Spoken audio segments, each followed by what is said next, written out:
one is a trans woman and the other is a trans man. And the trans man is the one that I particularly care about because she, her family completely dismissed her. They disowned her. And this is a young white girl, and she comes to our family gatherings now because her family completely disowned her. These people got cash money too, big money, completely disowned her. She lived 2 doors away from my aunt's house. So Christmas, 4th of July, whatever it is, Thanksgiving, she's hanging with us because she needs love. I don't care what she does. Right. Wow. I've known that girl since she was 7 years old. Wow. But she family. I just want to point out the indifference that was brought up on the stage just now contributes to why Sandra's friend feels that way. I would recommend you both sit down. No, don't shame. You're not going to do that. No. I didn't interrupt you. And you're not preaching at me. I did not interrupt you. What I think you should both do is sit down for probably a good 1.5, 2 hours with the trans person. Have lunch, have dinner with them, and actually talk with them, right? Because what I'm feeling is I don't get it.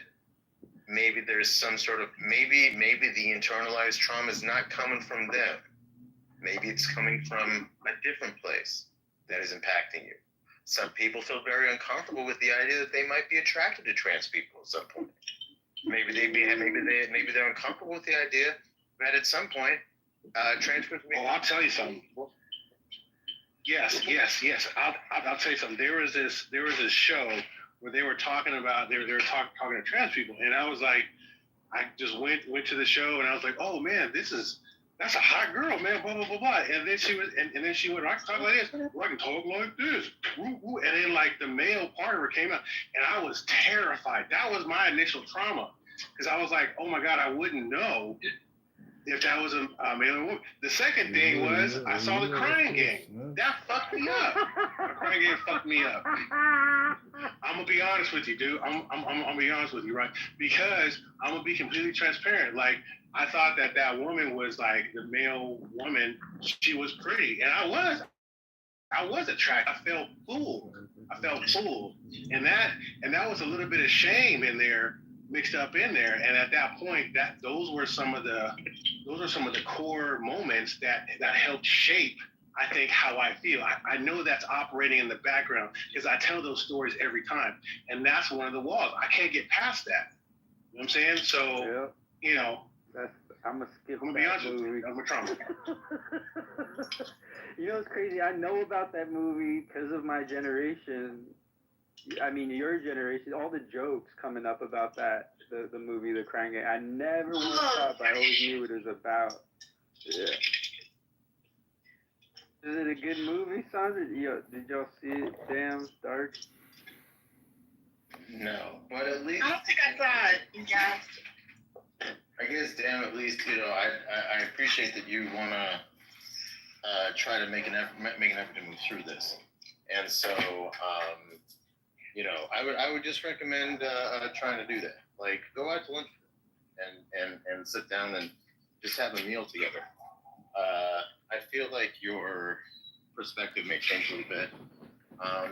And it's like this. It's like, I can appreciate if a guy looks attractive. I'm not off-put by that. I don't really care. I love my wife, right? I am content in my sexuality. I can appreciate beauty in all sorts of forms.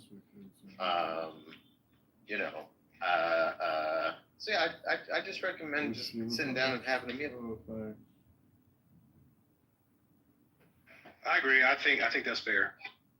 So I'll talk about sitting down and having a meal with the gay community. One time when I was early 20s, I was working for a nonprofit organization called LAYN, Los Angeles Youth Network. And we raised over $2 million in Beverly Hills every day, just soliciting, loitering in front of Trader Joe's. We'd be those people like, hey, we need your help putting kids in the homes. And we break down the stats. Did you know every night there's 80,000 people sleeping on the streets of LA? 40% are kids. 40% are women and children. 12,000 of the 40,000 are just kids, and then 4,000 out of the 12,000 don't have parents. I used to say that every day. Right? So I was doing that here, there, everywhere. We hit the market, and you run into different people. And one person said he was a theater producer. This gentleman. So he gave me his card, because I was into acting. We ended up having, I think I already told this story in this space, where I went to Yard House. He wanted to meet up at Yard House. He drove an hour from LA to meet up with me for what I thought was a business meeting. Halfway through the meal, right, longer story shorter, dude ends up proposing to me, making a proposition, a sexual proposition about how, like, yeah, you could come live with me, stay with me. However, I am gay, and I'm gonna want to have sex. Like, it's just like the most politically correct way to frame, I don't know what, just a sexual, like, it felt like violation, just having that meeting. Even though it wasn't in his office, even though nothing was physically done, just mentally, the fact that he wanted to take it there when I came so professional, and he did not. Obviously, I had to take my tri-tip to go, leave the meeting early, and yeah, that sits with me. That sits with me, and I think of other, kids that come from Ohio, young adults that come from Midwest states, the South, and like they have no family, and not knowing how long or hard they've been struggling and shit. It's like you can see how easily these predators just prey on Kevin Spacey's of the world, right? So, yeah, he wasn't trans or anything, but there's good people and bad people in all communities, is what I'm trying to say. So I wouldn't never blanket statement like, oh, they're all good, oh, they're all bad. No, there's good apples and bad apples everywhere you look. Virginia Roberts, do you know?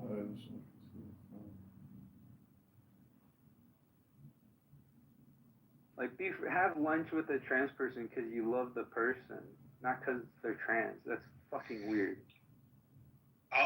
I'll do lunch, but I will not call it a date. Okay, I will call it a date, but we'll have lunch. Okay, so I have to be a +1. So, because I feel very fragile. If I'm gonna open up and be honest, I'm gonna be real fragile, right? Because my brain, it's like when I start, interfacing and talking, my brain just shuts down. It's like, I don't know what to do, and I just try to leave the situation. Because it's like, I'm not trying to deal with it. Like, that's really what it is. But again, I know it's an uphill battle. I know I need to confront it and deal with it because I'm that type of person. This is probably one of the hardest ones. And that crying game jacked me up. They didn't tell me what the story was about. I got the surprise too. I think I was too young too. So, I don't know. I'm going to rest on that. Pat, I took the Yard House meet. Will you stop it? Hell no. It ain't that serious. And I read your comment, Jennifer. It's very real. You got to speak up. You see something, say something, You need a regime change in Hollywood as much as the government. Yes, Pat. Just the tri-tip. Not just the tip. Just the tri-tip. Wow. Just try the tip. Wow. So I'm telling you, you got characters. L.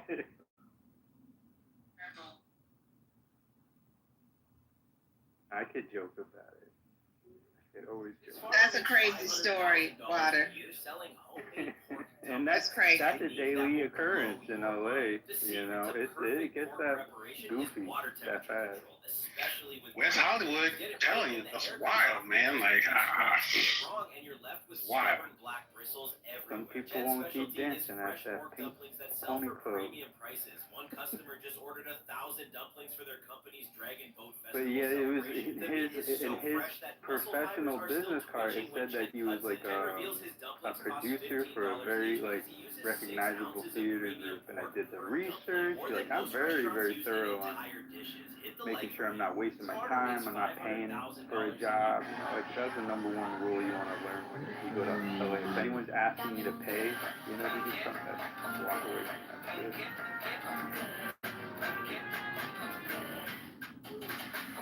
But it's not all bad. I have good stories I could share another time. Like I had Clint Eastwood give me advice and shit. Yeah, I've met Bobby Lee, Michael Che from SNL. I've had really good. Clint Eastwood gave you advice? What did he tell you to do? Vote for Trump? Because he did. What did he tell you to do? You want to hear this story real quick? Is it boring?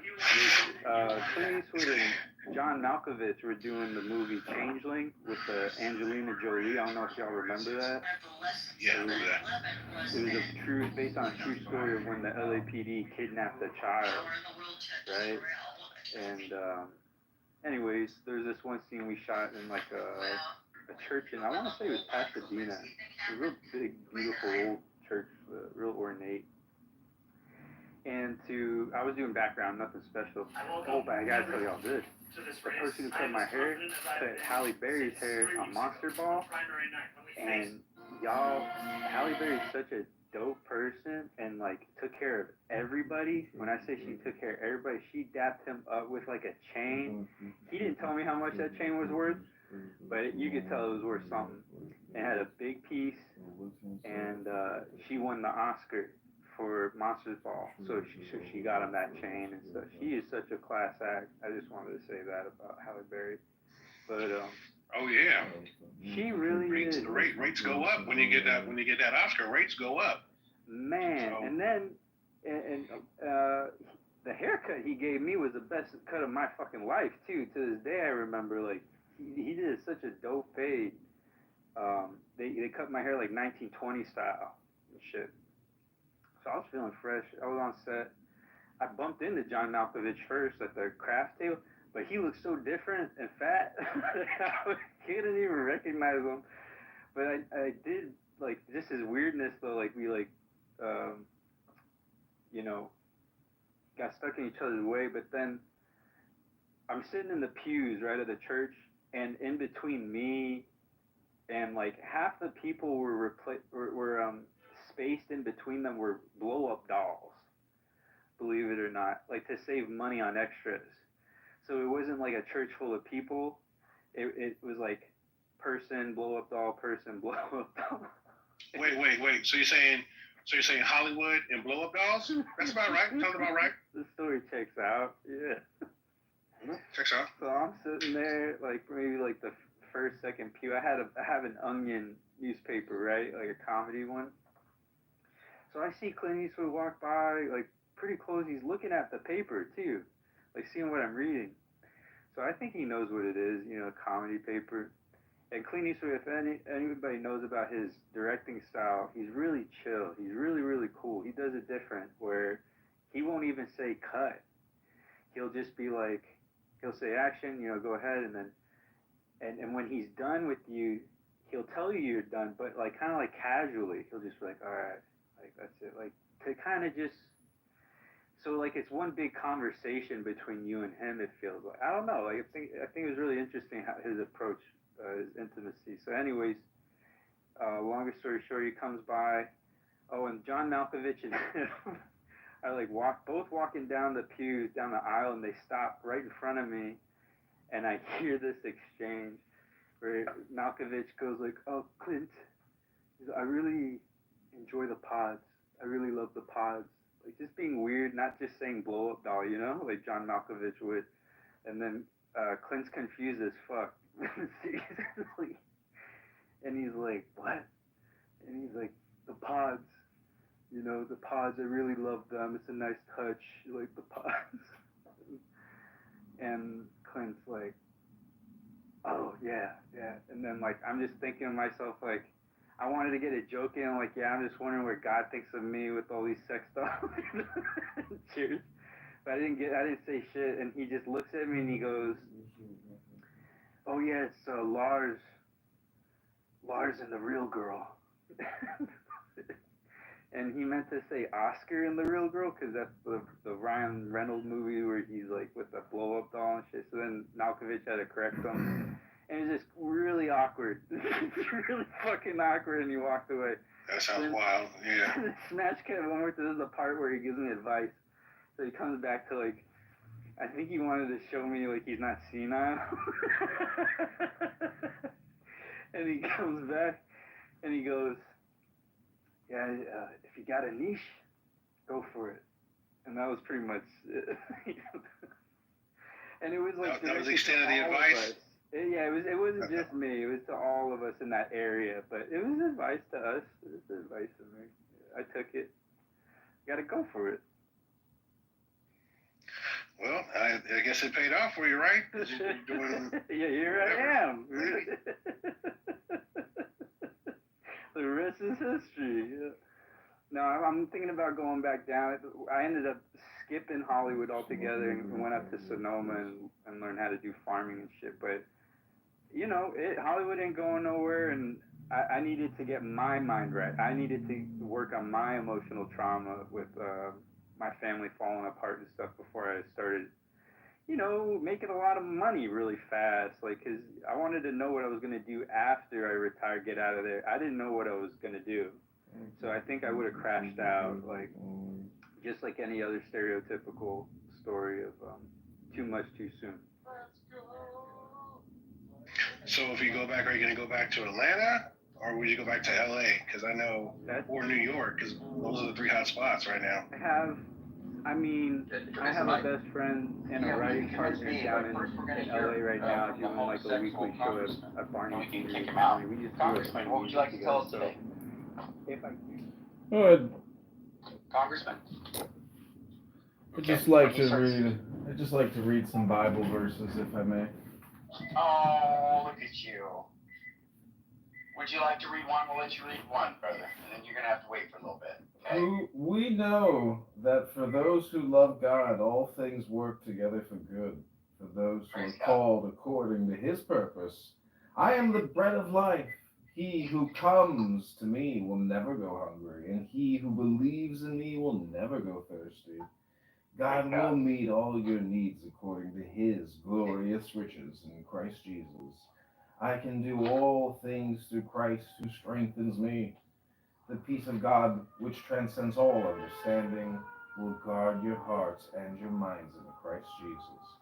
We walk by faith, not by sight. Be strong and courageous. Do not be afraid or discouraged, for the Lord your God is with you wherever you go. Well, that's awesome that you quote these. It would only be great. Bye.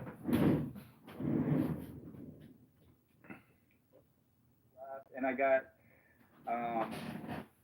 I met Bobby Lee that night, Michael Che that night, Chris D'Elia, I don't really give a shit about, but I got passed by Bobby Lee that night, so even though I bombed, I made some connections. That's good.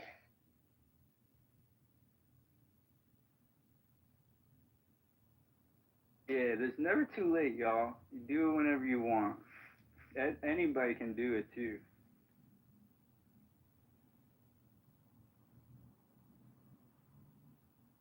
Well, just so I can put a cap on it, do whatever you want. Just don't be a pedophile that has a RICO company, and international RICO company that's embezzling money and destroying the lives of political people and Americans. outside of that, you can do whatever you want. Yeah, sure. Yeah, that's a good amendment. Sure.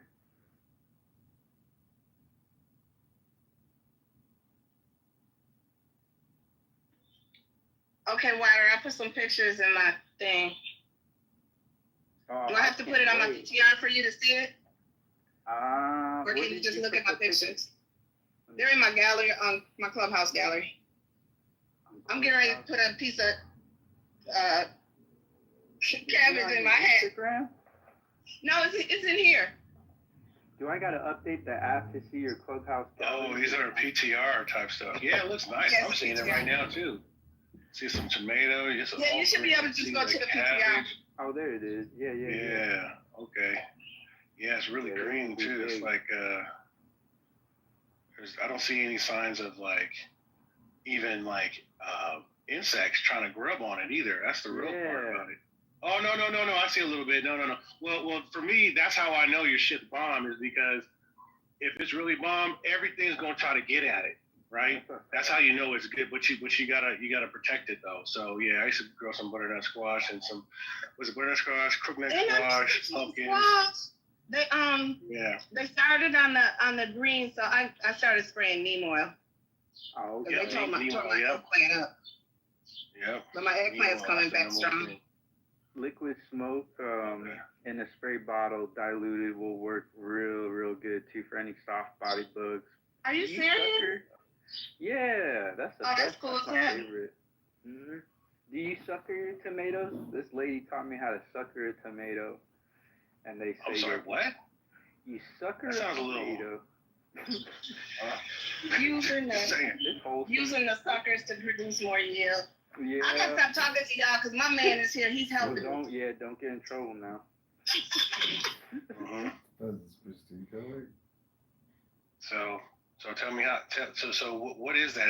That's a technique where you kind of cut something and you kind of Exactly. use a straw or something? What are you using? Same thing works with cannabis too. It's a really good trick. It's like basically you get the clone, right? You know when you go to the nursery, you get the 4-inch pot of a tomato. You get the Yeah. first 4 like bottom leaves, right?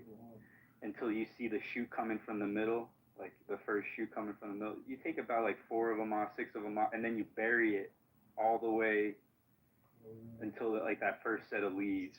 So like lower Okay. than the root base. Yeah, and then you just create a huge root ball with all that space. And then that means that, you know, you get bigger roots, bigger everything. Yeah. Okay.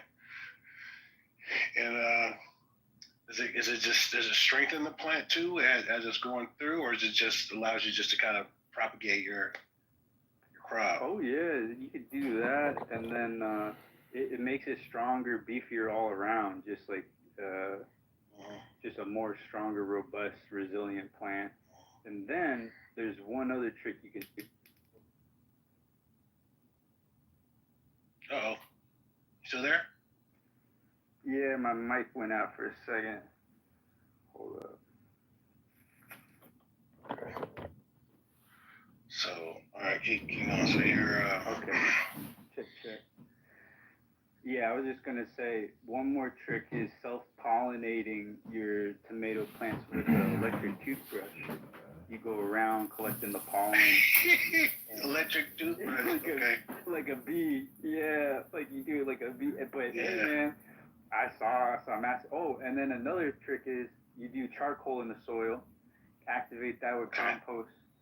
Now you got 2 times as big and 2 times as fat. That if there's one tip, charcoal. That shit right there was gonna change your entire garden. Mm-hmm. All right, I got something I gotta ask you because when I was doing my butternut squash, that's when I discovered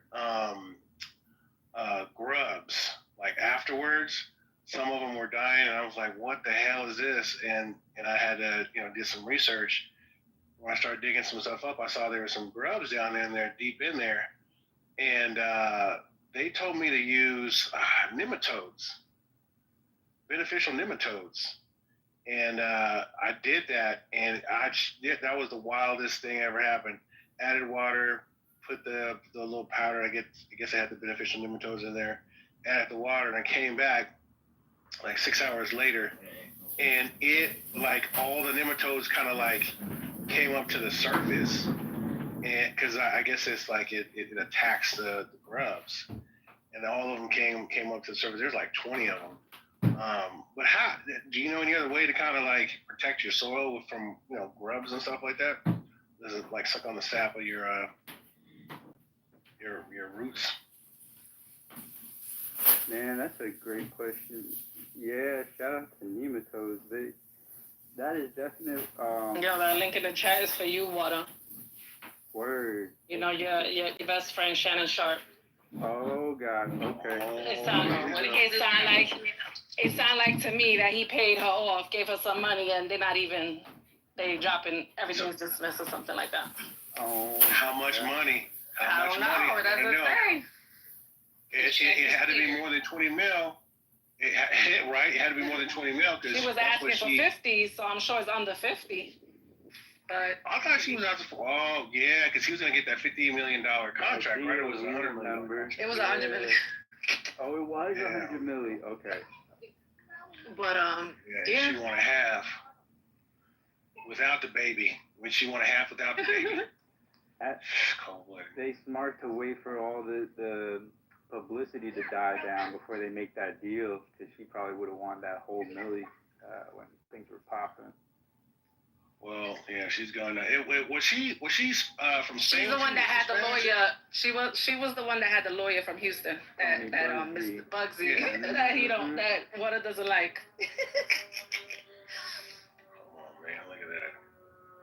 $50 million sexual suit against Shannon Sharp has been settled and will be dismissed with prejudice. Attorney behind the case acknowledged their long-term consensual relationship. Oh, interesting. So maybe they didn't. I don't know. You think there was no money? It wasn't consent. Oh man, it was consent. It was just some money. No, I'm saying, do you think that maybe there was no money exchange? Like they just. Oh, well, that's true. Maybe. You never know. Well, the thing is too is like she would have to sign like something to be like, okay, now that this is over, you don't need to open your mouth about this shit ever again. Mm-hmm. You can't do no interviews. You can't do nothing. Yeah. Like I'll give you this amount of money, but you can't say shit about it, So, but you know how long that's gonna last, right? That's gonna last maybe about 10 years. Something gonna happen, and then Shannon Sharp. Something's gonna happen to Shannon Sharp, but she's gonna come back and just blow some shit up again, because they don't ever go away. They just is that or somebody else comes up? Why? Or would we be surprised if Shannon Sharp had a side piece on top of the side piece? Do you think he would have that? Well, she can't. Is he that type of man? That's like double jeopardy. You can't be tried for the same case 2 times. So they got their money. It's a different woman, though. It was just it's a different defendant, though. So it's not the same case. Well, that's different. Does he have it in himself to do it again? Is he stupid enough to do it again? No, I think he's smart. I think he learned his. I hope to God he learned his lesson. I hope he listened to Monique. God damn it. Like, get a old black man to rub your feet all the day. Oh man, that was the best advice he ever got. Cassie, be careful. I just hope it teaches other people to not do shit like that. I mean, everybody's getting caught up. Everybody's getting caught up on some sexual stuff. Well, we had Cosby. That's why you gotta get that. Kelly. That's why you gotta get that contract. Gotta get that contract before y'all get in the bedroom. Fuck that shit. Man, that's the only way this is gonna go. Straight up. I like kinky stuff. You like kinky stuff, and it's about to go down. Sign off right here. Sign off right. Ooh man. Yeah. Just a tip. Right? And then you gotta sign before and after. Oh yeah. Yeah. Before we did it, after we did it. Uh-huh. Nah, you gotta make a video saying I consent to A, B, and C. Oh man. I signed this under no. Yeah, but he has to do it afterwards to make sure that nobody was raped. Like everything you enjoyed. Did you enjoy it? You have a few questions. Survey. Yeah, there's going to be a before and after signature and video of it. Sure. You're right. There's going to be nothing romantic about this. Oh no. Jesus. By the time you tell me to sign, I'm like, I'm out. I didn't want to do nothing with you no more. Exactly. What a turn off. Once you see you pull out a briefcase and Like, hey, baby, you want this? You want this? Well, check this out. I got number 2 pencil right here. Number 2 pencil. No. This is my lawyer, Ari. Say hello. Oh, now, you know what I'm walking past right now? Macy's in downtown. They're closed. So it's just, they just have it all blocked off. They have like this gate, and they have like plywood all over the place because it's closed. It looks kind of sad. Anyways, are y'all noticing a lot of stores closing and stuff closing in your area? Wow. So I've seen Slowly. stores closed because people don't want to renew contracts. They ain't got money to renew those leases.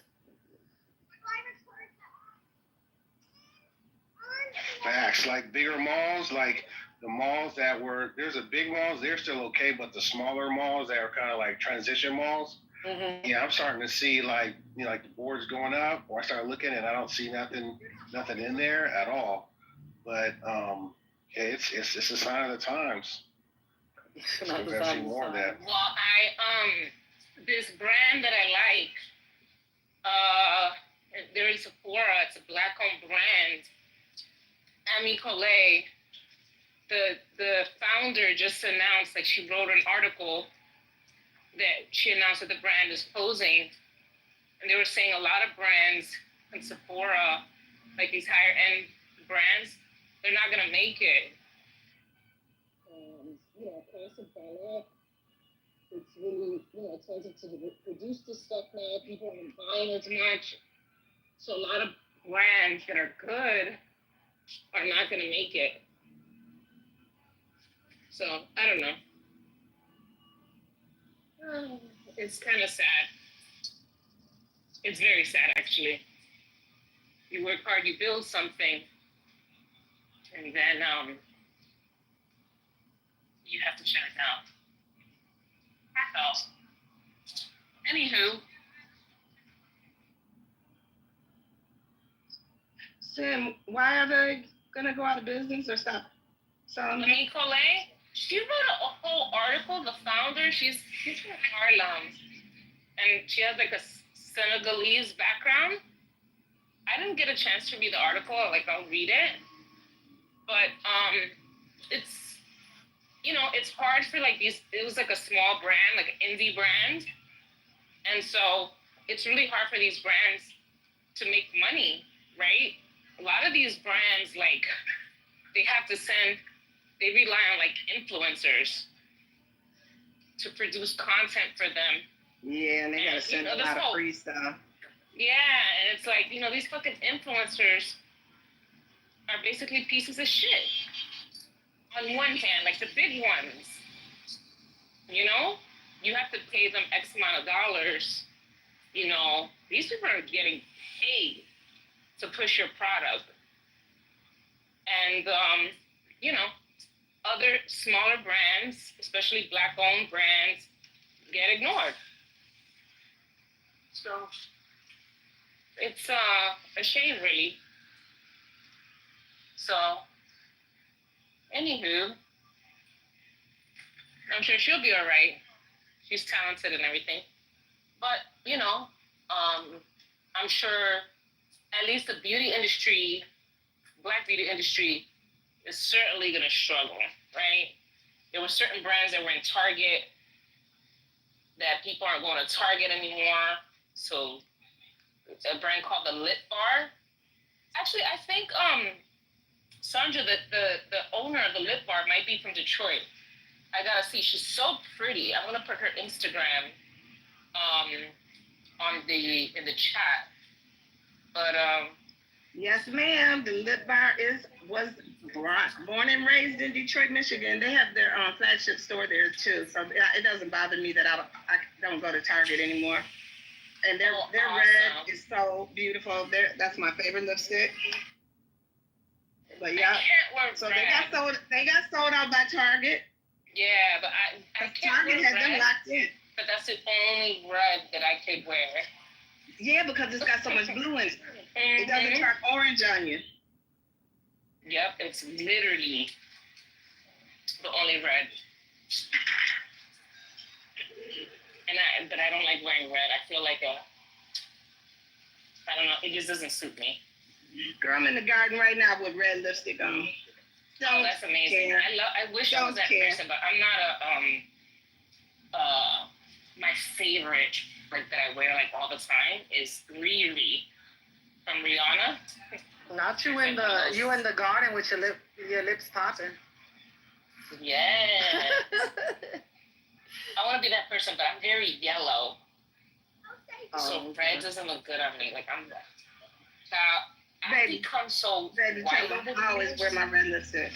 I'm like, I used to be very brown as a Talk louder kid. than that. She always wear her red lipstick. I love it. I love it. Girls. You know why probably I'm saying you don't get as much sun as you did in the past. No, I was in the beach. Like you can't compare Miami sun like you always. But let me tell you, when I'm gonna tell you, I get black. I get like real dark. Yeah. I can get because my daddy was dark, so I can get dark. Like I need a week, but lately, you know. So I got a picture in Miami. I was dark too. That was just a week of me being there. And I love being dark because I can wear white. Yeah. When I'm really dark. Like I feel like you could wear certain colors, but like I love to wear orange. Like a nice orange bathing suit. A nice orange. Yeah. But I definitely like when you get tans. Yeah. I love how the orange looks. Oh my. My. Where's everyone at? I don't know. They left me. I know I'm not participating. Then my phone overheated. It shut off, and now I'm back on the phone. It's probably gonna shut off again. Okay. I'm heading home right before rush hour. Cause I'm like, I just want to be home. At this point, I was in downtown Brooklyn, Abbey Square Mall, because they called City Point now. And they have this food court downstairs. Oh my God, amazing. Amazing. I'm telling you, when we're not speaking on politics, nobody want to be in this room. I mean, I don't even know what's going on with politics right now. I've been in the mall. Oh, damn, there's really nobody in here. All right, well, can we talk about something? That's what happens when you let water take control. This is what happens. Everybody bounces.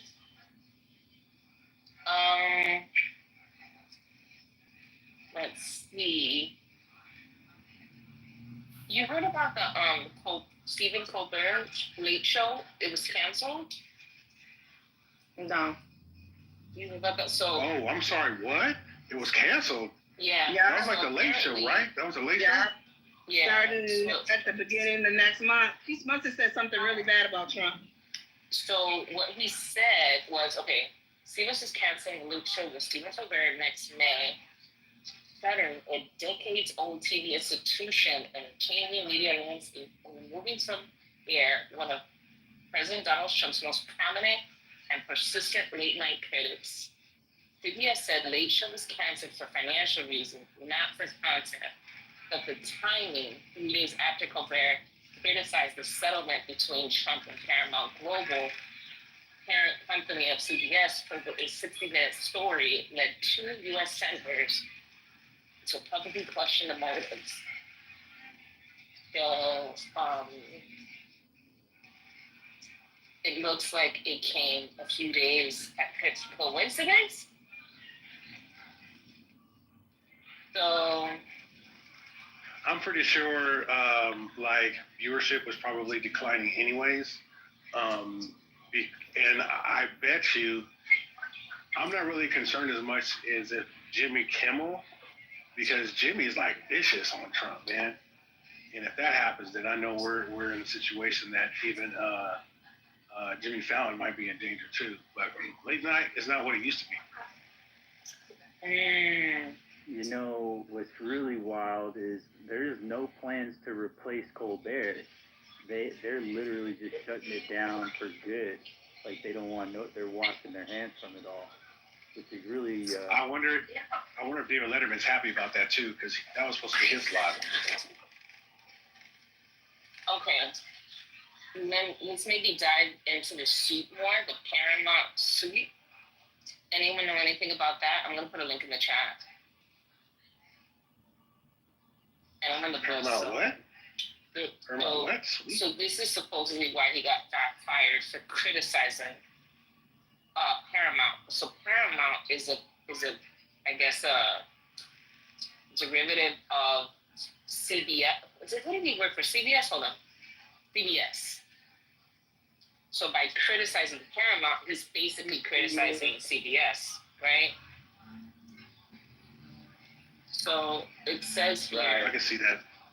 Paramount will pay $16 million in settlement with Trump over 60 Minutes interview.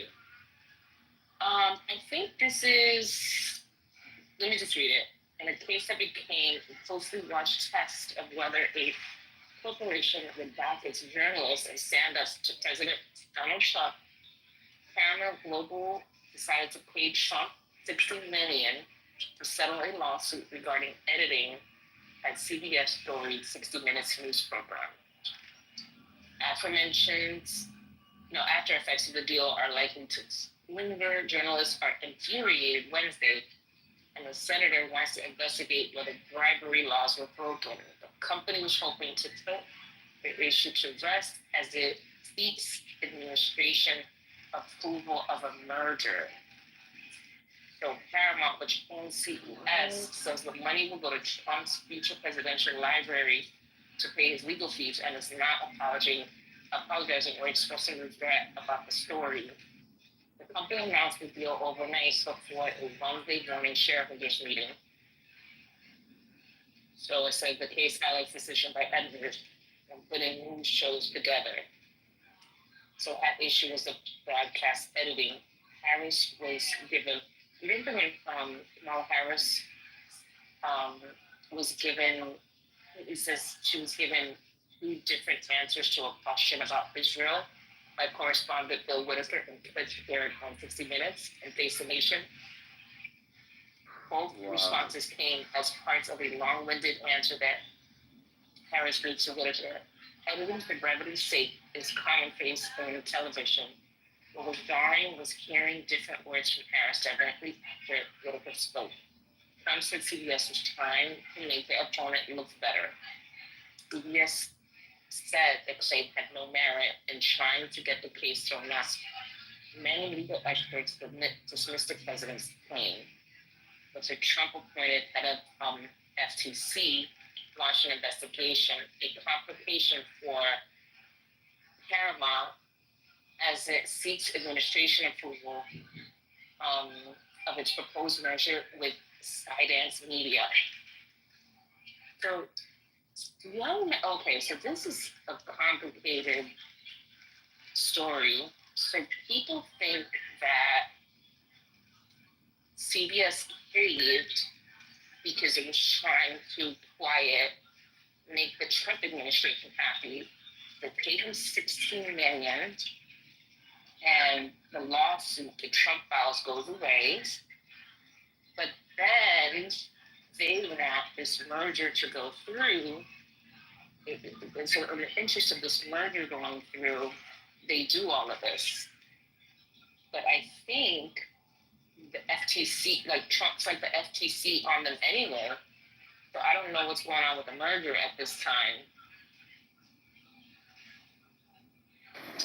Trump's lawyers claimed he suffered mental anguish following the 60 Minutes interview in October with his Democratic opponent, then Vice President Kamala Harris, and sued for $20 billion. Hey, how are you? Good. Are you familiar with that story? I am. I'm very familiar with this story, yes. Maybe you could provide some insight. So let me just back up a bit. So Stephen Colbert's show got canceled 3 days after that.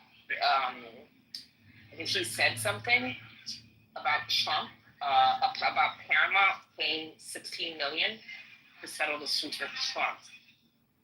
And so that's what we were talking about, but it's connected to that lawsuit related to the Kamala Harris Trump debate. Cool. Yeah, so there's likely two different things occurring here. So the reason they paid Trump the $16 million is not as a bribe, but to make the lawsuit go away, because you can't enter into a merger if you have a liability pending like that, a legal open case. So they did that so they could get this merger complete. Now, the Colbert thing is a bit different because they probably, and whether they talked with Trump about this, someone in his administration openly about this or not, they would recognize that, like, Trump is vindictive and he may have ended up being petty over approving the merger. So I see them as slightly two different kind of motivations there.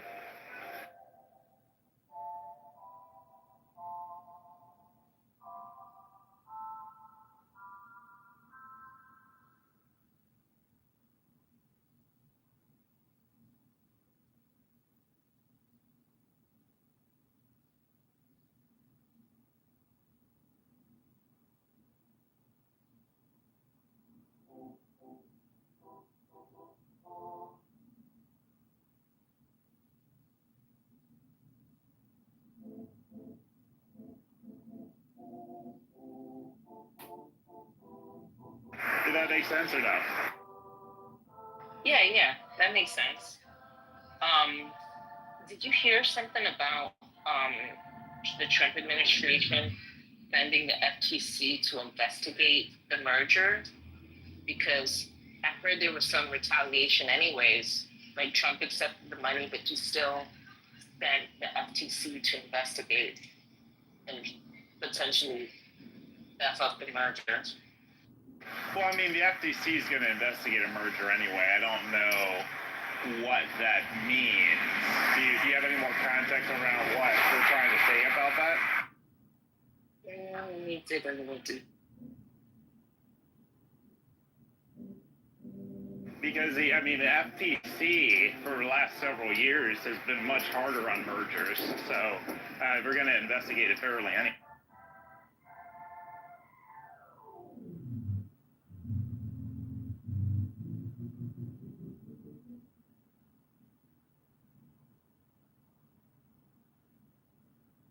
Mel, how was New York?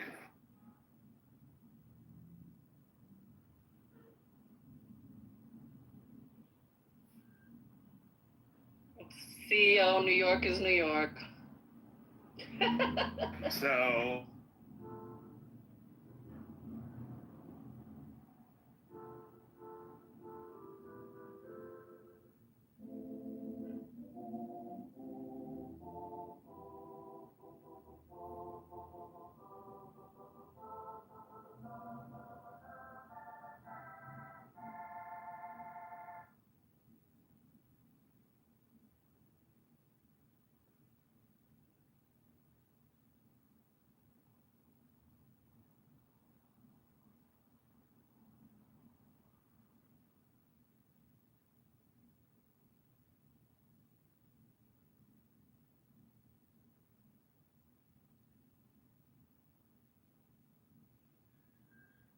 Welcome to New York. Yeah.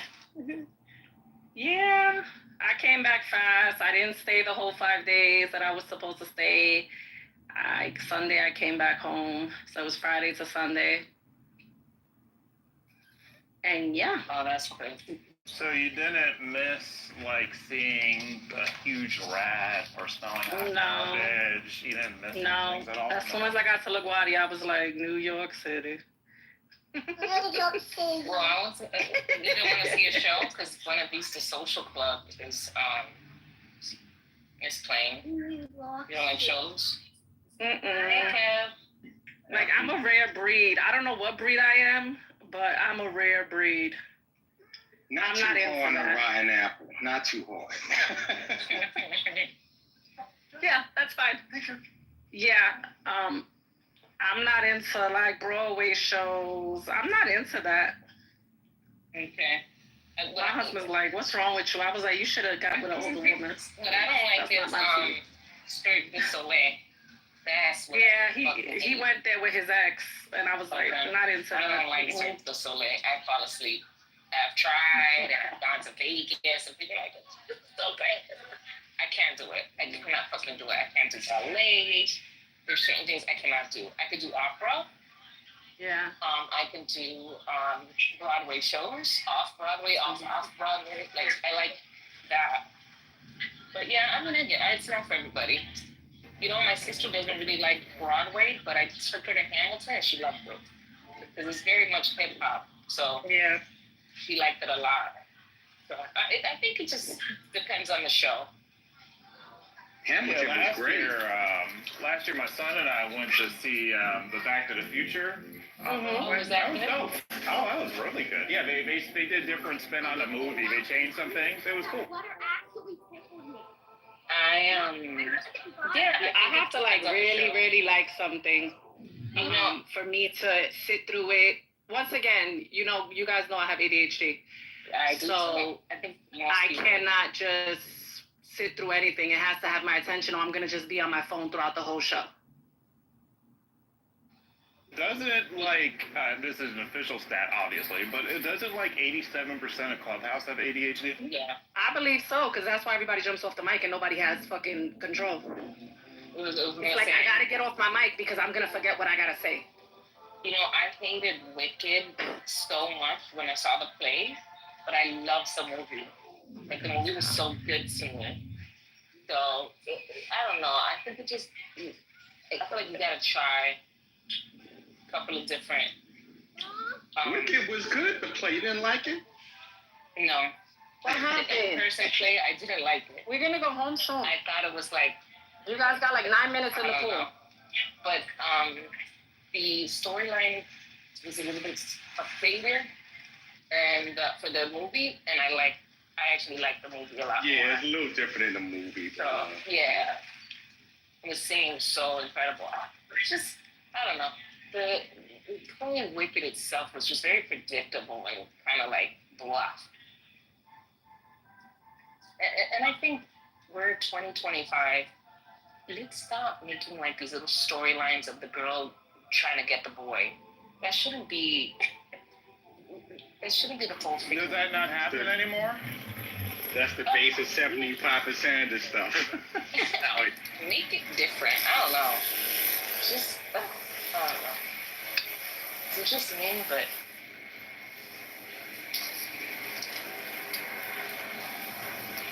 it was just a bit dated for me.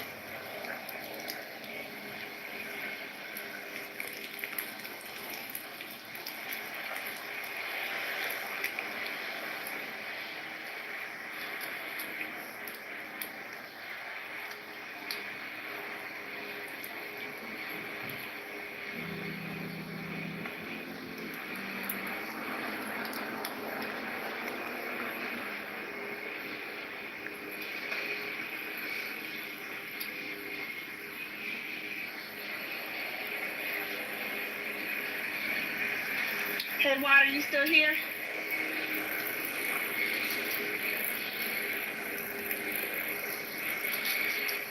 Yeah, what's up?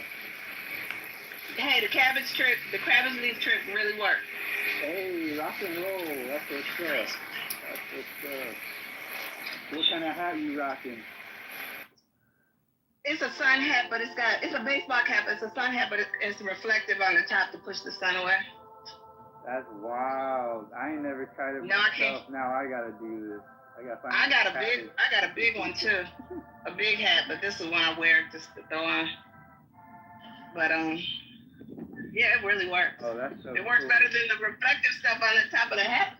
That's wild. That's wild. When I was a kid, we would be at, the amusement parks like Universal, and my pops would just take my hat off, go over to the water fountain and just soak the son of a bitch and throw it back on my head. I'd be walking around Right. dripping wet. But Yeah. yeah, that cabbage. Yeah, I felt a huge difference as soon as I put it back on. Oh wow, that's so cool.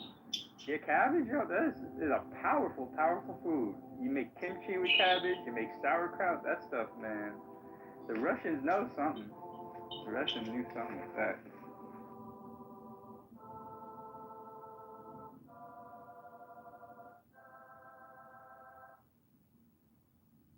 Yeah, Koreans can't live without cabbage. We probably shouldn't either.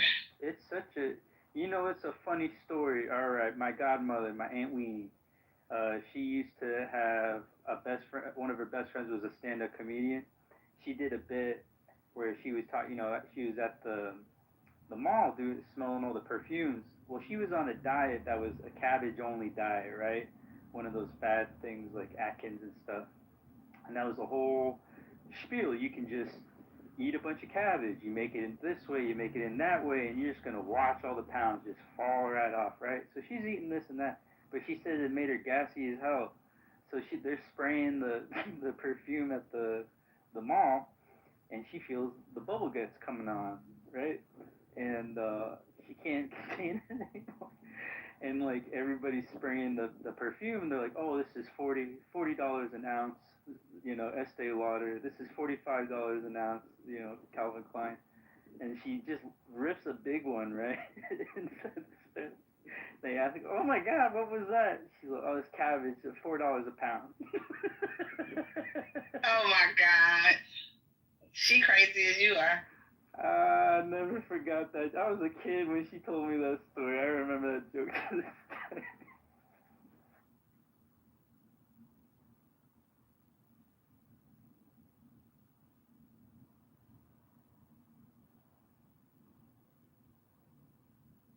Yeah, I'm looking more into this Paramount Skydance stuff. I don't know if y'all want to know, but they're doing a probe. Just basically what you could probably already assume. Skydance is under regulatory scrutiny as the proposed merger with Paramount, CBS's parent company, triggers multiple investigations and controversies. What investigations are underway? FCC News Distortion Inquiry. The FCC has launched a probe into CBS 60 Minutes interview with Kamala Harris. The complaint filed by the Center for American Rights alleges the show was deceptively edited to favor Harris, which could violate FCC rules, distortion rules. So I guess that's rooted in the settlement outside of court, the bribe outside of court, whatever you want to call it, with Trump. And then it says the political legislative pressure. Senators Markey, Lujan have sent letters to the FCC demanding full blah, blah, blah, blah.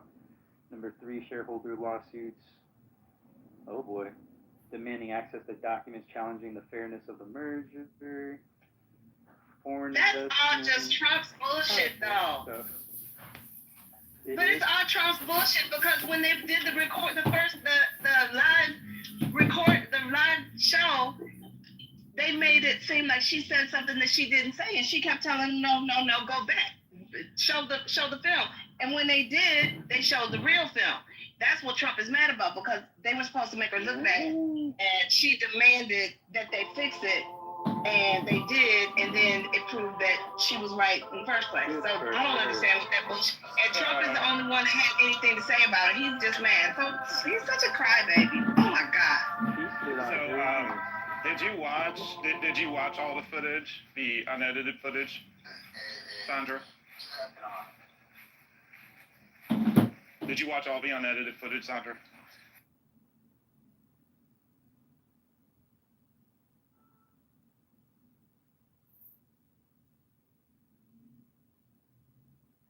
Okay. Water, did you see it?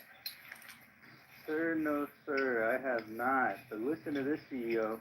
The number 4 they're saying is foreign investment in national security review. Dig this.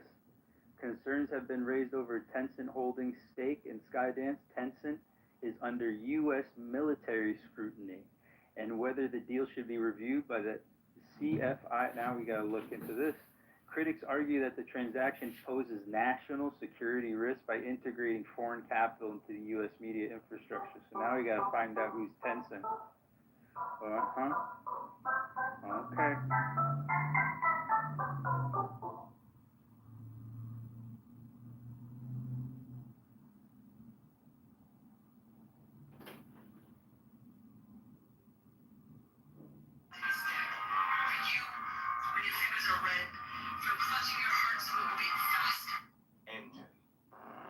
You remember though, CEO, the interview, what was omitted and what they put back, or? Yeah, I saw the unedited footage, and there was plenty of unedited footage that was very unfavorable towards her. So that's why I was asking Sandra, because there's a lot of footage that was very unfavorable to Harris. So.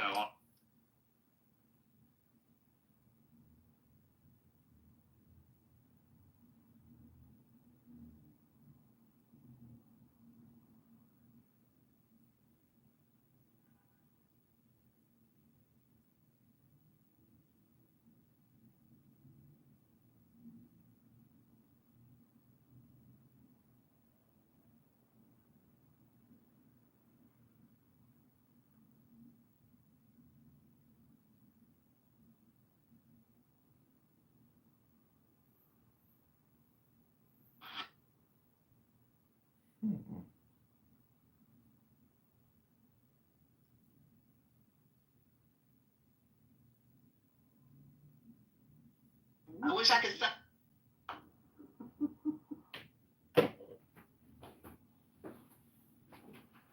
I just need dual citizenship. I'll be happy as a clam. You can get dual citizenship a bunch of countries.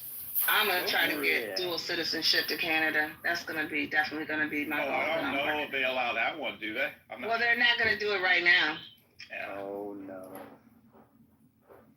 That's so sad. Sandra, Time? just go to a country like Vietnam or Thailand that's like super cheap and just go for a month. Give yourself a break. By myself? Yeah. You never solo traveled before? I did before I lost the use of my leg. I mean, I'm a little crippled now, so you can like blow on me and knock my ass down. I don't go too many places by myself. I got you. I am an easy target.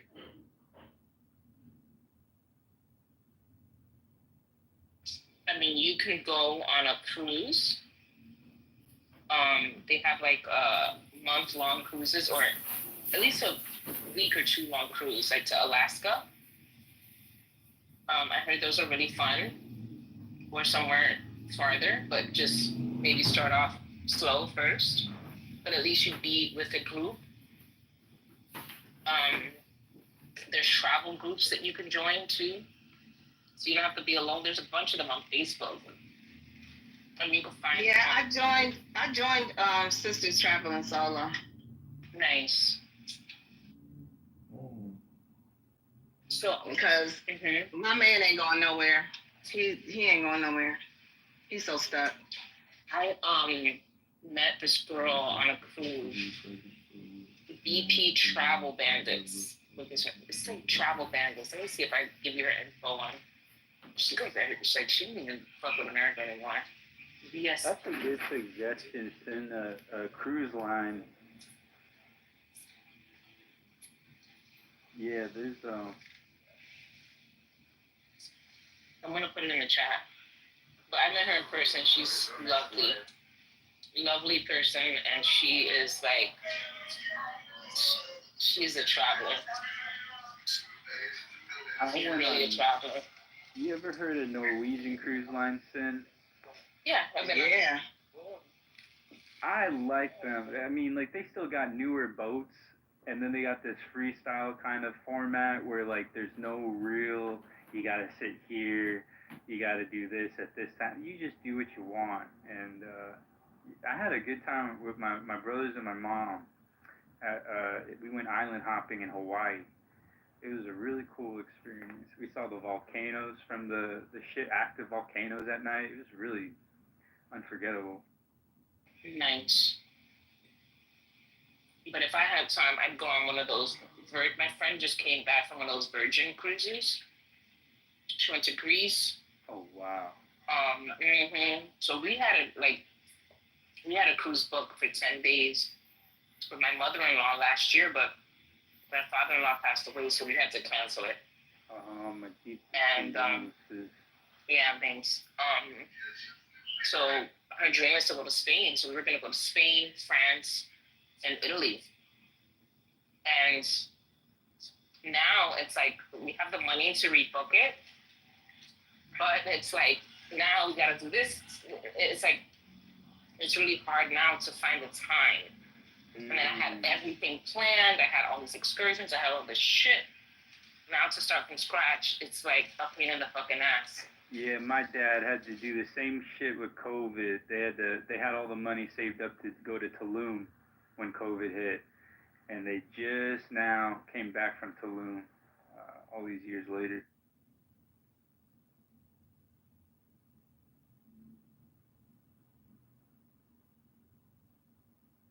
The moral of the story is never pass up on a trip.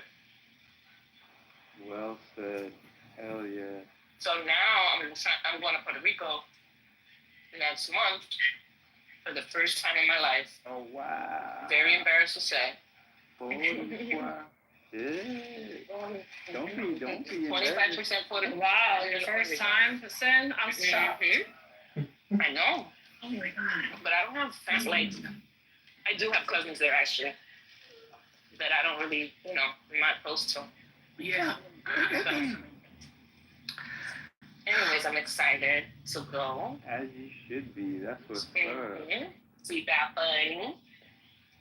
And She then want to see Bad Bunny. That'll be cool. Conejo Malo. So if time permits, I will try to. The thing is, I have a wedding in Jamaica next year, January. I would like to go to Europe in the summer. I mean, in the winter, like for Christmas time. My mother-in-law's a Christmas baby, and we were supposed to go to Europe last year, and something happened, we couldn't. So now we have an opportunity to try again. And so I might try. The thing is, I really don't even feel comfortable traveling with this whole Trump thing. You know what I'm saying? Girl, that's why. Where you think I'm at home? I don't want to go. With my husband with his accent, they end up taking his ass. Yeah, you see that lady, I think she was Chinese, I'm not sure, that left for a business trip and now they won't let her back in the United States. I read that this morning. Yep.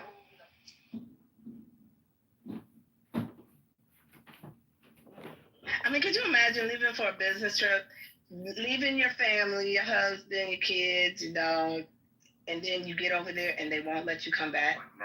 That is some crazy shit. And then I heard they're looking at people's phones to see if you got controlling Trump. I would have definitely have to take a burner. Make it back. I would have to get a burner. Ain't no way I wouldn't take my tablet, my laptop, nothing.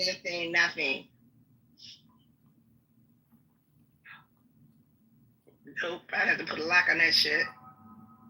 So the wedding I have to go to because it's one of my best friends is getting married. Very excited for him. And so that's in January. So I feel like if I calculate my vacation days, I feel like I have enough vacation time to take off for a week and to maybe make a quick trip to Spain. But I do want to take my mother-in-law to Spain, even if it's just us two. Because my man, It's good that you're that close to your mother-in-law. That's a blessing. What happened? I said it's a blessing that you are that close with your mother-in-law. That's really good.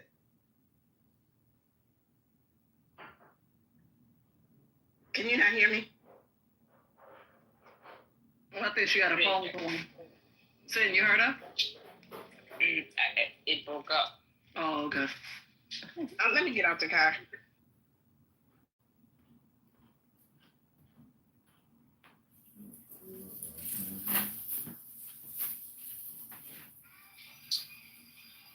Feo.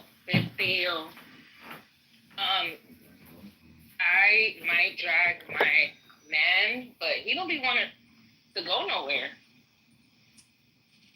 And then when he does go somewhere, he wants to fucking be the last one out. I don't understand him at all. I'm like, you don't even want to come here. And now you want to stay 2 extra hours. Really obnoxious. Like, I like intelligent. He had to get in the groove. It's like every time it's like to come on a trip, he never wants to go on a trip. Many of those lives that were lost were Right? But then he's like, every time we go to Miami, it's the same shit. I feel like I have to bribe him, drag him. And then when he get there, oh my God, he's like, oh, we're moving here. I'm like, what? You barely don't even fucking come out here. He's just lazy. I don't know.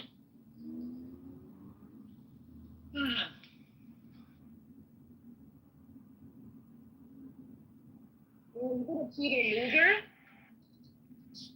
Yeah, I've been to Peter Luger. Okay, I haven't been yet. And I'm about to pass by it right now. I still ain't been. Yeah, I went on a double date with my sister's ex-husband. Us four. Nice. I definitely want to go. I've been across it because they have like an Italian place across the street. I think it's Patricia's.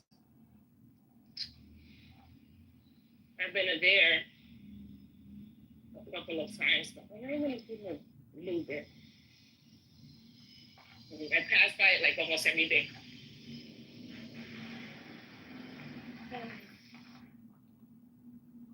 Do you feel like New York City has lost its luster? What? Do you feel New York City has lost its luster? No, it's just gentrified. It's not the same. Racism. I want that. Once it got gentrified, it's just not the same. Yeah. It's not the same vibe. Mm-hmm. It's a different type of vibe, and I don't like that vibe. I understand. It's everywhere. I don't like. Some places more than others. Yeah. Yeah. Like Williamsburg. I don't like That's it. where I was at, and I was like, this is a vibe over here, but Yeah. I don't like this vibe. I don't like it. Yo, this don't girl like comes it. to us. Listen to this. So we're by Domino Park. She's like, hi, can you do me a favor? If I could record you, and if I could record you saying happy birthday to my friend, that's not New York shit. What the fuck? That's weird. But we did it. Oh, that was nice of you. Yeah, we did it. We was like, happy birthday, Tina. That's a good sport. I know you. Yeah, we did it. Me, my sister, my nieces, we mad loud. I almost got shitted on by a fucking pigeon. No, Now that's New York, right there. when I was in That's good luck. exactly. When I was in Bed-Stuy, I prefer Bed-Stuy 10 times as much. Everyone's like, oh, you're super lucky to live in Williamsburg. I'm like, I don't like it. I don't like these people. I like my block, right? Because I know a lot of people on the block. I like my bodega, but I don't like it here. I was much happier in Bed-Stuy. Much, much happier. But I understand, you know, my mom wanted to. It It was my black. It was my black. So I felt just comfy there. Here it's very white, very expensive. And I've lived in areas that are more white than this. Because in Chicago, I lived in a fucking white ass area. But I think that's what it is. I'm not used to that many white people being around that many white people. That's exactly what an insane person. Good Shabbos, Rabbeinu Shalom. There's no safer place than incel would say. That's exactly what an incel would say. in cellular. How'd you pronounce that word? In cellular. Jacob, when was the last time you caressed a beautiful woman's legs? Dude, all the crazy people find each other. I'm just saying, Shabbos is the safe space. And if you want to be safe, you got to be in Shabbos. That's what I'm saying. If you want to be a friend of mine, you better get down with me. If you want to be a friend of Randy's, you have to believe that it's okay to kill children. That's Culture. it's sick, Barbie Mattel. What kind of projection is that? You're a sick That's person. what you just told us. You told us that long ago. So you telling me that you're repeating his projection back to him, Barbie Mattel? Are you sure about that? Sure. Why not? Are you a doctor? I'm a congressman. Sure. You sound black as fuck. How could you be a congressman? Look at me, I'm the mayor now. Black people aren't in politics. Are you kidding me? Do you suffer from a lisp? Don't make me laugh. Black people are not in politics. Excuse me, but my sister is a lisp expert. She's a speech therapist, and I think you could benefit from speaking with her. I think you might be suffering from what we call in speech therapy a lisp. Am I accurate in diagnosing you, Barbie Mattel, with a lisp? No, sorry. Not accurate? That's my pussy. It has a lisp. Can she fix that? You have a pussy that has a lisp. I've never heard of a pussy having a lisp. Is it like a queef? Is it like a queefing effect? That's bad people. Is there such a thing? No, one shouldn't oppress anyone. Even bad people? Even people who are trying to kill you? Yeah. Is that oppression, or is that trying to get rid of the people or give justice to those who actually are done? Just not oppress. Who's this Congress John Kitover? He sucks. Really? Okay. Sam's just projecting on me. Oh, there you are, Congress. There's something inside of Sam that he's not happy with, so he Stop projects it getting on me. Congress. The problem with Congress is he takes over rooms, he's loud, he's annoying. It's so Well, cool. it's Shabbos. I'm relaxed. I'm with his Shem Rabbeinu Shalom. Shekhinah's here. Come now. Love is the law. Love on the will. Honest, you're going to see firsthand what I mean. Well, you- He's still salty. Look at this guy. Hey, Ali, I told you I was going to go after a prophet when you start going after. Oh, I know this guy, Phoenix Flyer. I try to keep my promise, Avi. I keep my promises, Avi. You know that. So I'm going to go after your prophet. You get this. Sam, would you like to read my PTR for a second? Let's see what his prophet did. Would you like to read this one, Sam? Hi, Sam. How you doing? Good to see you. I'm happy to read it. Okay, so we got the messenger sent for me in a close morning, so I came to him. He's in our quotes from his wives. We left another quote and we became three. What? Oh, three? Ali, why did you prophet having a threesome, dude? Ali, oh my god. Other is a threesome. Do you think he ever had a 12 son with all of his 11 wives? And you are going to That Mr. would be, Not a joke. yes. You are a clown. And also Mr. That Mr. That not considered reliable. Do you think That's not considered reliable. Phoenix Flyer? Do you think? Do you know what So that you in the know the book, science of hadith? that's something like, Do you even know how the science of hadith is done?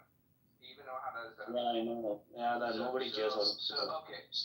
So here's a picture of the isnad chain, and I want you to read it out loud for me. If you can speak in Arabic, go ahead. He doesn't give a shit. He's a Shia, bro. What do you think?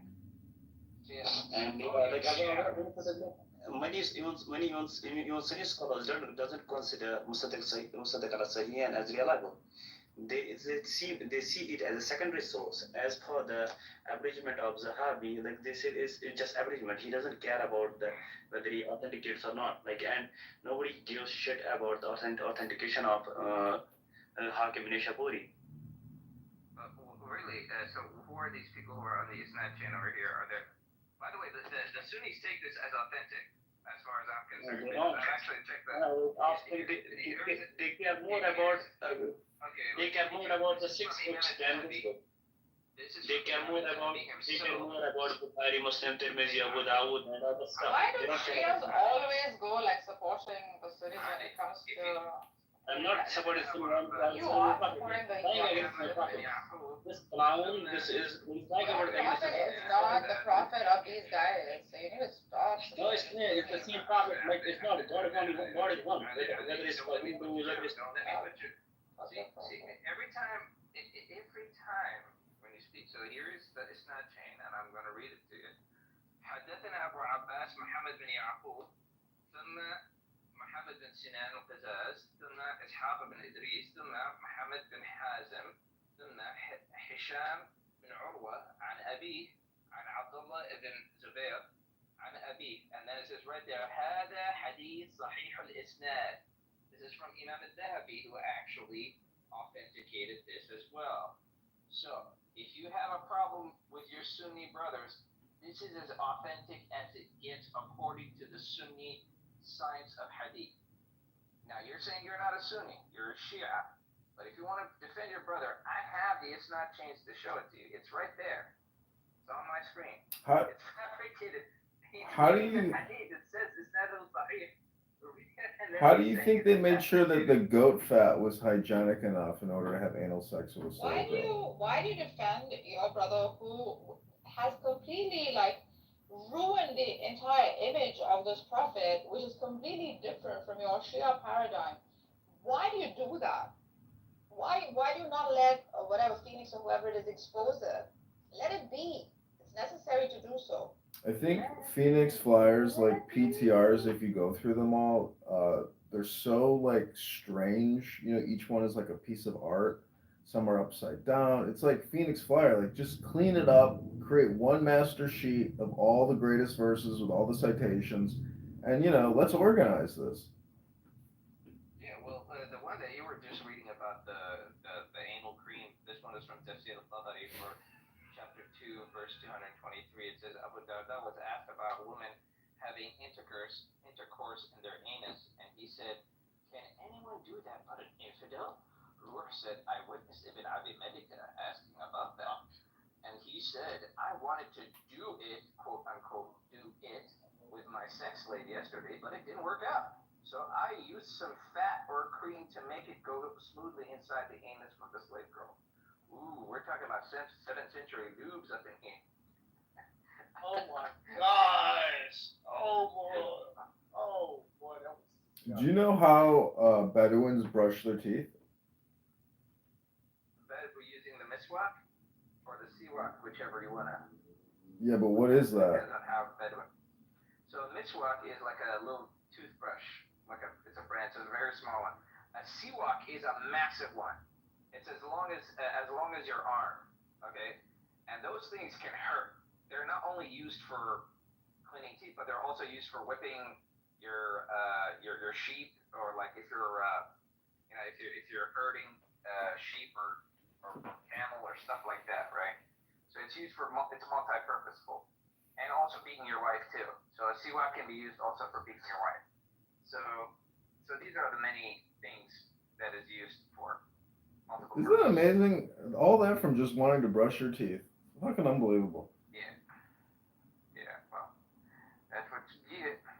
I have this. I bought some kind of product on eBay, like some musical instrument or something, and they sent me a Bedouin toothbrush, which is basically just horse hairs, like in some kind of like fluid or something. So I guess you chew on the horse tail in order to clean your teeth. My favorite girl. I mean, other than Nagus, sorry, I didn't mean that out loud. I and I share. You can share us. We share equal like love. Thank you for that, but We allow you to share us. I'm saving it for marriage.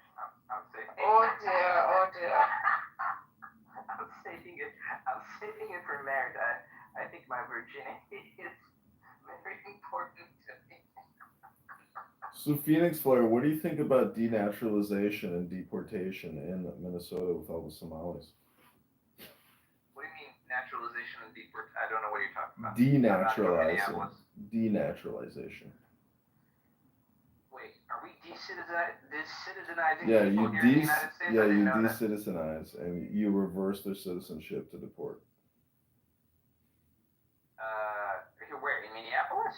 Yeah, Minneapolis. I didn't know we could do that. That's awesome. You don't think you can denaturalize just as you can naturalize? I mean, it's just words. Well, not according to the, like if you're born here, you cannot be denaturalized.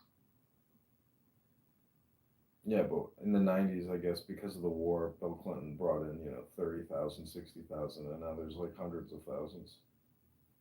Yeah. And, I guess so. Cool.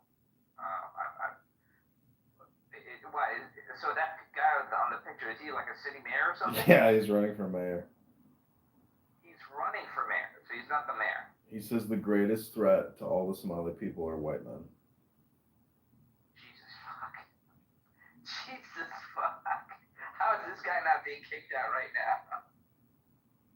I mean, it's the same thing in Chicago. The mayor says that climate change is white structural racism, and that in 1997, 750 people died because of white structural racism, because the heat is racist. I actually read something on how that's like that once. So this woman who's an editor, she was trying to find any like evidence of IDF soldiers actually raping Palestinians, and she couldn't find them. And then she came to the conclusion that the reason that she couldn't find any rapes that are happening is because IDF don't consider Palestinian females as human beings in the first place. That's why they don't want to rape them. I couldn't stop laughing when I read that. It almost sounded like an onion piece or something.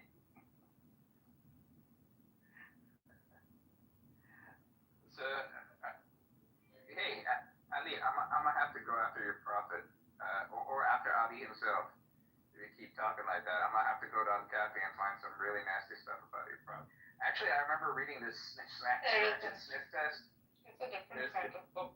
It's not as grotesque as this one. Well, there was one that I read from when I was at university, and it wasn't from El Capi, but it was one of the other books. I think they're the four main books, and then one of the books that talks about like a scratch and sniff test for like if you want to choose a wife, like you gotta smell her, and you gotta. It was weird. It was weird. Phoenix Flyer, what are the most typical responses? Is the number one response this isn't a primary source text and therefore it's just like gossip, or what are the primary responses? For which ones? For the whole slew of scandalous, Muhammad escapades. Well, here's the funny thing. When it comes to the hadiths, particularly in the biographies of Muhammad, you have to understand something. I've never met, nor would you ever meet a Muslim who would say, I would be willing to accept a book without knowing who the author is. Okay, that's you might as well say that any Tom, Dick, and Harry just wrote this book. Like Shakespeare wrote this Quran book, and people would believe it. You find these Quran only people, but they're like literally not even a community. Like they're so sparse in between, right? You'll only find them in non-Muslim majority countries. You'll never find them in Muslim majority countries, and And if they're ever been found, they'll probably be killed. So that's number one. Number two, the very same people that they criticize, the Hadith, for example, from the Isnad chain themselves. If you're a Sunni Muslim, for example, Abdullah ibn Mas'ud, Ubay ibn Ka'b, Ibn Abbas, all these people who also have their hands on the transmission of the Hadith are the very same people who are giving you the Quran as well.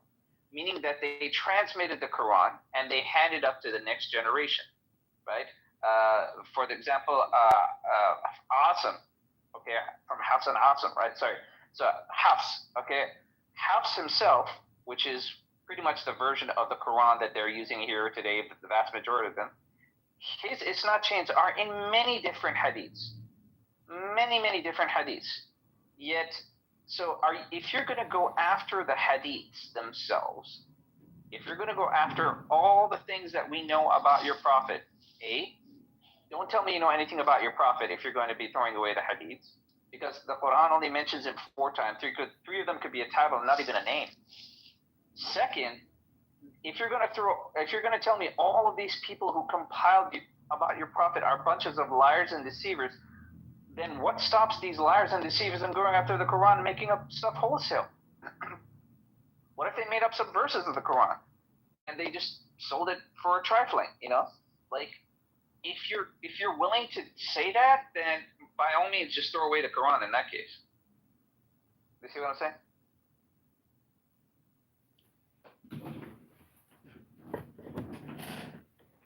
Yeah, but I mean, didn't that previous speaker just say that this isn't like a primary source, meaning it's not the glorious Quran, therefore it's irrelevant?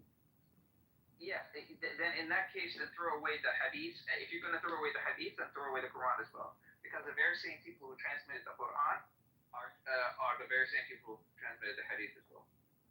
So by the time, put it this way, if I could say for a fact, like if you want me to, I can give you the benefit of that and say for the first 200 years, for the first 300 years at least, the Quran was memorized and it was passed around like accurately 100%, 1-to-1 ratio, everybody knew what they were doing. But until these new people came into place where they started to compile it into a book, okay, by the time around 300 years later, it's already been corrupted, because at that moment, the very same people who were compiling the hadith are the very same people who are compiling the Quran. Simple as that.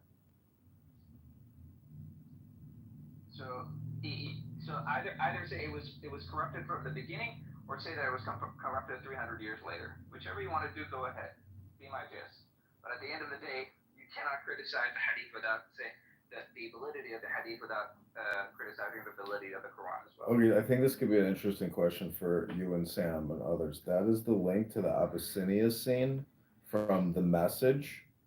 And I'm just curious, if you analyze the communication in the scene where he goes to the Black Christian king, and he gets like a social, like the way that they frame it, I think is kind of interesting, and maybe like in hindsight, really ridiculous and totally logically flawed. Why this Black Christian king accepts this testimony? Najashi, Iris, come on up.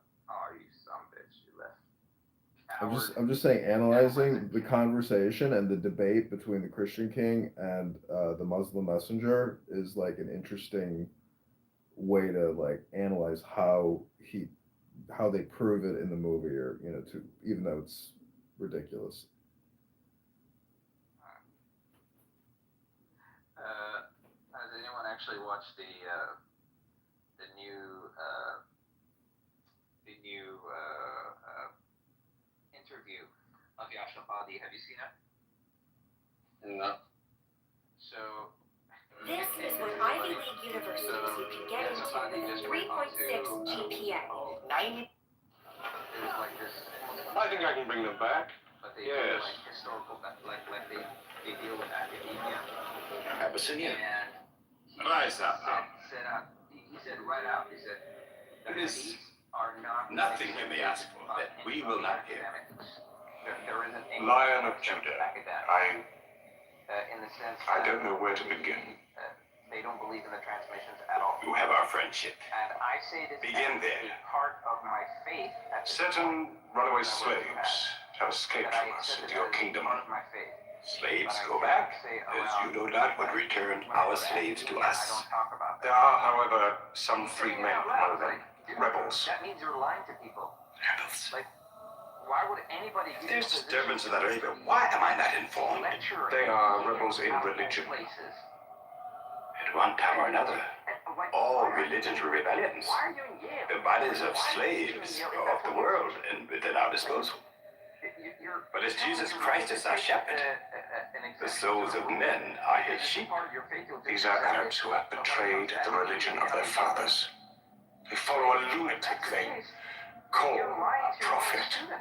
But I cannot put souls into chains without hearing them. You're lying to students. Nobody wants to call out on that.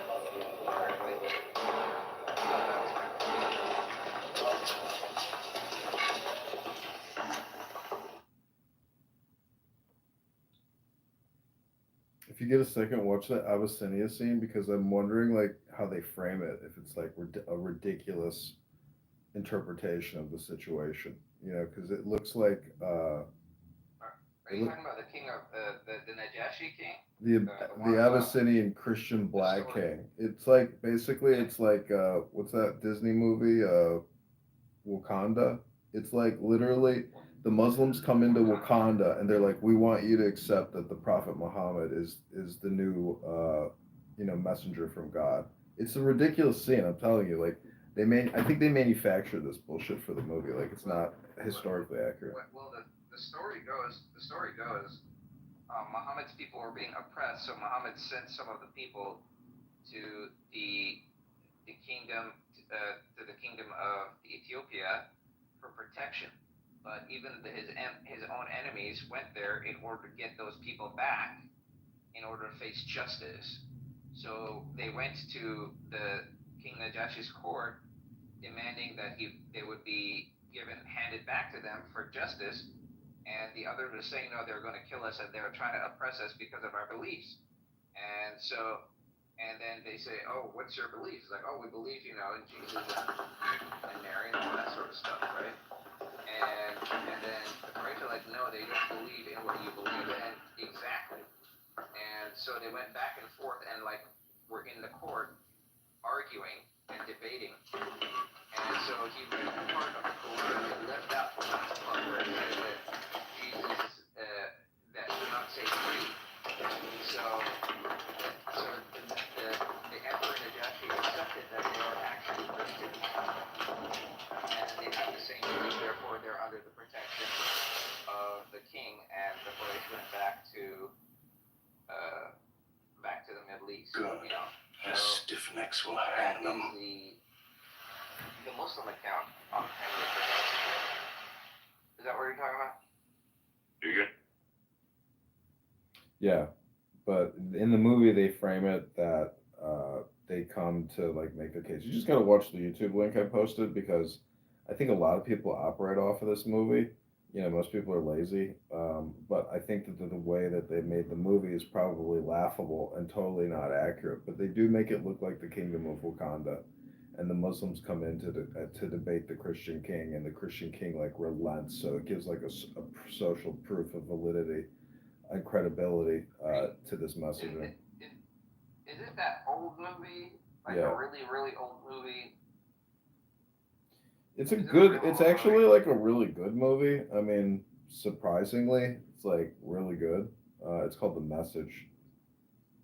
Yeah, it's the old movie. Yeah, The Message. I know what you're talking about. Yes. And they showed it to Daniel, by the way. You should watch that. It's a very socialist view. It's really presented. You not bowed yourselves before your prophet? Muhammad is a man.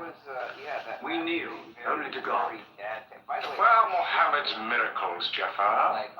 If he were a prophet, he'd light the sky with that. Indeed, this is true. God has given his prophets a sign of miracles, that we may recognize them. The miracle of Muhammad is the Holy Quran. A book, written by an illiterate, attributed to God. I think the emperor has had enough. And mindful of Pentecost. When God sent down tons of fire from the heads of Christ's apostles, so they could speak the many languages of the world that they knew not before. But do such miracles happen in our times? What judicial system, even in the 70s, would say, okay, I've heard enough. Believe this. You've made a poor case. Government's like, I don't care. Like, this has nothing to do with us. What, you know? You can make your own version of the Shia version. When we suffered persecution in Mecca, Muhammad told us, go to Abyssinia, the land of a righteous king, where no man is wronged. What they called persecution was fair punishment. That is order. Now, why did your prophet send you to me? Because you believe in the book of the one God as we do. He sent us because in your heart God will protect us. Talking with them is like drawing water from a mirage. But they've now laid a duty on me to listen to them, my friend. Like grandfathers who became Muslims from watching that movie. Like, there are like 3 generations of Muslims because of them. Go on. Of that movie. Like, it's so... And this is when I... For years, we worshipped wood and stone, images of our own manufacture. We lived in ignorance of God. We had few earthly laws and no heavenly laws. The rich neglect the poor, and the natural pity of man, whereby he lifts his brother up when he has fallen, is described by them as upsetting social order. Anymore. It's not possible. To this inhumanity has come a man whom God chose. And in that we believe. Come on up, man. It's also kind of funny because they like everybody who is a Muslim in this movie is like white or, you know, like aristocratic in a way. It's kind of a hilarious, you know, racial identification. I have a really funny story about this. So this movie, not a lot of people know this. Back then, it was really hard to get a job. It's really hard to get a job in the acting world, right? The guy who played... Hello. My name is Adam Ferrari, Chief Executive Officer of Phoenix Energy. He passed himself... I look forward to you. He passed himself as a Muslim. How do I know You're overcome. I beg you to collect yourself. 2 blocks away from me. I speak of the messenger of God. Told me the story that he was a Baha'i this whole time. Muhammad teaches us to worship one God, later on, to speak truth, later on, he said to love our neighbors as ourselves, that he was a Baha'i. to give charity. Even a smile can be charity. That would be so hilarious. And to protect women from misuse, they went after him. to shelter orphans, and to turn away from gods of wood and stone. I cannot keep still and hear this blasphemy. We are an ancient civilization. To call our gods wood and stone is to speak ignorantly of them. The idol, the form, is not what we worship, but the spirit that resides within the form. I agree that idolatry is not always fully understood. Thank you. Now let me bring him back to the whip. It's like a clubhouse room, this movie.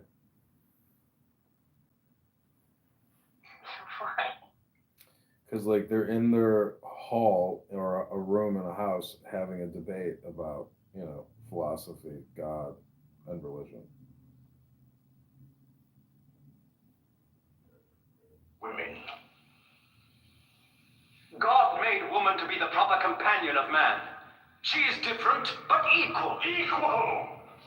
We buy them, feed them, clothe them, use them, discard them. Women equal to us?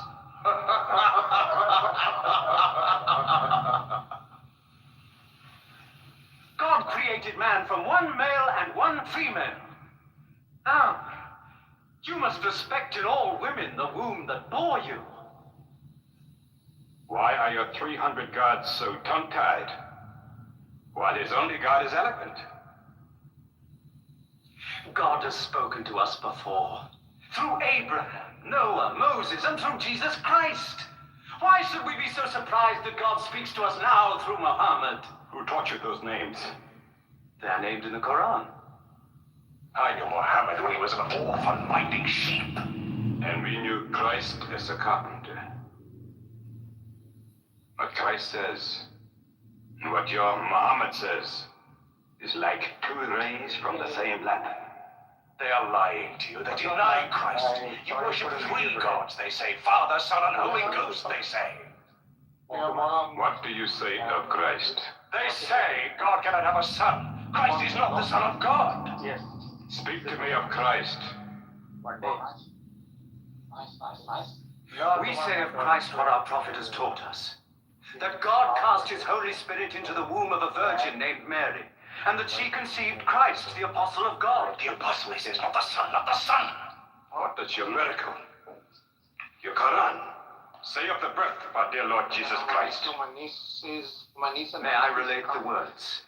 Okay, yeah, you told me that you were in Mayfair, right? I was in Mayfair. Come closer to At me. that point when I was speaking to, but then I went all the way to Tower Bridge. Right now I'm in Whitechapel. In the name of God, most gracious, most merciful. Oh, I've met Mitch. Relate in the book the story of Mary. How she withdrew from her family to a place in the east. How we sent to her our angel Gabriel, who said, I am a messenger from your God, to announce the birth of a holy son to you. She said, how shall I, Mary, have a son when no man has touched me? And Gabriel replied, for your Lord says, it will happen. We appoint him as a sign unto man, and a mercy from us. It is a thing ordained.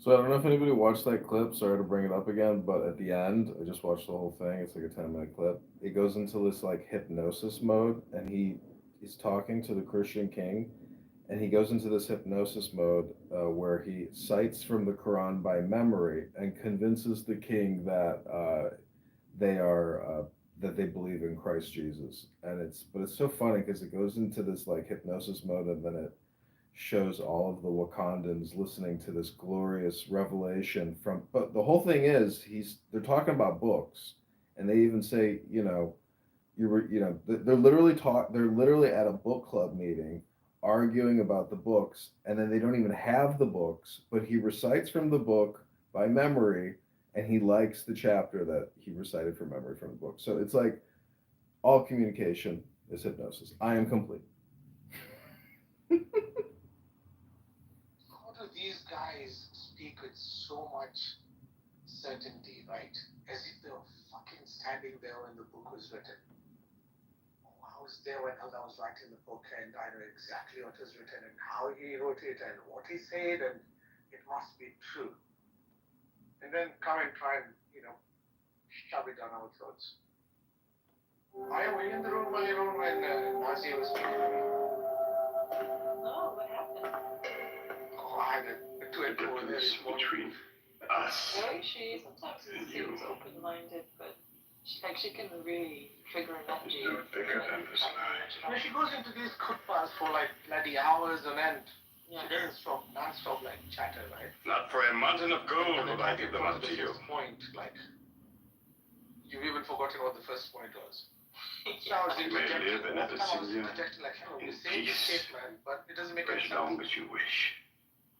May God's blessings be upon you on your return. She has like a fanatic side. That extreme on her positions.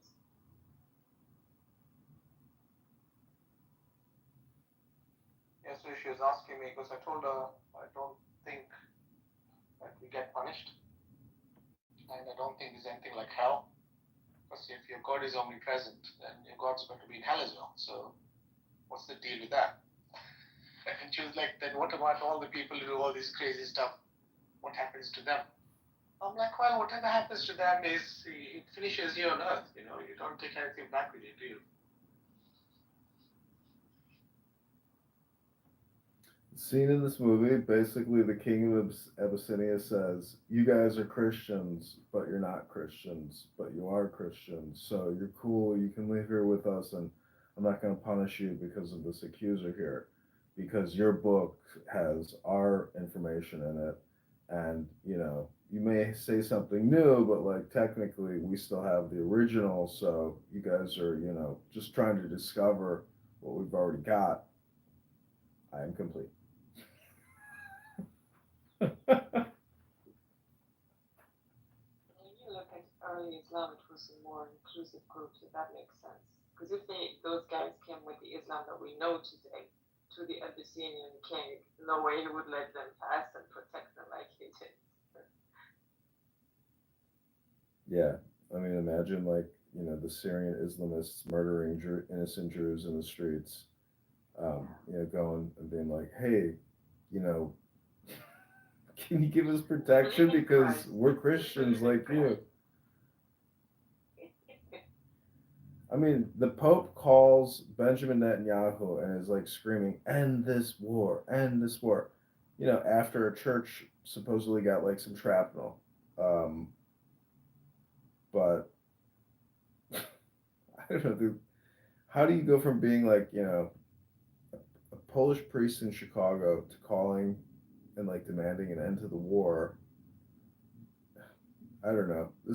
People are crazy, and like terrorists will just fight to the very bitter end until they just won't stop until they die. It's like brain dead, Japanese suicide. It's the same syndrome. It's like totally all or nothing.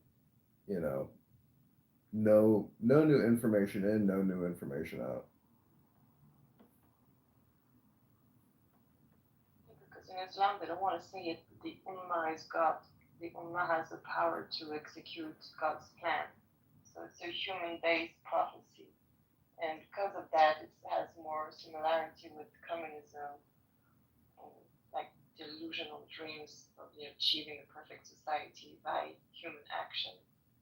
So this is like the Lulu people.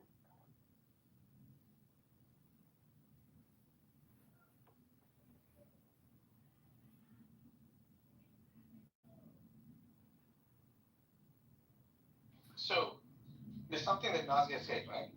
She said God sent somebody to go and tell, was it Jacob, right?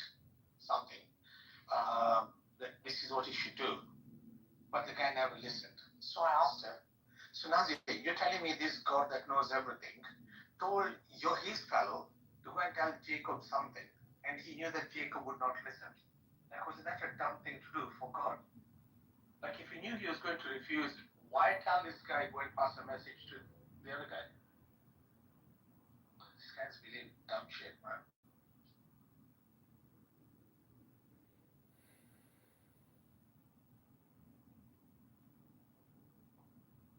Were you here when Daniel discovered like the Surah al-Fil, like the elephant attack on Mecca? And I realized that it happened before Muhammad was born. So basically, you know about that story? No? Is the one that the birds came and fought them? Yeah, with exactly. clay? Yeah, okay. Yeah, this one happened like 4 years before Muhammad was born. So basically, Allah did this huge miracle in flying animals and everything to defend a pagan temple full of idols. So I'm like, guys, I think this story really I think Allah is a pagan and it isn't a true religion if that happens. The point of defending that clay, it's with Arab paganism. Transform systems that are ultimately responsible. Is it crazy that they say everything about like, oh, we can't have any idol worship, but hang on a second, you guys turn towards the stone and bow towards the stone. What's that all about? Is that idol worship? You say, oh, you can't look at the idol things and decide things based on religion, the stuff around you. But hang on a second, you're going to break your fast depending on when you see the moon. How does that work? These are the disciplines the prophet puts upon you. You cannot harm a woman, a child, or any old person.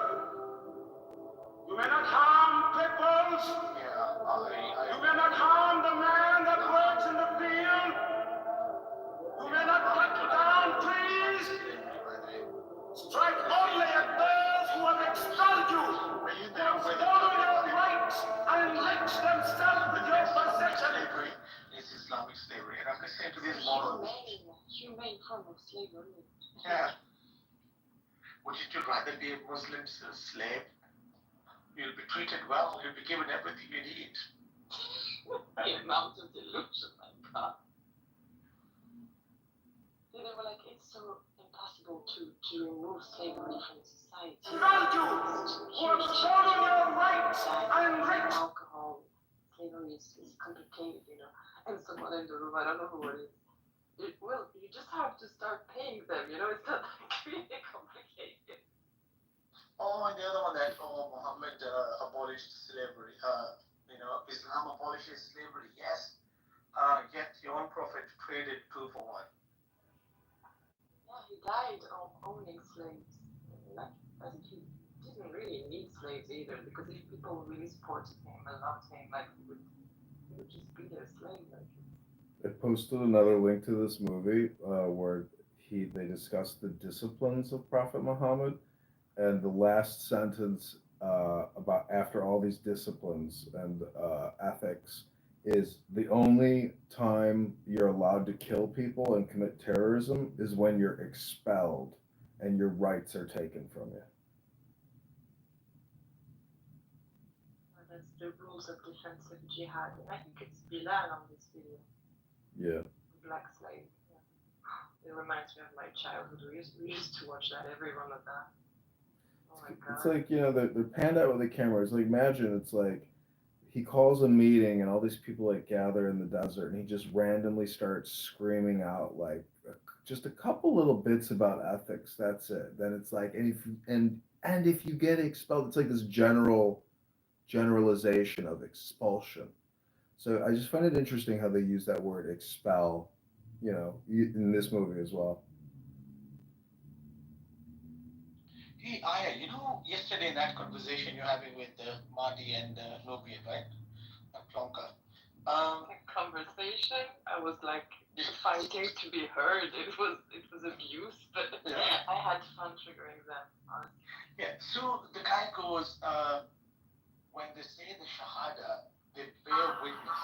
What do they bear witness to? Because do you know God? She says, yeah. I said, so you know everything about God? She's like, no, I don't. So I said, okay, then that means you don't know everything about God. She said, yes, I don't know everything about God. So then I asked her, so when you bear witness that you know God, according to what Marty and Nubian say, it means you should know God so you can bear witness about this God. Yet you don't. Here's how you make my super easy. If you're not getting your back. Maybe it's a mistranslation, because when I think about the Shahada, Ashhadu is like swearing. Yeah. Not really implying knowledge, but I may be wrong. I don't know. How can you have knowledge of God? Even if we argue that it's knowledge, how can you have knowledge of God? Yeah, that's a fair point.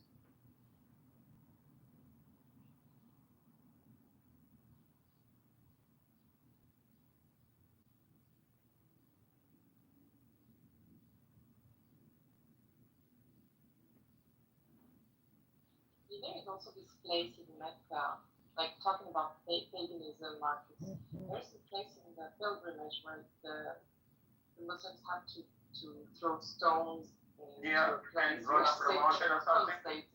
Yes. This is like the most pagan thing to do. Is it they'll throw it on one sort of like mountain and then run to the other side and then throw other stones the other side? I don't remember exactly. There's a place where they all throw rocks. Like, it's all about rocks in this religion.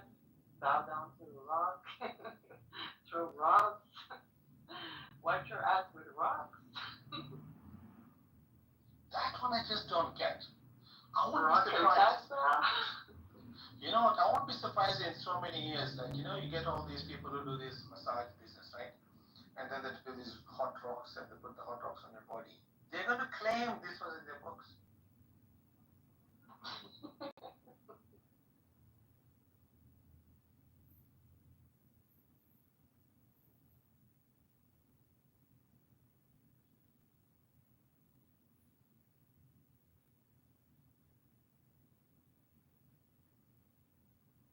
Stoning people to death, intifadas, It's all about rocks.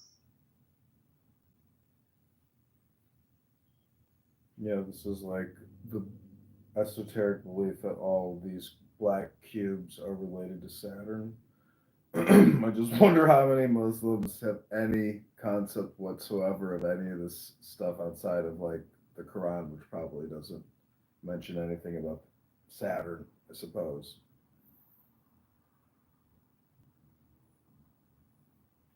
You can ask Mahdi who make his way to thinking that Satan is quoted in the Quran. He will find a way.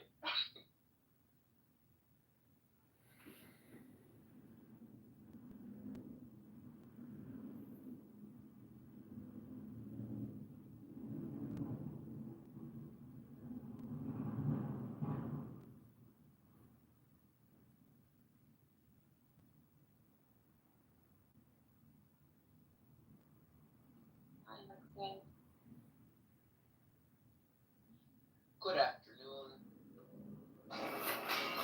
I'm looking at all the people that I know. There's one guy here who's both The Kaaba in Mecca, the focal point of the Islamic pilgrimage, holds profound symbolism beyond its religious significance. Today, we explore a fascinating connection between the Kaaba and the planet Saturn. Since ancient times, the Kaaba has been revered as the center of worship. It predates Islam. Its origins tracing back to the time of Abraham. The Kaaba is draped in black cloth, adorned with black stone considered sacred. Its cubic structure symbolizes purity and unity in the Islamic faith. Interestingly, the Kaaba's cubic shape and its central position resonate with Saturn's symbolism in various other cultures. In Roman mythology, Saturn was the god of agriculture and time, associated with prosperity and renewal. And the planet Saturn, with its prominent rings, has captivated humanity for centuries, and is the furthest planet we can see with the naked eye. Astronomically, Saturn's position in the heavens has been a marker for navigation and timekeeping. As celestial movements influence ancient calendars, a Saturday, the seventh day of the week, is named after Saturn. And this reflects the enduring influence Saturn has in our cultural and linguistic heritage. And then, of course, the first day of the week is Sunday, which represents the sun. Monday represents the moon. Tuesday is Mars. Wednesday is Mercury. Thursday is Jupiter. And Friday is Venus. And every year they have this massive pilgrimage to Mecca and Hajj, and the pilgrims circle the Kaaba, and that represents and symbolizes the rings of Saturn. And they circle in anti-clockwise, Saturn spins clockwise. So what you're looking at there is a representation of Saturn and its rings. Thanks for watching, and leave any thoughts, comments, about what they did and saw.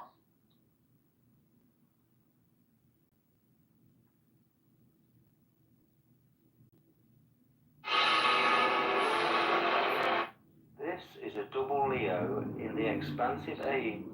Watching videos of people on the moon. It's such a The camera Quraysh of Mecca it's kind of blurry. returned with help from the Jewish tribes So you think we should go with back? an army of 10,000 warriors. Yeah. This was over Also, 3 times like, the size of If you're Muhammad's gonna army be of only in zero gravity, 3,000 you should men. like have a suit that can handle you However, falling down. So you can Muhammad back gained the yourself, initiative like, by show how digging cool a it is to massive be, like, trench in low to gravity, the north of the city, making it extremely difficult for the enemy's cavalry to cross. In an attempt to break the deadlock, the Quraysh secretly negotiated with the Banu Qurayza, a Jewish tribe in Yathrib,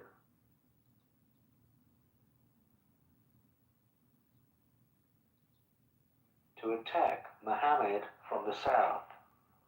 When this failed to gain any serious momentum, the Quraysh gave up and retreated Alright, looking back at the to people that Mecca, went to the moon, it's leaving literally the all white Banu men. Qurayza Jews to the mercy of the Muslims. Once again, Muhammad felt betrayed by the Jews, who had treacherously reneged on the constitution of Yathrib. He sent his army to their village, and after a 25-day siege, the Jews surrendered. But yeah, This time, Muhammad had a problem. And she was black. He knew if he banished them from the city, like he did with the other Jewish tribes, they might join with his enemy and come back later to attack him. He decided to hand over judgment to an independent mediator who found the tribe guilty of treason and sentenced all the men to death. The women and children were spared, only to become slaves to the Muslims. All 800 men were eventually put to the sword, although the deaths of the Jews was not based on race or religious grounds. So I'm watching this documentary that I put in the chat. When the Jews surrendered to Muhammad, do you think that they were like offered peace or survivalship, and then Muhammad? It says that Muhammad appointed his court to determine the punishment. Then they killed all 800 of the Jewish men and kept the women and children. So do you think that they were essentially lied to? Yes. Is that what? Is there something in the Talmud or something about any of that history, or is there any history? No, we don't have a history of that because they were killed. Have you ever read a history book about the history of? Most of that massacre is from the Muslims themselves. I came across a thesis saying that it was like a very distorted version of the massacre. That it was like completely mistranslated, I don't know. I can find this for you if you want. The knock-on effects created deep division within Muslim-Jewish relations, which it could be argued has never recovered. Following on from the Battle of the Trench, a truce was declared between the two opposing sides. However, in 629, the Quraysh broke this truce by attacking one of Muhammad's allies. This set in motion the beginning of the end for the Quraysh. A few months later, in 630, Muhammad gathered an army of 10,000 Muslims and headed south for Mecca. The Meccans put up a resistance, fighting for months, but eventually were overrun by the Muslims, who entered the city and triumphed. Instead of putting his enemy to the sword, Muhammad declared an amnesty and forgave them all. Do you love Muhammad? When the city was safe, he made his way to the Kaaba, walked around it 7 times before removing all 360 idols, which represented various pagan gods, leaving only the black stone, which is still there to this day. At this point, he declared that there is only one true God, Allah. In the ancient pagan world of star worship, many idols represented planets, stars, and constellations. This is an interesting coincidence. The fact there were 360 idols in the Kaaba, the same number of degrees the Romans, as the zodiac, the Persians, they were the and dominant the act world of powers. circulating the And they looked Kaaba at the Arabs 7 times before removing what the these idols are like animals that could live have out some in the desert. metaphysical We ain't significance got nothing to the 7 we ain't planets even got of the ancient world, or the colonize 7 like, let's leave it to Sephiroth their own in shit. the They do Kabbalah's whatever they tree do. of life, We are the world the power. Sephiroth of victory, ruled by Venus. Of respect, like high respect. So By they 631, Arabs were the regarded last as pagan like low class, stronghold like fell to the barbarians, Muslims, innit? giving them complete And rule yeah, over all of this man Arabia. now, Muhammad, he The only comes stone from left this in the place. Kaaba He comes from these was the people, meteorite, and which could have fallen to Earth as Venus effects of his moved message, if into you its look new at the orbit world, around the time of and Abraham. these people, the Arabs, From the early days of you can't Islam deny to now, the effect the Kaaba and is the the focal positive point effect of the that it's had Muslim on religion. how it's changed and Just as the transformed glyph into a for more Venus is a civilized circle of focal people, consciousness and you know, over the cross they've of the advanced in a physical lot of things, but material that's realm. a different story. But The act he of really circling gave the them black something they cube never had at before, Mecca and that reflects also, these the history, metaphysical obviously principles. Islam now became Muhammad had now done all he had set out to achieve. Such as the Romans In and his Persians. final sermon And to yeah, his through followers, this man, Islam the very next was year, another player he commented on how he had abolished of usury power, let's say. from the land And that's that now unusual, belongs this man. to the So Muslims. I don't know how you can say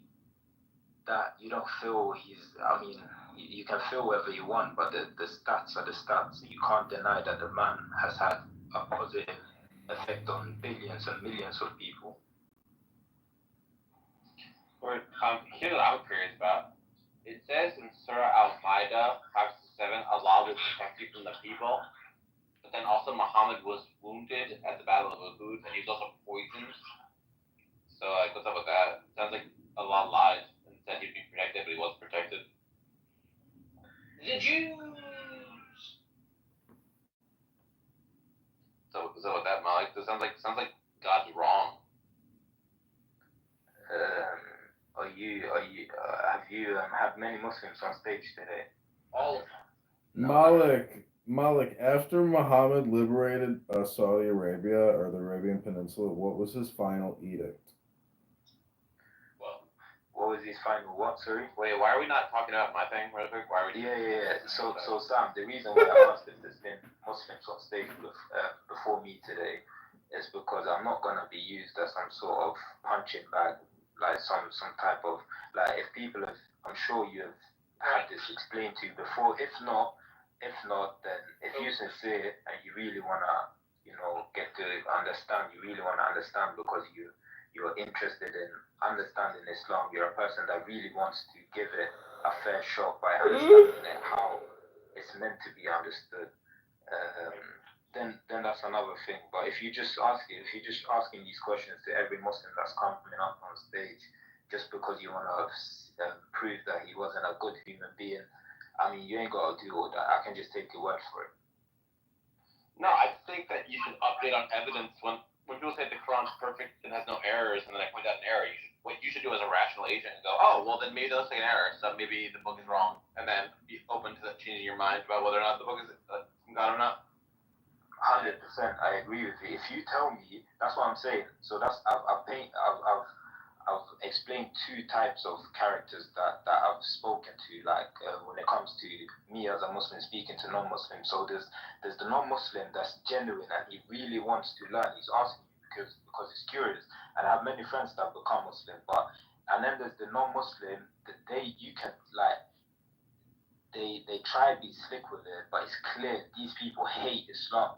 And this is the reality. This is the reality, and this is a subjective experience that you can only feel if you are a Muslim. So obviously it's an anecdote and that, but it's a very true. It's like me as a black man. I can tell you stuff that black people generally feel when they're in certain predicaments or certain situations with other races, how they feel, or like at work or anything. I can tell you generally how black people feel. So similarly with Islam and me as a Muslim, I can tell you generally what type of people we come across. So it's very accurate, Malik. That's very accurate.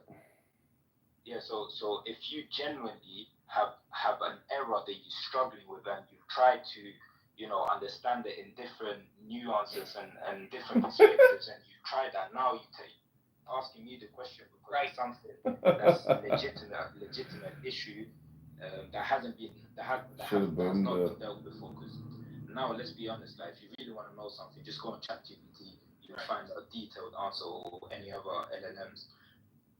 So, explain your claim. Are you still doing this, Barbie? You ain't got anything better to do on a beautiful Friday. Who are you? Oh, look, it's Blackie Blackerson. Look at me. I am the mayor now. I'm from Kitover. How are you doing? I am good, Yakov. Palestine exists, but it's just that in what context? It can exist as a geographic territory like the Sinai. There are no Sinaeans. There's not a people called Sinaeans, but there is a Sinai. You are allowed to now have shawarma shops, but no more rocket launchers. Like we have areas in the country that are, geographic areas like the Sierra Nevadas. So if Oh no, Fox is not. It's just fresh breaking. Fresh breaking. It's in.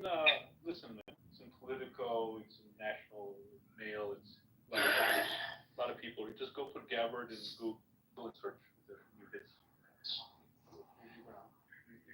Your eyes will pop out. Yeah, yeah.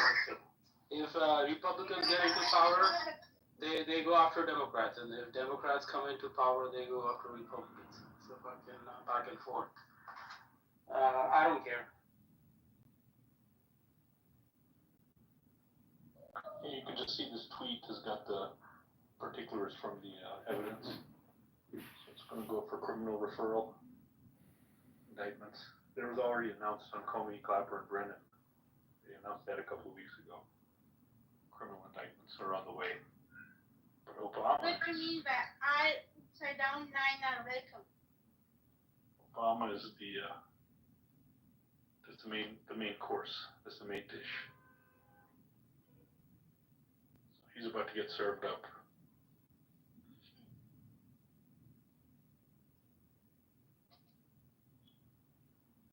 He could run to Kenya, run away for this.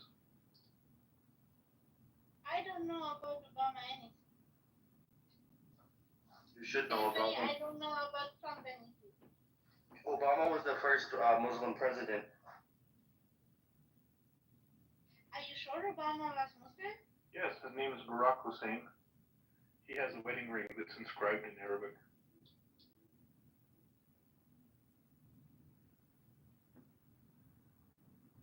Angels is feeling so proud right now. No. He was a community organizer, just like Muhammad. I never saw him that way. I did not know that.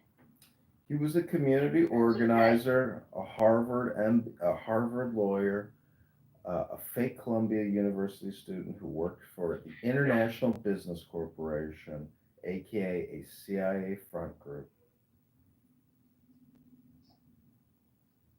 Right in Indonesia. It's a CIA family.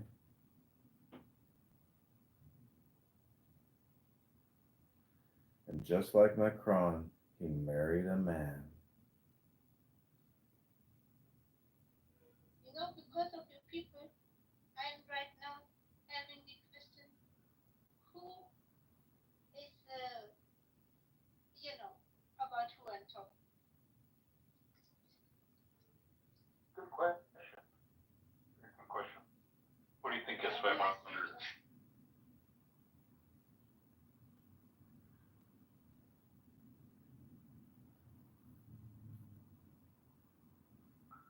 Who's the six? Is the six our gang? Who's six? I think he means with He's talking about the planets, Evital, but he forgot there's 7, not 6, you schmuck.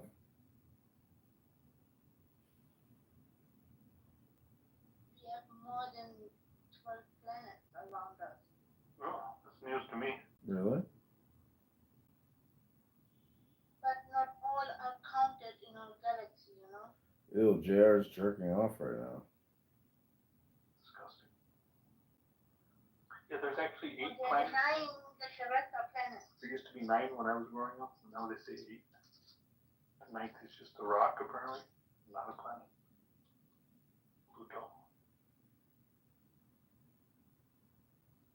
It is a planet. No, it's not considered a planet anymore. There's officially 8 planets now, not 9. Yeah, if you look at it from like the American scientific community's perspective, it's 8 planets. If you look at it from the Hindu scientific community, it's 9. Yeah, but they use Rahu. That's what you're missing on there. They've got the phantom planet Rahu. Is one of them. Yeah, okay, yeah. It's also 8.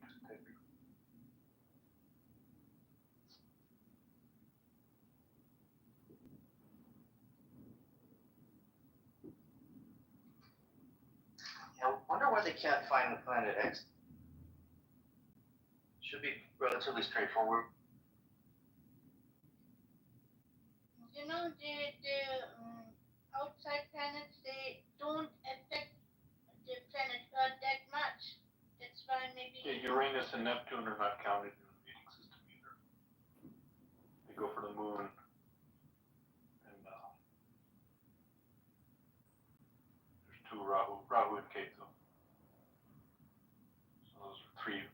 addresses.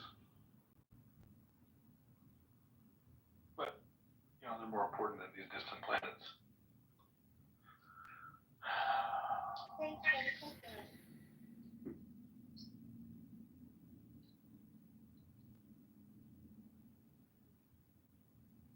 Well, I want to know, how does Mr. Robert look like? Who is Mr. Robert? He's the guy that offered her a buffalo.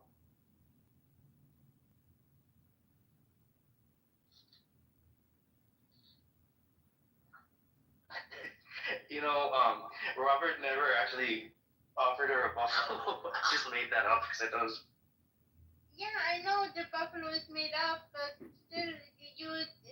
I don't know Who is Robert? Why did you mention Robert just now? How would that be important to us? Why did you mention Robert? Because yesterday, the conversation we had yesterday, I don't know. Somehow he had this kind of place to get in my mind. Yeah, but we never discussed Robert yesterday either.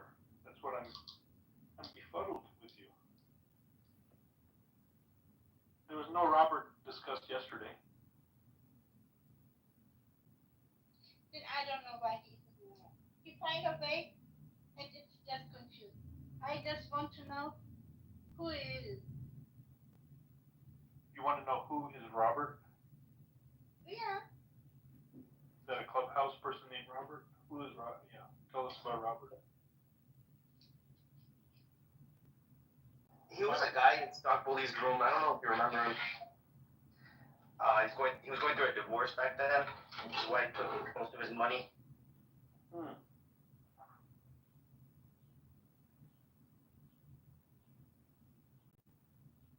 Why I don't think that Robert is, I think he should be smart enough to avoid that kind of happening, How do you avoid? It's possible that two people. The smartest people in the world cannot avoid. You can't avoid them taking half. Even Jeff Bezos could not avoid that. They always get half.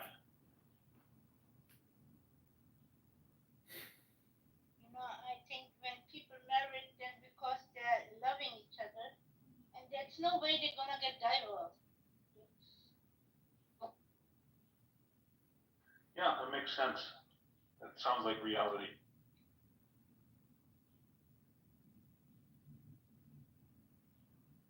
And if, then one of them must be horrible.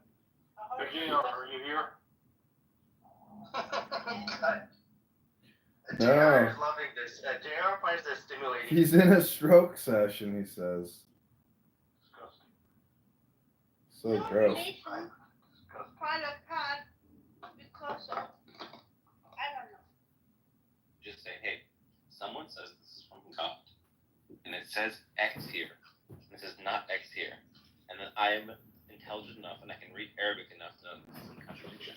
And every Muslim on earth.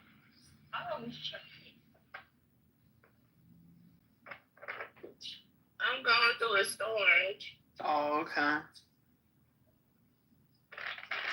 Sandra, real quick, how things up in Dearborn? I witness that there is only one God. I mean, You don't care how things is in Dearborn. You just trying to start a conversation and piss somebody up.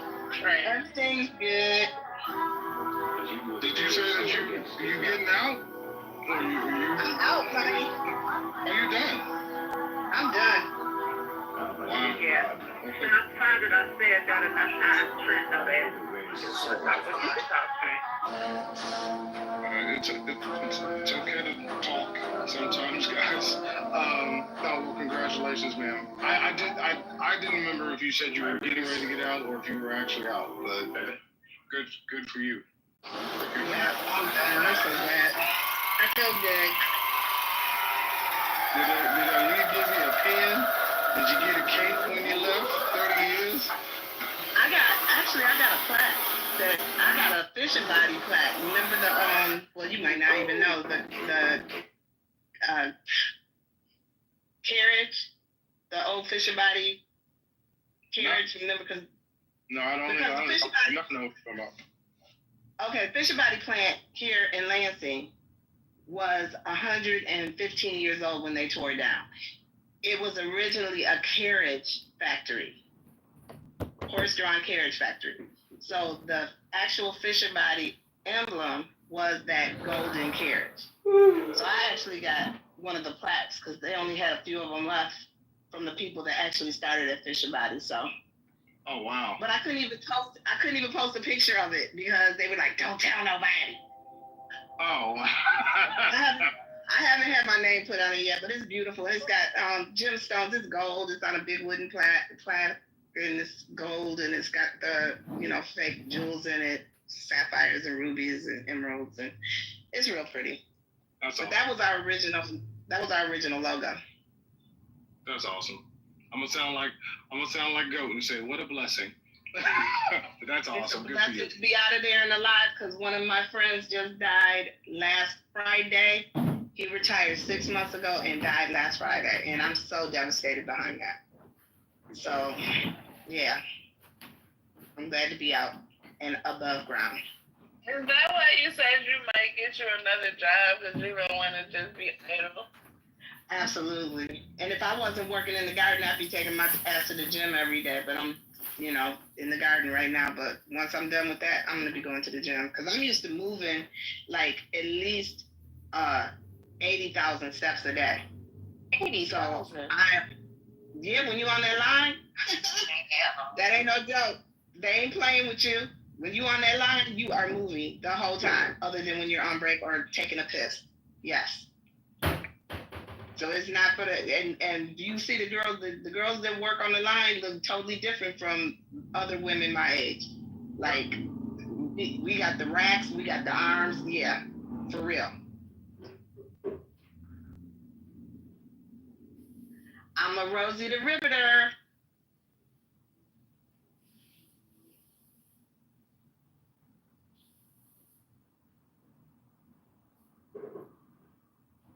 Well, excellent.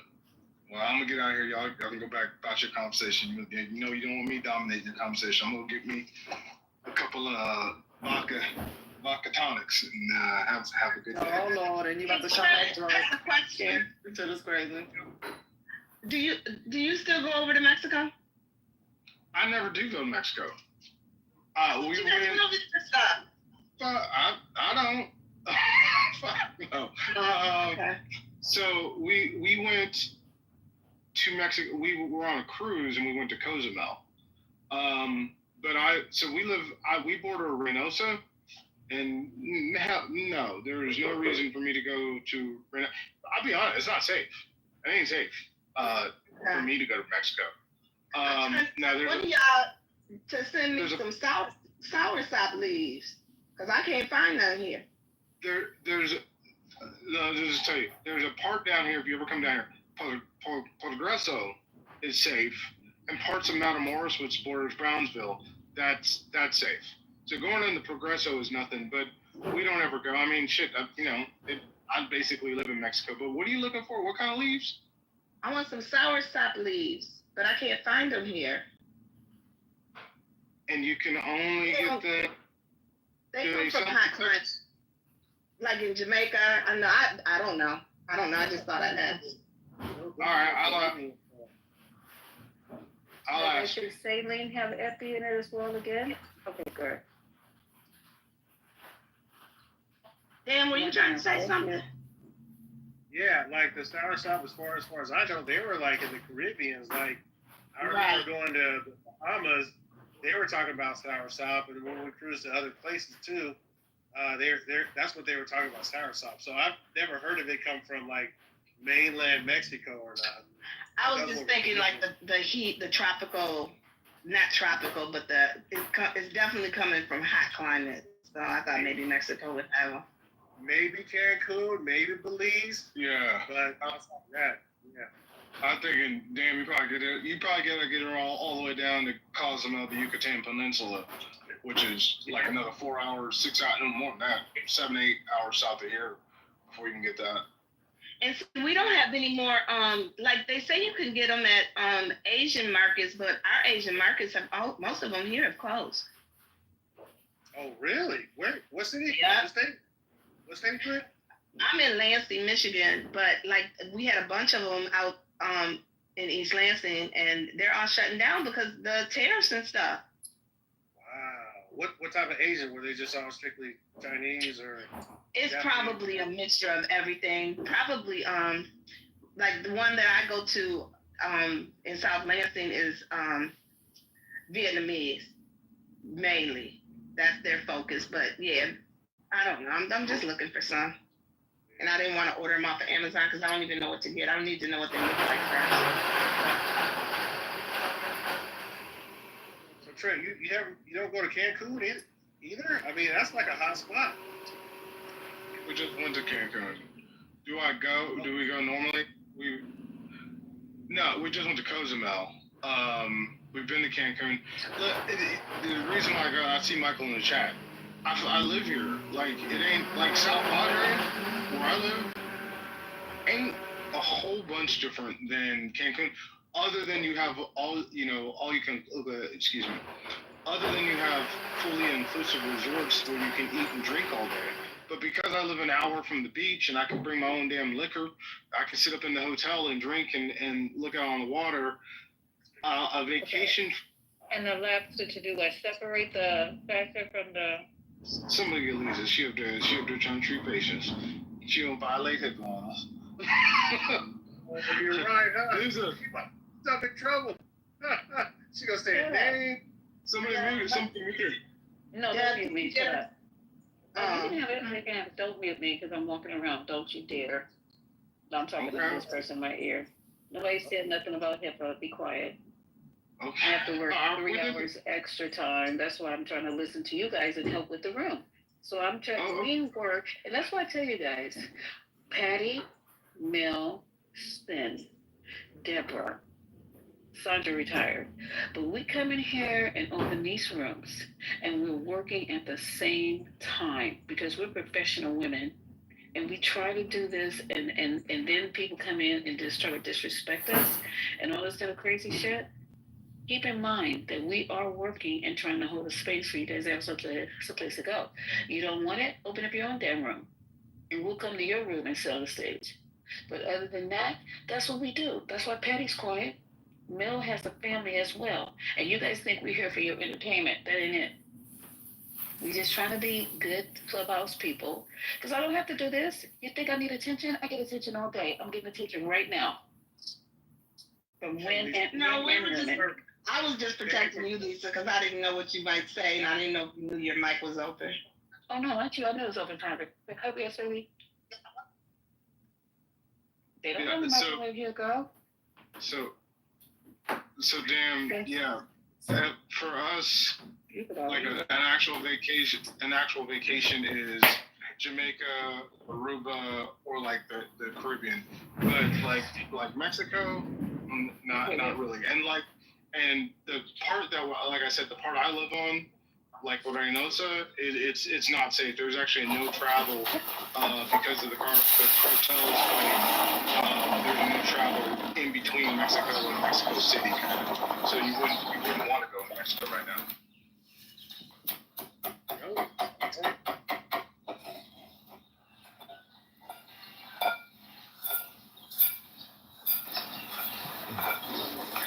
So is the Trump administration trying to clean up the cartel situation, or are they exacerbating that situation? Is that on that 2025 list that you got, or do you know something else? I would say that it's in Mexico because we've shut off the human trafficking from Mexico.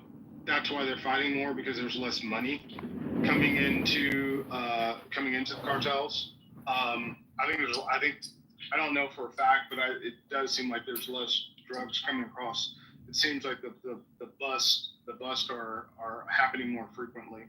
I claim that the cartels are now going to be designated as terrorist groups that allows a different type of posture for, how they're going to enforce shutting that stuff down, which includes That's funny. I got the jokes. That was funny. Borders. Right? That includes like military intervention. Like they can raise the level of like response, more than just like DEA and like border control. It's a lot more. There's military. I'll tell you this. There's military down here. What exactly they're doing, I don't know. They're actually very tight-lipped, but there's definitely military down here, and they're not just doing. They're not. The border crossings are down so far. They're not guarding the border. I don't know exactly what they're gearing up for, but they are definitely.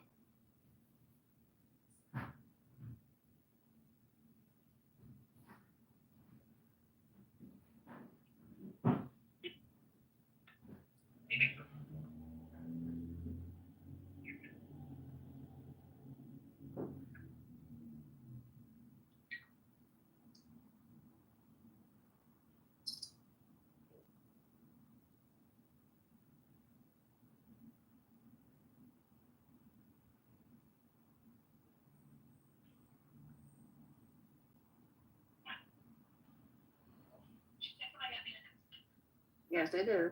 You'll be all right. Damn, in the chat, I'm going to put this guy or this channel on X. If you watch that channel, and it is gruesome and it is graphic, but as far as probably the best and most, I don't even know how they get all their information. As far as the best and most updated information on what's going on down there, that's the channel. They are very good, and they talk about the different factions. There's been a truce recently between the Gulf Cartel and Sinaloa, I think. There's almost like the Crips and Bloods. They're like coming together because the violence has gotten so bad and they're killing so many of each other that they realize that they've got to coalesce and figure out something. Because I do believe the Mexican federales have become more aggressive. So I don't speak about it too much because not my place to talk about it. But if you want to follow somebody, follow that. I put in the chat.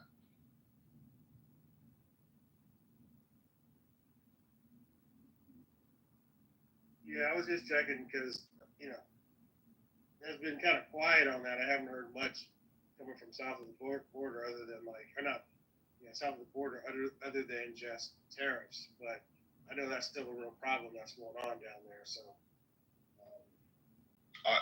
our side of the border is as quiet as it's ever been. Like definitely in the 7 years that I've lived here, but in talking with the Border Patrol agents, this is the quietest it's been in 10 years. It is, and some say ever, like because of the minimal crossings. And it's almost like it's almost too quiet because they don't want to completely stop it because then you don't need to pay these guys. They make some money, right? They make some significant salaries. So then you don't want to, funding can get pulled away over the course of time.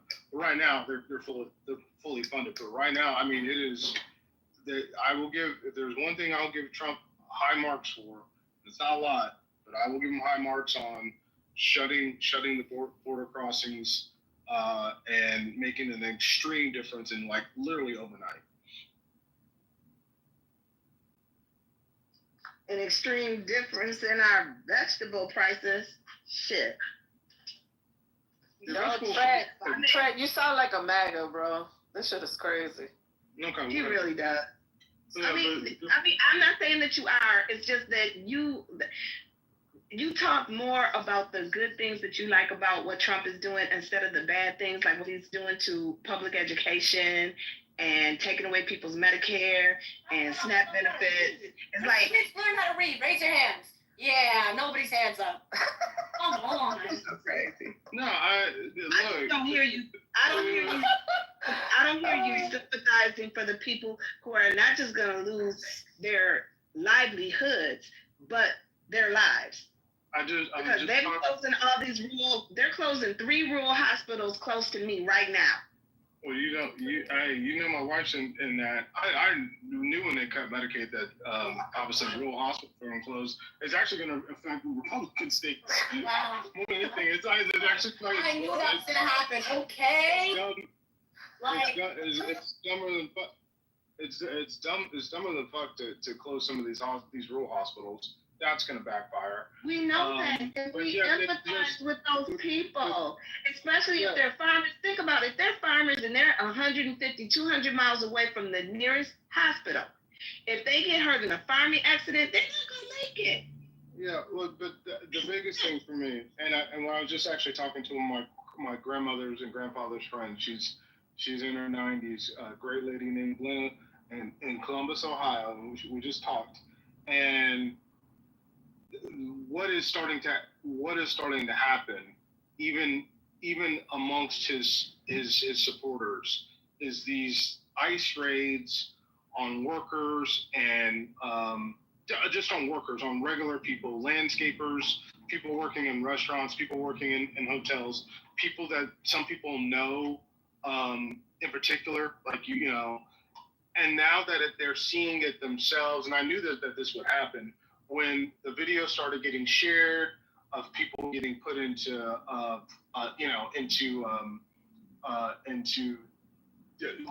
cars and taken away in handcuffs, and these are mothers, these are people that you've known, the calculus is going to change. That's why I know it can't change, because the public perception of this is beginning to change. It wasn't that strong to begin with, and so I actually don't think that. I think some of it's terrible, and we needed to do amnesty before we did all this deportation.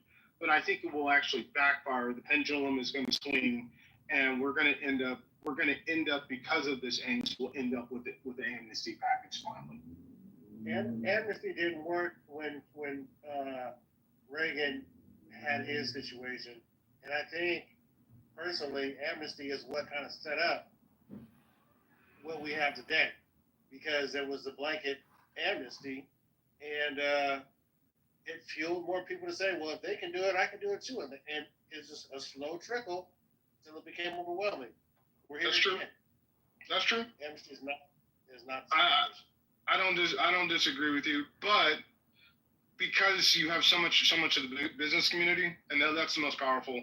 When you have the agriculture, and when you have the travel and leisure hotels, and now the restaurant industry, all coming back and saying, we need to do something about this. This can't continue.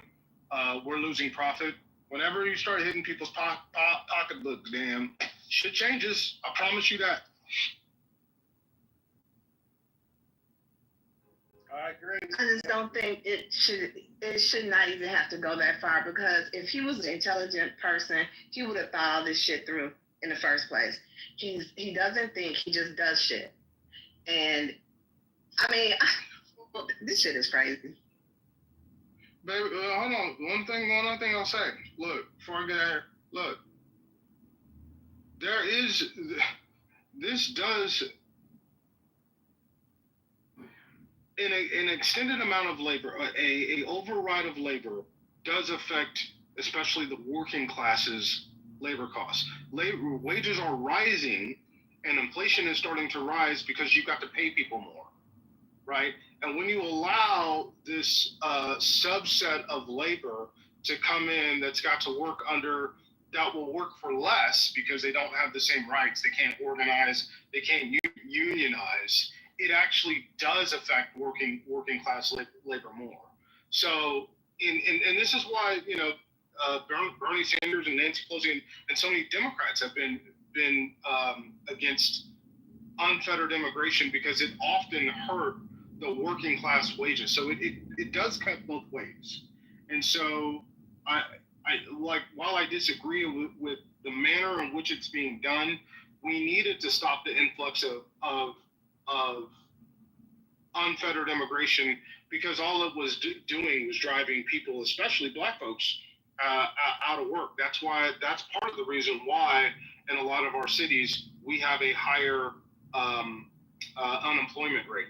Places like New Orleans, it was beginning to, it was affecting those folks' wages and their ability to work.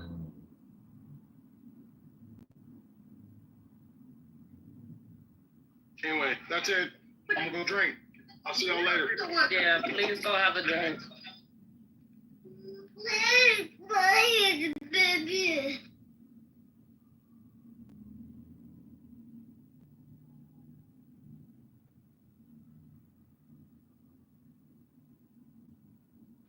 We got breaking news. What you got? Just came across my little Apple News thing. It says DOJ moves to release grand jury testimony in Epstein case. Oh, look. I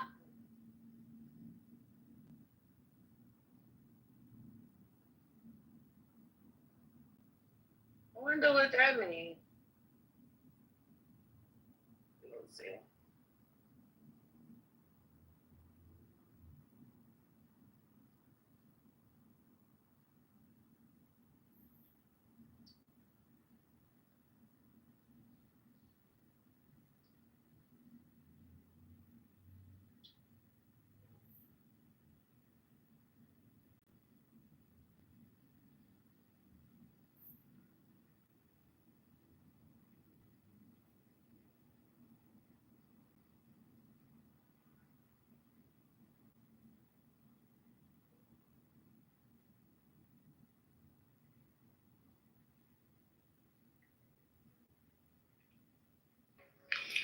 The reason why it didn't make sense to me, what Trent just said before he left, is if he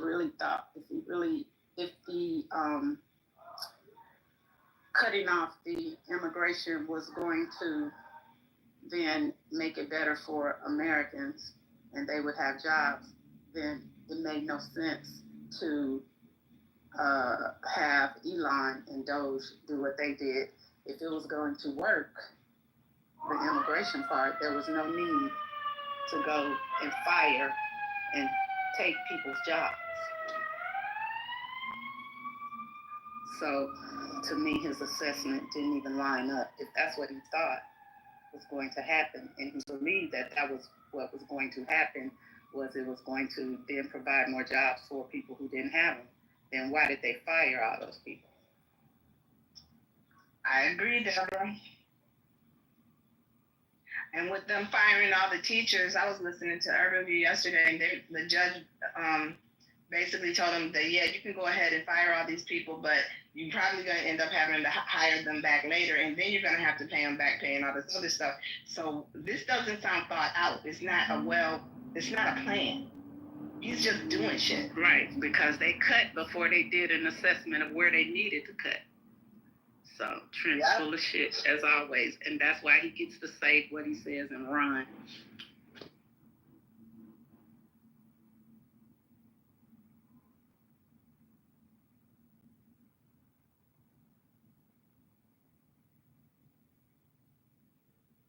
If he took the time he spent playing golf to look at the situation and analyze the situation, it would probably be better, but he doesn't think.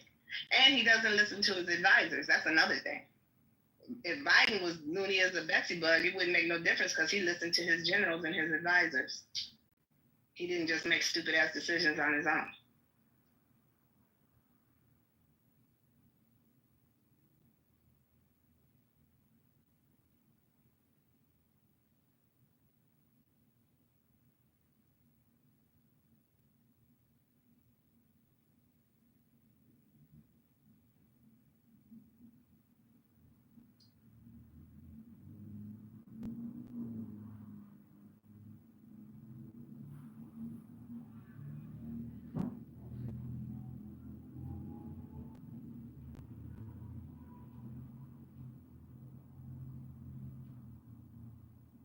I don't know what's making me sleepy at this rain or you niggas, because boy,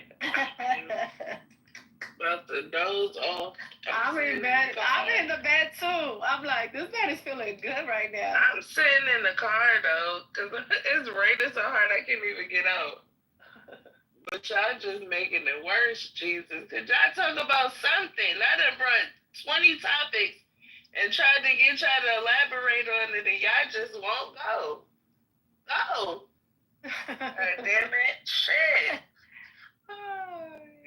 Yeah, I was listening to Trent talking shit. I'm like, this motherfucker, he sound like a fucking MAGA. He's annoying. He is annoying. I'm like, sir, my daughter was like, is he KKK? Is he part of the KKK? Damn. That's crazy. I'm like, I don't know. He's bugging.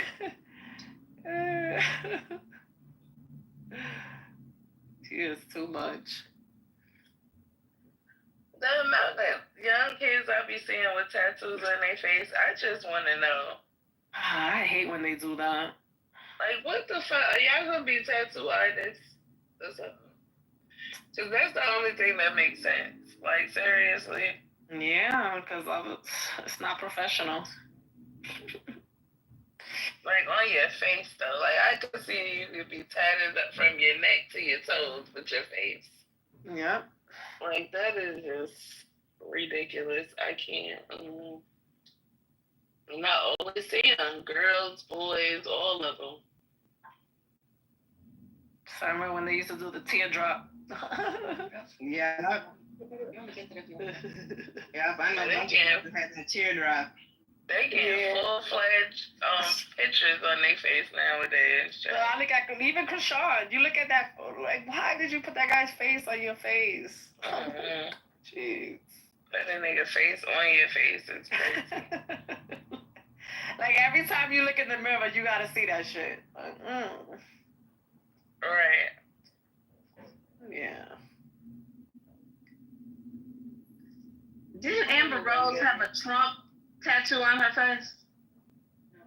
Or was it just temporary? That was probably temporary. She just has her son's names on her forehead. Yeah, she had a big stupid ass tattoo on her forehead. I don't know what the hell made her do that dumb shit.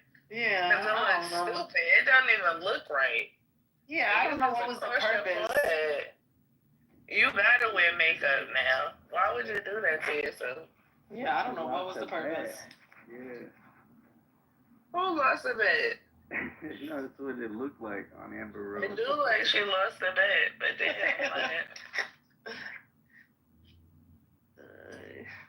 I just want to go in here and get my food. Well, we was in the pool. Cassie's like, that grandma got a tattoo. It's big. She had a tramp stamp. I was like, yeah, they were not. They just turned grandmas. They weren't grandmas forever. They were young before. Just like mommy, when I get old, I'm still gonna have my tattoos, and your kids are gonna look at me like, grandma got tattoos. My aunt, she said, don't ever get a tattoo because your palm tree is gonna turn into a weeping willow when you get older. Yeah. My daddy didn't want me to get no tattoos, but I got them anyway. I was determined. And I'm thinking about it, I want some more. The fuck? Yeah. He did not want me to get no tattoos. I remember being 14, being like, Dad, I just want a tattoo. He was like, no, you're not gonna get no. Like, you be doing, I used to be like, my father used to be doing too much. Like, you just need to chill out. Cause what the fuck wrong with you? I was so happy when I got to the age I could just talk to my parents like regular.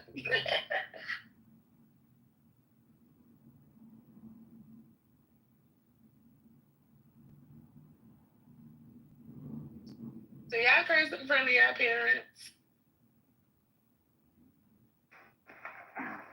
You got good parents. Some people can still not talk to their parents like they're, grown up. No, it's like, well, we had 18. We was no holds. We grown. Like, that's how they did us. We was grown. Everything that we did in the dark, we brought to the light at 18. I know a lot of people that their parents so strict still. They grown as hell. They got kids of their own and they still can't do shit around their parents.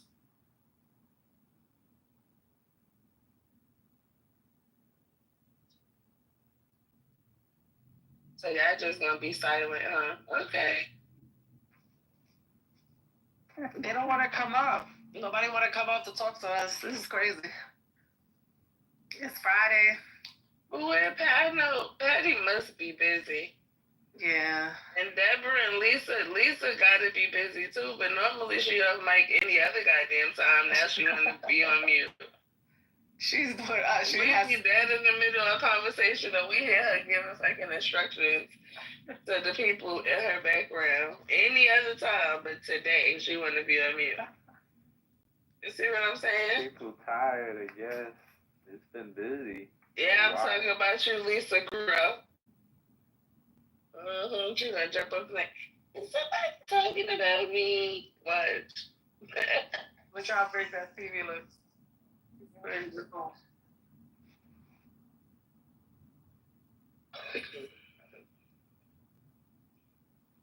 need to be in a contentious argument real quick because I gotta wake up. I got shit to do, and I'm just sleepy as shit.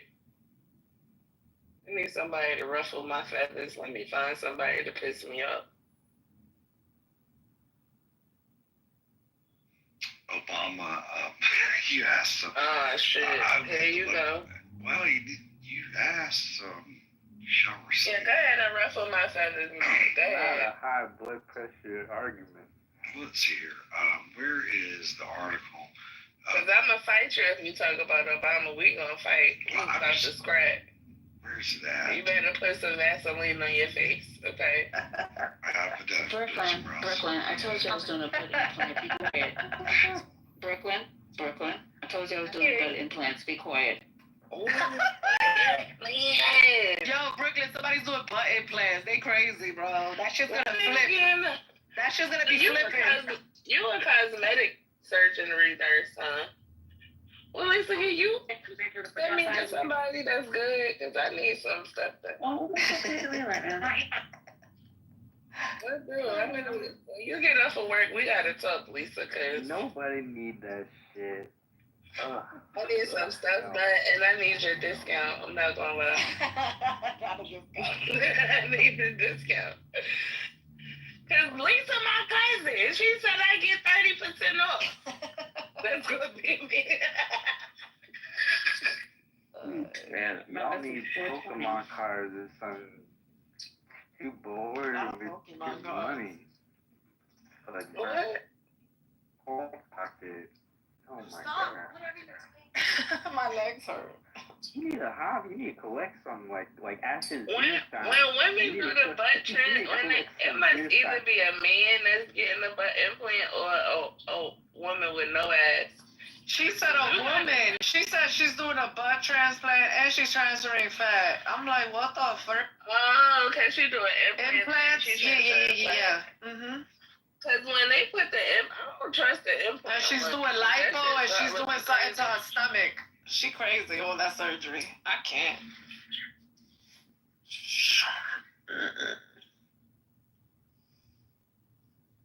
I was speaking to my sister. My sister's about to go back under the knife. Well, she ain't about to get that. She already got a BBL, right? Yeah, she's doing more lipo. She's doing more lipo on her arms, and she wants some scar she got under her breast when she got her breast done. She doesn't like the scarring. So she's gonna do like a laser or something. I don't know. These people be bored. Bad bitch, ain't you? Yo, surgery and tattoos, they're addicting. That's why you keep going back to that shit. They are addicting. I don't know about the surgery because all my friends that got surgery, they like, oh, I'm not going back like that.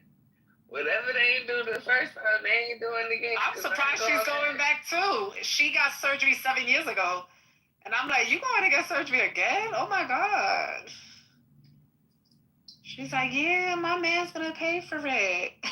I was like, okay. Okay. She crazy. Is that the cyber or the implant? Okay.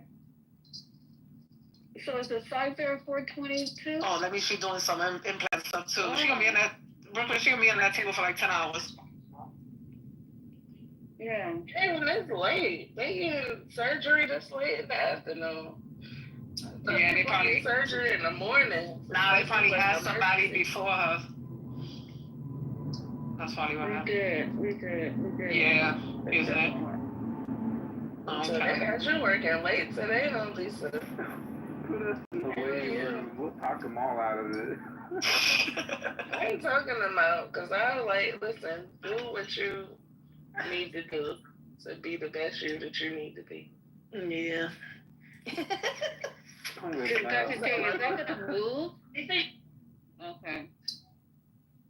Lisa, I'm surprised So the you ain't muscle never is been holding in them in place? So the muscle holds it right there. Okay.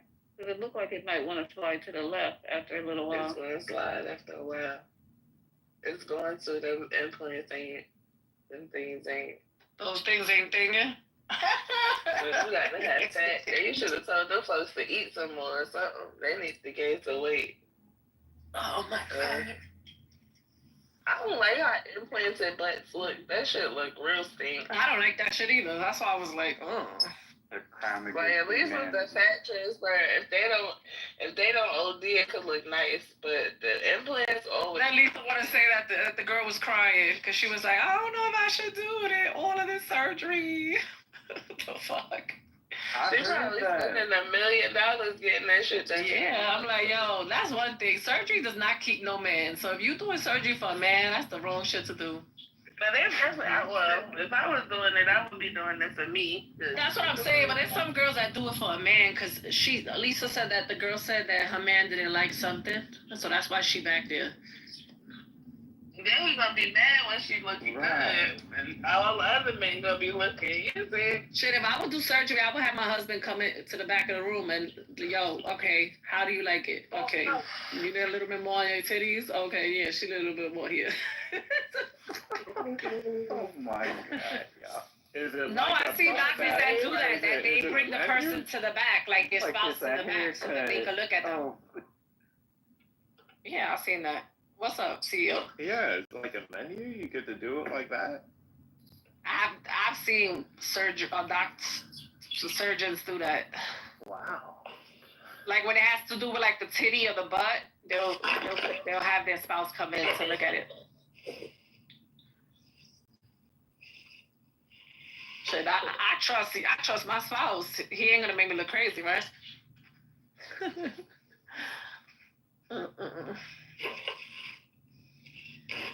Oh man.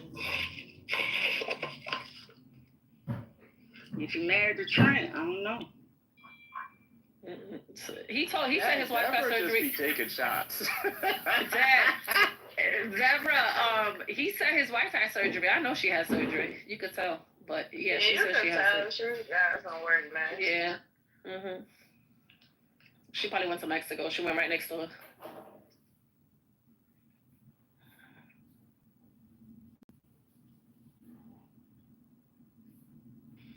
CEO, what's the word, man?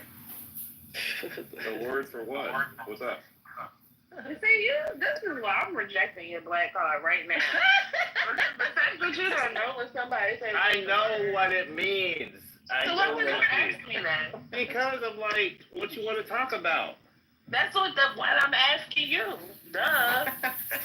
The fuck?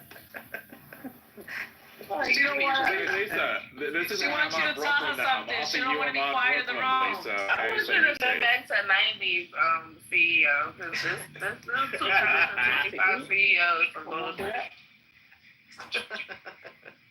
We need to go back to the 90s, buddy, because you just got old and just out of touch.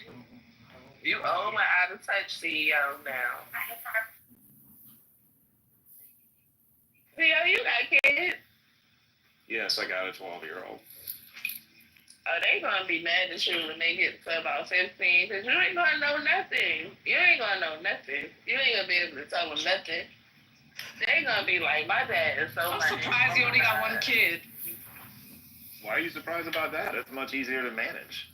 Oh yeah, of course. I know that, but I'm just saying. Hey, that's all he knows about, though. Are you going with your baby mother? What is That his that? baby mom. Isn't that his wife? Yes, it's my wife. It's not his baby mom, Brooklyn. I didn't know he was married. You married for Brazil? No, I'm married for fake. I didn't know. I thought you was out here. These married men on stage. I thought you was out here dropping, you know what I'm saying? Dropping loads and shit. Trent married, CEO married, Roy you married, Matt is married. Who else? Dan is married. Aleph, I don't know. Sometimes he be sounding married, sometimes he sounds single. I'm a little confused about Aleph. But he don't never talk about his wife though. Why you never talk about your wife? That's why I know you was married. Womack is married to the game. My wife has her own clubhouse life. Oh, okay. What size do you want? 15 round? He said his wife got her own clubhouse life. What now? Why you don't talk about your wife, CEO? Because you don't never say that. I said she got her own clubhouse life. So. Oh, she do. Yeah. Oh, she on here. Yes, she is. Right. So she might be in here, not in the. No, she doesn't come in this room. She got a totally different life. She does like Marvel, Star Wars, all that stuff. Oh, okay. Is she black? Oh, he hesitated. You know, Matt was waiting. My daughter's laughing. You took a long howl out. My wife is a member of Alpha Kappa Alpha sorority and an HBC and went to an HBCU. Okay. He haven't said yes. I remember. But you haven't answered the question. A lot of non-black. Who said that, Sandra? Good job. No, that was Deborah. Deborah. Good job, Deborah. That was a good one. Good job. So what was the answer? I didn't get the answer. As Ron Burgundy would say, she's African and American. Oh, she's African. Oh, okay. No, she's African American. I was just being like, you haven't watched Anchorman. I thought she was gonna say she was. She's black. She's black. She's a black. I thought you were gonna say she's Caribbean. American. Oh my. She's not Caribbean. Trent looks like he Caribbean. Like he could be like Trinidadian or something. I mean, that's Trent CEO. Are you happy, Matt? Did y'all see Trent's wig? CEO's not taking your women, Matt. Is that why you wanted to know? When I lived in Hawaii, I took his women. Hey. Oh, that was my early 20s. Oh, Lord. There weren't. In fairness, there was no black women in Hawaii, though. So it was white or Asian. Hawaii. It's white black women in Hawaii. There wasn't. Like when I was there.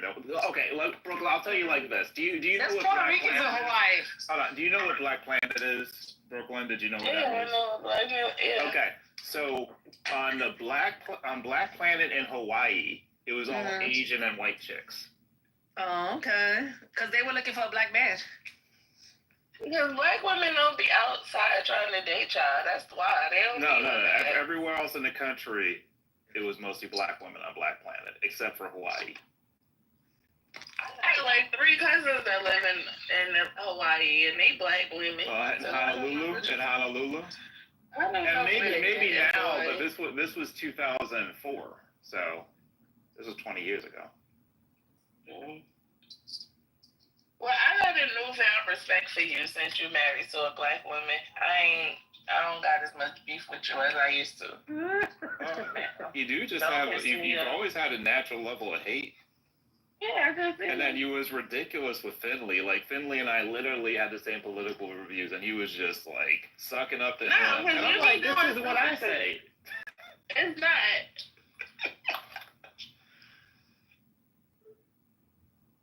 You do be playing favorites sometimes, BK. I met Finley that day. What the hell y'all talking about? Like, I be trying to be nice. It seemed like he was your best friend.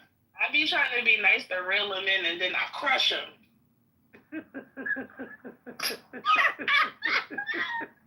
I'm good. That's funny, Brooklyn. And Brooklyn, if you look at my PTR as a picture of my wife, I just updated it. I'm taking it down in like 90 seconds.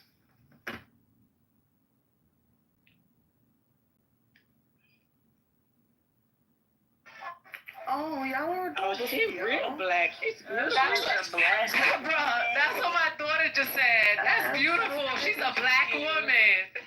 No, because I mean, not for She's nothing. dark skinned. This is, and so seeing, not for nothing, this is nothing against you, but just something I have learned about black men when they say, oh, yeah, my wife is black. She's like the very ambiguous black as possible. So for you to PTR, the total opposite is refreshing. What is cowboy?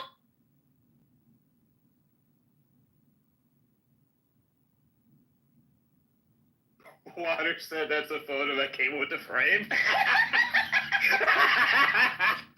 I'm messing. You have a beautiful family. You don't want to take out. Funny, man. That's good. That's good. I like that. That's an old hack. That's crazy. I can see you have that a beautiful too. family, though, fam. Yeah, that's funny.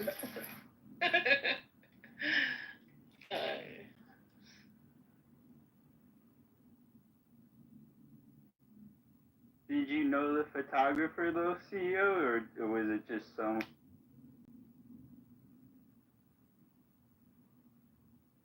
That was on the cruise, so we did a cruise wedding, so it was just the photographer on the cruise. Yeah. Wow. Oh, that was nice. Look at you. Was it a bunch of y'all there? Like your whole family came? Or? So I was purposely very strategic about this. So we did a cruise wedding because the people who was willing to invest to be on the cruise would be, so the wedding was very affordable. It's pretty genius. That makes sense. Yeah, might as well get the ceremony done there. Have a reception on shore if you want another reception. Did you have the reception right there on the ship? Yeah, right there on the ship. Right? Yeah. That's fucking cool, actually. What was the cruise line? Oh, God, was it? I can't remember. Carnival, probably? And we went to Jamaica, Grand Cayman, and one other place. Yeah, that was Carnival. Oh, wow. That sounds real nice.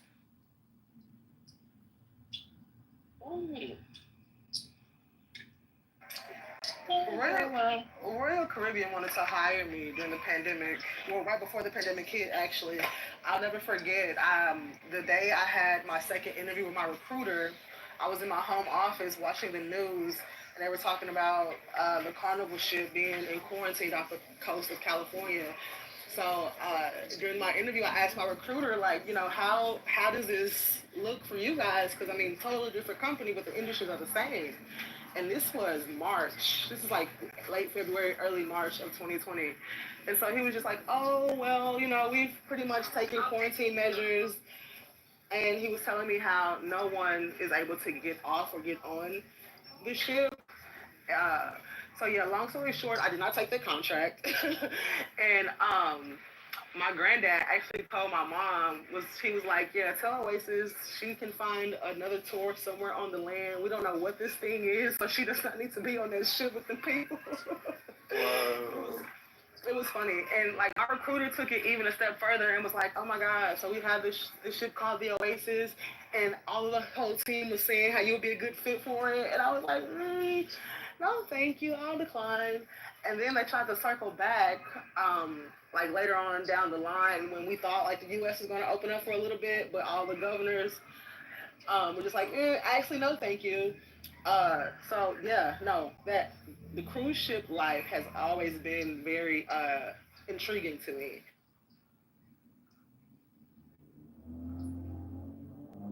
What, are you one of them dickheads that don't believe in coronavirus? Did you give me that? What the hell? You just say it. I mean, you seem like the type. I was definitely not a fan of the vaccine, that's for sure. But I was the first to start looking up, oh, what the hell is this? How do I combat it? So I was one of the first to figure out what the hell to do with it naturally. I know that there's specific strains of lactobacillus that kills it on contact. UV light was a huge upgrade in the system, in our healthcare system and the airplane systems. A lot of planes all have UV lights, which kills it on contact. It was cleared by the FDA to use, and hospitals too. So I bought my aunt who has breathing problems on oxygen, one of those UV light air filters. So I was ready. I was ready for that shit. But I never felt for the vaccine though. I don't believe in that shit. Yeah. You don't believe Saying in that vaccines? You can't. Yeah, you can still detox it, but yeah, just don't. Oh, that's horrible. So you was against the vaccine, but you believe that, at least you believe that coronavirus was a real thing. Yeah, I wasn't a dummy dickhead like you said. You're right. You said the dummy dickhead that didn't piss me off the whole time. You didn't get vaccinated. Yeah, no, I didn't get vaccinated either. However, I never downplayed the vaccine. Me neither. My mom works in healthcare, and I trust her more than anybody else. And so with that being said, she told me firsthand, just like with her being on the front lines of the situation when it unfolded, that the people who did not take that vaccine, and you were already immune compromised, you were not helping yourself.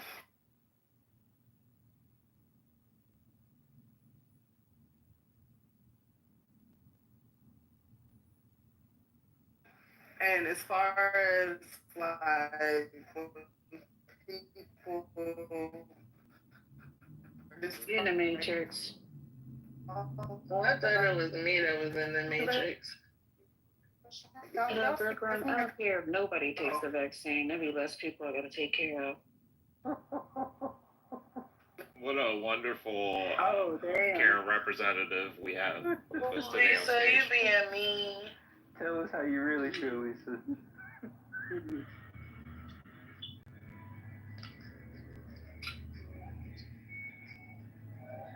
No, what happened with me was like January when that shit hit real bad. My cousin was like, go and get a flu vaccine. And it took me like a week or so to actually go and do it, but I went and got a flu vaccine. When I tell you I didn't get sick not one time, like normally I get like sinus infections and all of that shit. I get the flu. For the whole 2 years that we was in the house, or y'all was in the house, because I wasn't even in the house. I was breaking all the rules. I didn't get sick. I didn't know what the fuck was wrong with me. I was like, why I didn't get sick? Me or my ex, like neither one of us got sick, so we just didn't get the vaccine. No, same. Likewise, Brooklyn. So my sister was living in my downstairs bedroom, and I waited on her hand and foot. She caught COVID at the very beginning of it, and I never got it. I ended up catching COVID 2022 when I flew out to South Carolina to prep for a tour I was getting ready to get on. But the whole from 2020 up until that point, I had never had COVID. But the moment I decided to fly somewhere, I got this shit. I mean, that was a whole rule breaker. I didn't have no mask. I didn't wear no gloves. I just did everything that I was supposed to do. I don't know what the... Yo, check out When I look back...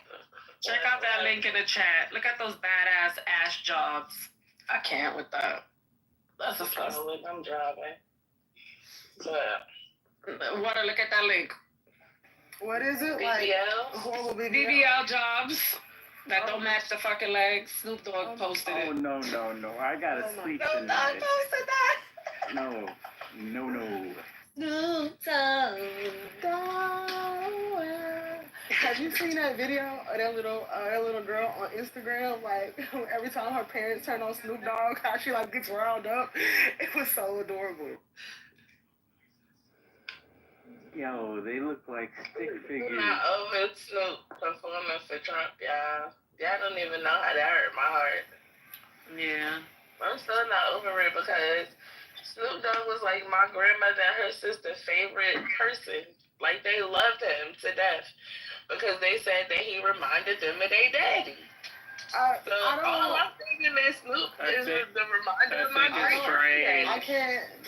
I can't hold it against him because I'm in the industry as well. Like, I was Ted Nugent's lighting designer a couple of years ago. Did I wanna be that man's lighting designer? Absolutely not. Was that check fat enough for me to look the other way? Absolutely. Absolutely. And so the same thing happened. The same thing happened with him. So I'm all for because entertainment is very can be convoluted when it comes down to that. If you don't know how to appease both sides without like selling a gimmick. However, I don't hold it against him negatively because I can understand like not only that but the good he has done. It's kind of like the scales, if you will. And there's a big difference between doing the campaign versus doing the inauguration. At that point, that is the president of the United States. So that is the office. It's not the candidate. I guess. Oh, but the way nobody cared when he decided to be a pimp. Okay, you keep moving. So, all right. What difference does it make? Where did pimp come from now? Right. Well, it's not where it comes from. I was trying to figure out the correlation. I'm just saying he asked his wife permission because he wanted to try his hand at it. He wanted to deeply investigate it. She allowed him to do it. And he enjoyed it very much, to the point where he didn't stop for like a whole year. Who wants to be a pimp? She's talking about when Snoop, that era when Snoop was with Don Juan and all of that was around the Bones era and like a little bit before that. That was like pre-2000s era. Y'all think he was human trafficking or he wasn't really pimping. He just wasn't pimping. He was just wearing the outfit. He was just wearing the outfit. He was a cosplaying pimp. It wasn't that part. A cosplaying pimp. Yeah, it's like Halloween for that nigga. That's exactly what it was. A cosplay. Patty, you back? You finished with your stuff today? No, he was really pimping Brooklyn. Thank you. He was a real pimp for 2 years. And not selling no women now. Listen, but having a 2-year contract on pimping is crazy. Like what? I think he didn't want to extend. He didn't have like an extension clause or anything. He just Can you do like pimp internships now too? I guess. Y'all not getting into human trafficking will have your ass locked up. Okay, very fast. Yeah, I don't think he was real truly pimping. And I'm with Brooklyn. That nigga was playing Halloween for a couple of years. Like Peter Nygaard was really pimping. Okay. You know it's this girl on here that used to fuck with Peter Nygaard? Yes, I do. I've talked to her. Yes, I do. Yes, it's crazy. It's insane. Yeah. You talking about the old white man? Yes. Like the super greasy looking old white man? Yes. She's the first. Y'all know that was one of her tricks. Yeah, that was one of her tricks. So y'all know that his like genitals were like got deformed because he had an STD that he did not get checked. It's like his genitals do not. So his dick was in pain and he just let it hurt. Yes, basically. Please. All that money, and you walk around here. I mean, if I'm not mistaken, they kind of it became inverted almost. Really? That was a conversation. I didn't even know that was a thing. That was a possibility. So an STD could deform the dick. Oh, yes, it can. Yes, it can. That's crazy. An STD can render you blind if you leave it untreated long enough. No, I know that. We know that. But I know that part. I know different directions. That's a whole nother type of disease.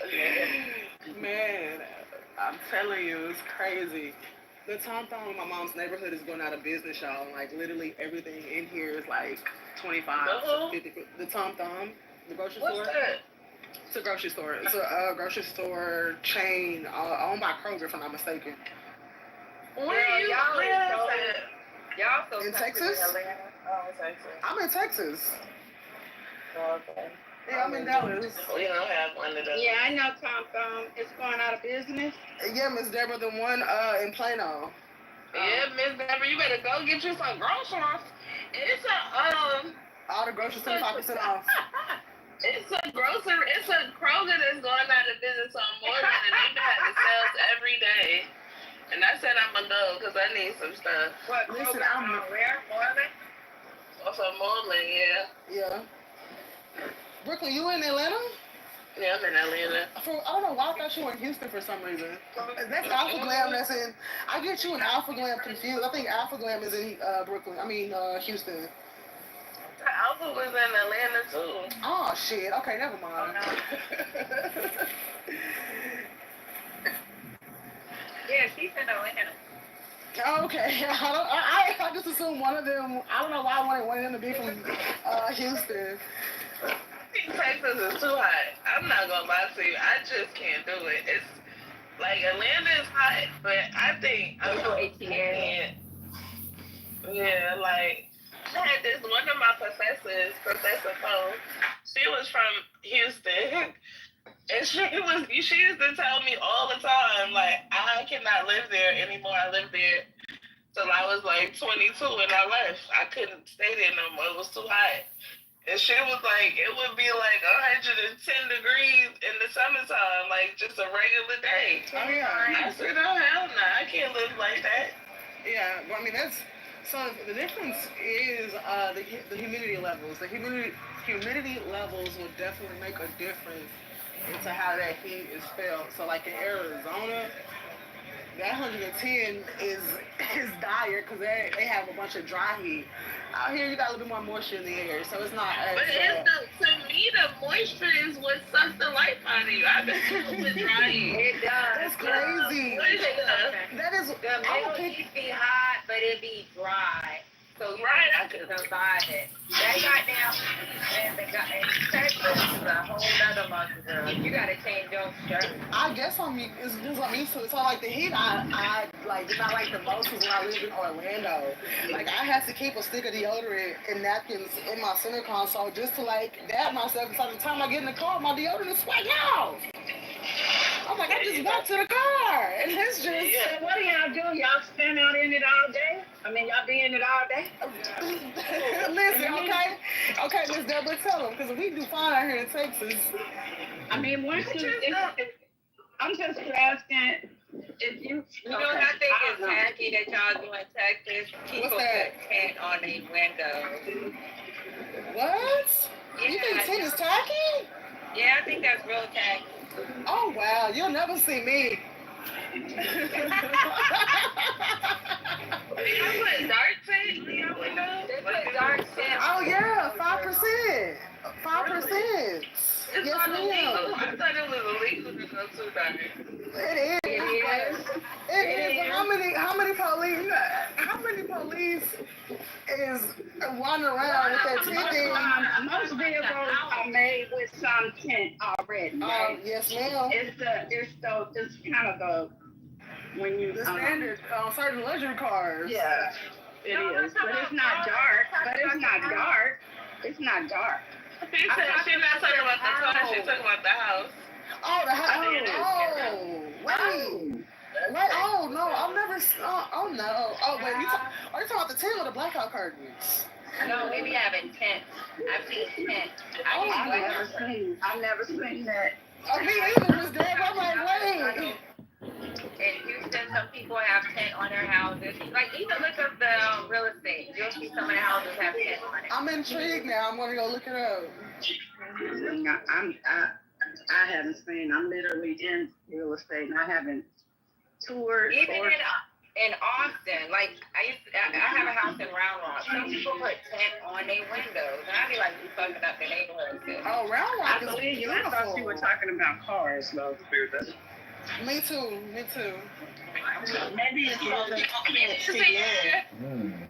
You can see out, but they can't see in. Yeah, I would like to think so. I think they do it because of the heat, but I just be like, this is blackout curtains. Right. But I'm like Oasis, you can get you some blind. I mean, you could get some dark out curtains. Blackout and the way houses are built now, it's the energy rating is good. So like, if you worry about the sun, then get some blackout.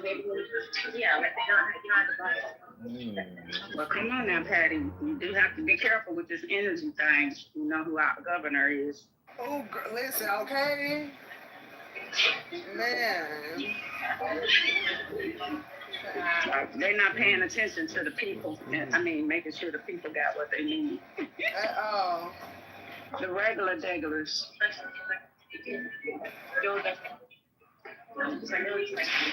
Oh, you know, Dan Patrick was mighty upset that he vetoed,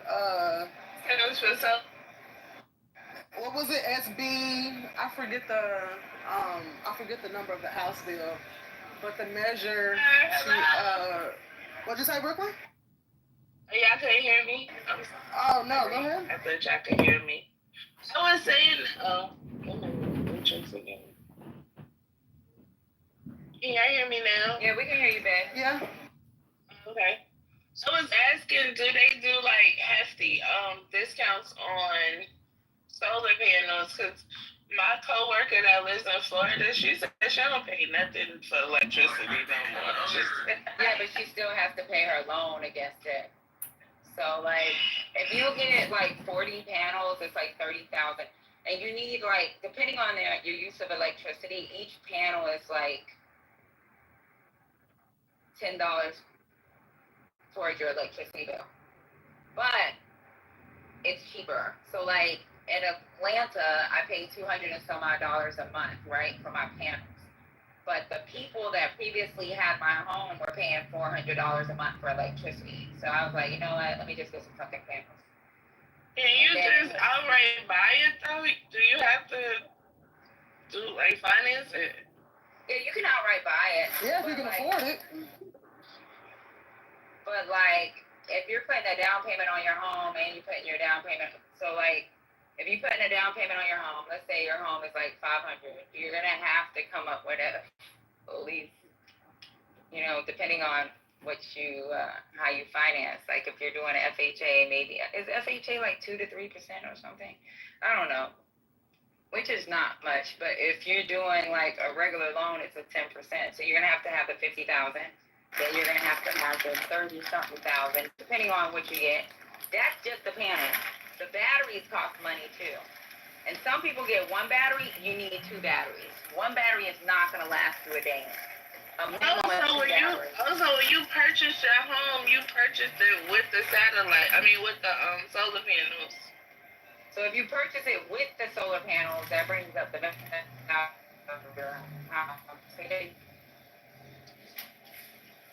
You purchase it with. Oh, that's cool. Or you can lease people lease panels too. I wouldn't lease them. Well, you have to be careful if you buy a house that already has them. You have to check and make sure the panels are paid for. Otherwise, that's a second note. They can add it to the price of the home. So one of my girlfriends just sold her townhouse, right? She had put panels on there, and or her brownstone. When she sold it with the panels with the balance. So like you can do that if you can afford that. If you can't afford it, you can't. Yeah, I guess, but.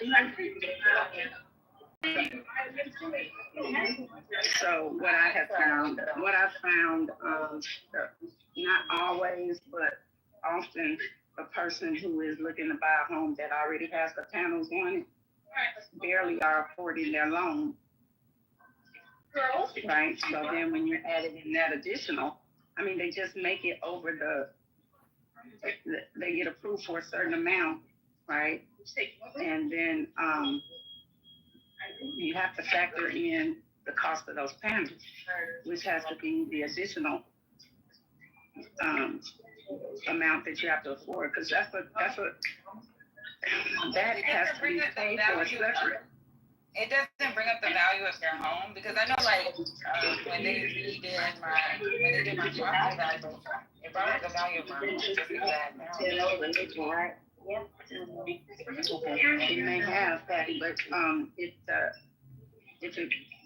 if you add that in to the note, doesn't mean the financier is going to finance it if it doesn't appraise. Right, but that's what I'm saying. It brings the appraisal rating. It brings your appraisal up. So it's already factored in. Like, say, for example, you pay $510, and you do certain upgrades to your house. Like, your kitchen may add an additional $15,000. Your freaking panels may add an additional $20,000, $30,000. Like, you're already, like, when they add those additionals with what you've already upgraded your home, with your upgrades of your home, you're not factoring all that in. You're just looking at what your house should be appraising for. Like, for me, I'll look on Zillow and see what they say, what the average is based off of the home sold. But then when you add the extra stuff to it, then you don't understand what I'm trying to say. Like, I looked on Zillow. I'll give you an example. When I looked on Zillow during the pandemic, when people were bidding on homes, at one time, when I was trying to purchase another home because of the 2% interest rates, I was going to use the house that I had in Hawaii. I was like, you know what, I'm going to use this house and purchase a second house. So it was pending the sale of that house. Because I was going to, okay, let me tell y'all, I bought that house in Hawaii for $800,000. During the pandemic, that house was worth 1.5. In Hawaii, if you have a house over 3,000 square feet, you can sell that shit for 1.5 at a minimum. So at that time, I was like, you know what, I'm gonna cash out, take that money, and just save it, right? But then with the upgrades, they gave me extra. So I looked on Zillow. Zillow was saying the houses in your neighborhood are selling for 1.5 or 1.4 to 1.7 million. With the additional upgrades, they gave me a different price quote or a different appraisal on what I could sell my home for. And it was more than what Zillow predicted based off of the home sales in that area. You understand what I'm saying? Yeah, the prices of the homes skyrocketed during the pandemic. Like, no, but Hawaii is totally different, right? So what happens in Hawaii, if you buy a house in Hawaii, I can tell anybody, to do it. If you can afford to buy a house in Hawaii, buy a house in Hawaii and sell that shit in 2 years. Every person that I know, my soldiers, I get soldiers, they could be private, they could be E4s. I tell them, use your fucking VA loan to buy a home. If you get VA, because if you buy a home in Hawaii, by the time you leave in 2 years, it doesn't matter if it was a pandemic, it's regular, whatever. Them fucking Asians, them Australians, and them Californians are always buying those homes. They're waiting for someone to get out of that house. And everybody I know, I think the least amount that I know anyone came out of Hawaii, just being there for 2 years, they made a cool 180. Like, I know people that make 200,000, 300,000. Look on Zillow and look at those houses, right? And then look, Zillow tells you what the houses sold for in Hawaii. Like, say you bought a house in 2017. If you bought it in Ocean Point, you might have bought it for anywhere from $800,000 to $600,000 to $800,000. 2017, look at the houses that sold in 2019. Those houses were sold for almost $1 million. Like, the housing market in Hawaii is crazy. It's so fucked up that it's pushing them fucking Hawaiians out. Because people want to buy those homes. Like, I get phone calls, I get a message from a realtor, and I get them every fucking week. Like, they be like, hey, we want to buy your home. Can we buy your home? Well, that's have your face in it, Randy. That's have your face. Gross. Like, I'm too retarded to realize what I'm doing. When I retire and I'm fucking 60 years old, if I want to fucking pay for some strippers and just sit there with my fucking pictures, that's what I'm gonna fucking do. No big deal. I am going to. I'm just saying. I'm just saying. If you want to see that, it is. I struggled too long at the beginning of my career. Okay, he doesn't want it. He doesn't want it. That's a fact. I love that. I'm not there yet, but give me another 5 years, so. Child, let me tell you something. But one thing I could probably, now that I think about it, just because I have since inherited my father's home and my grandmother's home. Both of them have been fully paid off. Girl, you hear that house? Pay somebody to keep your grass cut. Get your house clean. Get your house sprayed. What do you call it? Get it sprayed. Get it painted every so many years. Take care of them homes, because one thing. Let me tell you something. I was so poor when I joined the Army. Like, there was times. So I'm gonna go ahead and tell y'all. As a young ass lieutenant, I'm a single fucking mom, right?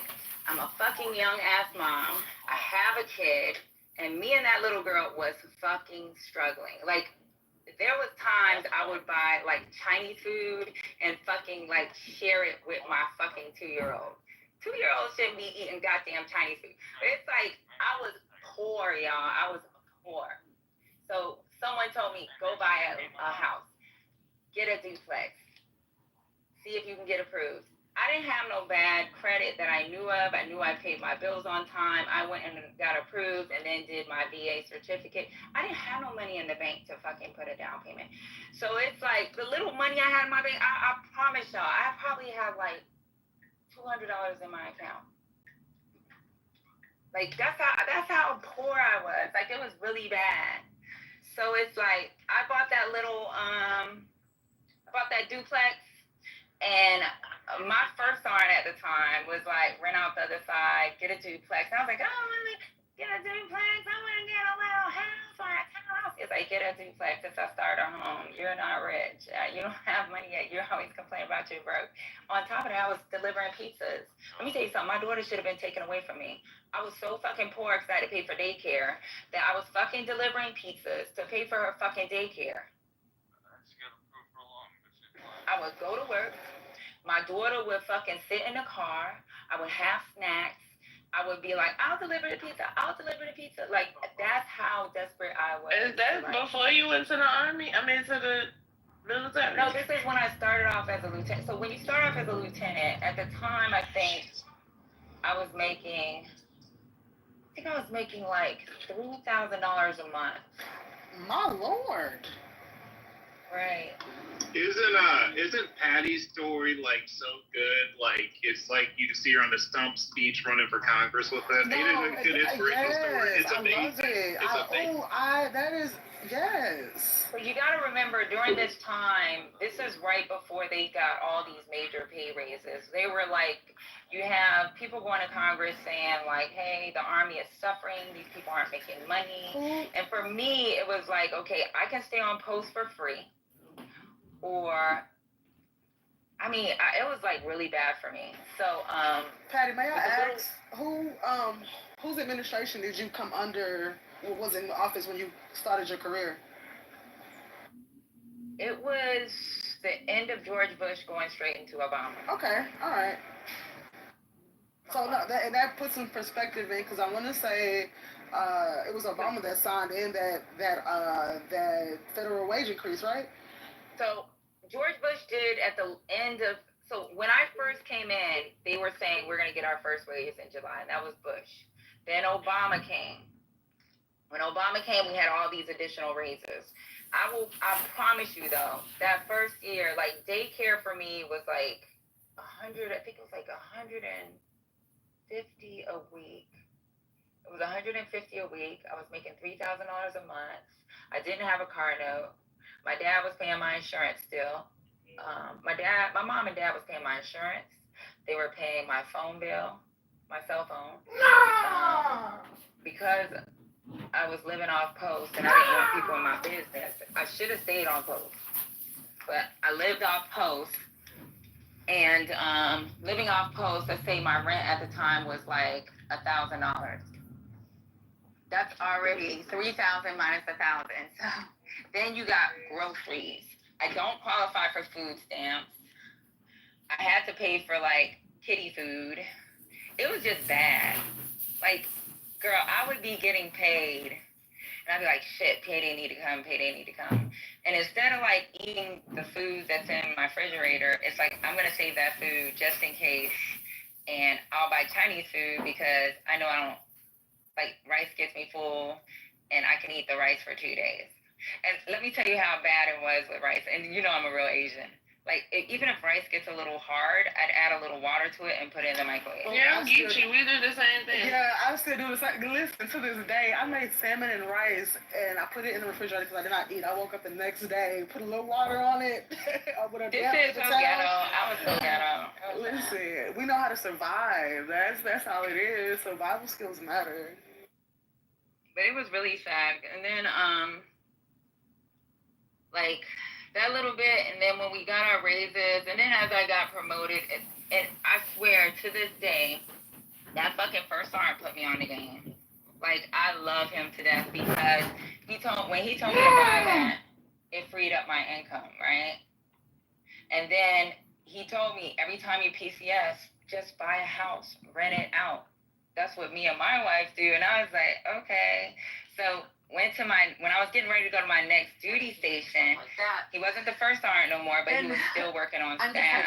So he helped me look for homes, and it just pisses me where I was PCSing to. He told me what would be the best price range for me based off of, because I didn't know like how property taxes would change going somewhere else. And he's like, no, property taxes are too high there. So this is what you're going to need to do.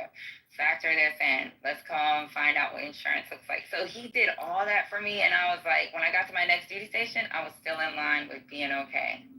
You know what I'm saying? So it's like, and he taught me how to buy a home and how to look forward and keeping the home. Like, I started to realize, like, I think by the fourth time I PCS, I had 4 homes. I was like getting my, I would like file my tax. My fucking mortgage fraud, bitch.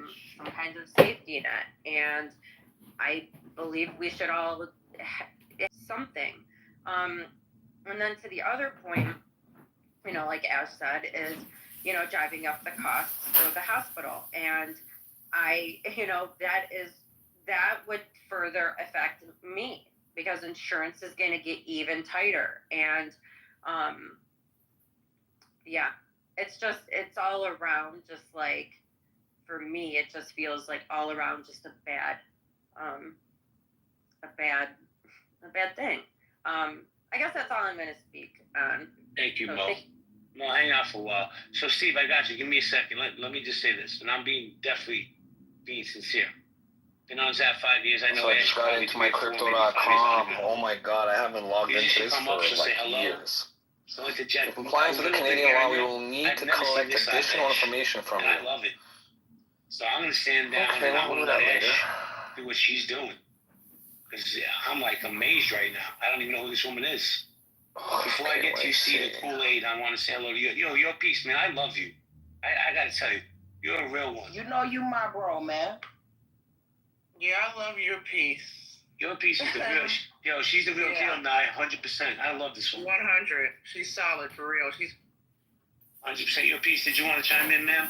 I just wanted to chime in on something that Ash was speaking, and that's true. I've seen Ash in a few spaces, and this is the first time I've seen her actually probably speaking out like she has been. I've only been in here a little while. But girl, you keep going. Use your voice. Thank you.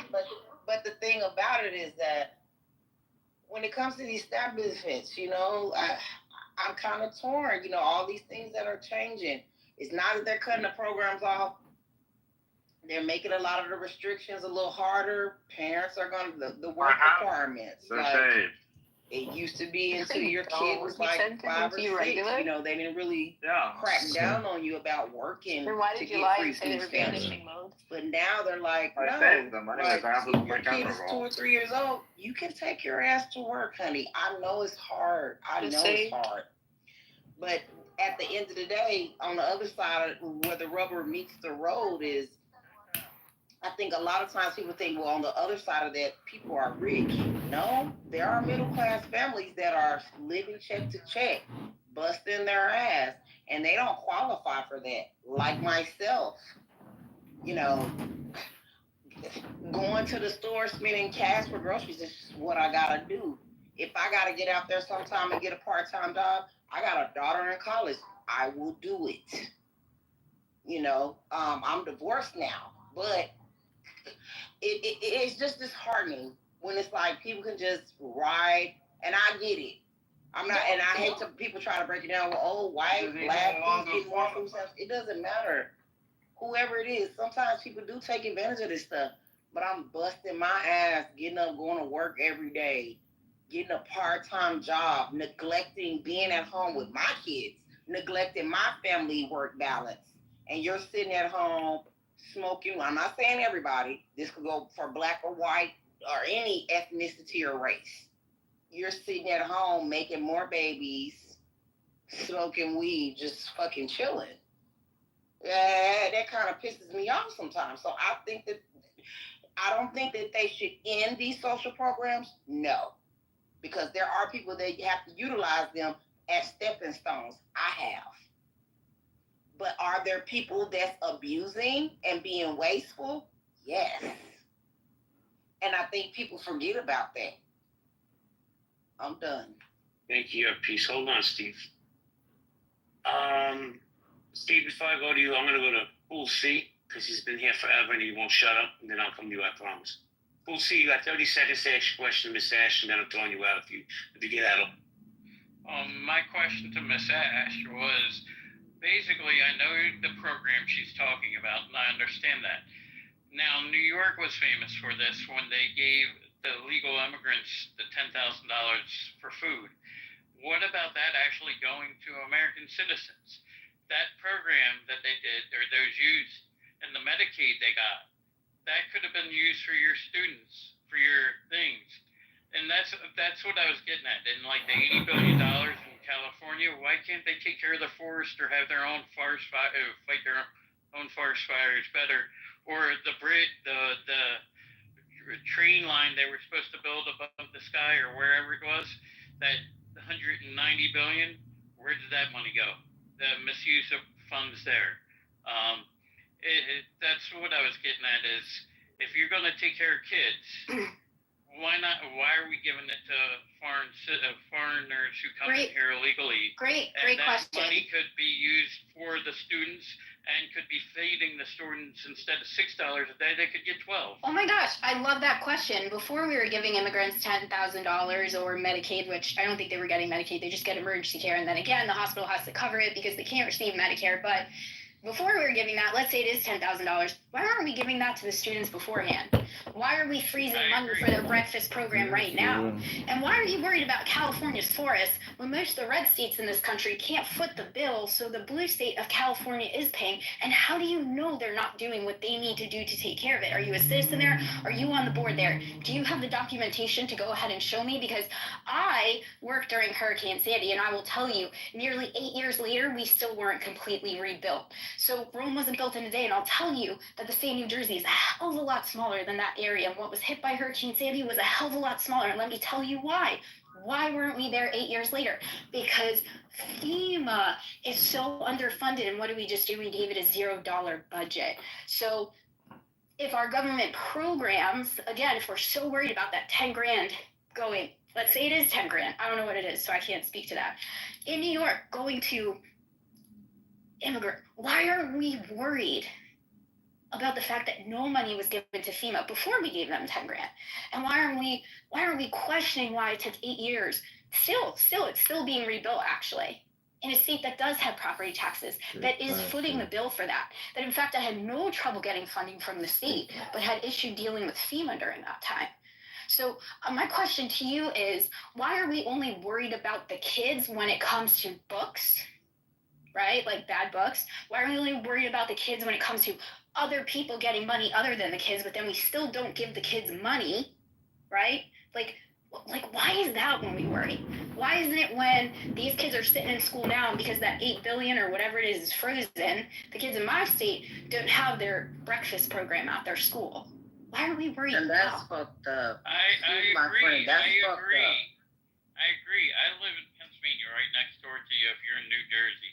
I understand some of the things. There are are still, if kids are on SNAP or food stamps, at least in Pennsylvania, some of them still qualify for the free breakfast depending on the district. But what about the middle class families? Well, that's what I'm saying. Some of those still qualify. Like some of those parents might not have bacon and eggs and biscuits in the morning. It's like all you get is cereal or an apple. And we all know that those kids are still going to be hungry. But then when they get there, and my daughter's even telling me this, she's eating off the plate. They're eating off each other's plate in the morning time in the cafeteria and breakfast because they've already started cracking down. Oh, you don't qualify. You can't get breakfast. All those kids should be able to get a hot free breakfast, not just an apple out the door. I agree, but that's why some of this was moved back to the state itself. If like California has that $80 billion budget, why aren't they feeding their own kids? But how do you know they're not? I'm not saying they're not. I'm just saying if these states that are having these surpluses of budgets, like marijuana in Pennsylvania right now, they're trying to legalize marijuana to get rid of, to help use that tax money for schools, for other things the government in Pennsylvania might be able to use it and utilize it for. So right now, that's part of these things that are going on, and which is important for a younger program, younger kids, for families in need. That's what some of these benefits are, like the lottery system. Supposedly, you get a rent rebate check if you're old enough in Pennsylvania, and you qualify for it. So, could I get in here real quick? These things are important to the communities. Hey. And if we continue to give it to illegals or people who aren't here, like. Yeah, Ash. I hate that word illegal so much. I just hate that. I do. So here's the thing is like if you do a quick Google search and you could do it, maybe just go on like the California Department of Education's website and see if they offer free breakfast and lunch to any kid of any income. Just do a quick search of that. I'm sure that you'll find many of the blue states do. And in fact, a lot of counties, even in a state like North Carolina, that's pretty mixed. I even believe that they just started it. The only reason I know that is because my brother likes to call school districts and pay off lunch outstanding bills for families who can't afford to, and that's his contribution because he does not have children in the area. And do you know so that's if your kid, not to cut you off, if your kid has a bill with the cafeteria, they won't even mail their report card home. That's correct. You got a bill. That's crazy. That's correct. Yeah. Can I get in here real quick? Steve, I'm about to come to you, bro. Yeah, Steve, just hang tight 1 second. Let JB finish. Just don't want to. No. Well, the thing is, Steve is I consider him a friend. He's also a politician, and I'm not the opposite. I mean, one of the poorest states in America. So his perspective is just going to be different, I think, than some other people. Go ahead, Steve. Go ahead. Yeah, before what I had to say initially got twisted into something I wasn't trying to say. I wasn't trying to expound on the virtues of the military. And this is for someone and people that's never had to sit in a budget meeting where you got to take numbers and you got to make hard choices. And people can get on an app like this, say, well, we're going to do this, we're going to do that. I got people come up to me all the time as a city councilman telling me what I can and can't do. And they have no idea about what kind of money there is to do it. My point initially, and I'll stand on this point, it wasn't about whether we had the best military. My point was this. If you're going to make decisions, there's going to be X number of dollars. Anyone that's ever had to sit in on a budget meeting knows this. You got X number of dollars you can do A, B, and C with. You got to make hard choices. And before you make hard choices, you got to get a consensus as a country, what we're going to do. I'm not advocating cutting people off of Medicare. That's not the issue. What I'm trying to point out to you is this, and this is lost in the conversation all the time because people don't have to deal with this. They think Santa Claus is in the federal government. They think there's a printing press up there that can supply all of their needs. That's unrealistic. Here's the fact of the matter is, any decision you make in a budget, whether you want to supply Medicaid, you want to supply free lunch programs, You got to consider what the pros and cons of everything is. And you got to make hard choices. It's easy to get on here and go virtuous about all this stuff. It's not so easy when you got to sit down and you got to look at the hard numbers. I got places in my town right now that needs street repair. We have a sewage problem from dilapidated sewers. Well, you let the sewer run in the street or you patch the hole. These are questions people that have to deal with this stuff face all the time. They can't get on here and just say, well, I'm going to do this, I'm going to do that. That's cool, because you're not dealing with the reality of what is actually involved in actually solving problems. My point is this: if you want these programs, understand this. The federal government takes money from the economy. If you're cool with that, that's okay, because it's going to extract money for entrepreneurs. If you want less economic activity and you want more social, fine, make that decision. Yeah, but understand. Well, no, hold on, let me finish here. Steve? I'm thinking about everything. What I'm trying to tell you is in everything, when you're responsible running the budget, like say I'm sitting in a situation right now, we have a sewer problem. We got potholes that need to be filled. There's decisions, tough decisions people have to make all the time. Steve, hold on. Bro. Well, listen, what do you mean, hold on? Hold on, That is man, not more important than a child being hungry. No, you're not. You're missing my point. You're missing my point. Let me just say this, Steve. The federal government made a decision to cut programs and empower other programs like ICE, right? Border security. Now, border security I'm with, but all that money going to ICE, that can go to kids? Come on now. Well, let me ask you this, JB. Let me ask you this. Yeah, all that food going to waste and the farmers. Well, let me ask you this. Let me ask you this point right here.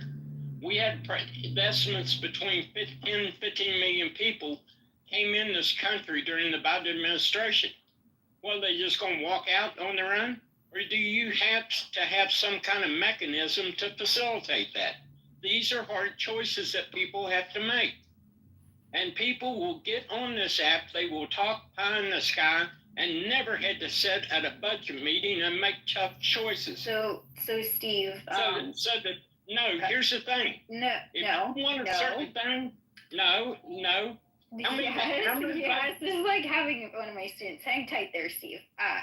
To say I've never sat in a budget meeting, that's wild. But I mean, maybe people haven't sat in budget meetings. Maybe people don't even know how to budget for themselves. I don't know. If you've ever done a budget, you have an idea of, well, this is what you got to cut, this is what you got to keep, these are the consequences. But to compare feeding children to a pothole and tell me I'm righteous because I'm more concerned about that generation that's going to end up using that road. It's not. You literally just sat here and told me my righteous belief getting on here, like my 20 years of education and seeing what your decisions have made me do, not yours personally, but yours, the government, have moved my job from now making sure that I will take a bullet for every one of my students. Don't tell me I don't understand what your decisions mean. This government is more willing to put in, to spend money on metal detectors, force kids to wear clear backpacks than they actually are to do something about the problem. So don't tell me I don't understand budgets and what things have to go through. You just sat here and debated a damn pothole with me, and I'm sorry about your town sewer system, but maybe there should be a budget regarding that, and people shouldn't be complaining that their taxes go there.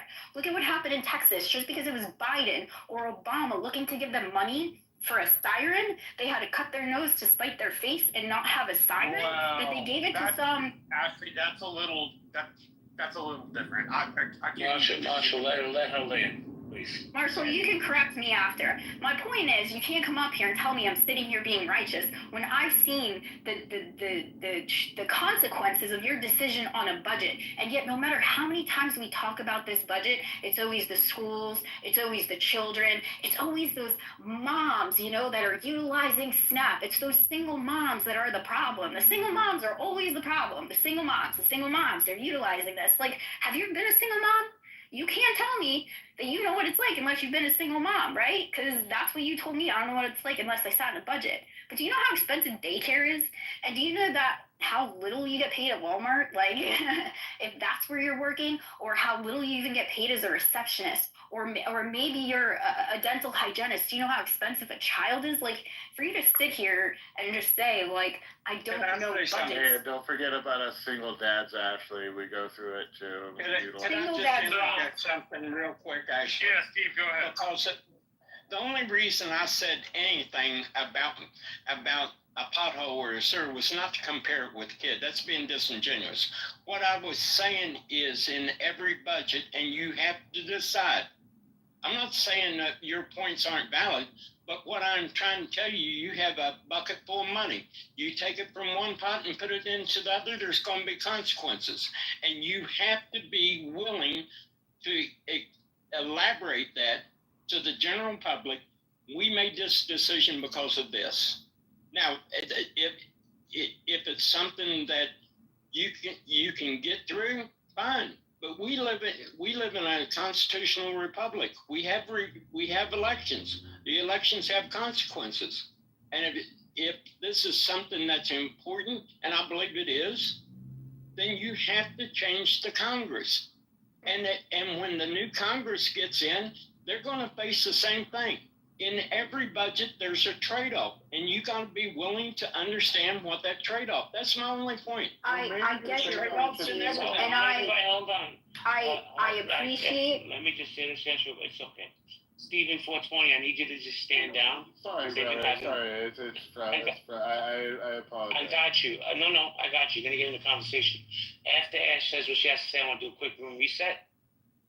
I totally get you, Steve, and I hear that there always has to be consequences, but nobody's ever scared to say the consequences when the consequences are giving billionaires tax breaks, taking money from Medicaid, cutting off people from SNAP, right? Those are never things anybody's scared to say. They're never scared to say that they're removing breakfast. I mean, they just tell you, like, this president isn't scared to say anything. He literally just said that he bought 2 Congress people pretty much, right? And he pretty much, whatever else he's done, he's not scared to say it. So there's no explaining to other people. We're just being told. Because if you think that majority of the country actually wants what is happening down to Medicaid, SNAP, down to the education programs, for the Grad Plus loan, for the cap on federal loans for college, for what's happening in women's health right now, stopping research and science funding, because that's wild to me. That is wild to me. Like, that nobody's afraid to say those consequences.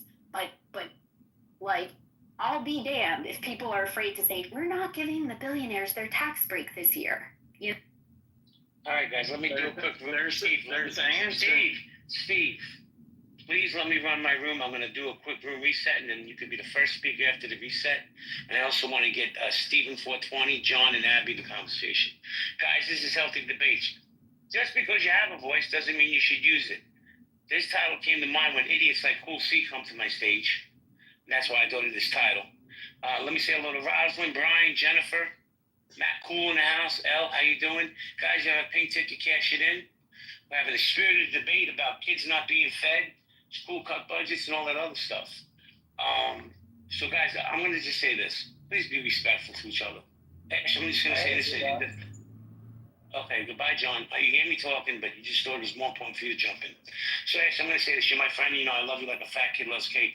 Steve's a good guy, and he's not MAGA. I can promise you that. Oh, no, I don't think so. I just get, I'm just debating. I've never heard you like this, so I'm okay with it. I love it, as a matter of fact. I'll let you run the group. Let's go to Steve. You got 30 seconds to respond, and then we're going to Stephen 420, and then I want to go to Abby. Jay, stick with you, please. Thanks. Got you, Marshall.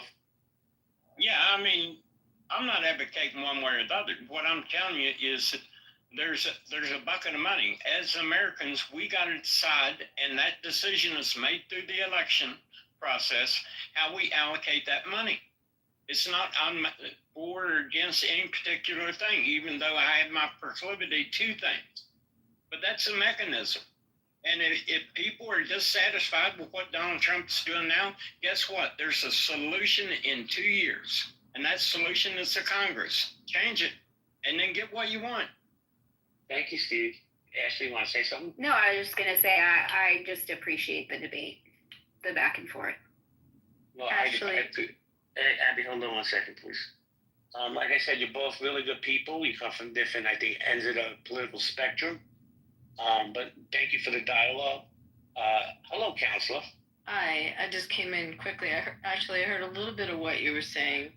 I would take issue with when these funds go to these universities, that the funds are actually allocated for the research and the medical research and the essential research, as opposed to departments that have gotten infiltrated and have gone totally into a political direction that a lot of people are concerned with. If 100% of the money was going into cancer research or research in a particular medical area, but sometimes these funds blanket go into the university, and when they go into the university, there is not a control as to how it's allocated. And I think maybe something that might be a resolution is the direct earmarking and accountability, that it in fact is going into the science department, into the labs, as opposed to general university funds. I've heard that criticism, so I want to raise that to you. Can I? And how your thoughts are. Hold on, Hinda, hold on a second. I'm going to come back to you, I promise. Can I Ash, did you want to respond? Hinda, I'm going to get you in the queue, I promise. Give me a second. But I'm going to give Miss Ash a chance to push back, and then I want to welcome Steven, and then Steve and Marshall.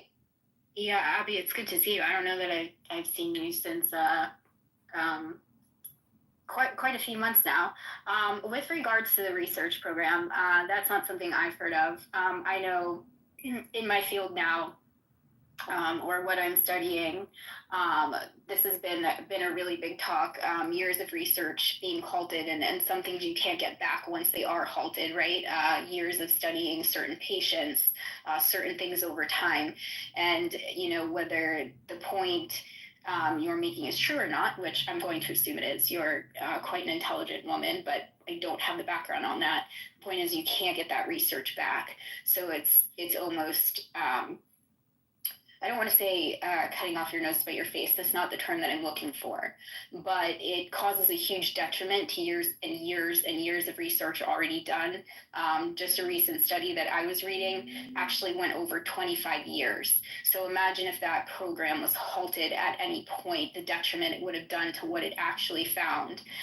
So I think that's a big concern. And like I said, I'm not arguing back, because I don't have too much knowledge into that, so I can't really debate on that. No, I appreciate it, Ash.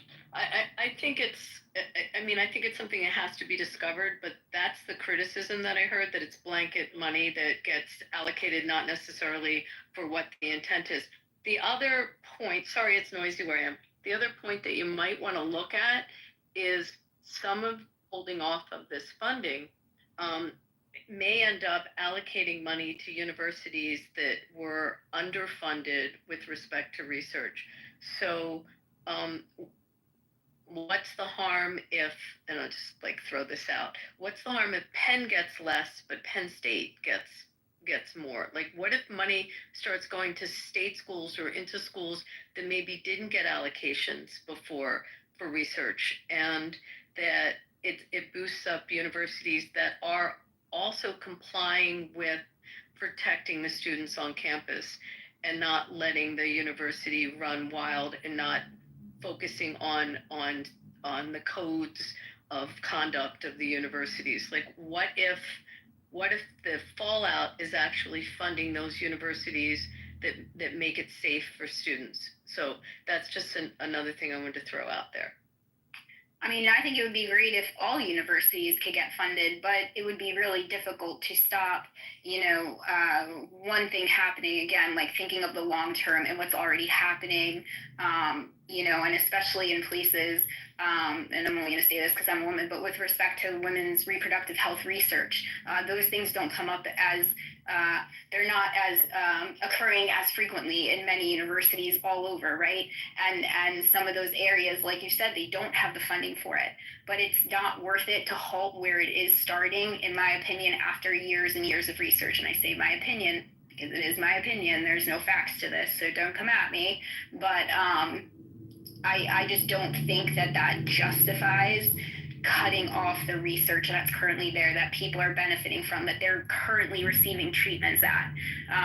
I've been involved in studies at the University of Pennsylvania. The one went the entire duration. I was there over years, so I do know how vital that information is, or how vital it is that the people receive those medications because they had already started it.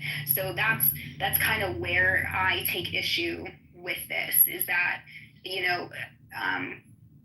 universities ask so much tuition of us to begin with. And if this is going for research funding, of course I want it to be investigated, whether it's going there properly, making sure that they're following the rules, everything else. But I don't think it's worth stopping those treatments from people who are currently receiving it, stopping those grad students who are currently, maybe they're in a medical study that have been working for this doctorate. For me, that's just, in my opinion, it's not worth halting that. But actually, it's under the, can I make one last comment, because I got to run, but I just wanted to, because this is one of the few times we've actually had civil dialogue, huh, JB? At some point. But if it's under the umbrella of an institution that has fell short on their accountability for complying with proper legal standards and also with protecting its students, but it's under the umbrella of that university, there's got to be a point where you have to make the accountability there. To the same extent that we can, if we fund a nation that the nation is running hog wild, we have to pull in, even though, let's say, funding of that nation may be feeding people or doing something helpful to that nation, but if the nation is, in fact, doing something that is harmful to the world, you have to have some ability to pull in your purse strings Abby, to maintain it. So I guess my point, and by the way, and I brought up Penn because I'm real familiar with what they do, like on the aging center and the Alzheimer's research. I mean, like, I'm just throw that one out. It's really important. But Penn had some accountability. Penn did some bad things, and they had to control that campus and control their own administration to stay within they were crossing the line. So and I use that by example because it's a university I'm familiar with. So that's my argument. Before you leave, I just want to give you a little context in what started this conversation. And it's just my opinion, right? Certain programs are overfunded. ICE didn't need all the money that they're going to get. In that big, beautiful bill, they didn't need all that money. You're taking some of that money and kept some programs open to feed kids in schools. And that's where Miss Ash is coming from, because she's a teacher. And she sees these kids going hungry. So do you disagree that some of these programs are overfunded like ICE? And some of these programs are getting underfunded? Because it doesn't matter to Donald Trump, and that's just my opinion. And then maybe because my kids go to a public school, my daughter's telling me, this is anecdotal. I don't know how much weight it holds, but she's like, yeah, they're already like kids are eating off because how embarrassing is that? You're in line, you got 80 kids behind you, and you get up to the lunch lady and they type in your student ID number and they say, oh, you can't get breakfast this morning. So you're walking out back into the cafeteria, everybody's eating pancakes, and you don't got a fucking tray. Can I speak? Hold on here, Dependa. I'm going to get to it, I promise. But I got to say hello to Marshall and Uncle Steve real quick because they've been on stage, and then I have to get Steven in the conversation. Marshall, Steve, how you guys doing? I had a migraine earlier today, but it's gone, and I'm doing better. So how are you, Jay? I'm doing great. Do you want to chime in? Yeah. I tend to agree with Steve. I think budget meetings are hard, and there are a lot of hard choices made. I think one of the things that was skipped when he was talking was his comparison about sewers. In his city, their argument between whether they need to fill potholes or fill sewers. You gotta take a choice. I pick sewers, but some people may pick potholes. The other piece I wanted to say, asking this just for what it's worth with some friends in Kerr County, Kerrville, near Kerr County, and the river for them rose 26 feet in 45 minutes. That equated, an hour and a half equated to 62 feet. By the time you're at 45 feet, people are already blocked off from the highway.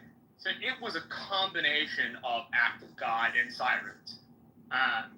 The warnings went off at 1 p.m. and 2 a.m., which I'm sure you would agree with me. 2 a.m. is far too late for camp counselors at Mystic and Longhorn to get their kids together. So there needed to be an earlier alarm. I just wanted to interject that there really genuinely was an act of God piece of this. Wait, Marshall. Hold on. I don't want to compare overfunded ICE to kids getting school breakfast and lunch. Oh, I don't. Hold on. That's not the same thing as sewers and potholes. So you got to go with the kids every day. I'm sorry. No, I'm not saying you don't. I was more noting that when budgetary matters are given, there are decisions like that are made. Not to say that we should be picking sewers over giving school kids proper. There is no choice, bro. See, listen, let me just say this. Hold on, let me just say this. I'm a father. Now, my kids are grown, but my grandkids aren't. They don't take school lunch, but the option should be there instead of having an extra 10 ICE agents in the area. I'm sorry. Agree, 100%. I don't disagree with that at all in any way, shape, or form, Jay. I think kids getting the school lunches is important. I was more seeking to give the mix, the Texas floods that were referred to were a mixture between not having a siren and act of God. If you'd had a siren go off at maybe 10 p.m., that could have been entirely different instead of the siren at 2 a.m.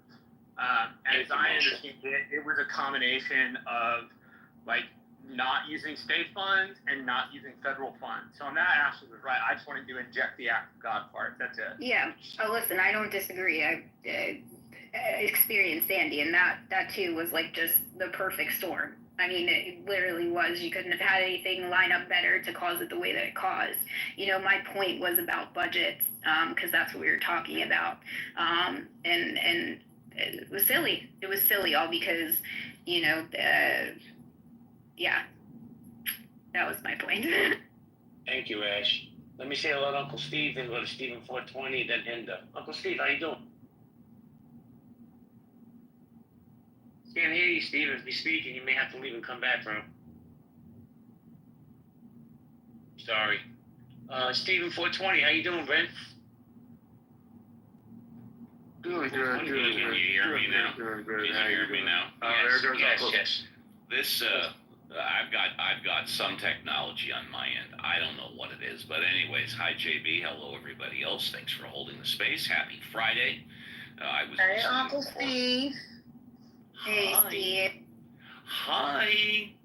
So I want to talk about one thing. Hopefully it's on point. Wait. Before you Sure. Let me even mute up. Everybody, make sure you show up for Uncle Steve's Zoom tomorrow morning. Yes. Thank you. Saturday, 7 a.m. to 10 a.m. Pacific Standard Time. Thank you very much. Ask Uncle Steve. So, anyways, I'll say one quick thing about the budget, and then I'll listen to other minds.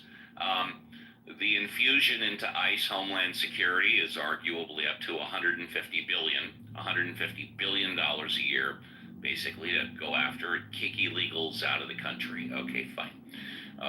We're still using the same system that we use for aliens coming into the country, where they register, we let them in, and then they get a court hearing in 3 years. And then they do whatever they do for that 2-3 years. I say take a very small portion, and I mean a very small portion of that 150 billion. I'm literally talking 25 million. Yeah, 25 million is a lot of money. Compared to 150 billion, it's a drop in the bucket. And hire 100 judges. 250 million salary annually, that equals 25 million. You know what, screw it. Let's hire 1,000 judges. $250 million. Lots of money? Yeah. Next to 150 billion, it's still a drop in the bucket. Let's hire 1,000 judges to deal specifically with immigration administrative law. I'm in Southern California. We'll put them in California, in Texas, and Florida. If there's other southern states, I don't know, but I think those are the three main ones. And rather than having people, say which one, whatever, I'll continue. Arizona. Rather than have Arizona, thank you, Arizona, absolutely. Let's get 1,000 judges for $250 million. And that's when we pay them, $250 grand a year. And rather than bringing people in, registering them, and letting them go free for 2 or 3 years, let's set a court hearing in 30 days. Hell, we might even want to house them. You keep trying. No, we don't want to do that. Let's just set the hearing for 30 days, and let's get them adjudicated. And if they're here legally, they're here legally. And if not, we kick their ass. There's too many people to do it in that time frame, Steve. It's way too many of them. Well, I guess then it's a bad idea. Sorry, everybody. Back to you, JB. I don't think it's a bad idea. I think we definitely need more judges. I would even take 10% of the 150 billion and get some more judges, get some more housing for these people. I mean, listen, the way the media plays it out, they're going to talk about the one-bed immigrant that came into this country, did something heinous, instead of the thousands that come in here and work, pay taxes, support their family. It's bizarre to me. But let me go to Stephen 420, then Hinda. Stephen 420?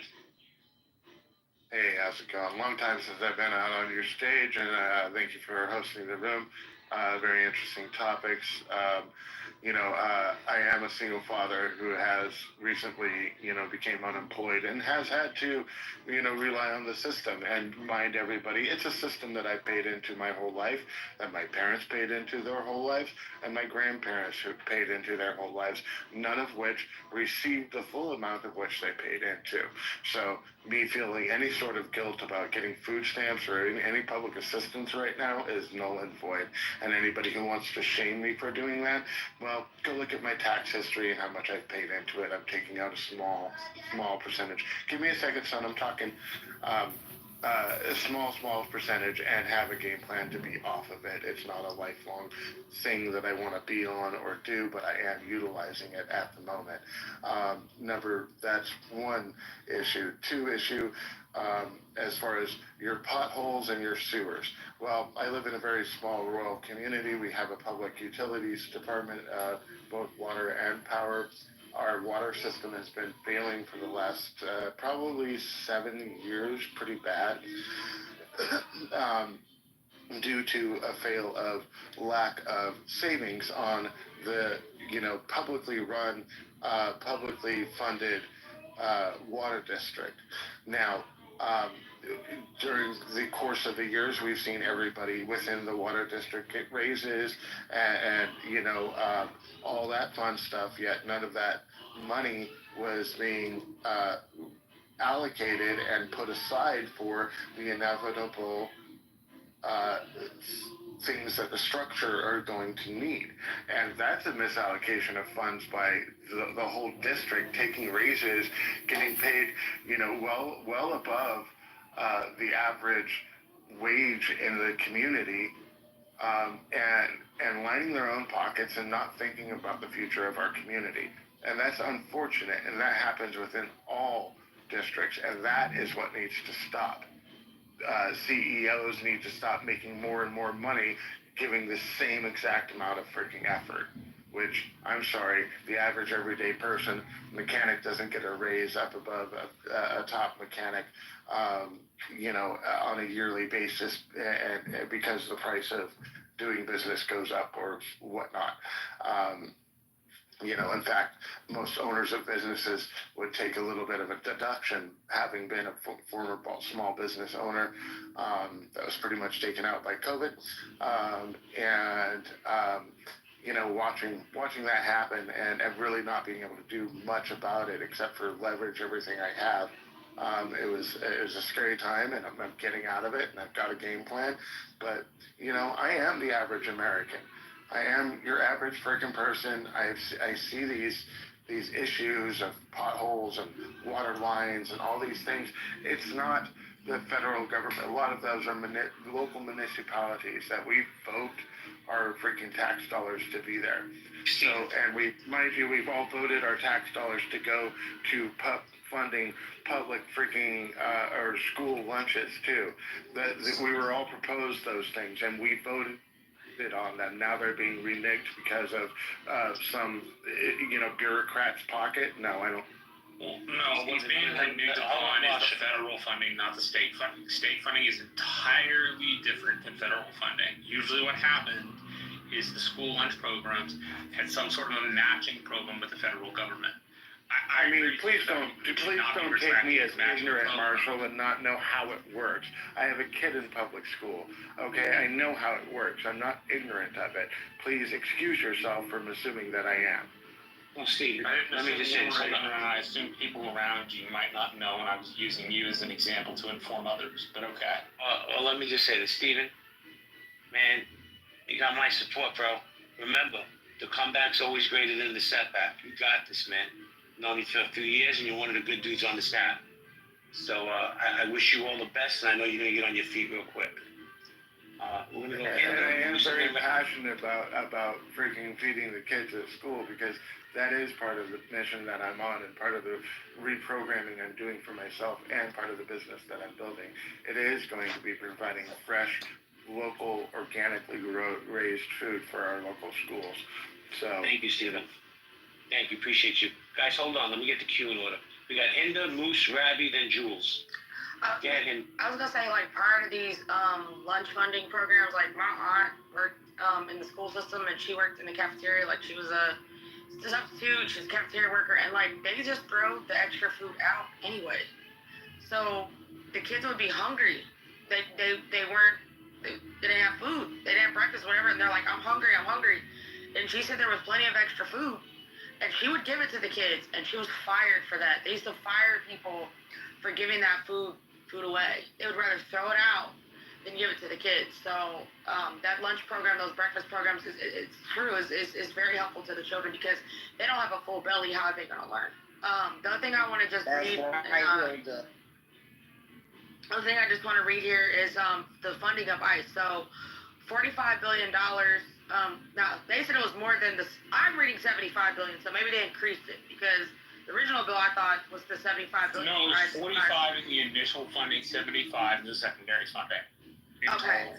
Because what I read, and I could be wrong, but this is just the most recent data I could find, it was $45 billion for the expansion of immigration detention facilities, including family detention centers, $29.9 billion for ICE's enforcement and deportation operations, including hiring new agents and transportation costs, $10,000 bonuses for ICE and Border Patrol agents over the next 4 years, and additional funding for CBP, including personnel, technology, and vehicles. And to me, it just sounds like they took the money from the American people for the Medicaid, the SNAP, various things like the research funding, which I actually got really sick in 2020, and I was actually in one of those government research programs. Me and a group of people were. I have something that people don't believe it. COVID's not real, blah, blah. I almost died from COVID in 2020. This before the vaccine was available. We were all selected so they could study and monitor our health over a period of time to see how we recovered from the deadly virus, because we almost died in 2020. And it was to see the effects of COVID on the brain, the heart, the organs, lungs, for all the people that got it before the vaccines were available, because they don't know the long-lasting effects, because COVID was a new virus. They don't know how it affects, like, children and the brain and all this kind of stuff. So that research has all been cut. That funding's all been cut. And one of the programs I was in, I got to try medication, and that medication helped me with the long-lasting complications and the symptoms that I was having. So I was really sad to see that program cut. But anyway, I just want to make a long story short. It just seems like they say they put Americans first, but they're giving more money. They're still giving additional money to undocumented, because now they're spending it on rounding them up and putting them in, Alligator, Alcatraz, and all these facilities, and then taking away money from American citizens from the social programs that we had. So it's like, I don't know. It's like, I feel like with these, you can't win. It's like you can't win. So people should know this. The most expensive line item in the federal budget is social programs. It's a combination of three: Social Security, Medicare, and disability insurance. It makes approximately $2.5 to $2.75 trillion out of our budget every year. So if you are coming in and you're saying you're going to reinvigorate the economy and try to save money, which I'll say this from my personal view, I don't think Trump saves money. I think Trump just spends a lot of money and then says he's going to save money. Anyway, if you're coming in and you're looking at where the federal government spends the most money, you're inevitably going to come down on the side of social programs because that's where we spend the most money. The second line item in our budget is the interest we pay on our federal debt. And the third line item is our military. And the fourth line item is literally everything else that we pay for. And the social programs in the next 20 years are predicted to grow to something like 1/3 to 2/3 of the entire U.S. budget, right? There's not a way we can do what we do now, fund those programs, and continue going without a significant amount of closing tax loopholes, as well as raising taxes on the wealthy and the middle income. You just simply cannot continue to spend the way we're spending without doing that. Otherwise, what we're going to end up doing is spending so much that the first line item on our debt becomes paying the interest on our debt. And we can only do that for so long before we lose the reserve currency of the world. Hey, Marshall. I'm going too far down the rabbit hole on it. No. Let me just say this. And I also want to get Moose and Rabbi in the conversation. And maybe it's just me because I know Ash wants to jump in also. I could be in the minority here, Marshall. How about we cut the military budget by less than 1%, 0.5%? Take that money and put it into social programs and take care of our own kids. That's just my idea. But we won't do it. I like to be the big. Hold on. We like to be the big bully on the block. We have the biggest missiles. We have the greatest machine guns and airplanes. We're the strongest. We're the best. But we'll let our kids starve and people rot in prison. Let's start with that. So look, I don't agree with cutting the waste out of the military. I'm sure if you have Brad in here, Brad can give you specific examples of where the waste is. The only specific example I have is the creation of the Bradley Fighting Vehicle, which is a 20-year-old vehicle. It started out at $2 million a unit between the Army and Ford, and went to something like $10 or $20 million a unit. So in the contracting space, there's a lot of room to cut out waste. I would completely agree with that. The point I was trying to make is, regardless of where you take money from, the social sphere and the interest on the debt are the two quickest growing parts of where we allocate money. And unless we figure out how to deal with that while still being a leader in the world so we don't get told what to do by Russia and China, which is what would happen if we became a secondary leader and they became first, they would tell us what to do, then we have to think about how to deal with that. Maybe the answer maybe the answer is that we just stop being the world policeman and we do let China and Russia tell us what to do. Right? Maybe that's the actual answer. Hold on, Mr. Rankin. Let me say this. This fear mongering, I don't eat that shit. You don't put that food in front of me, I'm not gonna eat it. I don't give a fuck about Russia and China. We're strong enough to sustain a small budgetary cut in the military spending in this country. But I want to go to Ash and then Moose and then Robbie. Yeah? Yeah, it's funny. Oh, what about you? Hang on, Jules. It's funny because we never have enough money for social programs. Like, what do you want your taxes to go to? So here's the thing. There was like a time, it's so long ago, it's the 1800s, right? When Congress people, senators, they didn't get paid, right?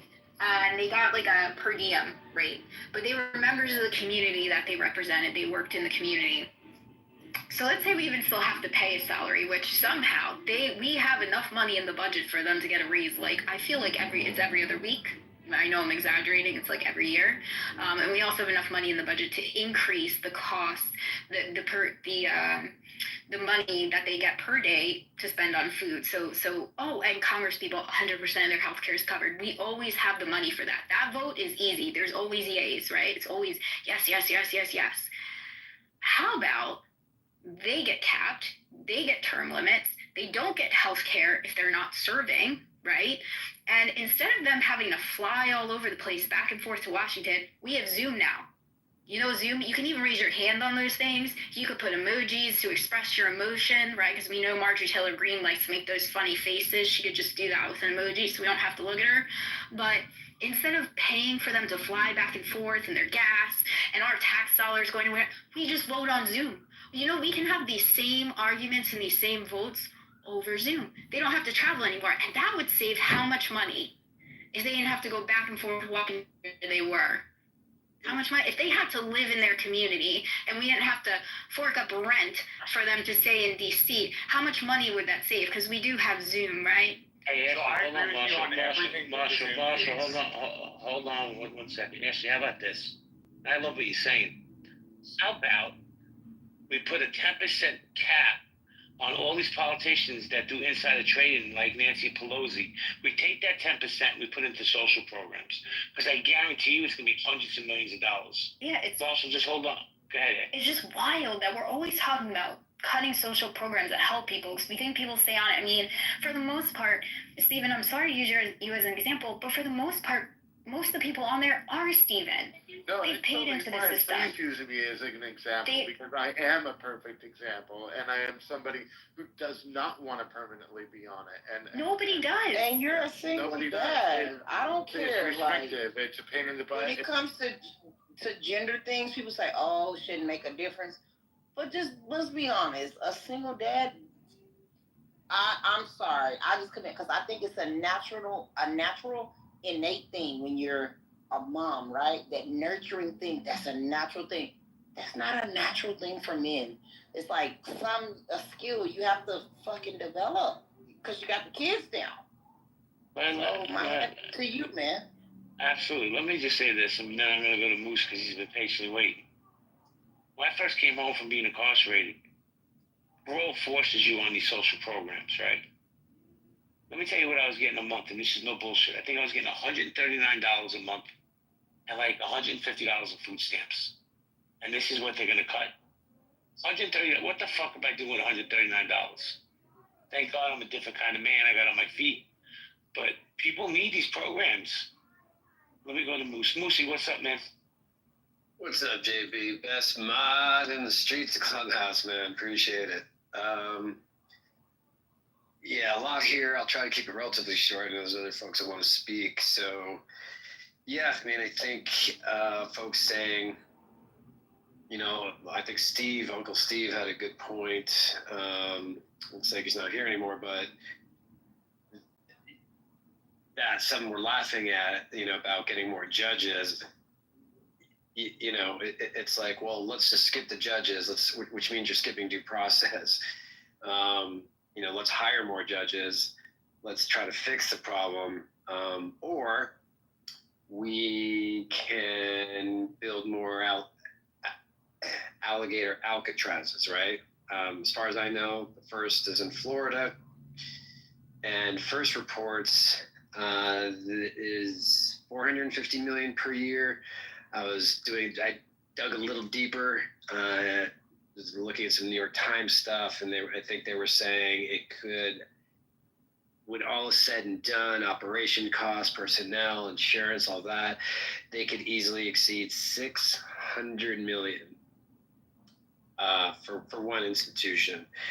They actually even further went to say that while the state of Florida is initially funding the project, it can request reimbursement from FEMA, from Federal Emergency Management Agency.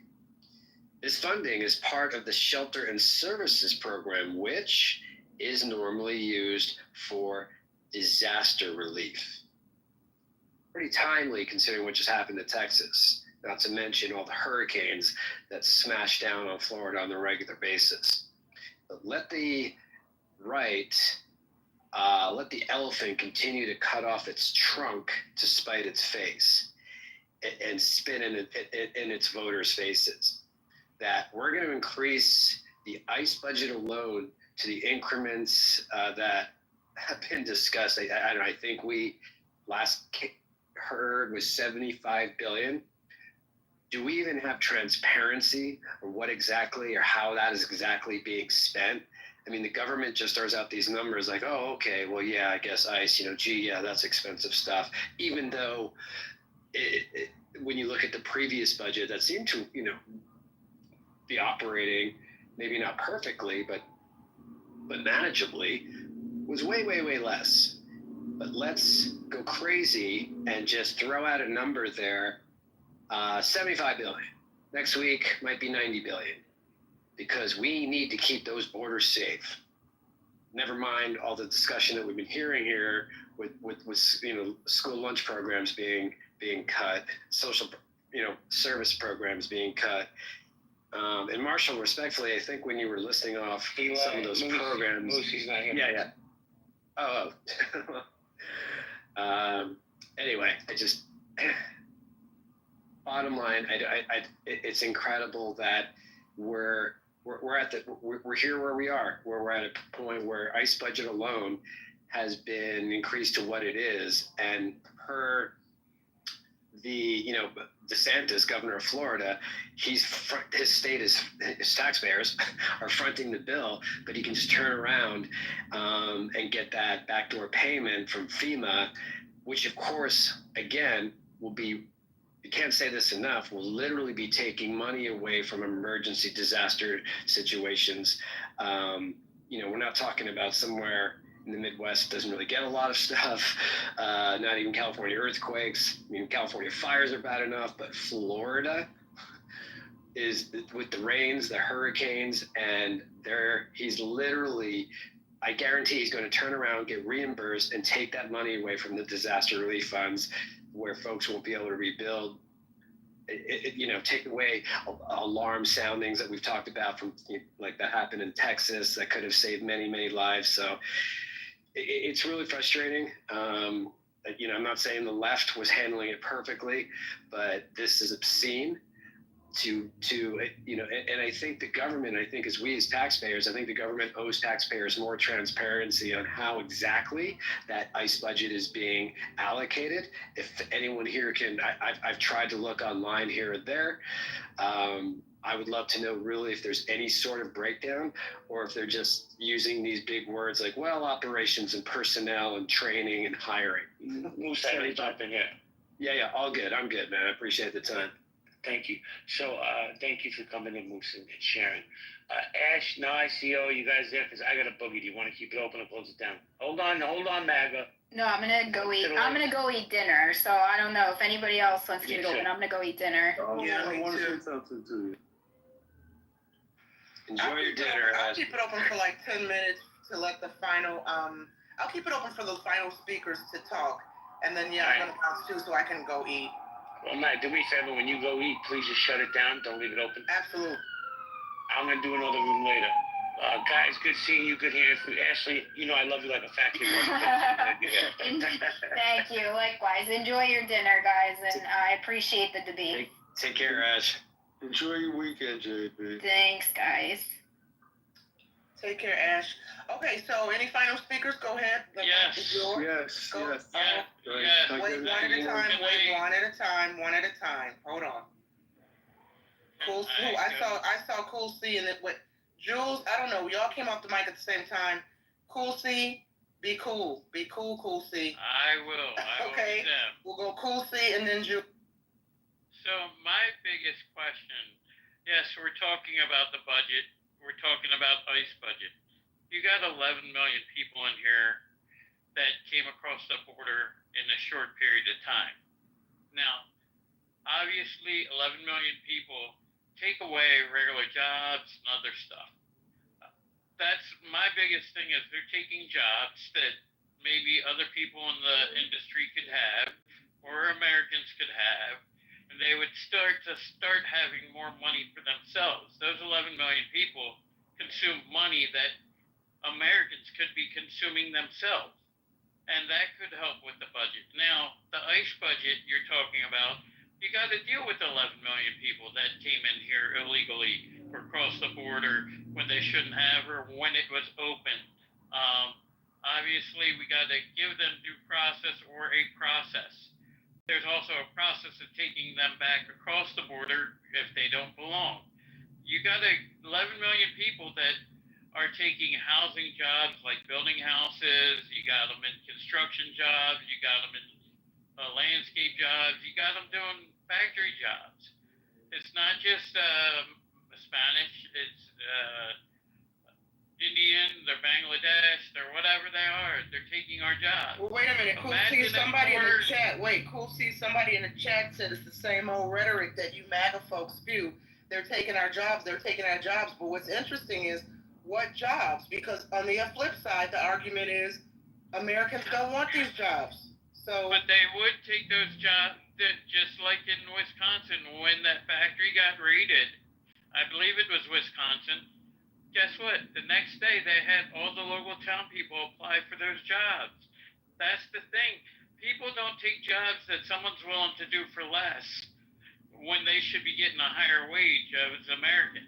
And if we started taking care of Americans better and paying them a fair share instead of not paying enough to the lower class people taking the jobs from us, then maybe we'd see some people have money for the school lunch that they need to feed their kids. I'm kind of on that situation. I'm a truck driver. I'm not doing great. I'm living paycheck to paycheck. For 2 weeks, I made more than some people, $1,500. But the income I used to get truck driving was about $1,500 a week, not every 2 weeks. So I'm down because some of our jobs are lost.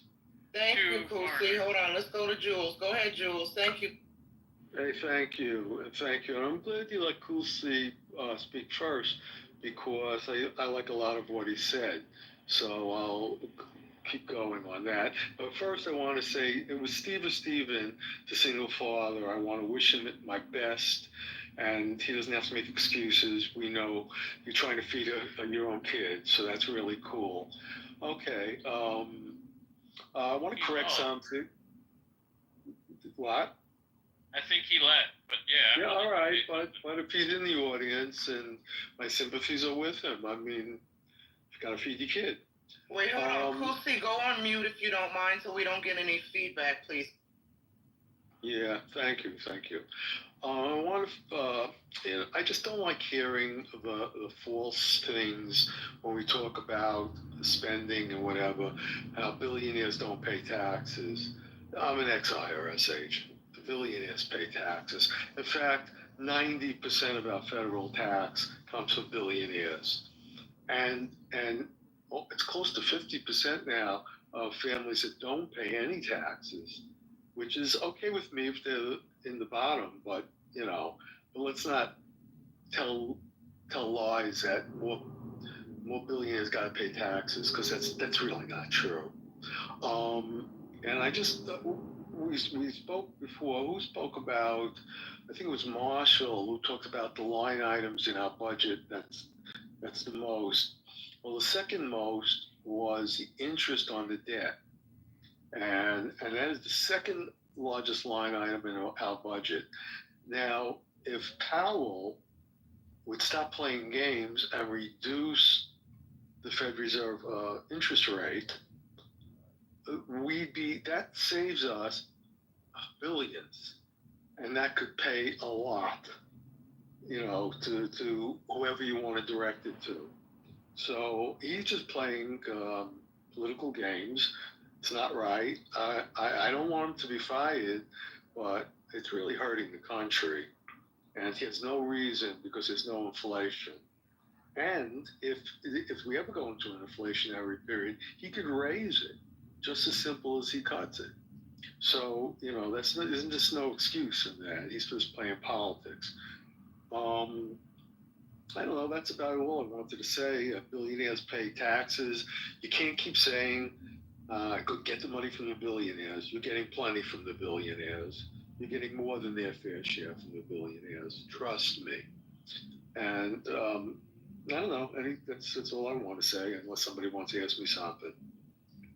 Well, somebody in the chat said, Leanne in the chat said, but Jules also says, I voted for this. Billionaires pay a lower tax rate. That's what Leanne in the chat says. I think she's responding to your comments. Well, when the tax rate is staying low, that's what the big beautiful deal was about. The tax rate stayed low, and if it didn't pass, billionaires would pay more. But they're paying their fair share now. Why do you want them to pay more? It's more than by the way, more than billionaires would pay more. Most Americans would be paying more. And we don't want that. We want lower taxes.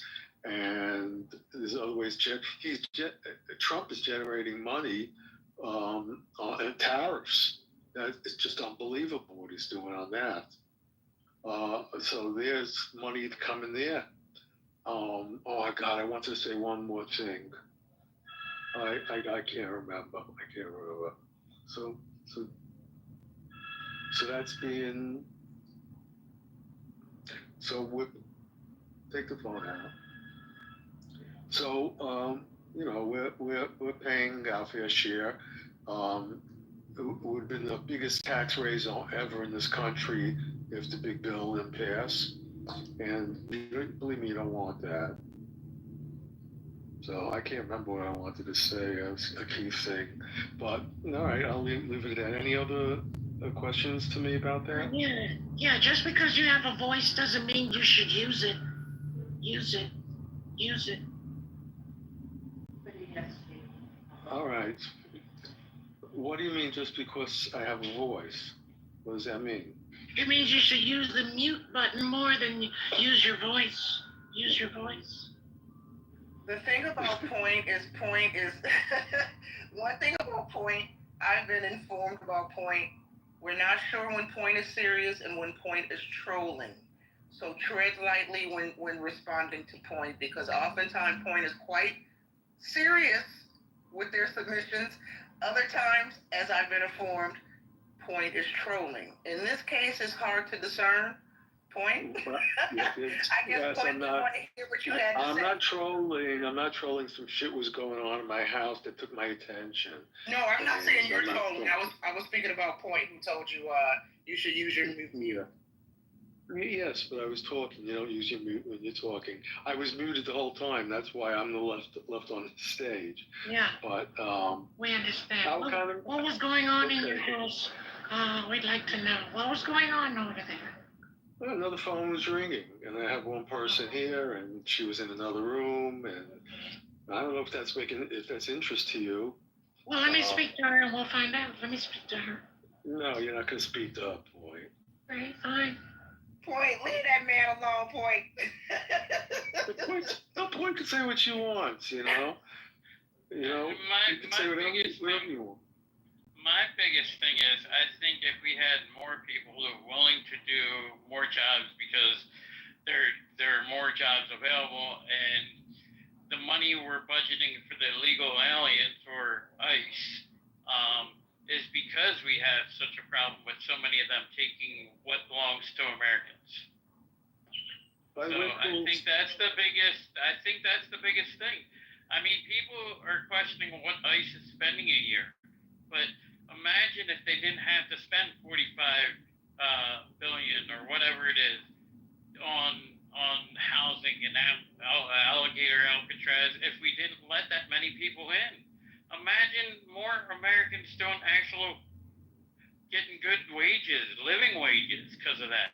That's why, like, the tariffs are coming back to America, bringing jobs back, and if we do more of that, bring more jobs back and give more Americans more of a living wage and incentivize employers. And like you said, the billionaires are paying their taxes. The person who owns certain companies are paying their fair share in taxes. I mean, the small business owner will, but if he gets credit for giving that guy a $20 an hour job or whatever it is, you have more Americans making more livable wages, we would be able to take care of the kids. We've let too many illegal people in here that make it difficult to take care of these things. And that's the biggest thing. You got house cleaners, housekeepers. You could probably find some other housekeepers or back of the house kitchen people to do the jobs. But because the employer can't or won't pay them a fair wage, they'll rather pay someone $6 an hour, $8 an hour, state minimum wage in Pennsylvania like $7.25 an hour to do a back of the house job, when you could paying that person $11 an hour and get good quality work out of them. And that's the biggest thing. And ICE, hopefully, is a temporary expense because, and by the way, the blame for why we have to pay so much for ICE is obviously the previous administration that opened the borders. Whether you like it or not, that's who's to blame for that. And somebody posted something, is $20 a fair wage? Probably not. It depends on the job you're talking about. But in this country, you don't have to. Fast food is, they hired machines to do the burgers in McDonald's in California. They were paying people $15 an hour. But there's people who are getting paid $15 an hour can't even buy their cheeseburger at Burger King anymore because the burger is $15 an hour. How are they going to buy a meal? When I was working at $7.25 an hour, my meal was half price at Burger King. So instead of $6 at that time, I was still able to afford a $3 meal. I mean, you got to work harder, longer to get that meal covered now. And maybe if you had quality people in the kitchen doing the job and taught respect, I mean, it's hard to do, but I get it. These people will take less of an income and more of a discount, less of an income, but able to hire more because they'll do it for less. So I get it, and that's why I brought it up in the beginning about JB's grandson. His boss shut the door and took video of his boss getting arrested for not letting ICE in and doing their job. Imagine if they would have hired the regular Americans to do the job that ICE got rid of. Guess what? Those would be Americans making that money instead of immigrants sending it back overseas. Well, like they said, the Americans don't want the jobs. They say Americans don't want the jobs. They would want the jobs if they weren't getting cheated, giving it up to a lower wage person. If you give it up to a lower wage person, how are these illegal immigrants paying taxes? Well, they're stealing your social security number, mine possibly, someone's social security number. And guess what? When you go to file your taxes, maybe the IRS guy, Jules, would say, oh yeah, there's a lot of people that got multiple social security numbers or taxes coming in that aren't in the same state, and they're being filed. So who do we give the tax refund to? The legal immigrant or the legal immigrant? Or are we supposed to set them out with an LLC, the legal immigrant, and get them an EIN number so they do pay taxes? That would be one way of doing it, and actually making sure they get their fair taxes by setting them up with an LLC for $125 in Pennsylvania. And then they go to the state, get an EIN, and now they got to report their income, 1099. There you go. There's illegals that way.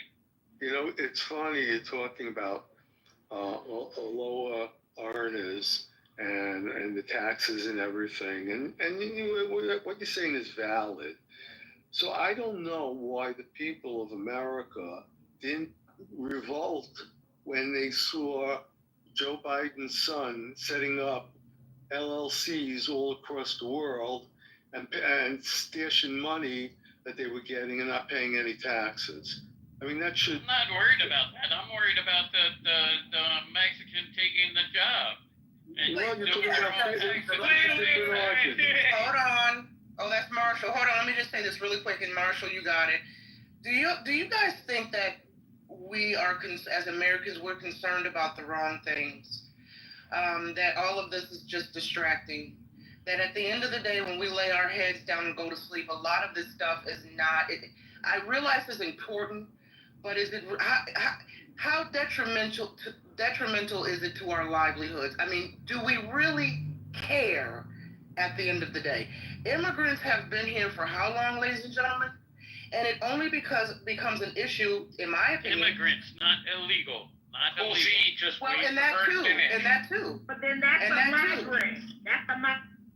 And that too, it seems to me it only becomes an issue, immigration, migrant, illegals, whatever we want to call it, when the politicians make it an issue to keep us divided and arguing and distracted and sparring, right? You're right. And 2 months, 3 months, a year from now, we'll be on to a whole nother subject and nobody will be talking about this. So I have to wonder, do we actually really care?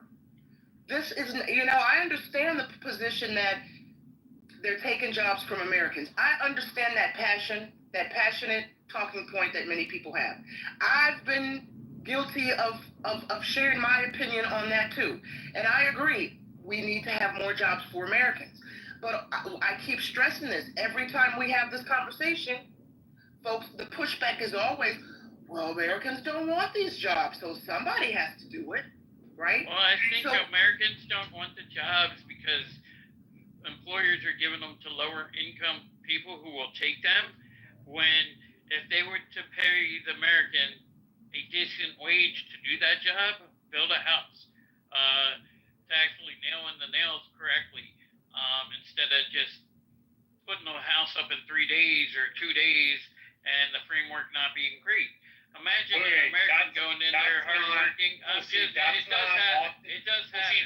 often the problem. The problem is in agriculture and construction, Americans can't do the jobs as fast. So, they could just let me finish. While you have people who will just get interested in construction and can't do the job as fast, the folks who are either farm worker immigrants or folks who are not here legally can often do the jobs at a much faster rate with a much lower learning curve, right? Yes, but the quality of work. Cool C, let him finish. Cool C, let Marshall finish. If you move you to the audience, you need to stop interrupting. Sorry. Thank you. So you can teach Americans to do these jobs at a faster rate, but the learning curve is higher. So part of the argument is that these people have a lower learning curve than we do. And so they're more likely to take the jobs and be hired because they can do them in an economically efficient amount of time versus Americans who have to be taught to do this. It's going to take them a couple of houses to get quick. You are but you don't right. understand. Wait. Marshall, listen. Yeah. Wait, what happened? What happened to your piece? Wait, hold on, Kusi. Your piece, did you just mute yourself or did the thing mute you on accident? Because I didn't mute you. I didn't mute you either. I didn't mute you, Cool Piece. But hold on, Kusi. We've been very gracious with you on the mic. Yeah. Let's let your piece say what she would like to say. I wanted to hear what she had to say. Your piece, if you're there, maybe she got a call and we don't know. Well, my biggest thing, like you were saying, Marshall, yes, the immigrants do these jobs, they do them quicker, but sometimes they're sloppier at what they do. They don't put quality work in. If you train someone to do quality work, they do put the houses up quick. That's why when some of these people go to inspect the houses, they're looking at the corners. They're looking at this. And some of the cement work, some of the other stuff should not be approved, and yet they sell the houses. Or they get around it because how quickly it was put together. If you hired Americans, maybe they do take a little longer to build that house, but the nails are going to go in there right. The roof is going to be on tighter. There's not going to be the parts that may fall apart sooner, where you have to have a 20-year warranty on your house, when you could get a good quality house and still have that 20-year warranty with better quality of it built. That's what I was getting at is, yes, the legal will build it for cheaper rate, quicker, but not always quality work. I don't know if I agree. I understand your point, and I've seen it. But wait. The inspectors go around and look at these houses. I'm just saying, they're taking construction jobs, they're taking truck driving jobs, they're taking these jobs from us. The truck driver has to, if they're going to work on the construction site in a home building community, they have to like the graders and all that level the ground and all that, they have to go through licensing. What they do with these foreigners, their licensing they don't do. So maybe our grievances shouldn't be with the worker. Maybe it should be with the employer. They're taking advantage of these workers because they can hire them at lower wage. Yeah. So maybe we shouldn't be, have these fiery responses and reactions to And we haven't even talking about your piece. Yeah, we were waiting for you to jump in there. Go ahead, your piece. Go ahead. You got it. We didn't hear you. Yeah, I don't know if you're having some mic issues, but the mic is yours, sis. Go for it.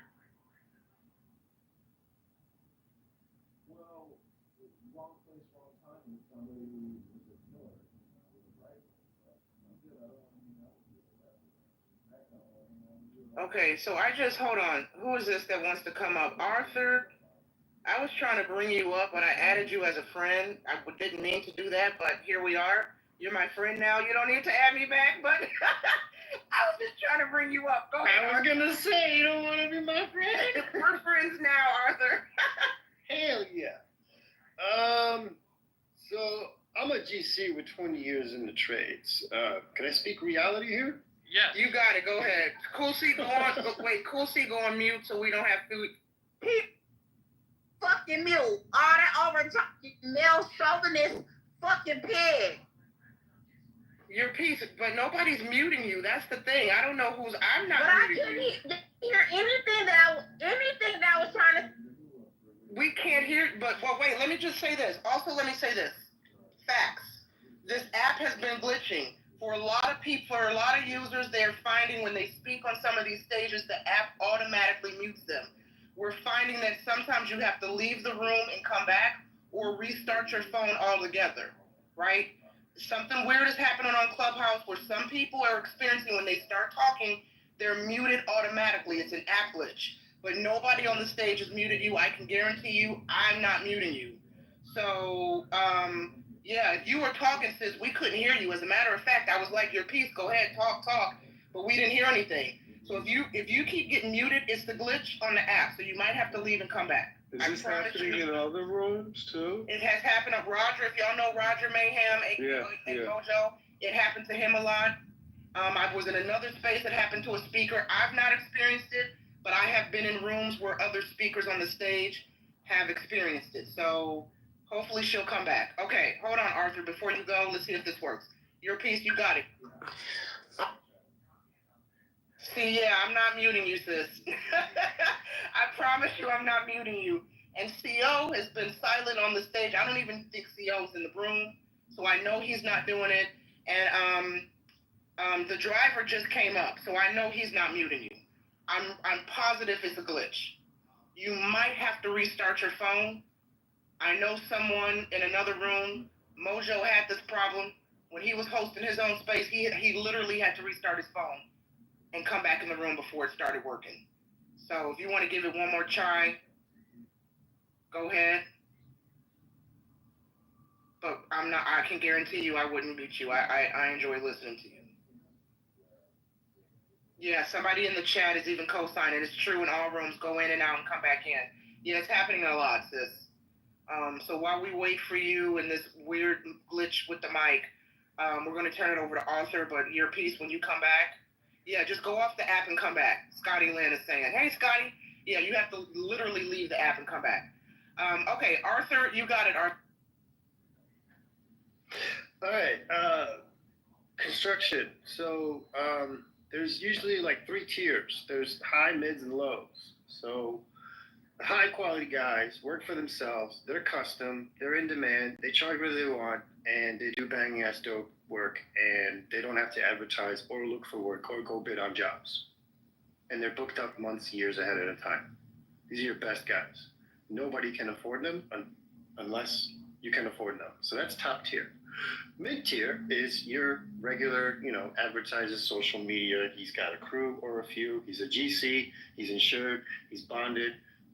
He's got trucks. He's got capital. He's got overhead. He's got insurance. He's got workers' comp. He's got the whole thing. So he can't afford to work for builders because builders pay crap. Why? Because builders have quantity. They do quantity. Cookie cutter. Okay, how many houses can you do? How many guys you got? So to fit that kind of demand, your regular blue collar builder who used to build in the 90s, they can't do that anymore. So they have to go work. They have to do remodeling because remodeling is where the money's at: kitchens, bathrooms, basements.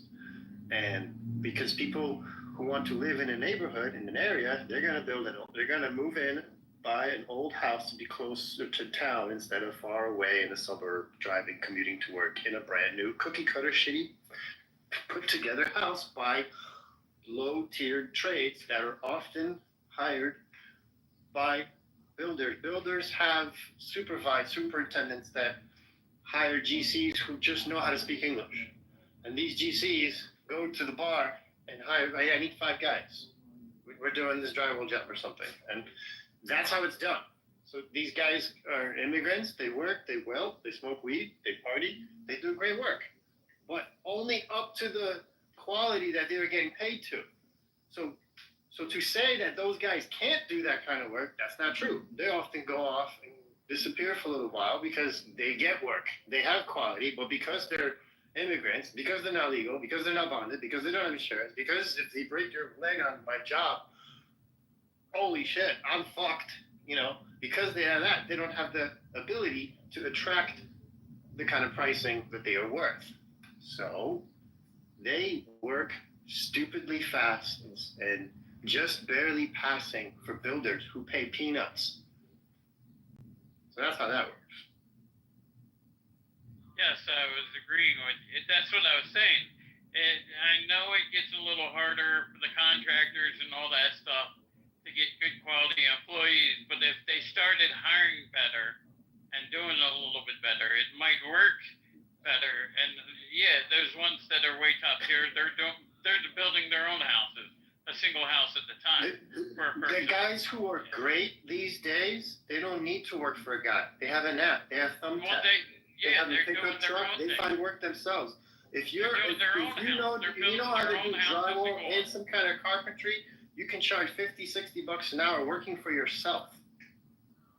I'll hire you. I charge $150. I'll pay you $60. Do it. Well, that's what I'm saying. They are the guys that are building one house at a time. They're not building multiple houses like a whole thing. And that's what I'm saying is when the inspector goes into some of these, they're looking at cracks in the foundation. They see the corners aren't a full 90 degrees. The pipes may not have been put in right. The electricity, that's one whole thing they do look for, I think, importance. But, I mean, the corners of the wall, all that stuff, the windows.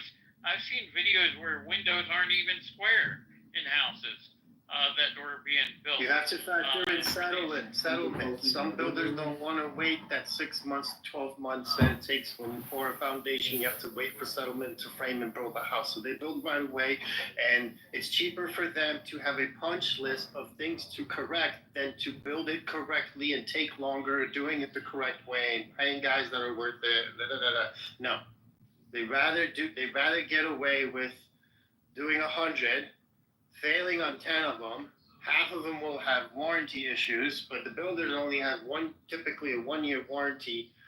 So I was a punch guy for about a year. I went and I saw how old the builders work because I was the punch list guy before I went on my own 10 years ago. So that's what caused me to go on my own. I thought I'd be big shot builder, working as a supervisor, running teams and training people. I thought it was great, and then I saw what building is actually. Totally different world from where I came from, which is remodeling, flipping homes, investment properties, that kind of shit. I came from the housing collapse, the financial, that 2008, all that. That's where I came up from, making stupid money for investors who were selling houses like hotcakes. And then TV came and started making TV shows like Flip That House, and then programmed the whole masses and everybody to like, hey, buy houses, and then that's how the prices remain high. Oh, because it became popular to be a landlord. Social media influencers, hey, you should be a landlord. Now all these people came in during COVID lockdown, bought Airbnbs, now they're paying the price. Everybody's losing their house. It was all hype. It was fake. It was pumped. Everything's pumped. Everything was hyped up, and now everything's coming back down. So I also said if someone, so like that builder or that guy who does hire all those illegal immigrants, we got a mushroom factory in Pennsylvania that's been raided at least twice over time. I say someone who's like that, who has hired illegal immigrants, they sponsor them. They sponsor their visa. They sponsor their education. They may have to do 1 week because they were housing them there, I think, at one point at this farm. They have to pay. They have to give them 1 hour of English speaking classes so that they actually become American. I think if someone's going to do that, I think that's the way you go about these programs.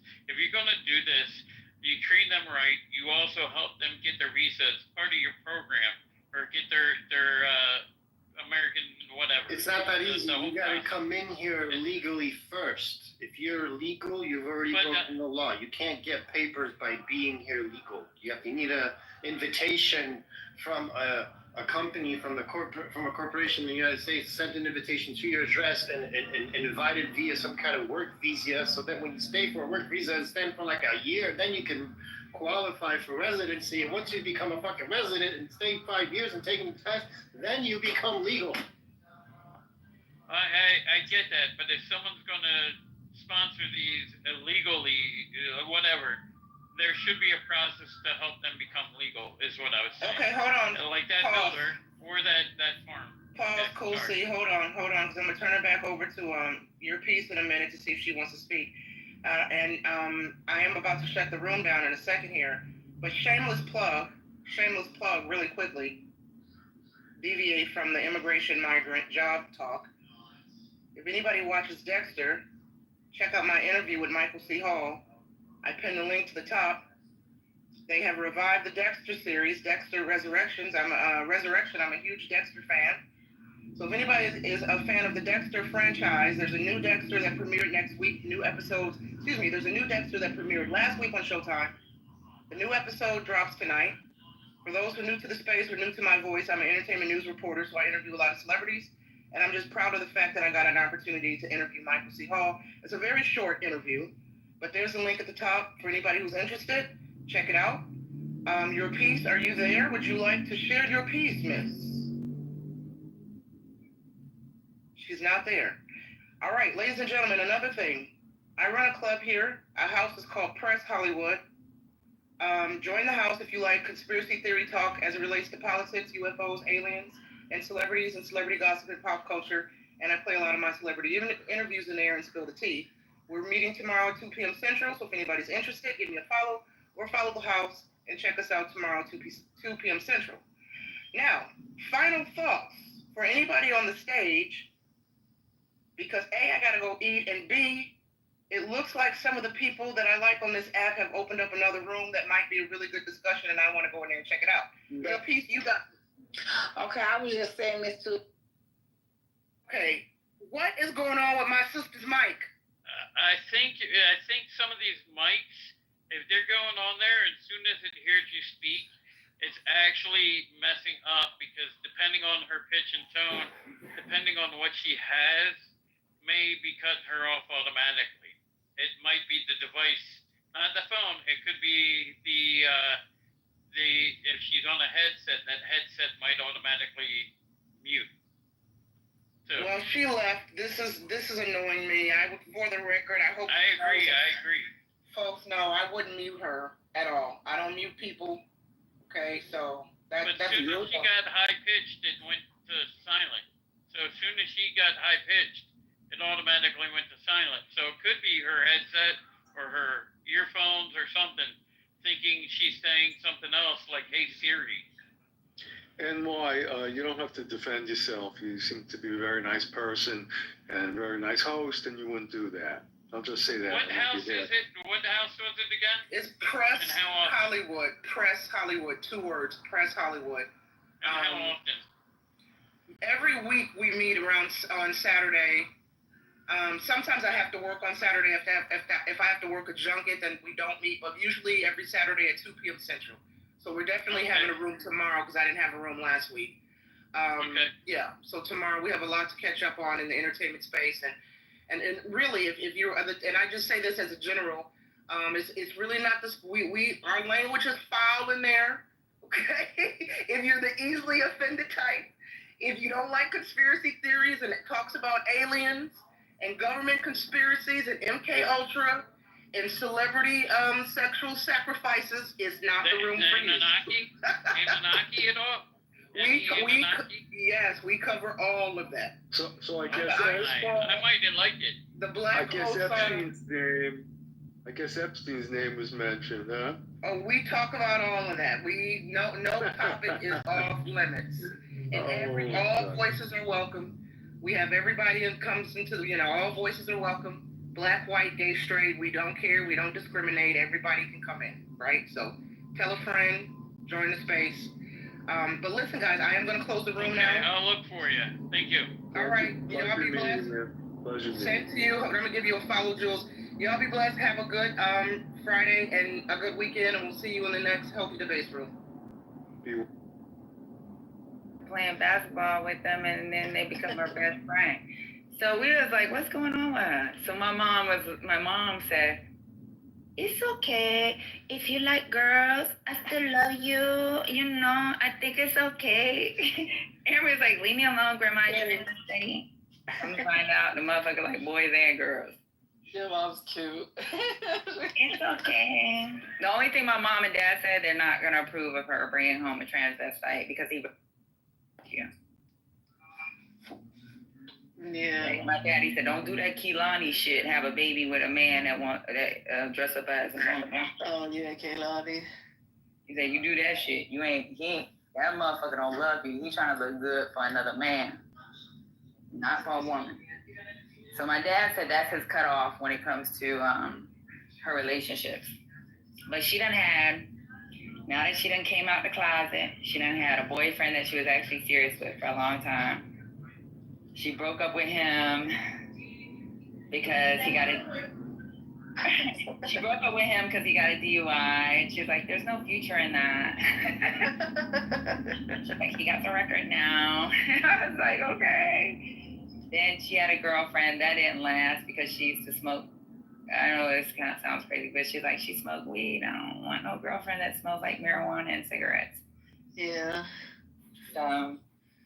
And she doesn't like ghetto girls. Oh, okay. She like pretty girls.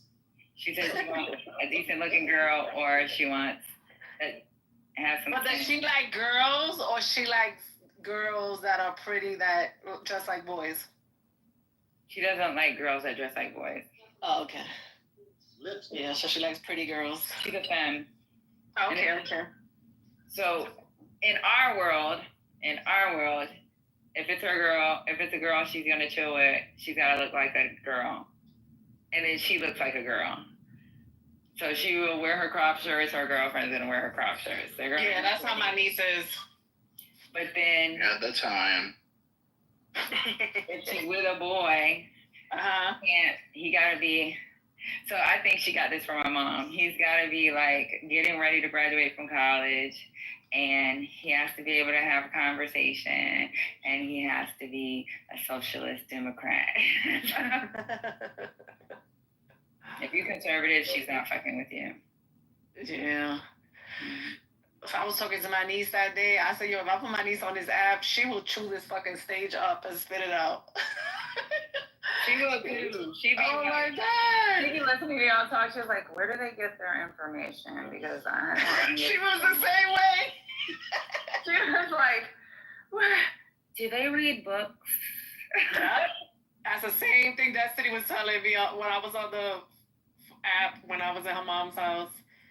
She's like, these people, they don't read. They don't read. That's their problem. That's what she said.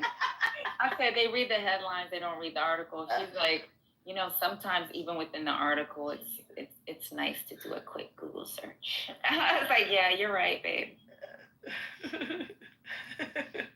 He said, she was like, Mom, like one time I was spazzing, right? This is when she first came home. She was like, Mom, don't spaz on them. They're a little slow. Sometimes, like with slow people, you just gotta say, okay, yeah, that was nice.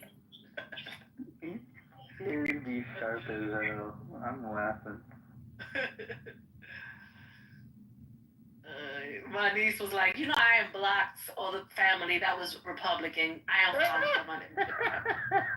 I was like, really? She was like, yeah, I just can't deal with it. Yeah, her my too. God. Yeah. And then even with Aya or even the African girl, let me tell you something. They went to go see Barbie. This is how deep entrenched they are into socialism. So they come home and I was like, did you understand the whole story behind Barbie? There's a message. And I'm like, what's the message? What's the message? I gotta hear this. It's how men put their foot on our neck. They don't want us to progress in society. It's as if we cannot, like, the greatest leaders are like Merkel. Like, look how Merkel brought countries together. And like, it wasn't about pretty politics because she's a thick older lady, short haircut, and looks butch-like, and still made things happen. My favorite picture is the picture of her eyeing Trump. She let him know, like, I'm not with the BS. And I was like, yeah, you're right. It sounds nice. My daddy calls her a gray baby. He calls all the girls a gray baby. He's like, them girls are gray babies.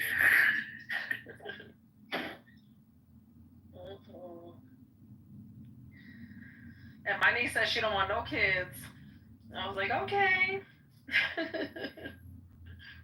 She doesn't want kids either. You want babies? She said, I got a dog.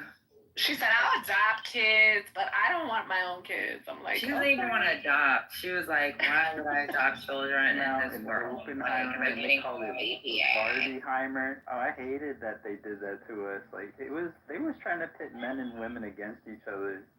That's something. Well, yeah, my niece lost her virginity at 19 in Penn with a guy. Yeah, her too. Yeah. Yeah. Again, guess who she calls about her business? Her grandpa.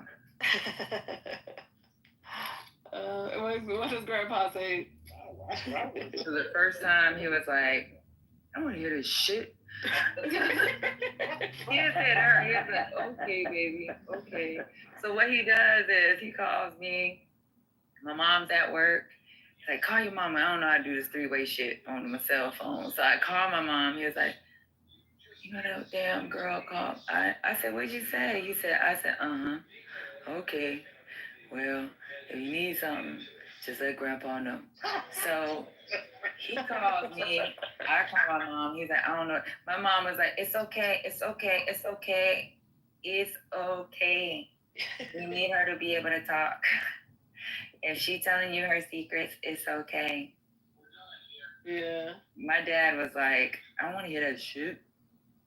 Yeah, she called my mom.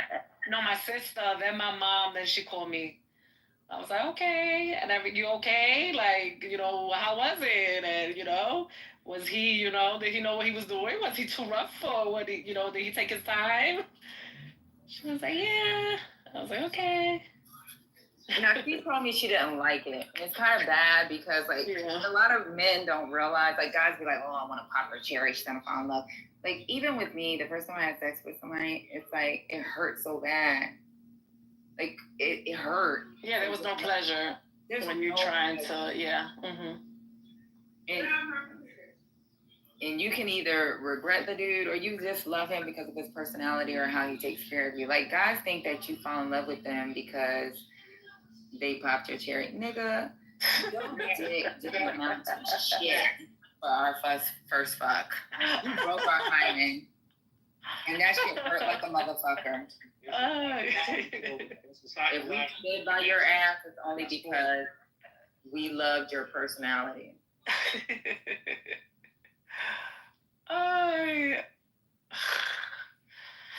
So just know that that girl that loved you when she was a virgin only loved you because of who you were and had nothing to do with your dick. Am I right? Yeah. That's like the worst experience. George, it like it had nothing to do with sex. I just really liked him. He was so cute. So you're saying Oh, George. so it's like a penis plus type issue, like penis plus personality? Is that What? We can't hear you, dear. I'm getting ready to post on them. Y'all take it too long. You gotta know my daughter's doing everything. Why? You never told us. You're underwater. We didn't even know you opened the room and we can't hear you. She ain't open that room. She went to go get some chicken and she trying to chill in here so we can fucking stay up all goddamn night. Where is she at? Anyway. She had it open first. I was right about to go right now, Lisa. Let me go check. Lisa. Is Lisa gone? Okay, she's gonna reopen. Dr. AG. All right, guys, we gotta leave. Let me put the link on top. Yes, Patty. Oh, go to the other room. I'm gonna ask you in the other room. All right, click the link up on top, guys. We're closing down. Dr. AG, you gonna go before me because I know you. I'll get the light. No. I know you. Come on, the left. Go, Dr. AG. Lisa waiting for you. Okay. Michael, come on. Ladies. Deborah, come on. Okay, Deborah left. I'll get Sing, come on. Broken. Oh, what is yours? I'm gonna leave it up there. He's a boss bitch. And I can tell you this. The boss bitch is so unhappy with her life. Yeah, I would Because say no that. man wants to marry her. Dude, I mean, here's the thing, though. I can fuck a few times a day still. You know, I'm good to go. I can still, get a woman pregnant. Okay, I can't say that. If you're in your mid-40s or, I'm kind of in my early 40s still, but I know women, they can't say that. They just can't do that. But I'm the norm for somebody in their 40s, at least I would think. Of course. But these bitches are, their norm is they can't have kids. They ran through, they went past the prime of their lives. Now they get to... Pepe, they expect you to pay full price for what everyone else got for free when they're 20. For real, that is like the worst thing I think any man can experience from a woman. Cause now imagine if you're in this like relationship where this woman wants you to pay for everything, just because her previous relationship had her man do this, and this is exactly what I'm talking about for women in general. Like women nowadays, they don't have no autonomy. They don't know anything. Like, you can ask a woman how many books she read. She will tell you she don't know how many books she read. She'd sit there and say, like, maybe like one book or something. But then after that, she can't even name more than 10 books. Stupid hoe. And now we have people in America who are even more dumb. We have the education system that is so fucking bad. People don't even know people don't even know what other countries are out there other than America. We have women nowadays who are even more sluts than before. Back in like probably the 1900s, ever since feminism became a thing, it's just so fucking stupid. And I don't know why feminism literally is even a thing now, because it's like we have a bunch of women who have these have the same responsibilities as a man now, but they don't usually adhere to like the responsibility. Like, it's so fucking stupid, and I find it like just dead.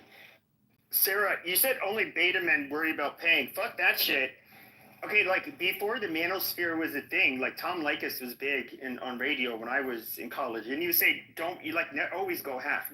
Don't pay for that bitch. And if she does, and if, she insists on you paying it was DTB, dump that bitch. That's it. And I'm not even lying. Like, I actually made it a habit of not paying for my fucking dates. And there's like useful reasons for it. Number one, I'm not going to invest in something I don't fucking have. Number two, it's kind of like when you make her pay like her half, it's kind of like she's going to feel like now she's somewhat invested. So she kind of wants something. She'll hope it will like kind of work out. Feminist bullshit. No, fuck that. No, fuck that. Because here's the thing. Men don't do that. I don't know. I do it. I don't give a fuck. No. Hold on. Pep. I've only had one man allowed me to pay half of the bill, and I have been on a lot of first dates. Yeah, getting a lot of free food. And but I don't need free meal, Jaden.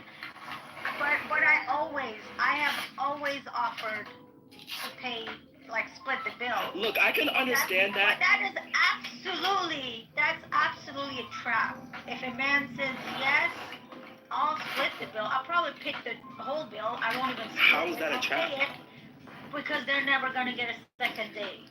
No, but the thing is, here's the thing. Usually some men really just want to know if their girl cares about them. So for an example, if I'm going on a date with a girl that I don't know, I'm obviously going to want some sort of 50-50 split. It's not like I'm just going to leave and dip after her. I just want to know that she would invest in me just as much as I would invest in her. I mean, you can't put all men in a box and say, oh, yeah, this man is just going to want money from me and then just dip after. Nah, I just don't think that. Sorry. And just remember, Jaden, women always show up after the fact. Like, you hear stories about women like, my man takes care of me, this and that. Or were you with him when he was Exactly. Yes. 40 grand? No, you exactly. That's why you don't. They want you when you already have that. What they think they deserve to be provided for. Whereas like. If they were not willing to be with you, like I can think of my cousin. They met in high school. They were both broke as fuck. So actually, his brother, my other cousin, same thing with him. And he got out of the Marines while he was in college. They were living in an apartment for free. He agreed to be like the repairman. He's doing really well now. Both of them are actually. But I mean, it's just like I like that. I mean, I would say these are like decent women, but there are so many women out there, and you even hear them talk about it, where it's like if the guy isn't already established and making money and all of this stuff, it's like, well, fuck, you don't like him for who he is. I mean, it's fucking, these women are trash. For real, that's what I'm saying. No, what I was saying is, you don't love him, you love the life that he gives you. Because all of a sudden, let's say he gets sick and tells you, I can't work anymore, we have to sell the $600,000 house and live in a $200,000 house, and you have to go back to work, and we're driving two $10,000 Hondas. Let's see if she stays with them. Yeah, and Sarah right here is like disagreeing with the concept. But I mean, here's the thing. I'm not saying every woman would generally do this. There are some women who would stick with you by your side even when you're like at your lowest. But if there's just this woman who's with you just because you have this fancy lifestyle, then that's not a woman at all. Because a woman would generally take care of you, take care of the kids, take care of the house, wash the dishes, make you a sandwich, all of these things. I don't know where you guys find these women. Let me say this, Nick. I don't know where you guys find these women that you guys are talking about. I don't know any woman like that around me, and I know a lot of women. Women stand by their men. You hear them on this app all fucking day too. Yeah, this app is not real for me. Okay. Here. Go ahead. They're stay-at-home moms. They don't do grocery shopping. They don't cut the grass. They don't clean. They don't make you a fucking sandwich. Yeah, they do, and they don't even want to cook dinner, and they don't like take the kids or walk the kids to school. Like, my mom was a stay-at-home mom, but she cooked, cleaned, cut the grass, pulled weeds in the garden, and had a hot meal for my dad every day. My parents started from nothing, and they've been married 45 years. But these women don't want to do that. Yeah, I agree. I want to play something, okay? This is a 53-year-old woman. Yeah, go ahead. She had a viral video like a year ago. 53. It has been several years. Where are all the good men? I'm tired of being alone. I want to share my life with someone. I am just freaking tired. I want to be in love. I want to share my life with someone. I want to feel the joys. I want to have my hands held. I want to be held. I want to kiss. I want to support. I want to make coffee with that person. I want my person. I want my person. Why is it so hard to find your person? I'm tired. Because you're 53, you old ass bitch. With your fucking dried up dusty pussy. You in a long fucking set of gray hairs. You nasty ass bitch. I don't want to fuck you. Nobody wants to fuck you. Who wants to hold hands with that and hug you and kiss you? That's fucking disgusting. Okay, Sarah. You fucking dick, bitch. Okay, Sarah. I'm gonna be more rational about this. My you name can say is that.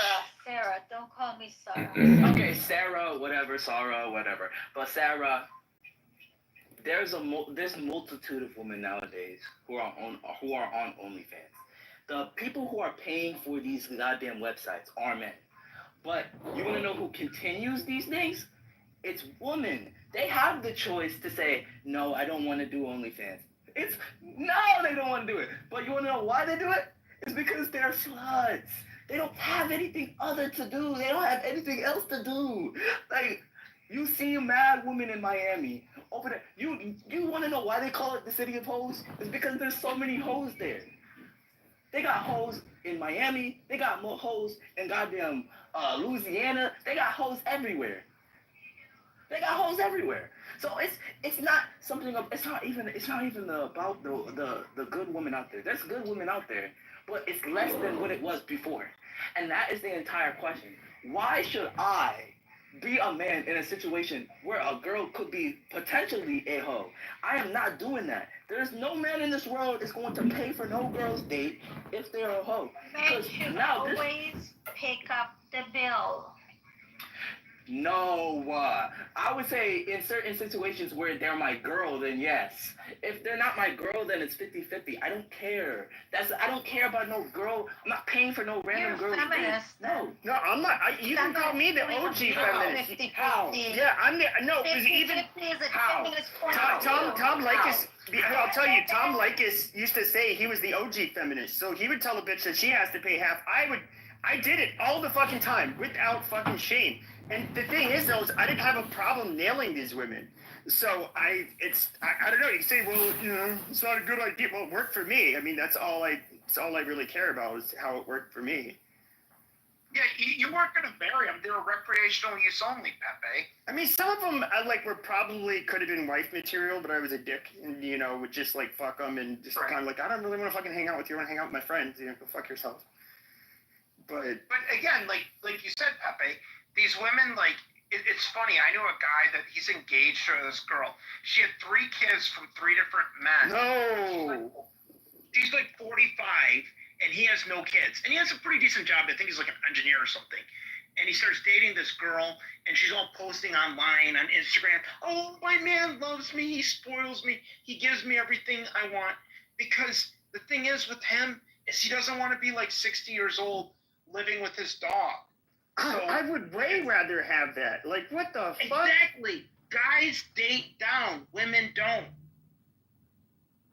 I mean, if that was my son trying to marry a 45-year-old with three kids, let alone with 3 different dads, I mean, you that's when you take him out. You just say, son, let's go out to the barn. And you shoot him. You just put him out of his existence. Pepe. What? You don't have a son. If I did, that's exactly what would fucking happen. Because you know what's going to happen with him is, I think this bitch was married, but she all used to think, oh, my ex was so toxic. Yeah, because he wouldn't probably buy her a Mercedes because she saw her friend get one on Instagram. I mean, the thing is, though, that whole toxic relationship is like, shit is so fucking stupid. You can see right through it. So basically, toxic people, not always, but more likely than not, when you meet a woman that says, like, oh, I was in a toxic relationship, chances are the one before that was toxic and so was the one before that. And the reality is that people with toxic traits generally get in relationships with other toxic people. Like, this bitch is burnt goods. Like, she's no good. I mean, she has a personality flaw. And so, once again, you just save drama. You save the drama and don't date these women. And you don't pay for their fucking kids. You don't do any of that shit.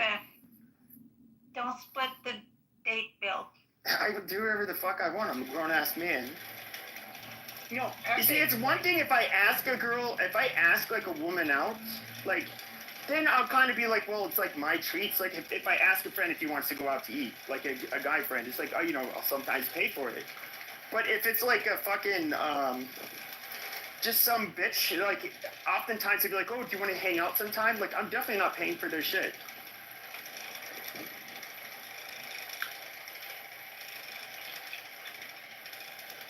And, for an example, I would say that multiple girls expect like money from like the first date. So like for an example.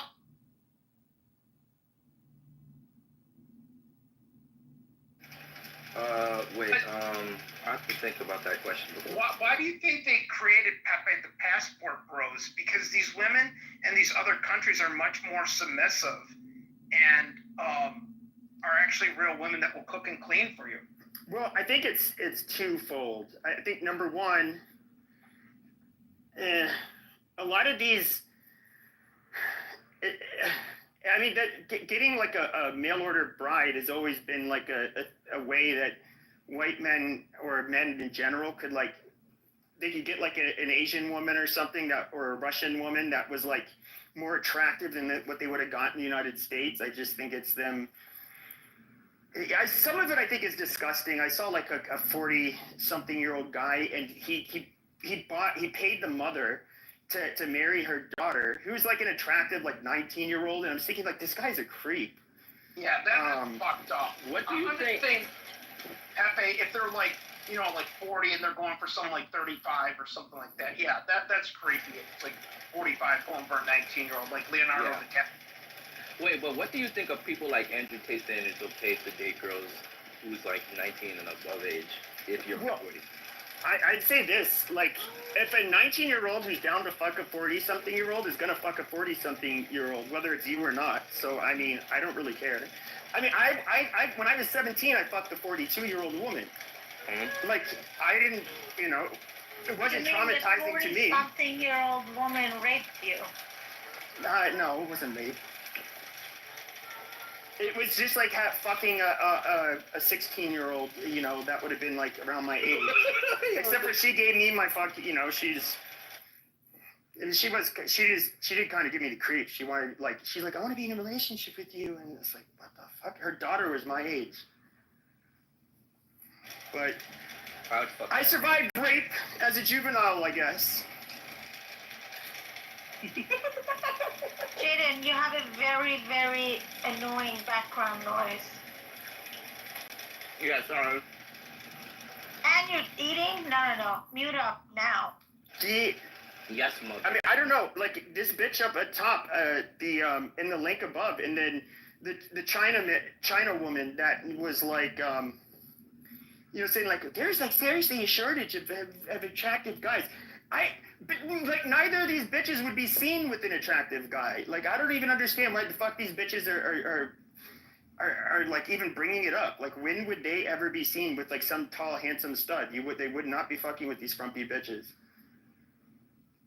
And I think it more points towards like what's wrong with women and social media. A lot of these stupid sluts like to do, you know, what do you call Snapchat filters, and you think you're like, and you think you're hot shit. And too, it's like the more sexual partners a woman has, the less likely she is to be married. And like the ones that say, "Oh, I just want to settle down." No, yeah, they ride the cock carousel for 30 fucking years, and it's like, I deserve a good man. I want to, you know, no, like fuck you and your dirty, used up pussy. Yeah, or the boss bitch that all of a sudden she gets married at like 38. And then has a kid like the next year, and then is divorced like 3 years later. Yeah, I would never go for one of those. No, not the boss bitch is the worst. That is so weird. Like on Tinder, seeing like there's one she's attractive. She's about my age, and she's like working upper management, something like that. And like that, it's like that's her little flex. And I'm just thinking like, dude, you're like a dumb bitch. Like you're using that. First of all, if a guy was to say that on his Tinder profile, you'd be saying that's fucking cheesy. But she kind of thinks it's like a flex, like as if guys really give a fuck about this dumb bitch. Pepe, do you watch that YouTube channel, like Catching the Gold Digger? The funny shit that those guys do, it's hilarious. I have. I mean, I've seen. I could tell a lot of them were choreographed or like fake. Yeah, but he has like the Toyota Corolla, and the girl doesn't want to pay attention. He's like, I'm just kidding. That's my real car. It's my Ferrari. Yeah, I've seen those. Thing is, though, is like I've only known a handful of people that I would say were like, they weren't billionaires, but you know they had money in the hundreds of millions, or their family did, and like they went like way out of their way to not let people know who they were or look like they have money. They were like super. It was always on their mind, like, you know, who's gonna try to them or ask them for money. But never problems I Just had. like Taylor Swift, Pepe. I mean, how many sexual partners has she had? Like 15? Well, I mean, yeah, I mean, I don't know. It's different though. It's just like, pick between being like a celebrity, like the most popular pop singer for years, and being a fucking mom at home. Like, there's like exceptions to every rule, so I wouldn't really get on her case about it. She's a big exception to the rule. But I don't know. Yeah, this chicken is tasting good. But I don't know. I mean, I know I see some of these sluts are down in the audience. You guys are just like listening and just being like, "Oh my god, that's not me." You know, fuck this asshole. Who does he think he is? But I don't know. Fuck you, sluts. If any of you guys want to come up here and bitch and say like, "Oh my god, there is a shortage of attractive men," tell me why so many of you average, frumpy-looking whores are somehow like, I don't know, worth dating. I'd love to. Yeah. And you know, some of these bitches nowadays think that they deserve like a top 1% man. Like, all of them are normal ass bitches. They come from normal ass homes. How the fuck do they even deserve these niggas who work their entire life off? And when these niggas talk about, go and make me a sandwich, they want to argue back like, bitch, I worked hard and you're going to come here and tell me what the fuck to do? No, you live in my house. You live in my house. You follow fucking what the fuck I say. I mean, yeah, it's... But I mean, I have a feeling these women, the only good thing they're going to get out of life, I think, though, is that when they're young, they sometimes get fucked by, but you generally have to be better than average. Like, you're attractive, but not, like, ideal. And some of these, like, high-value men, as they like to put it, will, like, fuck them, you know? But purely recreational use. And, you know, but they're not going to end up with them in a day. So the one good thing they can look back to is like the glory days of a guy who was the high school quarterback. He almost could, if it wasn't for that one game, he could have maybe he would have gone to a D1 school for college. Maybe he would have made it into the big leagues. You know, these women will get to look back and say, oh, if only it would have worked out with him, then I would be living such a luxurious life with that tall, strapping stud. But the reality is that it doesn't work out. But they do get to dream about the time how they almost got it, and they got to get fucked by those chads, and that's basically the same. Look at all these the feminists in the fucking chat talking shit. Like, no, like it's the feminazis. Like the ones that are most fucked up, Pepe, are like, you read those articles about the kids, like, finding out that their mom's on, like, OnlyFans and committing suicide because they're getting made fun of, like, so badly at school. I mean, could you imagine, like, bro, I busted the biggest fucking nut looking at your mom's tits, bro. Like, you'd be like, what the fuck? Yeah, that shit would scar a kid. Yeah, that would be weird Exactly. shit. And, you know, I find it funny. Pepe, bring people on the stage. I think people have their hands up. I did. I invited everybody that had their hand up. Yeah, they always want to talk shit in the chat, but they don't want to say nothing up in here. Chat warriors, Jake. But it is men's fault at the end of the days. We're biologically hardwired to, unfortunately, want to, like, if we can't get what we want, like, at any given point in time, we'll do a substitute. Feminist woman, and then you guys want 50-50. So I don't know. Pick your fucking battles. Okay, we're gonna go there, right? Okay, so let me explain something to you. Do you think feminists, a lot of feminists have the responsibility to adhere to what they are supposed to do? For an example, feminists want to have the same careers as men. They want to do everything as a man. They want to do all these shit that they don't even want to do generally. So for a fact, I know these fucking women are lying. They don't want equality. They want equality for themselves. Everyone here can agree with me because this shit is funny as shit.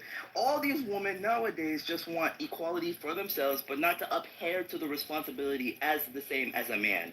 This is why I am so done with goddamn women in 2025, because all of them come from keyboard warrior parents, or they're just literally just keyboard warriors in general. Some of these women nowadays are on... What? You say what? Trust me. Do what?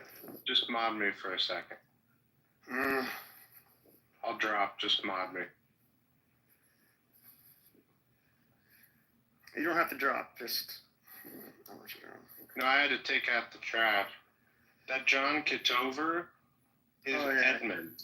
And Yeah, he I is, know who he is. he literally, dude, he's streaming the room to his Instagram dancing naked. And I feel like I've had to explain this to people 100 times to boot him. He sits in the audience and streams rooms, recording it to his Instagram, dancing naked. He is a sick in the head freak.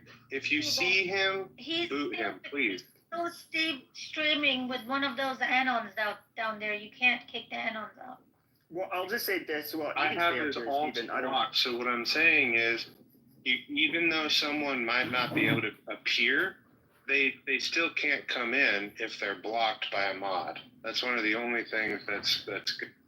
Well, all right, now that I can here, you're fine. Yeah, now that I can actually talk. Okay, first off, if it wasn't recording, my reply, and now I can actually say it.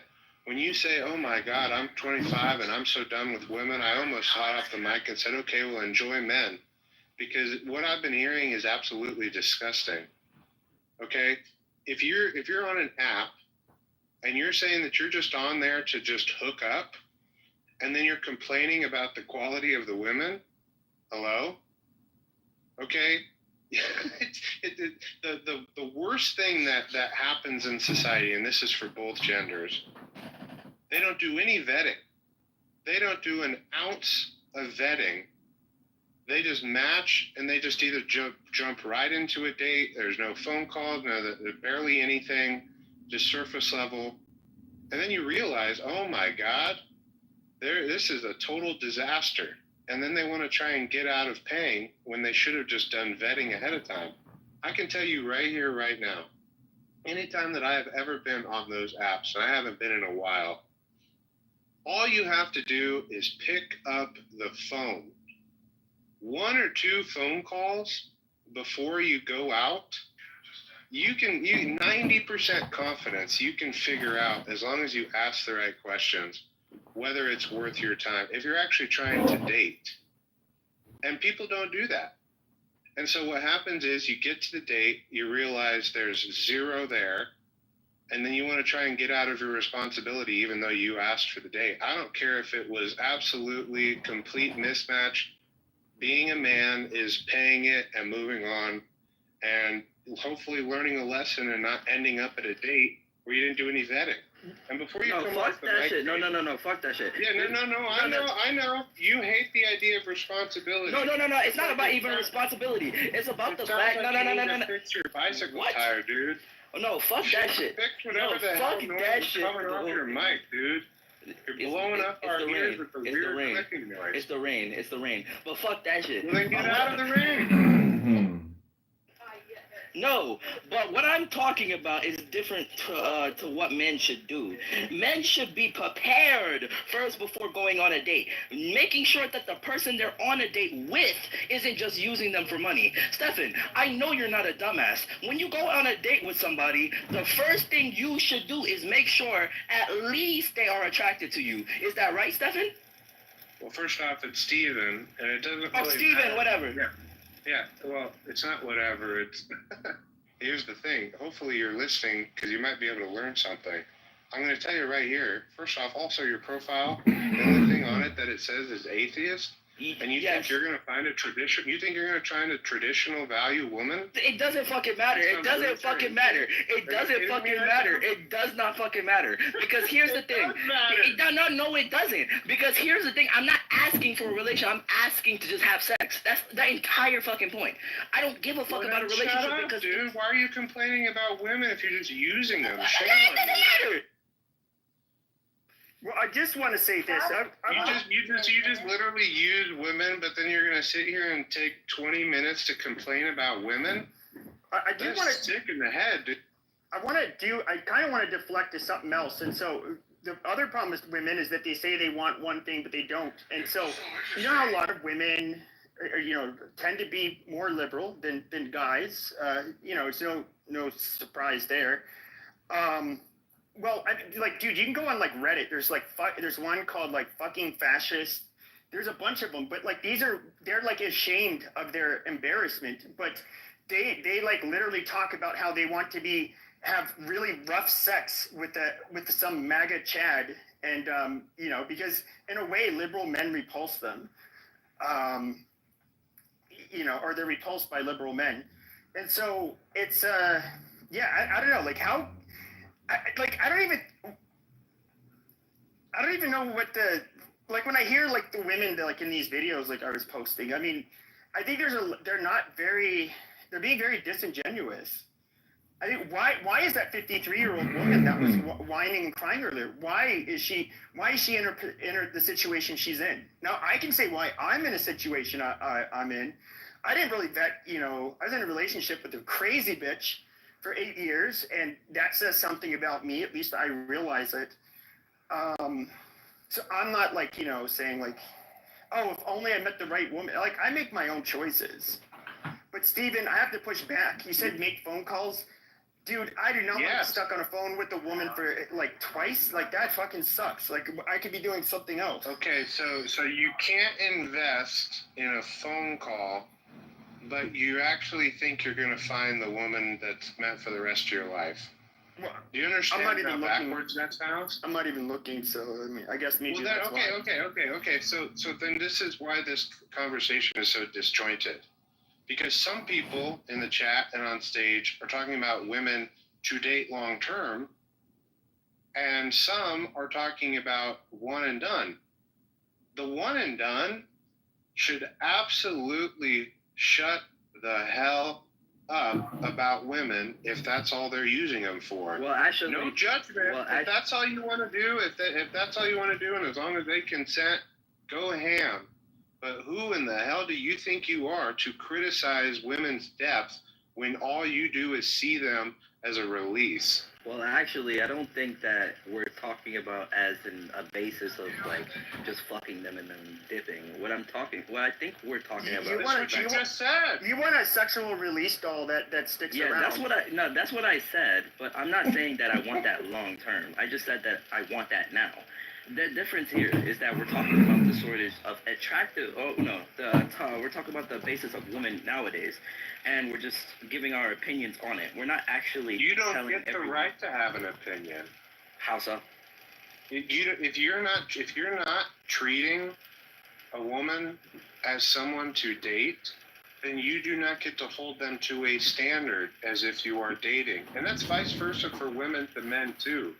If it's not established that this is something that is more than just a meetup, then you can't put expectations on either side. And the fact that you keep trying to put expectations on them when you have zero interest in anything meaningful, that's on you. Well, I'm not saying that it's not meaningful to be in a relationship. What I'm saying is that in America itself, there's not that much good women to date.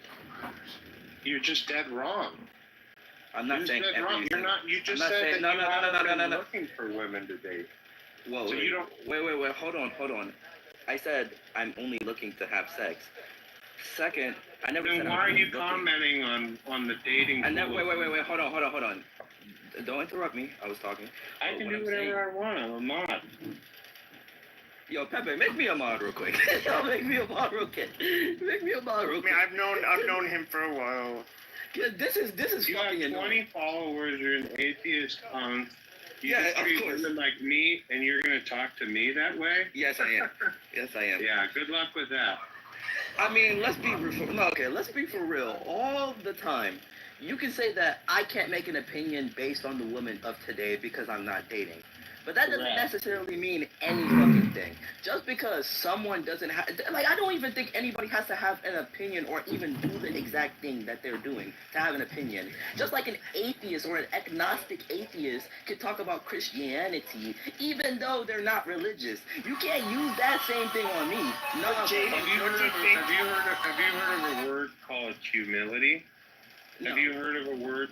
Oh, you haven't? Well, that makes sense. Also, please fix your broken tricycle. It's blowing our eardrums out. Well, Jaden, Please. I have a question. Because... Whatever that weird clicking noise is, dude, is so annoying. Like, it's probably worse than the chirping.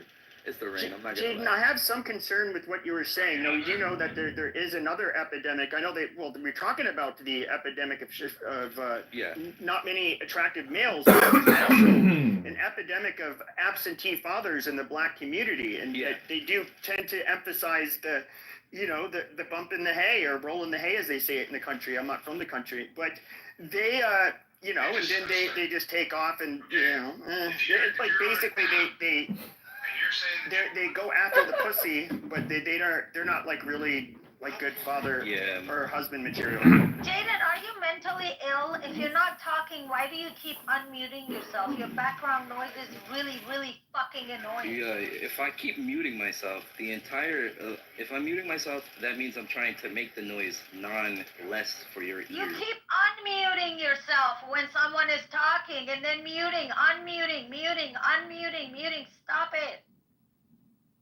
Then what the fuck do you want me to do? Because if I have my fucking my shit on, then you're gonna. I'll fix it. You're welcome, Mountain, how are you? What's your opinion?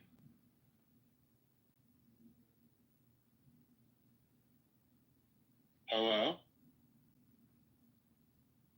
Mountain time? Yeah, sorry, my phone was in my pocket. I was at the park with my dog. Is there a shortage of attractive men?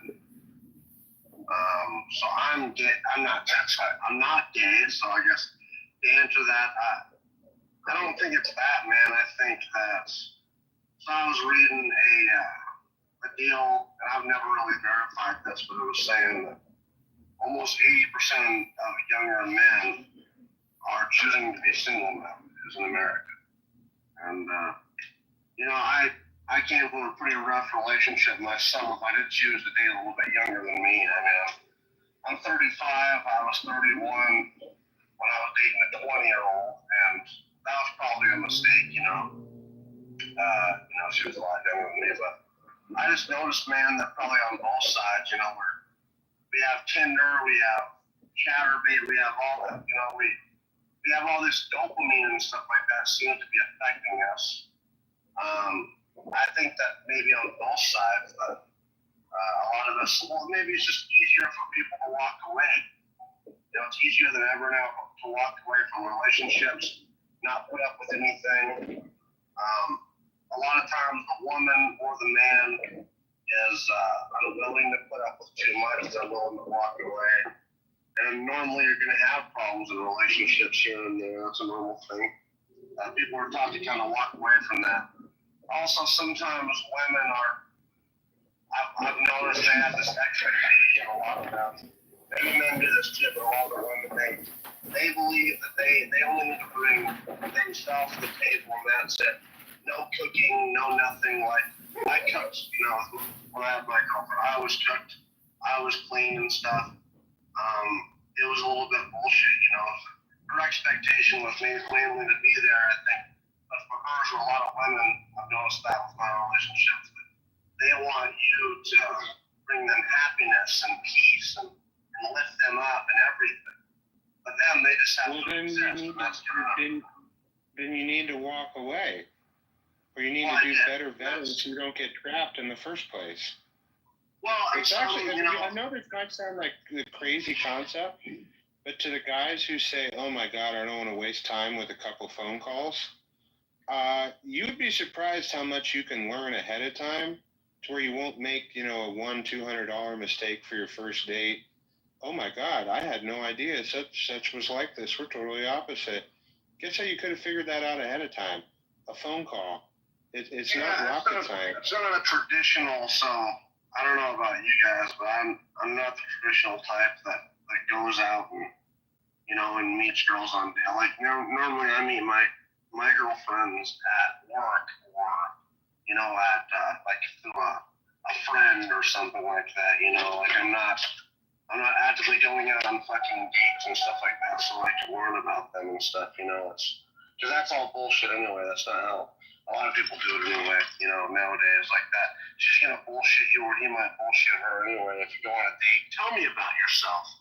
Oh, okay. Well, now that I know that you're a complete fucking train wreck and then you have a lot of baggage, now I know that doesn't work like that, bro. They're not going to give you complete transparency of what is going on in their life. It took me a while to realize that the girl that I was with she admitted she had lots of trauma and lots of bullshit, lots of emotional issues, things I didn't realize until I was kind of hooked by the pussy and by the emotions. Yeah, but then the problem with the phone call is that what Steven doesn't understand is then maybe they'll think like, well, maybe he's not that much of a fucking gentleman. I shouldn't waste my time on this guy. So it fucks up my phone. Wow. So you're admit. This is incredible what I'm hearing. It's like guys, you're trying to put dating standards on women when you have no interest in actually dating them. Like you can't put expectations and standards on people. You're not lying to yourself. This is what He just said that he just literally said that a phone call the woman might find out that he actually is only skin deep. He just admitted it. I mean, well, it's and the girl's doing the same fucking thing. She's deciding if she wants to deal with you. She's deciding. Well, then get him on the phone. She's doing the same thing. And check this out, Steven.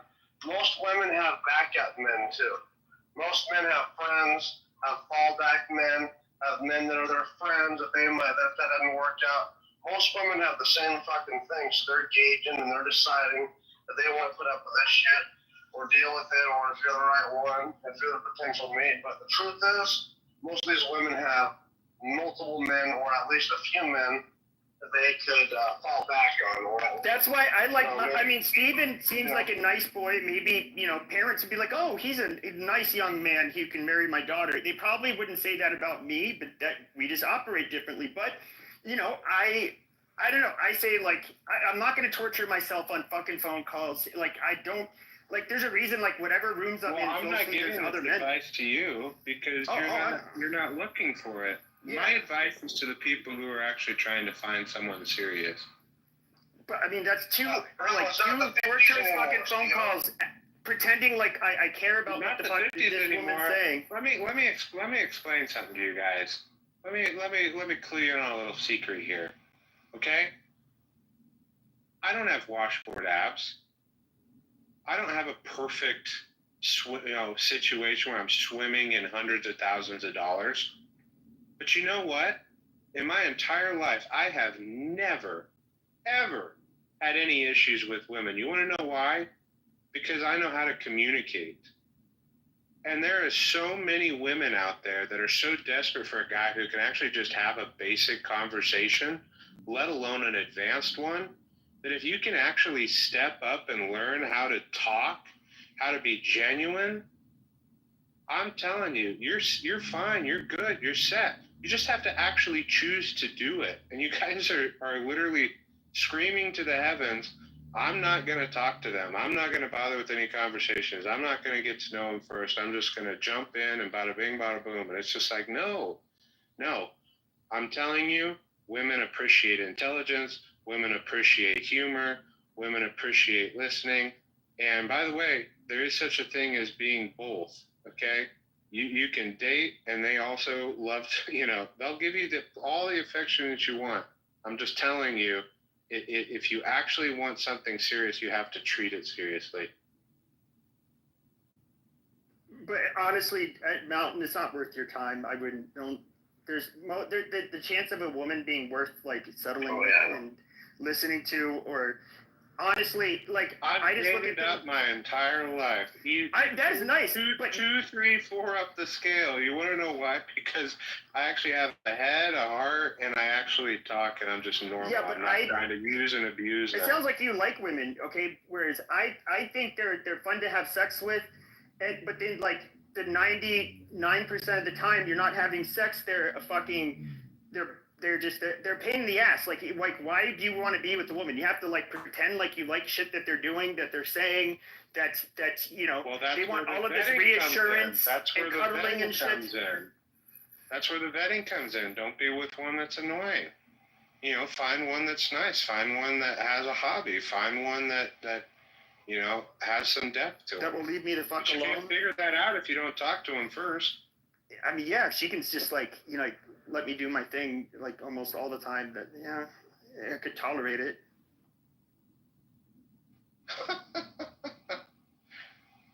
Fair enough.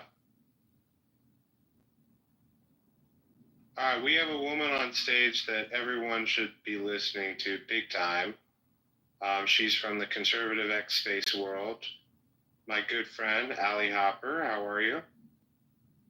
I'm excellent. Just settling back in, getting home from DC, and listening to this very interesting conversation. Do you have any opinions on what you heard? Oh, I jumped in mid-conversation, so I'm just kind of listening to everything and kind of just taking a back seat right now. Can I ask you two a question? There are these women that they befriended me, I don't know how, on I guess they're more conservative part of X, and these women have especially on the weekends, they have these spaces where they talk dirty and they invite men to come up, and they're just very filthy middle-aged women. Oh my god. Oh my god. Allie and Roy and Nancy and I know exactly who you're talking about. I was like, for conservative women, you guys are really raunchy. Yeah. We.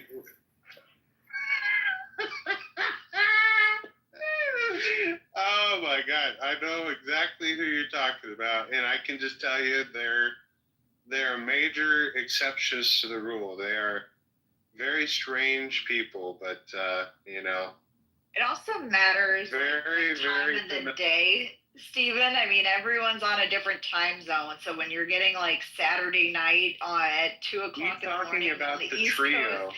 Yeah. He's literally talking. She can't make this up. Spicy spaces outside of the trio, though. It depends on what time zone you're in and what day it is. So I guess these ladies are. I figured you guys would know who I'm talking about, but they're special. I never thought I'd hear them being referenced on Clubhouse, but here we are out in the wild. That is so crazy to me that their reputation has spread to another app that they're not even on. Well, I'm just here. Why did these guys simp for these middle-aged women? It's so weird. They're thirsty. I guess old women deserve fun too. I don't know.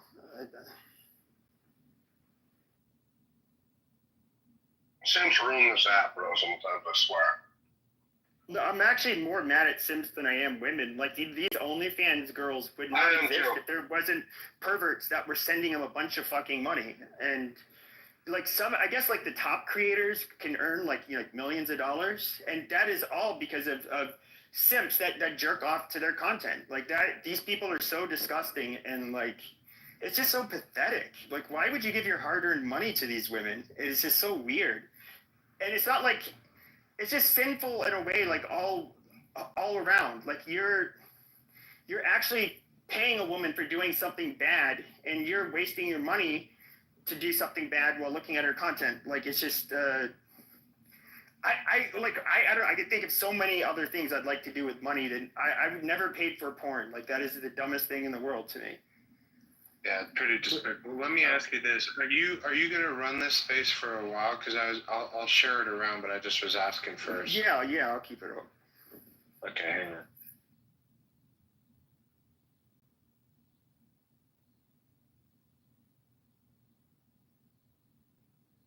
Who's this Hamdar? Do you know? No idea. But I was going to say, we're following each other, so talked to him before. Yeah, we did talk. Yeah, thank you. Thanks. Hi, everyone. I would just, look at the topic. I just simply want to say that there are no Mr. or Miss Perfect in the world. That's what I wanted to say about it. And I'm also kind of thinking that the expectations are getting high and high day by day. That's why, people are not finding the attractive men and women. One thing I'm always, having a hard time kind of understanding is all. I mean, I don't mean to be disrespectful to any women or any girl here in the room, but it's why it's always about women's feeling, women's needs, women's, this, women's that. Has anybody ever thought about, has women ever think about what are man's feeling, what are men's need in a relationship, what are men's, desire in a relationship, how men or women can make kind of men happy in a relationship? They even talk about, because I'm getting a sense of it's all about women needs that, women need this, women men should be doing this to women. It's all about that kind of discussion, around there, here. But I'm just wondering, what is there anything that women can do to make men happy from the relationship perspective, so that this kind of discussion that Pepe just earlier had, it's just one side of, do everything for women, but also man has a feeling, man has a, responsibility, man has a, all the above. So Well, I think a woman would have to answer that. If Ali, maybe she's married and has more experience. I've never been married, but also the short answer for men is men are known for not talking about their feelings, and it's kind of seen as weakness or feminine to really express your needs openly. So we just don't. It's not near. It's something that it would come a lot. Men would express what they want, or how they feel way less than women generally will. I think that it comes down to each person, honestly. You find very selfish people and you find very giving people, both men and women. So it depends on the type of person you're attracting into your inner circle. Yeah, men aren't as vocal about their feelings, but if a woman is paying attention, they can see their mannerisms, they can see how they act, what they're doing, and if things change. But it takes someone that actually cares to observe that. But whether you're being a good friend or you're being a good partner, it just takes someone that actually gives a crap. Man from Mars, woman from Venus, and he was divorced 3 times.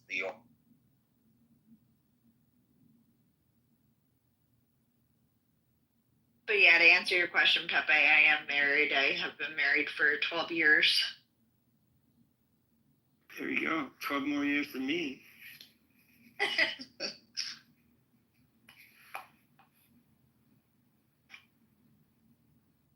Has to do with how digital we've become. I mean, if you look back, courting never goes out of fashion.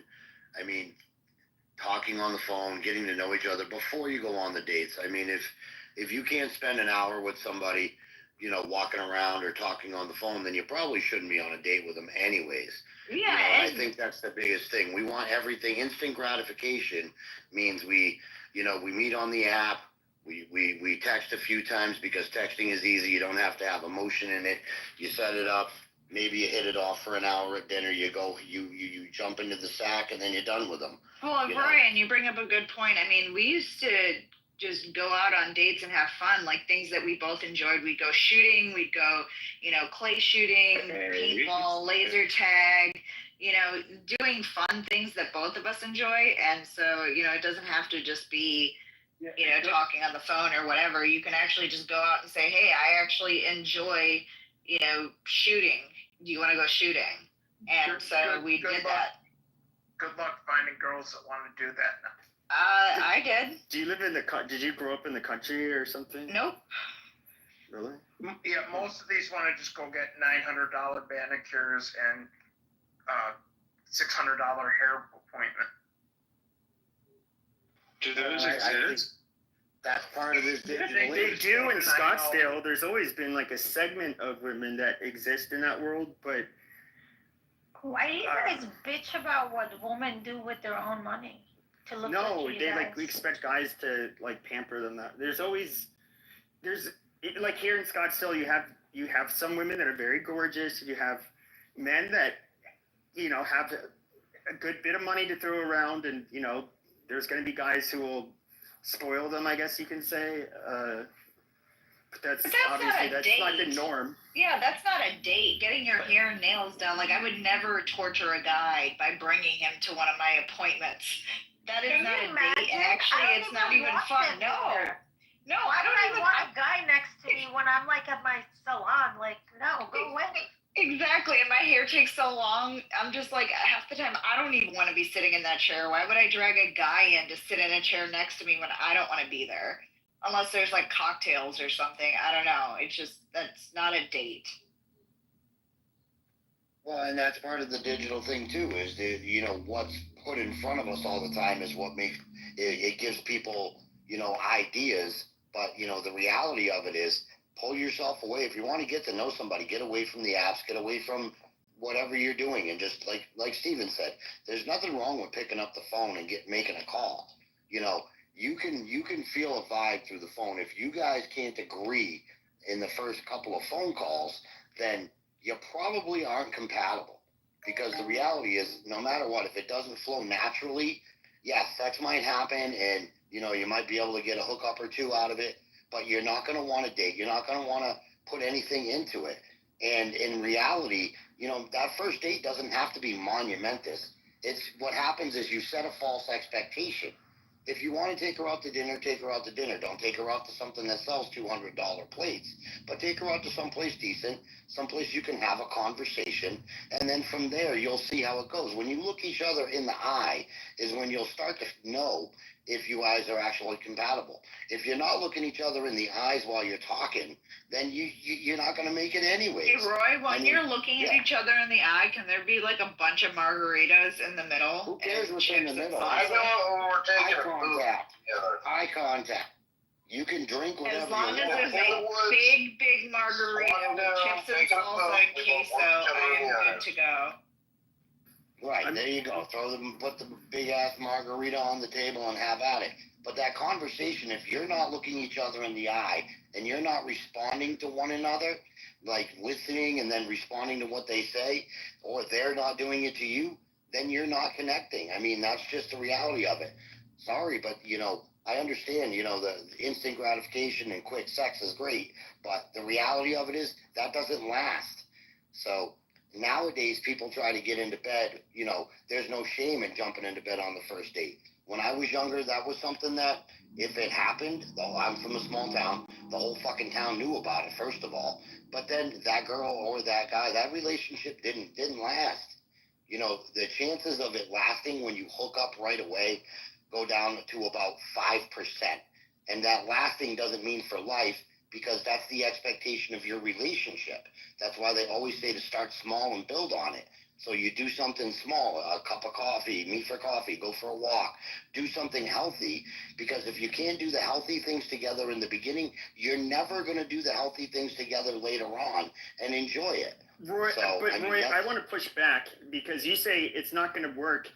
Why does it not work if you sleep on the first night? Is it because she turned out to be a hoe? Or is it because... But then if you didn't sleep with her on the first night, how do you know she wasn't still a hoe that would sleep with you?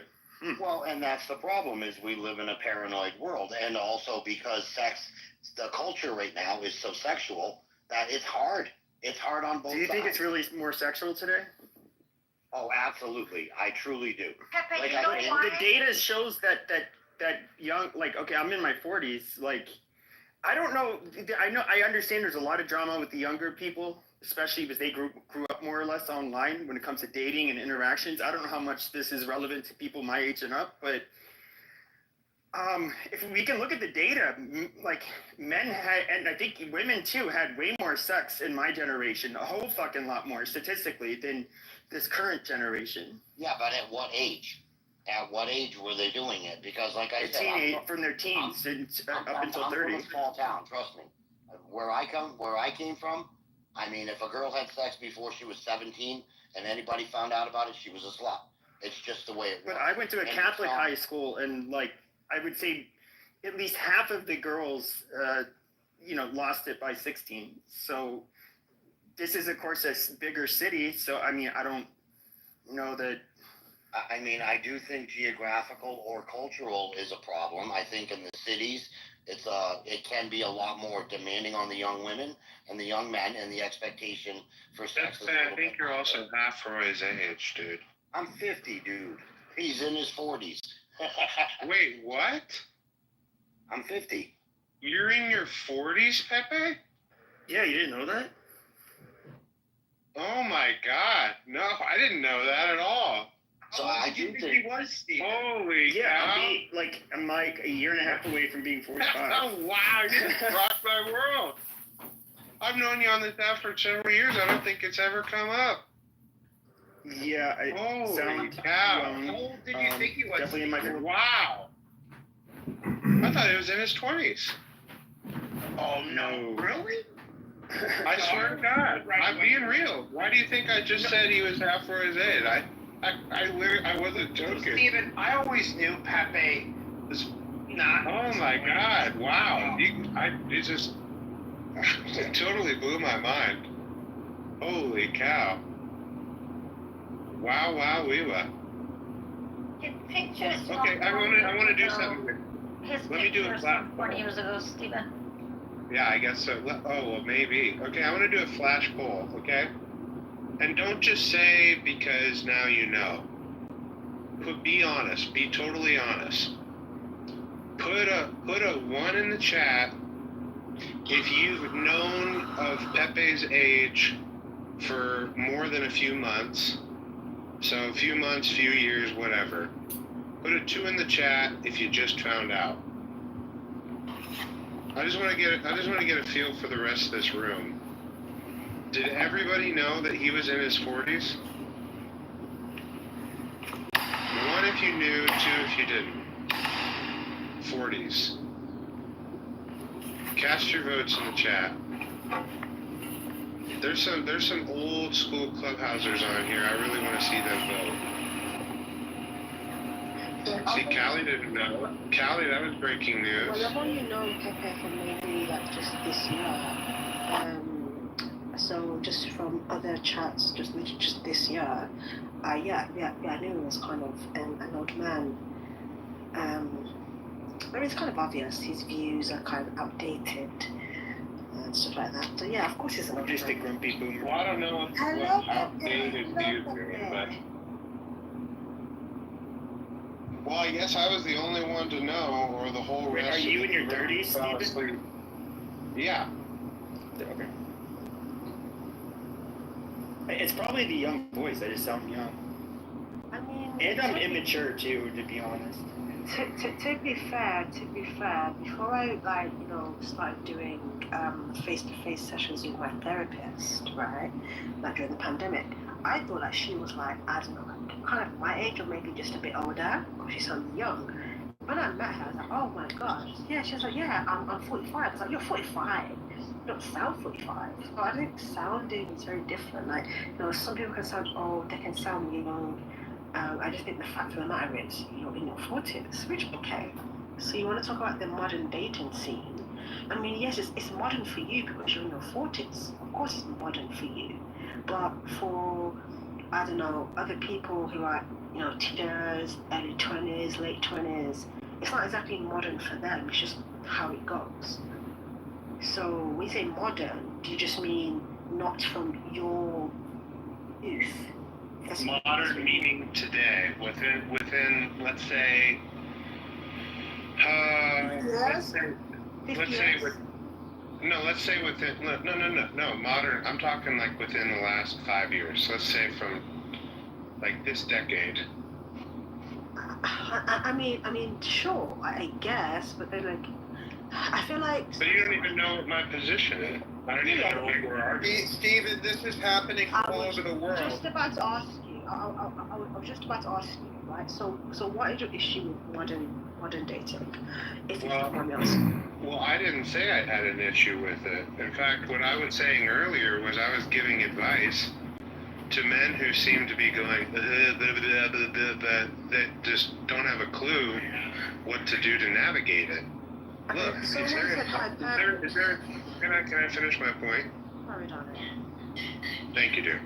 What I'm trying to say is there's a big difference between saying accurately that yes, there is a larger proportion of feminists out there in the overall woman pool, but to take that and extrapolate it out to say that dating's impossible, I wholly reject that.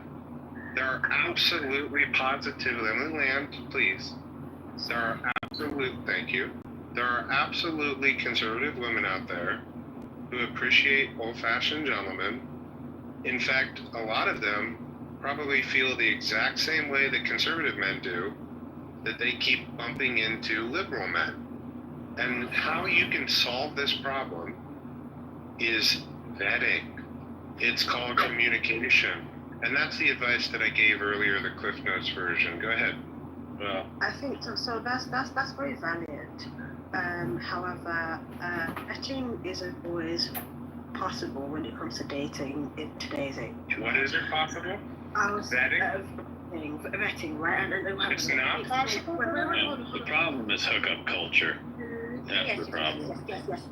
Yes, exactly. Yeah, let me explain why. So me and my husband, right? Yeah, before we actually even like got jiggy with it, yeah, we were friends for like a year. I was at uni.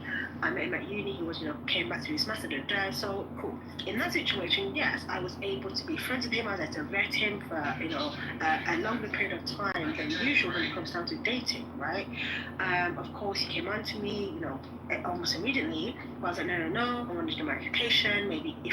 Maybe when I'm almost finished, if you're still single, then maybe we can, see what happens, right? Cool, fine. But now we're married, right? However, generally speaking, in today's dating scene, sorry, but a lot of men don't want to waste a whole year talking to a woman and blah blah blah. They want to say, right.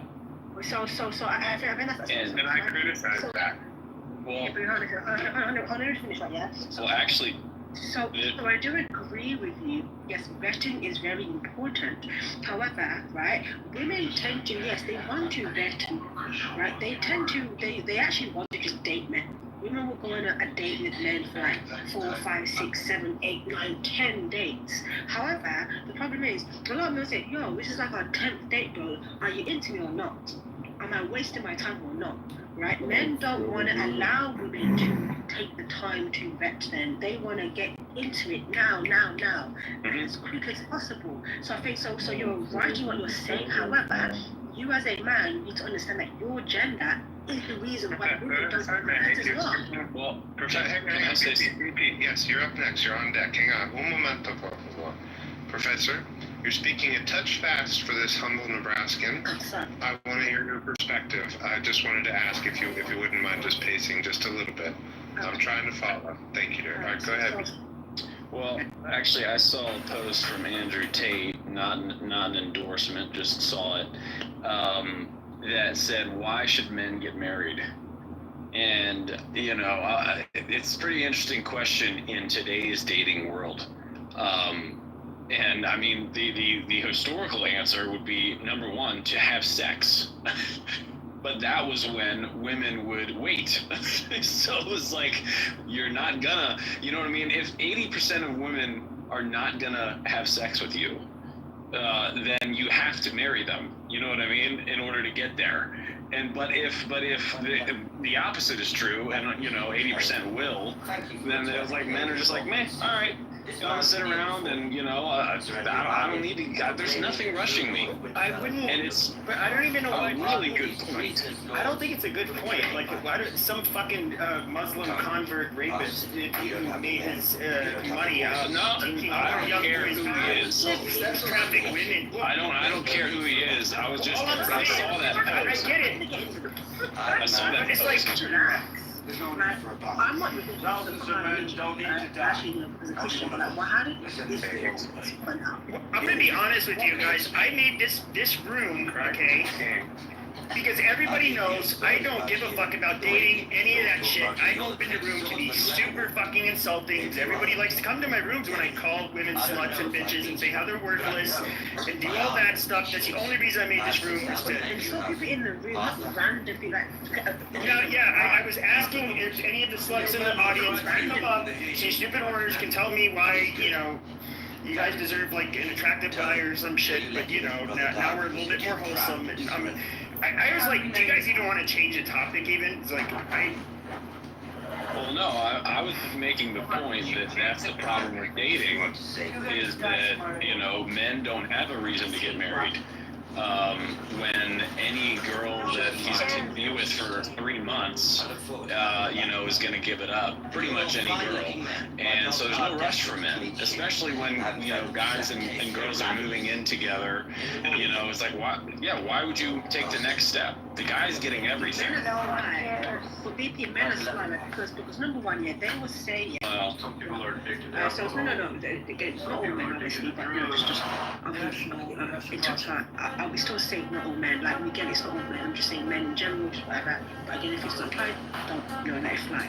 I'm saying, what you will find that some men do, or just men in general, whatever will do, right, is say, I don't like these women with high body counts, because easy, and maybe just go to the table, just, you know, fucking it, blah, blah, blah.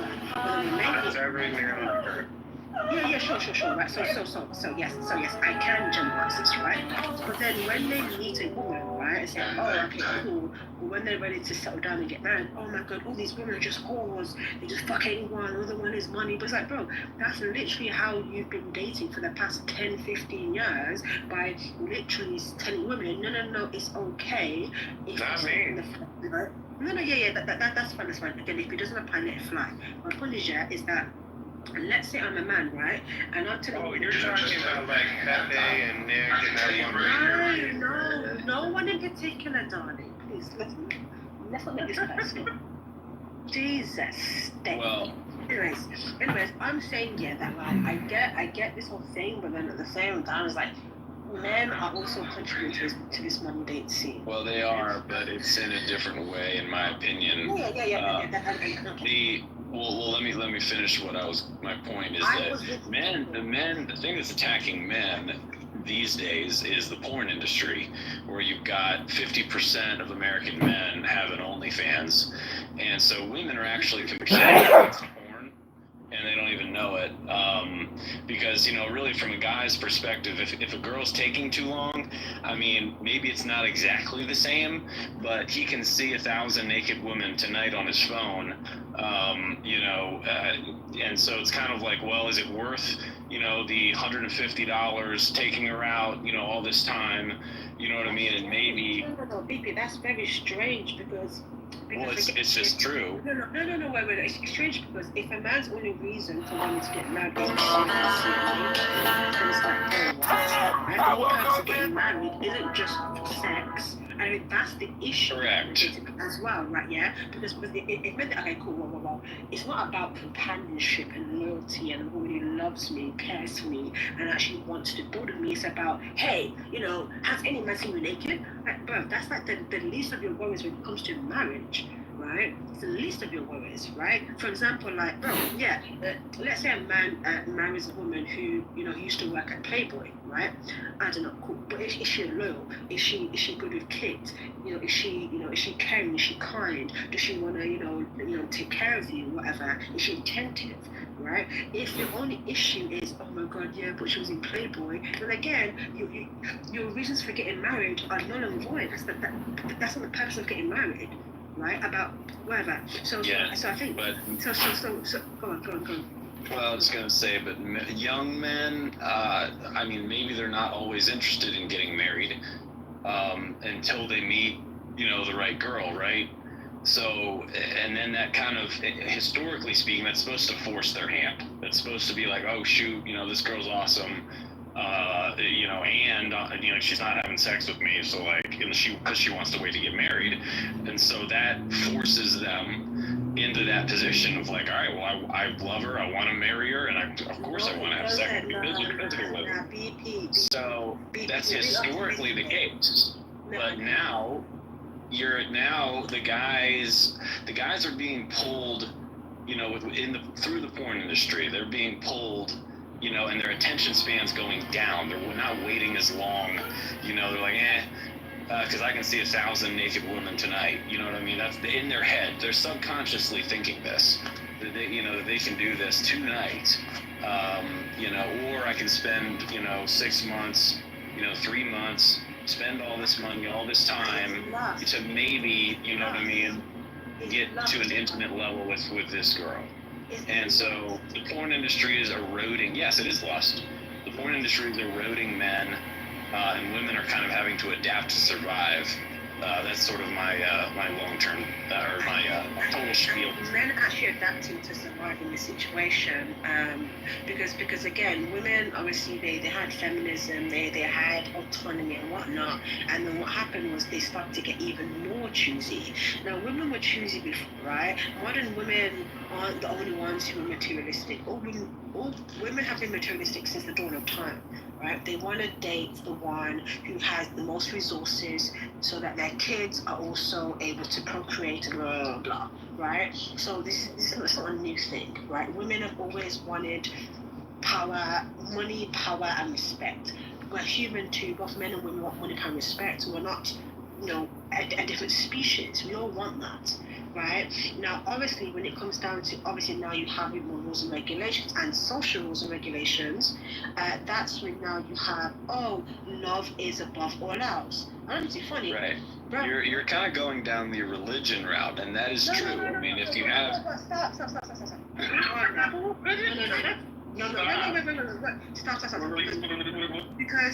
I know, sorry.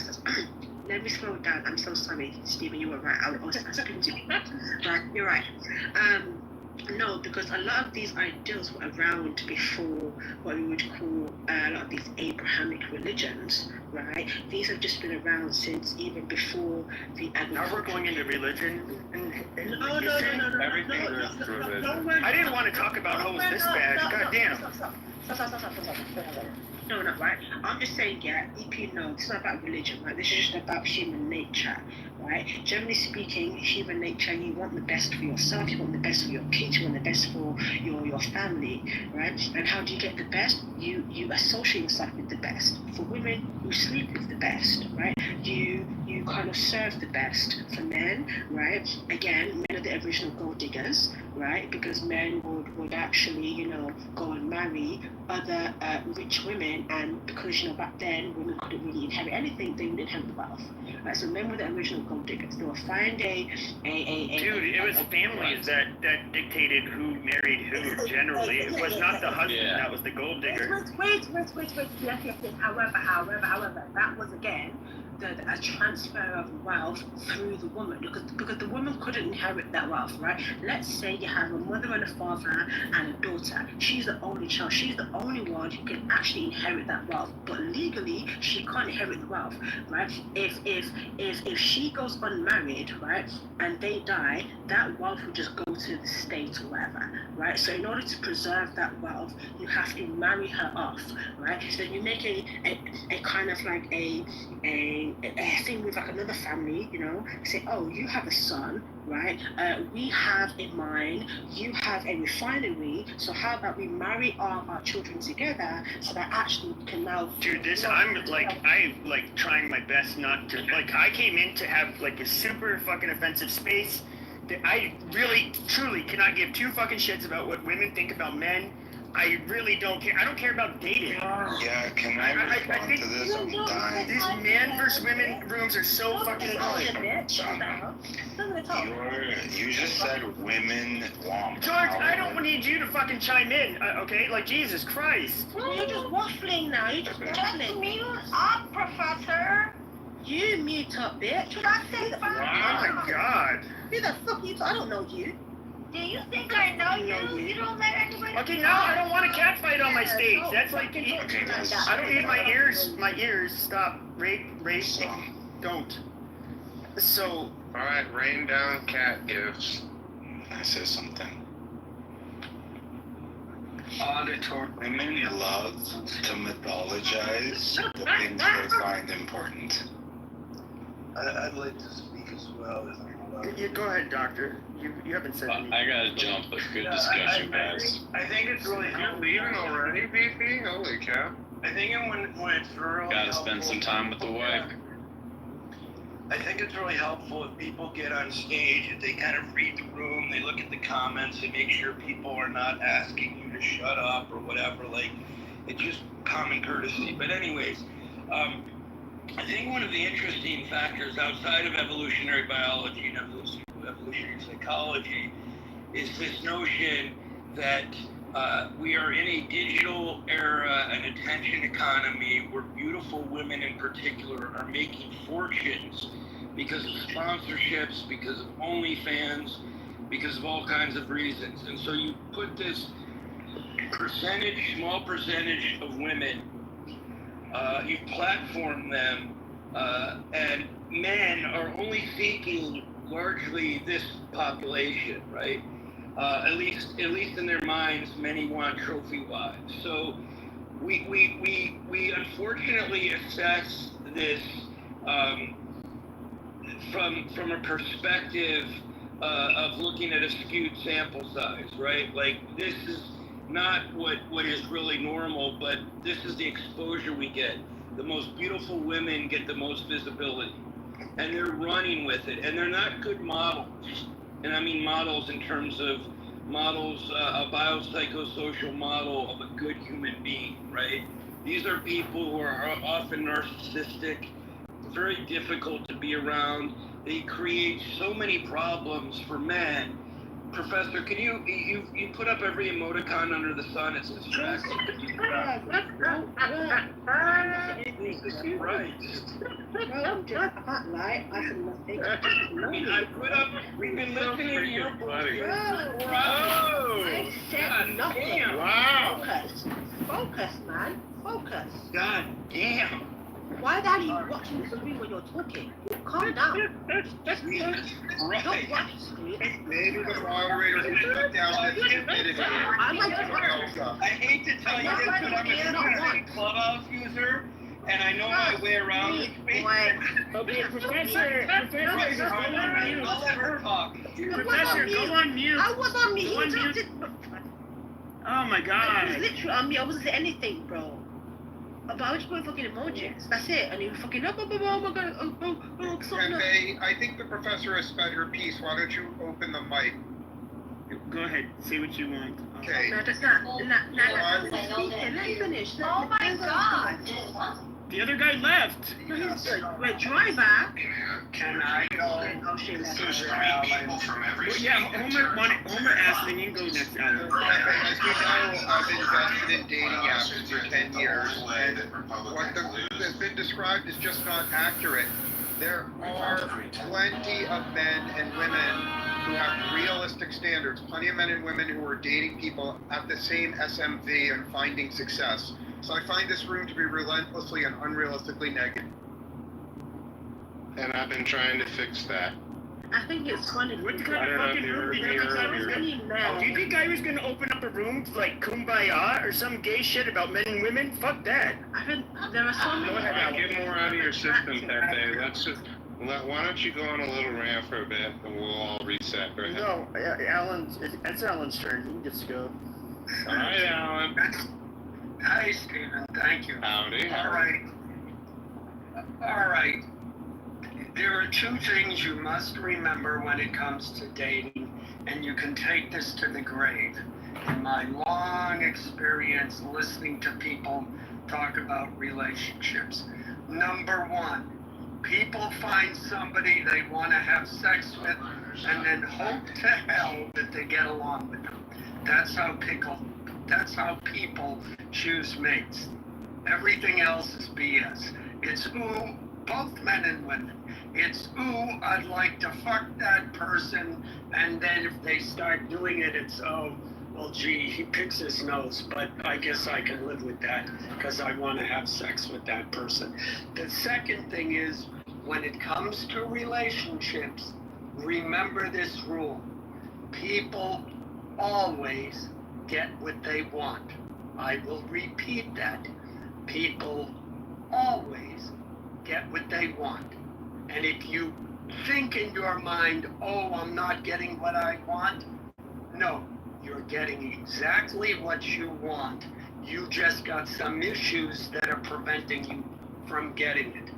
That's my input on this subject. I think what that guy said was quite irrelevant because... Shut up, Oksana. Nobody asked you what's your fucked up opinion. Thank you. You're one of those people that have to comment. Most male celebrities are good looking. Thank you very much. Most male celebrities are good looking. Oh my God. Most male celebrities are good looking. You very rarely find, right, a majority of male celebrities really ugly. So when you were saying that, oh, women get to be pretty, I'm going to keep men get to be handsome, and they also get to be successful, right?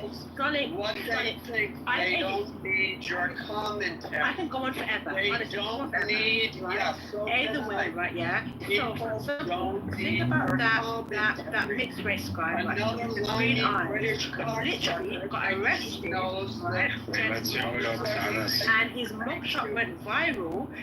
Right? His mugshot went viral, and then became a model, right? Again, man or woman, if you are attractive, you are receive good things. It's very simple. It's very simple. Man or woman, if you are attractive, you receive good things. Right? I mean, if Oksana was like if I got to Oksana, I don't mean not every different strokes for different folks, like they say. But I know, but I'm just saying, like, I could imagine like trying to go to bed and then you were just talking and talking and talking, and I would be wanted. I'd be a wanted man the next day. Right. I mean, to be fair, my house is pretty big, so I'm like upstairs in the attic. But my husband can't hear me. Like again. Oh yeah, your husband. Yes. I'm in the attic. Like I'm upstairs. So I don't know what you're talking about. Right. My house is detached. It went over your head. What are you talking about? No. If you don't sleep, go to bed, man. Go to bed. The fuck? Got nothing to do with me. The fuck? Why aren't you giving him head right now? Why are you up here talking? Because it's 3 in the fucking morning, you dumb fuck. I'm in the UK, you bitch. You stupid fucking whore. Dirty whore. You dirty whore. Why the fuck shut the fuck up? Because I have insomnia. I have all my life. Is that problem with you? What the hell? Any man, she does have insomnia. any man, would you refuse a blowjob at 3 Oh my God. And actually, why is funny?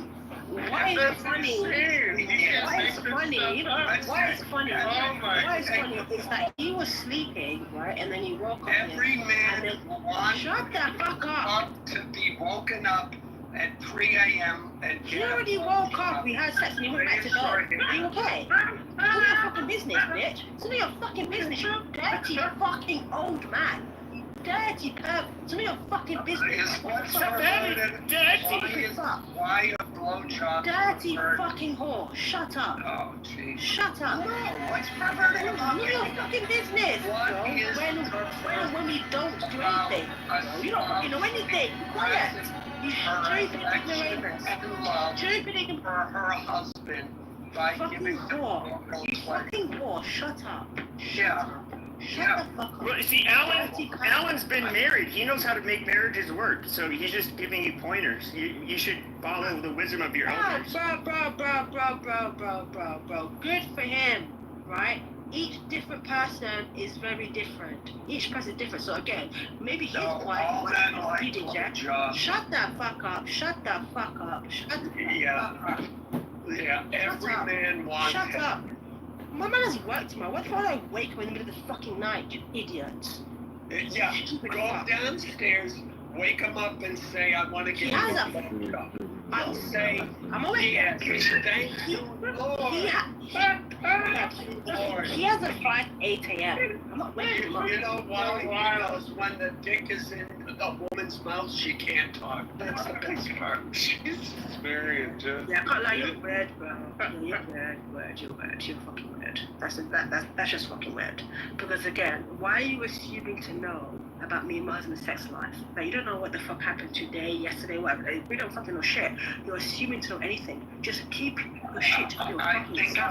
I know men. I think Even you're a fucking idiot. Even I think you're a fucking Hey, There's nothing misogynistic about Yes, he woke up a 4 woman is hours later. speaking. What are you calling? I'm a lot more misogynistic than him. He hasn't been that bad. Yes, but Pepe, I've already told you to fuck yourself, so it doesn't matter. You already know to go fuck yourself when you speak to me. You already know, so it doesn't matter. No, I don't know This is anything. it. Shut. No, not you. No one's fucking talking to you. Talk to Pepe. Now I'm talking to you right here. You need to be your fucking ass in fucking line, bro. Don't make you. Who, me? No, Pepe. You already know where you stand. Where do I stand? Oh. He's a good boy. Yeah, Alan needs to know his fucking place. Wow. Yeah, no. Yeah, you need to know your place. No, what's my... You're a woman. 99% of the men... Nevertheless, their findings are relatively consistent. There's a subset of patients whose initial onset of an autoimmune disease. Oh look, I told you. My bad. I'm sorry. I'm not just saying. But they took out everything. Like, what the fuck? Like what? The sound effects are still there. No, mine just says soundboard. Oh, that's for the sound. Yeah. Okay. Oh, there. I like that one.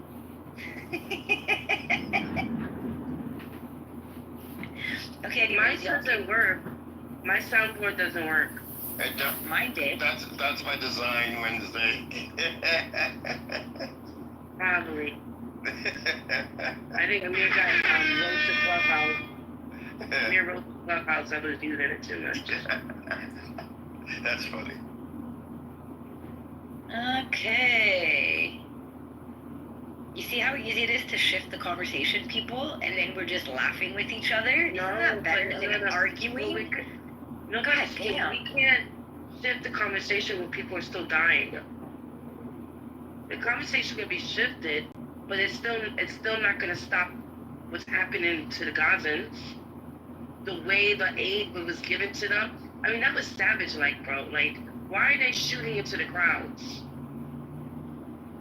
Yeah, Nikki, did you read about how this Gazan Humanitarian Foundation, how they're operating? I the did things not. That they are. It's like a caged maze that they have they take biometrics and all this for people to go get a box of food, and you have a red light and a green light, and red means move forward, green means green obviously means Green normally move forward, and red means red not. normally means stop. Yeah, exactly.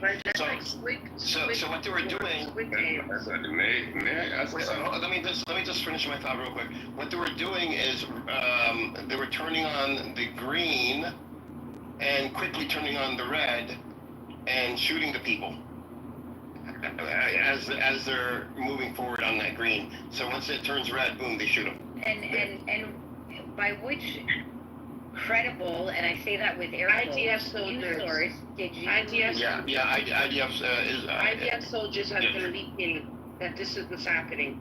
Yep. And a lot of the IDF are committing suicide.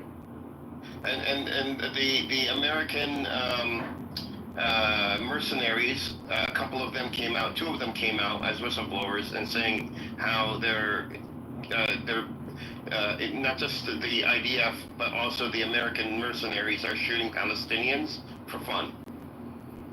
That came out. And who is checking the safety of the food which is being distributed by Americans and Israel to the Palestinian people in Gaza? The safety of the food? No. This foundation is private. It's a private Delaware corporation or foundation. It was rejected by Switzerland. It was supposed to be set up in Switzerland. Switzerland rejected it because it broke a humanitarian law. They were setting it up. And then the CEO, and then the general manager or the COO both resigned before it was fully implemented because it was breaking international law. And then they've had other resignations after that. But it's a private, and nobody knows who owns it exactly. And, you know, somebody's getting paid off of this.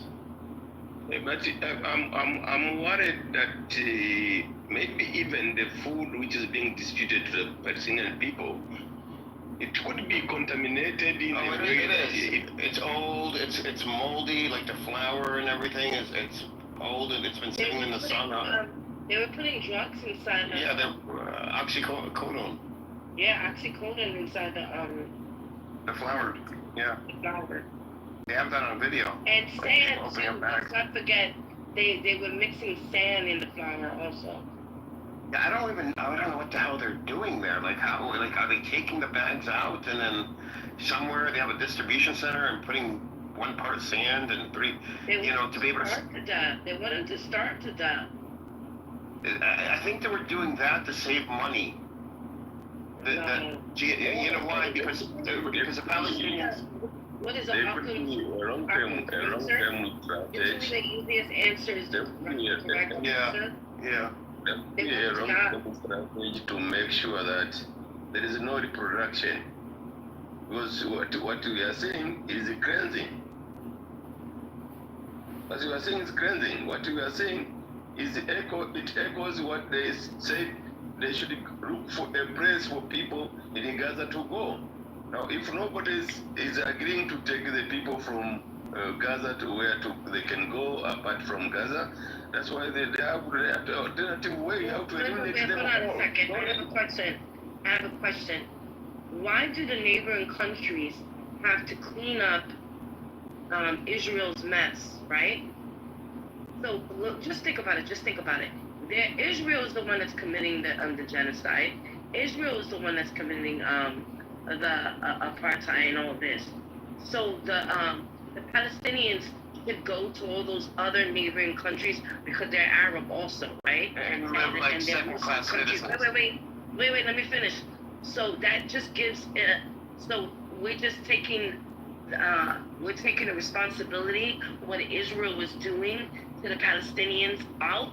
So that just gives the red light, the green light to any country that wants to do a genocide. No, guys, you just do that genocide. They could just go to the neighboring country.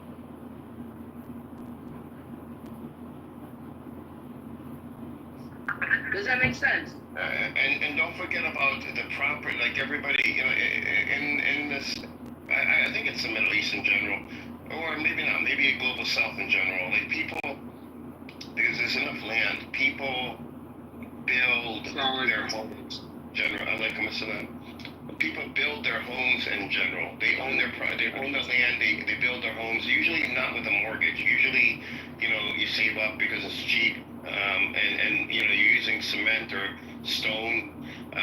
So, let's say if the Palestinians in Gaza leave. Well, they just left behind their entire life savings in that land, which they invested in.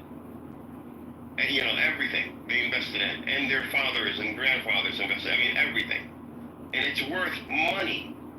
So basically, you're asking them to pick up a couple of bags and leave and go and become second-class citizens in another country. On top of that, they didn't do anything. It's not like they went to some other nation and conquered it or tried to take it over. They were just sitting there living their lives. And that's really why, the world, especially the global South, is behind Palestinians, is because this has happened over and over again throughout Africa, Southeast Asia, India, Pakistan, you name it, it's happened. South and Central America, it's happened all over the place. And this is like the final last stand, like no more. Colonialism stops here. Period. It's done. The world has taken a position. Yeah. Well, yeah. Definitely. But I mean, would you tell a Colombian? Let's do a hypothetical. Well, because in Latin America, all these countries kind of share the same customs and the same language and whatever, right? Would you tell a Colombian, oh no, listen, you can't win, whatever. Go to the nearest country, so you won't get slaughtered, even though those people are killing you there. Go to another country because you share the same culture and stuff like that. No, so how come people keep on saying this to the Palestinians? It's like the Western narrative, or it's racism. I mean, saying a Colombian is the same as an Argentinian, is the same as a Mexican. We wouldn't say that here in America because it would be like racism. The argument is Palestinians, they're Arab, just like people who live in Dubai and Saudi Arabia and this. They're all Arabs, right? They're all Arabs. So just go to the nearest country. So you could do that argument with any country in South America because they share somewhat the same religion. Most people in South America is kind of Catholic, Roman Catholic, have the same language, have the same customs. So you could do that argument also over there. But yet they're very different countries, very different cultures. Brazil would be like Iran because it's similar to Arabic, but it's not really Arabic. So it's similar to Spanish, but it's not really Spanish. Right. That's funny. It's true. Yeah. But it just doesn't happen. And Brazil is really big too, and Iran is also really huge. Who saw left? Couldn't argue that, huh? I know. Sometimes I have smart ideas. It's Also, you know what I was thinking, right? I was thinking this. You know how they say, oh, well, people who support the blue state out of Israel, that we need Israel in the Middle East because for security purposes, right? And I'm thinking to myself, really? Because on October 7th, they didn't really do a really good job of their security. And they let Hamas be there for 7 hours as the IDF ran into the kibbutz. Didn't fight Hamas. They ran into the kibbutz, and then that's why they was doing so many false firing. Also, what security does Israel provide the United States in terms of the Middle East? Like the Middle Eastern countries, every other country, is its own autonomous nation. Israel doesn't get involved in them. If they did, they would, they'll get their ass whooped. I mean, they can't go up to Saudi Arabia, Kuwait, even Qatar. As small as Qatar is, it's massively powerful compared to, in terms of influence compared to Israel. So what security is Israel providing? That's such a farce because they're not doing anything actively to provide any type of security to the U.S. They're not. They have a colonial project named Israel in the Middle East, and I guess the loyalty security to the United States. Well, Israel could have loyalty to the United States, but look at Israel's economy, about $600 billion. That's not going to, that's not what's going to the U.S. That's what they trade back and forth with each other and with the world, okay? $600 billion is not a lot in the grand, the U.S.'s economy is what, GDP is what? Between 10 and 15 trillion dollars, followed by China second. Multiple other nations after China. Israel isn't even, I don't think they're even in the top 10. Oh, no, they're not even in the top 10. No. South Korea is actually in the top 10, and it's considered a soft power. Yeah, South Korea, I mean, we a lot of the medical devices that are used in the hospitals, whatever, X-ray machines, MRIs, all that stuff, a lot of it is made in South Korea.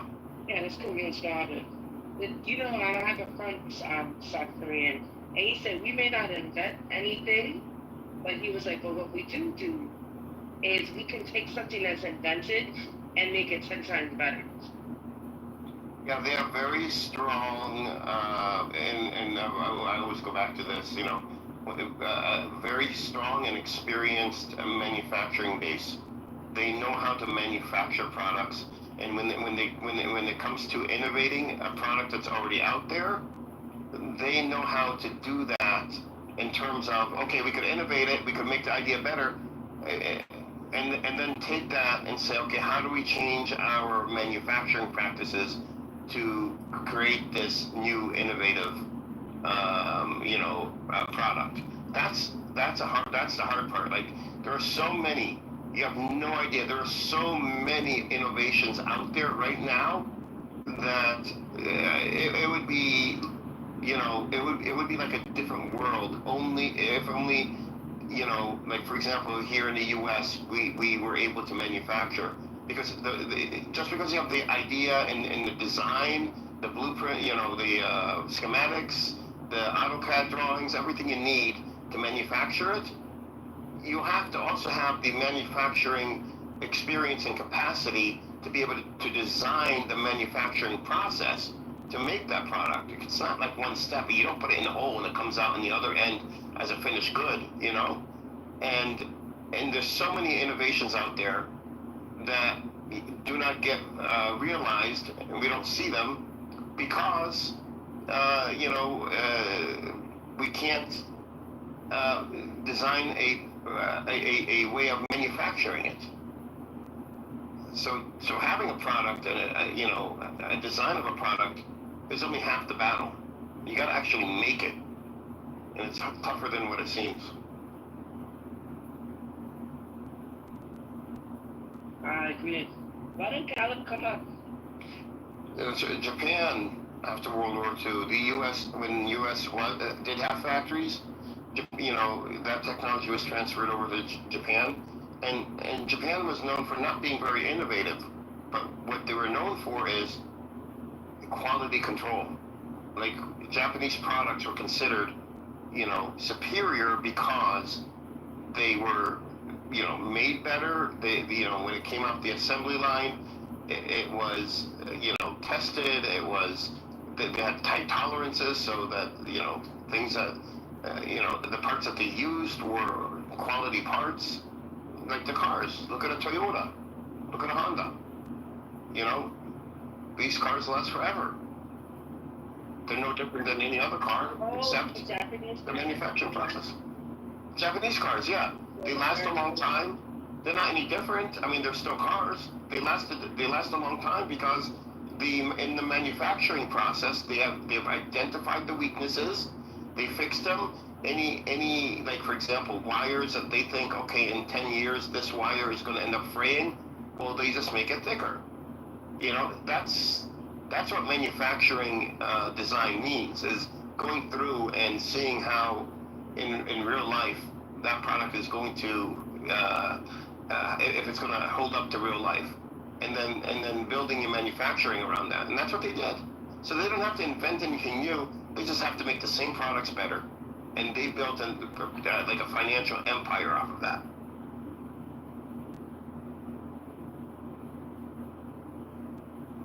This is the worst summer ever. Yeah, I mean, it feels that way. I feel like for me, we're in a hot kitchen, and there's no relief. Well, it's really one of the first. I don't know about the first time. I mean, not that old, but it's where things that happen internationally and geopolitically, or even here politically in the U.S., actually are affecting the average person. ICE affects the average person. What Israel is doing obviously affected, if you count the families that lost people, millions of people, Yeah, well, even their carbon footprint in the air right now I think I read an article. They compared their carbon footprints, Israel on its war on Hamas, and the bombing and just keep on relentless bombing of the Gaza Strip that's the size of Manhattan. They say their carbon footprint is compared to 100 countries. Oh yeah, I mean 100,000 plus tons of bombs. 100,000 tons. You know, what is that? That's like over. It's like 40 or 50,000 cars. You know, I wonder if they didn't have the United States backing them up, right? In a sense This of Miller High Life giving is for weapons you. to them, would they be was so for you. nilly-willy into just, oh look, we don't need to go into the Gaza Strip. We got these, we got all these weapons. Boom, boom, boom, boom, boom, boom. This is not their money. No, because all those everything they dropped was billions upon billions upon billions of dollars worth.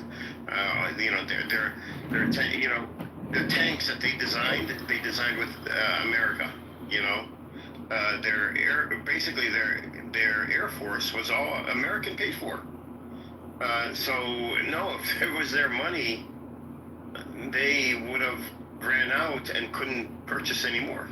You know, I mean, money is not unlimited. Exactly, because America's like an open ATM to them.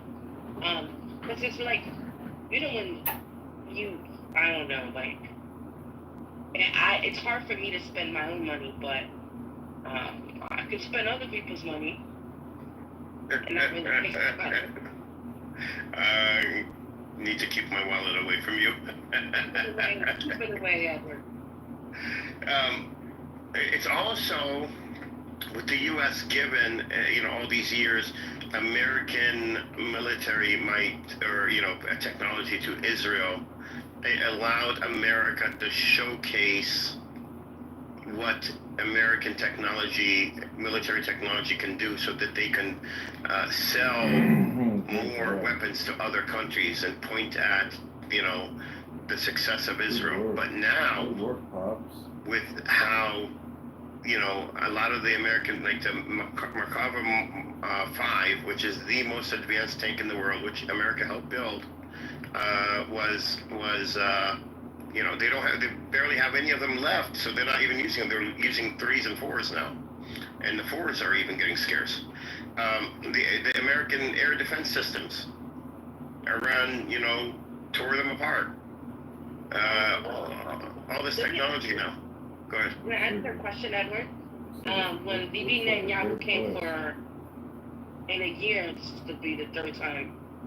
Do you think when he had that meeting with Trump, he begged for money?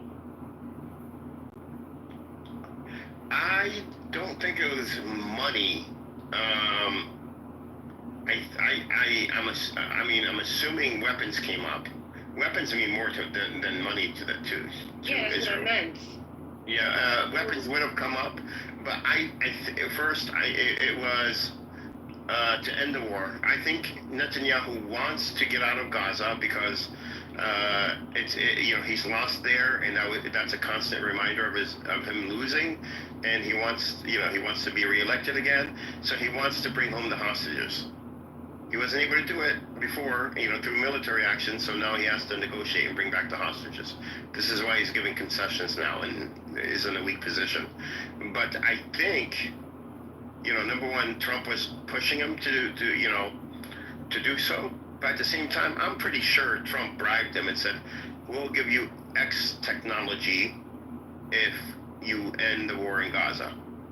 Maybe even, okay, so Iran did this to you, so we'll give you this technology to help protect you against Iran in the future.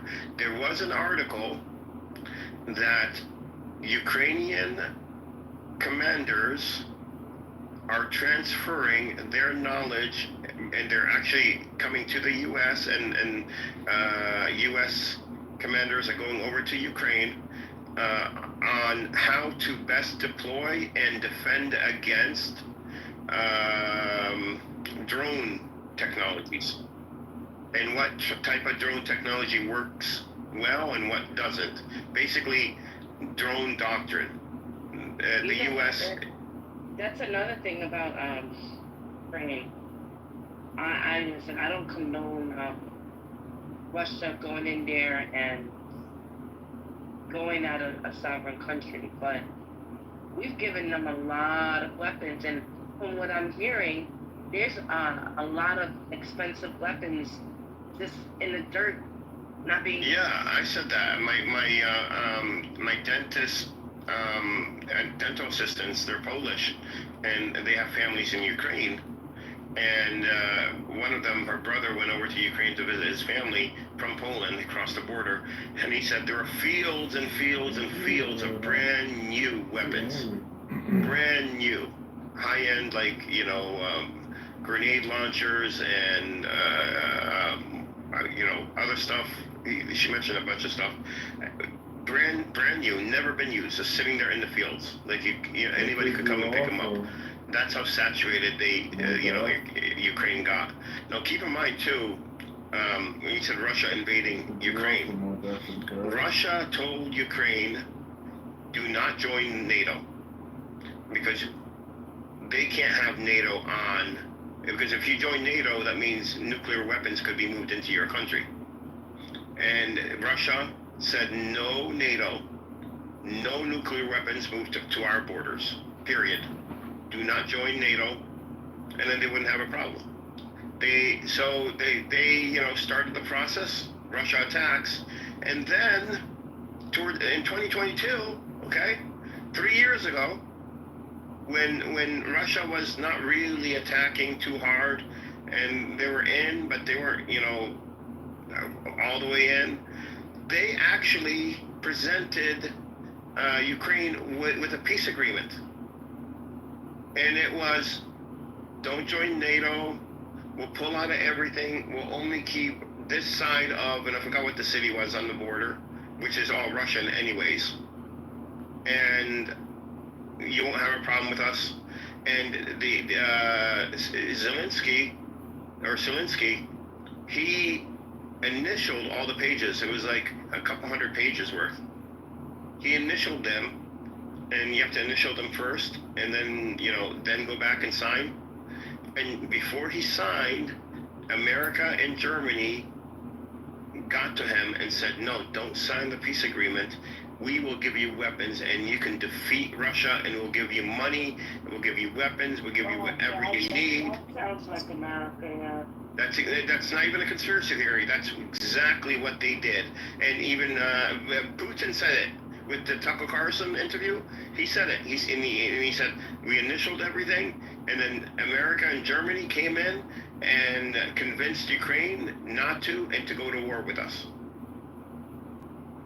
That's exactly how it happened. And what's Zelensky? A Zionist Jew. So, you have to connect the dots.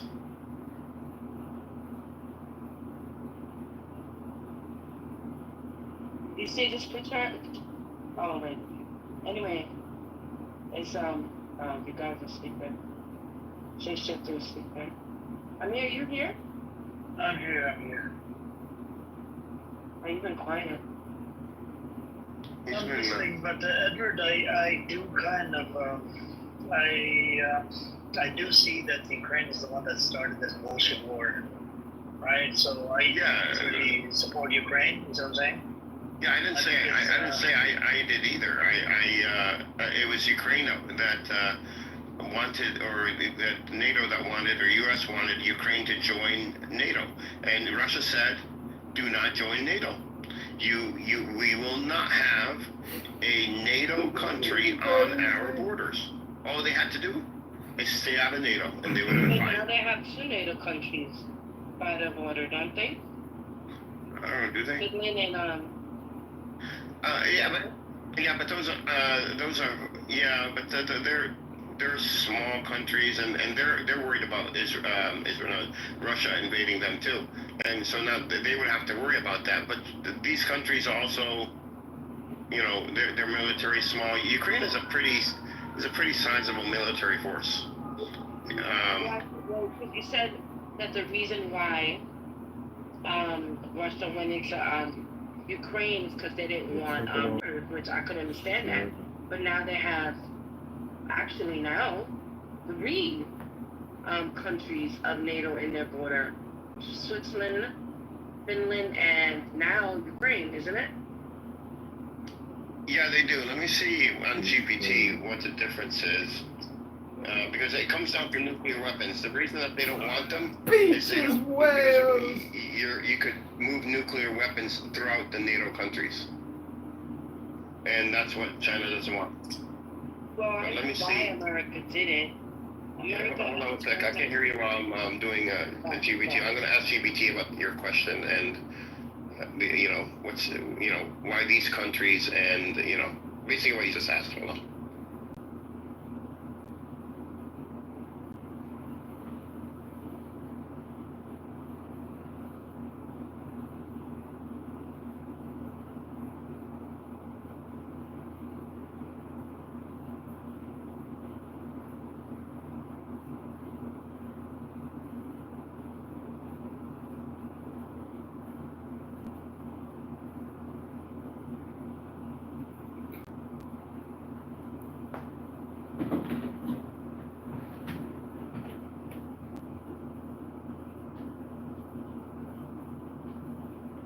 For that minority that participates in CNC, how is that wrong? No. I guess months and months and months and years, and that's what's causing this overall like public feeling that government is slow, doesn't do anything, and I think that's an indictment on and I mean for Republicans as well, but primarily Democrats who have created long enough. Russia had planted a puppet in their government system, right?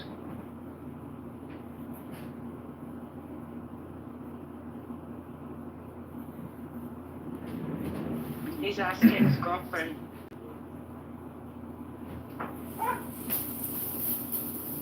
I changed my ChatGPT's personality.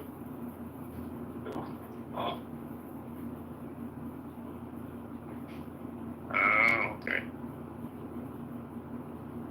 Okay. So the reason it's Finland and Sweden, not Switzerland. Finland. Sweden. Okay. So the reason they won't attack those 2 countries is because they had already joined NATO and during the war with Ukraine.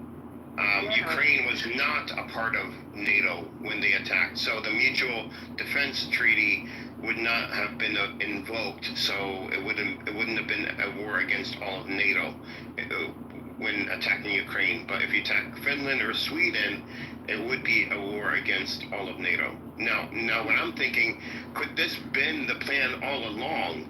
Is to get Finland and Sweden, because Ukraine is Eastern Europe. You know, NATO is mostly Western Europe countries.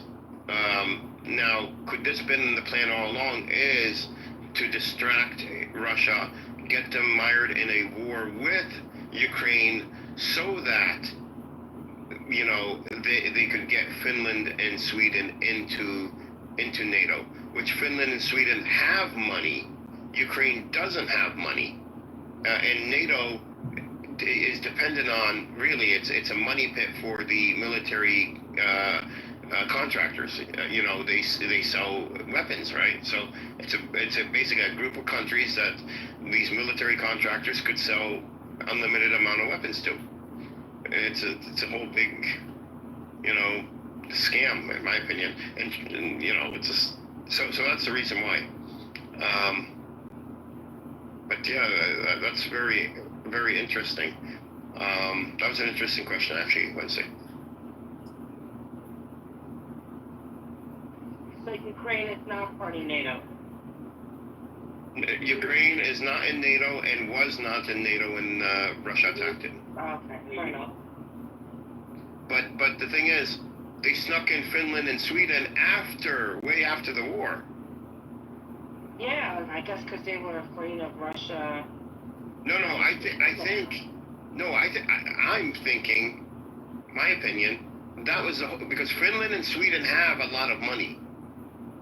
They could spend money on military hardware, and they're Western nations. And I think Ukraine was used as a distraction to get Russia mired into a war so that it doesn't have time to react to Finland or Sweden. Because if there was no war with Ukraine and Finland and Sweden, were talking about signing an agreement, then I'm pretty sure Russia would have attacked Finland and Sweden before they were a part of NATO. But attacking Ukraine is an Eastern European country, and the Western Europe sees Eastern Europe as, they're not equal. They don't see them as equal. The G8, don't see them equal. Western, when we talk about the West, the Eastern Europe is not included.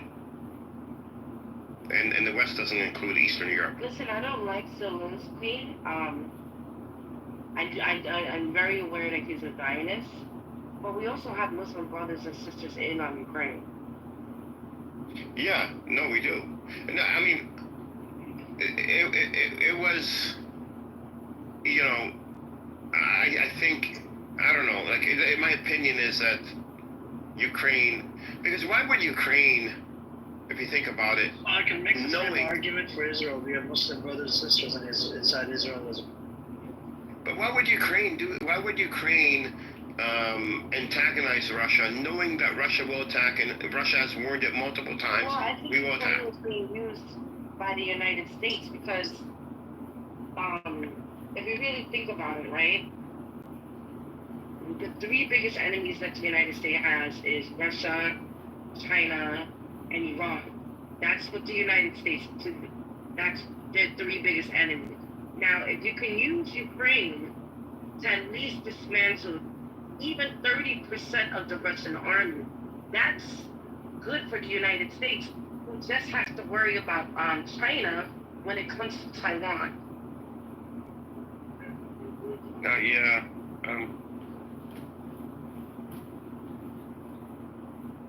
And I think that's what the United States did. They used Ukraine, so even if it was just 30% of the Russian army that it helped bring down, that's good for the United States, so they can put most of their resources and if anything goes down between China and Taiwan, they won't have to worry about Russia too much.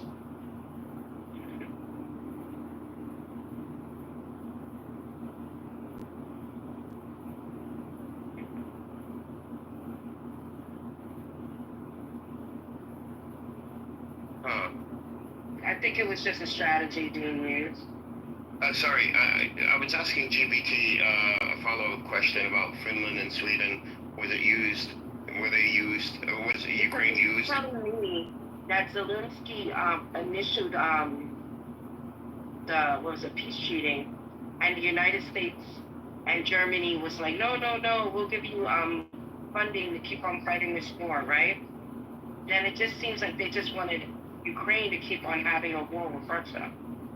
Well, if you look at, I just asked GPT, Finland and Sweden are both first of all, they've been neutral since, I don't know, the 1950s, neutral countries, but they are... In World War II. Yeah, so they are both, though, very wealthy. I just confirmed this with GPT. They have, developed indigenous military technologies. They are integrated with Western military companies. They are, they're basically, wealthy Western countries that are heavily entrenched in the military-industrial complex of the Western world, so they would be perfect candidates for NATO. And strategically, in that area, the Nordic area, with Finland and Sweden, I think that makes up all of that area as NATO. And Ukraine is poor, lacks infrastructure, lacks massive corruption, and we knew this from back, Joe Biden days. Massive corruption. They're not integrated with anything with the West, and they've always served as a buffer between Russia and NATO, and Western Europe, I should say. Western Europe saw Ukraine as a buffer between Western Europe and Russia, and would have wanted Ukraine to stay as a buffer, a neutral buffer, not a part of NATO. So, to me, all the signs point to the fact that Ukraine was sacrificed to allow Finland and Sweden, who can afford Western, especially American, military hardware, while Ukraine cannot afford it. Yeah, that too, and also it was sacrificed to at least take down a little bit of the Russian army. Oh yeah, that's why. Worry about China or Taiwan. Yeah, I don't know. I don't think Russia would have gotten in. Russia and the U.S. would not get into a direct war. Just like China and the U.S. would not get into a direct war. They're both nuclear powers and both have all the capabilities. If it's an indirect war, it's still Russia and, you know what I mean, helping China. Mm-hmm. So if Ukraine was able to at least dismantle, let's just say 30% of their army, that's better for the United States. True. And I don't think the U.S. saw this coming, is that really China has bypassed both Russia and the U.S. when it comes to production of weaponry, manufacturing of weapons, which makes sense, obviously, because they do manufacturing, right? So it would make sense that they could manufacture a lot more weapons, much quicker. Instead of just hundreds of missiles a year, they could produce thousands upon thousands of missiles a year without any issue. And I think this is why, Russia wasn't able to deliver all the equipment that Iran needed, and Iran then, and China saw an opportunity and was able to sell billions of dollars worth of air defense systems that integrate. And that's the thing, the Russian technology wasn't able to be networked into the indigenous Iranian air defense systems. They were separate. The Chinese technology was built to be networked into other systems. So while China sold multiple air defense systems to Iran, these defense systems, networked, can also use all of Iran's other radars and missile platforms. So it's all integrated into one unit. So selling a few upgrades their entire air defense system, which is interesting. I learned this the other day.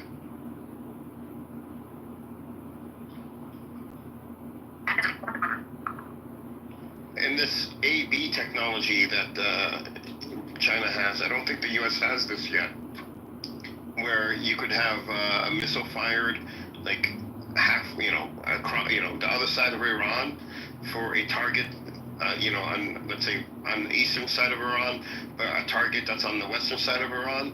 The air defense system doesn't need to see or be in range of that target. It could use other radar installations, okay, and then fire the missile, and then have the missile take orders from, let's say, a drone or a set of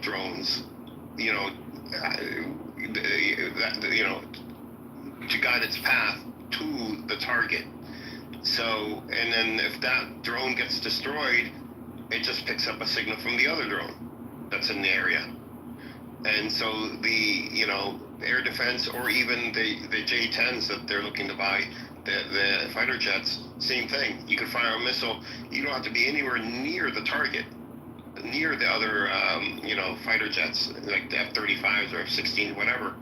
As long as there's a drone or radar or something near it, that missile would then disconnect from the airplane, from the fighter jet that fired it, and connect to that radar system that's closest, that could tell it what's going on in the sky, and then help it aim towards that target.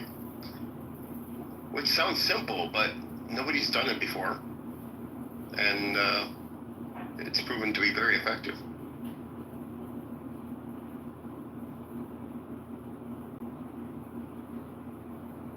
Be right back. Was that a threat? No, I mean, I'll be right back. And I'm joking.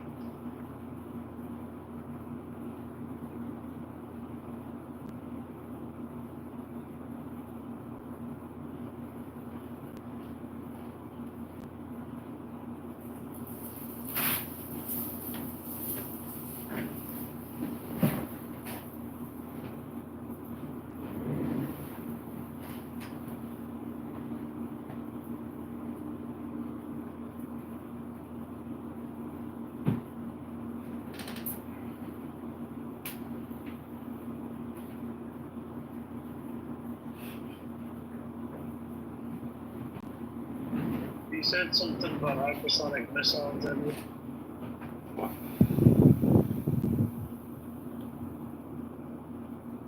Spears, like, they're all fucking grifters. Didn't you have, like, what do you call it? Like, the women, you have, like, these female dating strategists that kind of, like, are the opposite. Well, they are, like, the red pill version of women, and they talk about how, like, this is how I've been on dates with guys that have net worth of over $100 million, and this is what I do. This is my screening criteria, and it's just like, yeah, right, bitch. And any woman that like actually wanted, this is the ironic part, is that any woman that wanted to marry like a quote unquote high value man with makes over a certain amount of money, they're not good. The last person they're gonna date is a social media influencer who's like trying to teach women how to be gold diggers. Like that would be the biggest single red fucking flag you could have.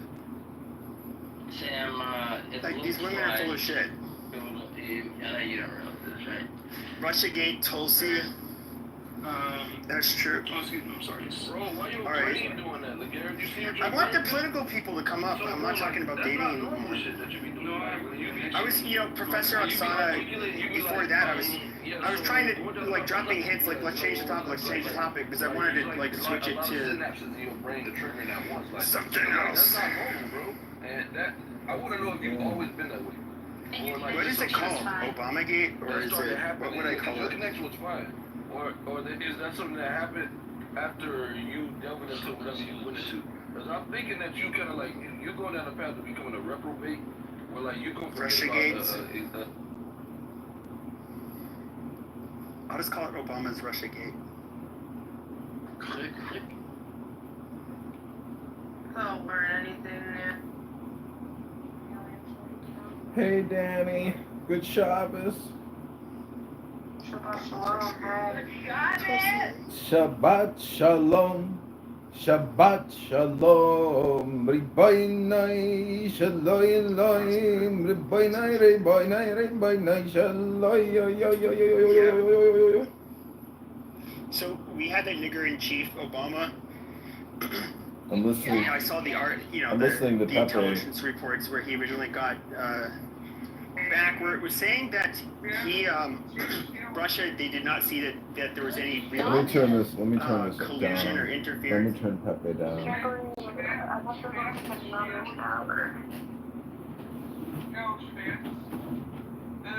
John, were you in the army? Yeah. What was your MLS? It was 11 Bravo. Infantry? Yeah. Someone claimed you have stolen valor, John. Yeah, I know, I've heard that before. You know I died on that hill? I did. Did you? Oh, did you see that video of you talking about dying on a hill? No, but you've talked to me about it. You told me it was so good, and I don't even know if I was crazy or trolling or what I was No, doing. you weren't. It wasn't you talking about it. It was some guy you were talking to you and telling you about how people. How long were you in? Huh? How long were you not commissioned? No, I commissioned, but I was in from 2002 to 2007. Oh, shit, okay. Wow. But I was nasty guard, and I didn't deploy. Oh, okay. Uh-huh. Interesting. Yeah. I have an interesting background and an interesting future. How's your present moment right now? I heard that they got hacked for like a year. Someone was just like hacking them. Oh. Maybe. National Guard? Yeah, that's what I read this week. Oh, shit. Yeah. Fredericks, are you Jewish? No. Do I you, grew up around a lot of Jews. do you want to hear about the internal conflict of Jews? I mean, are you Jewish? My father's Jewish, my mother's gorgeous. I'm a cashew. I'm an in-betweener. Okay, let's hear it. I'm judged by... Alright. I am judged by both inclinations, judged by them, not ruled by them. The in-betweener listens to the claims of both inclinations and judges between them. When a physical desire arises, the left side of your heart is aroused to pursue it. This is the voice of the inclination towards selfishness. Bring that passion into the right side of your heart, where your intellect responds with the voice of inclination toward selflessness. Most often, the two inclinations are in conflict. So lift the matter to God, who will strengthen the goodness of the right, as our sages teach. Without God's help, the evil inclination could not be overcome. You're reading this on some website? No. The Yetzer Hatov and the Yetzer Hara, the inclination. Am I allowed to hear this? Is this the Tanya? Is this for men only? Yeah, this is Tanya. For selfless good and inclination. No, but I don't know. Is Selfish this evil. a men only book? Like, am I allowed to hear it? Are you ruining my Judaism? No, you can hear this. This is like great Torah wisdom. The Alter Rebbe. Why do you think my cat did this to my face? The Alter Rebbe deliberately misreads the text to argue that the Benoni, in-betweener, judges between competing passions rather than is judged by them. Since everyone has both good and evil inclinations, there is no sense in being judged by them, but only by how you handle them. The in-betweener lifts the competition to God. This is what is meant by the teaching. I set before you life and death, blessing and curse. Therefore choose life that you may live. Deuteronomy. If the word therefore is a command from God telling us which to choose, then there is in fact no choice at all. Choose life should not be read as a command, but rather as a consequence. Torah and Tanya are saying that if you clearly see that the right side speaks for life and the left side speaks for death, you will naturally choose life. The real choice is not between life and death, but between seeing and not seeing. Okay. Wow.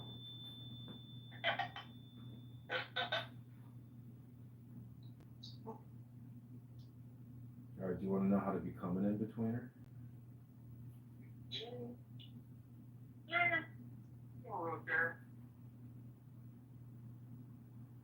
Do you think you sin, Frederick? Of course, everybody is. Sin strengthens your sense I of... was born of sin. Sin strengthens your sense of alienation from the whole and excuses exploitation of the other. Isaiah 59. Nefesh, ruach, neshama, body, heart, and mind. Nefesh, ruach, neshama, body, heart, and mind. Well, I actually don't have my way now. Trying not to sin, It's hard not to. Your sins stand between you and God. Book of Isaiah 59. Sin arises from selfishness. Do you think you're selfish? I can be, yes. But I try to fight against it, bro.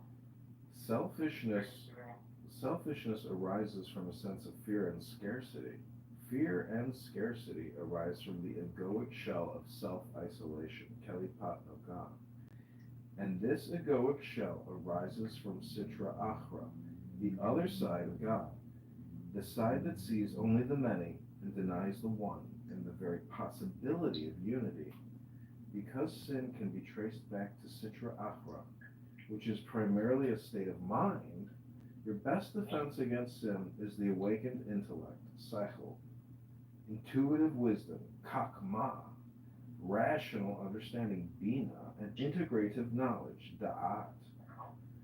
One way to awaken the intellect is to remind yourself whenever selfish passions arise that they can only lead away from God, when in fact your deepest longing is for union with God. With this in mind, your thoughts will be directed toward God. Your words will be words of Torah, and your deeds will be acts of God. Good question. I think John's trying to convert. February 5th, 4:21 a.m. Gotta get the cup. Gotta get the cup.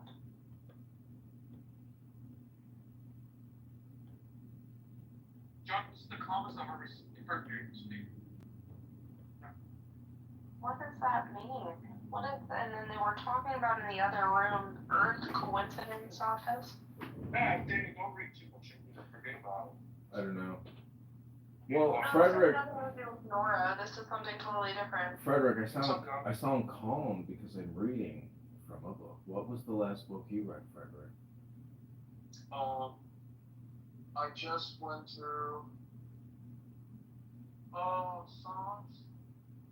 And Danny, do you want to hear your horoscope, Danny? Am I gonna die, John? What's your zodiac sign, Danny? I'm a Libra. I have the same birthday as Lenny Bruce and Sasha Baron Khan. Okay, this is what it says. The scales. Cardinal error, you're a ruler and you exalt. Green is your color. You're late September, late October. So what's your birthday? October 13th. It's also the day of the miracle of Fatima, which was I think in 1917. In Miracle, I guess it's a place in Portugal or Brazil. I get confused. They speak the same language. Yes. And something happened to the sun. It's called the miracle of the sun. Can you like Google it a little more? So it happened on October 13th. So what exactly? I think 1917. Let me look it up. Yeah, look it up. I'm curious about this background. Miracle of the sun. That's great. October 13th, 1917. Such a powerful day. Okay, listen to this. This is your zodiac. These are two quotes related to your. It was in Portugal. It was in Cova, the area in Fatima, Portugal. Okay, but what exactly was the miracle? The sun did something that wasn't normal. It went in a spiral and said there's a prophecy made by 3 shepherd children.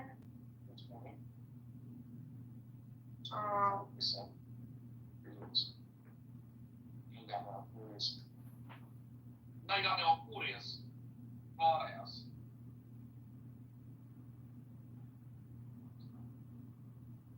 Are you a miracle worker? No. Okay, gotcha. I need a miracle if you know someone. What kind of miracle do you need? I don't know. Well, it's very good. All right, Danny, I'm gonna teach you the power of Ifa.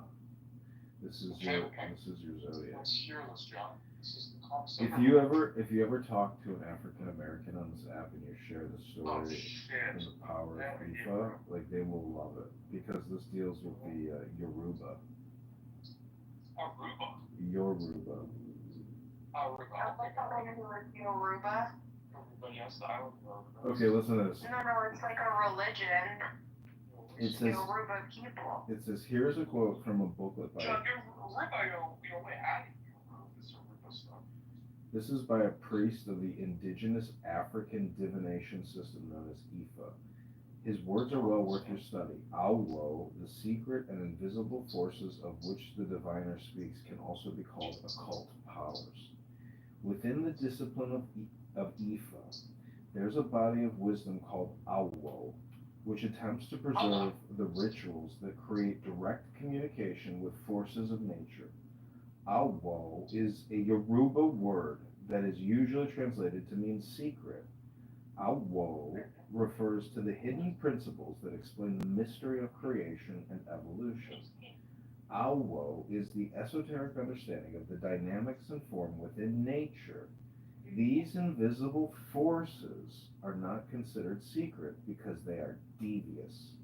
They are secret because they remain elusive, awesome in their power to transform, and not readily apparent. As such, they can only be grasped through direct interaction and participation. Anything which can be known by the intellect alone ceases to be Awo. That's called Obatala, Ifa and the Spirit of the Chief of the White Cloth by Awo Falukun Fatumbi. And then You're really spiritual. Then it says, try to paint your world as though you are the first person looking at it. That's Georgia O'Keeffe, the Scorpio.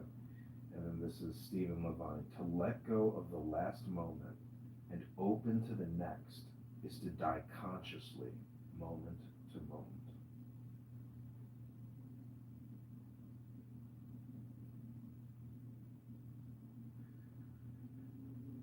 What'd you think, Danny? Pretty powerful magic. Wait, was that a horoscope? It didn't sound like one. Yeah, it's from a book called High School Astrology. I was reading like the page on your horoscope.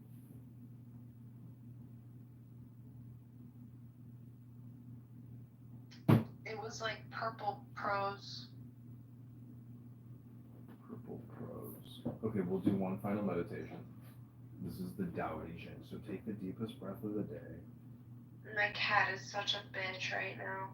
I need to cut your nails. I know you caught my face. All the world says that my Tao is great. Yeah, you still being a little bitch. But seems queer, like nothing on earth. But it is just because my Tao is great My lovely and frank. that it is like nothing on earth. If it were like anything on earth, how small it would have been from the very beginning. I have 3 treasures, which I hold fast and watch over closely. The first is mercy. The second is frugality. The third is not daring to be first in the world. Because I am merciful, therefore I can be brave. Because I am frugal, therefore I can be generous. Because I dare not be first, therefore I can be the chief of all vessels. If a man wants to be brave without first being merciful, generous without first being frugal, a leader without first wishing to follow, he is only courting death. Mercy alone can help you win a war. Mercy alone can help you to defend your state. For heaven will come to the rescue of the merciful and protect him with its mercy.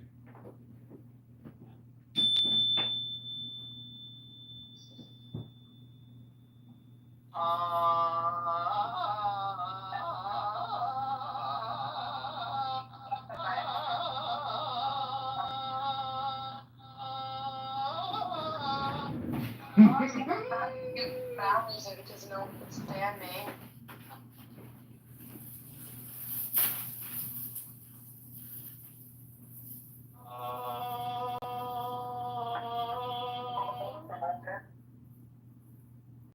Ave Maria. Namaste. You guys are my favorite, Namaste. What is your club called that you're starting? Can I join it in Israel, even though I'm a 98% Jew? Can I join your, patrilineal? Yeah, you can join the book club. I mean, I don't know what to tell you, but it's called a book club. Some people like to read books as opposed to just like jibber jabber, just talk nonstop aimlessly all the time. But like use a script or a program to talk to get smarter. Because when you read that stuff, you're like, wow, the low bandwidth, communication exchange, information exchange here is just like for people with Down syndrome. Do you think I have Down syndrome? Yeah, you've got the IQ of a Down syndrome person at an assisted living facility. What do you blame for that? Brain rot, obviously. Fiona, where you been? Where you been all night? Fiona said I have some cognitive bias disorder. Do you have any green bean? Yeah. John, have a great day. Why? I like John. Nobody knows you on that block, bro. You don't put in no pain for your book. Muhammad Ali, there's noted the story is not found in any Islamic sources that are classical. It appears more of a folk tale or a dawa anecdote used to teach a moral lesson about patience, forgiveness, and kindness, and that its authenticity is weak or fabricated. Actually, tablet is in the Quran. So if you look at tablet that we have in WhatsApp, it's an actual surah, which means it's a chapter of the Quran, and it says, "In the name of Allah, the most compassionate, the most merciful." Condemned are the clans of Abu Lahab, which is which used to be an uncle of the Prophet, and he is condemned. His wealth did not avail him, nor did what he required. He will enter blazing fire, and his wife, the firewood carrier, around her neck is the robe of thorns. So you can actually look up this ayah. This is not something that I'm making up. You can actually look up this. This is a chapter of the Quran. In the name of Allah. Okay, it's called Reading Books for Danny and the Jews, Book Club Shabbos.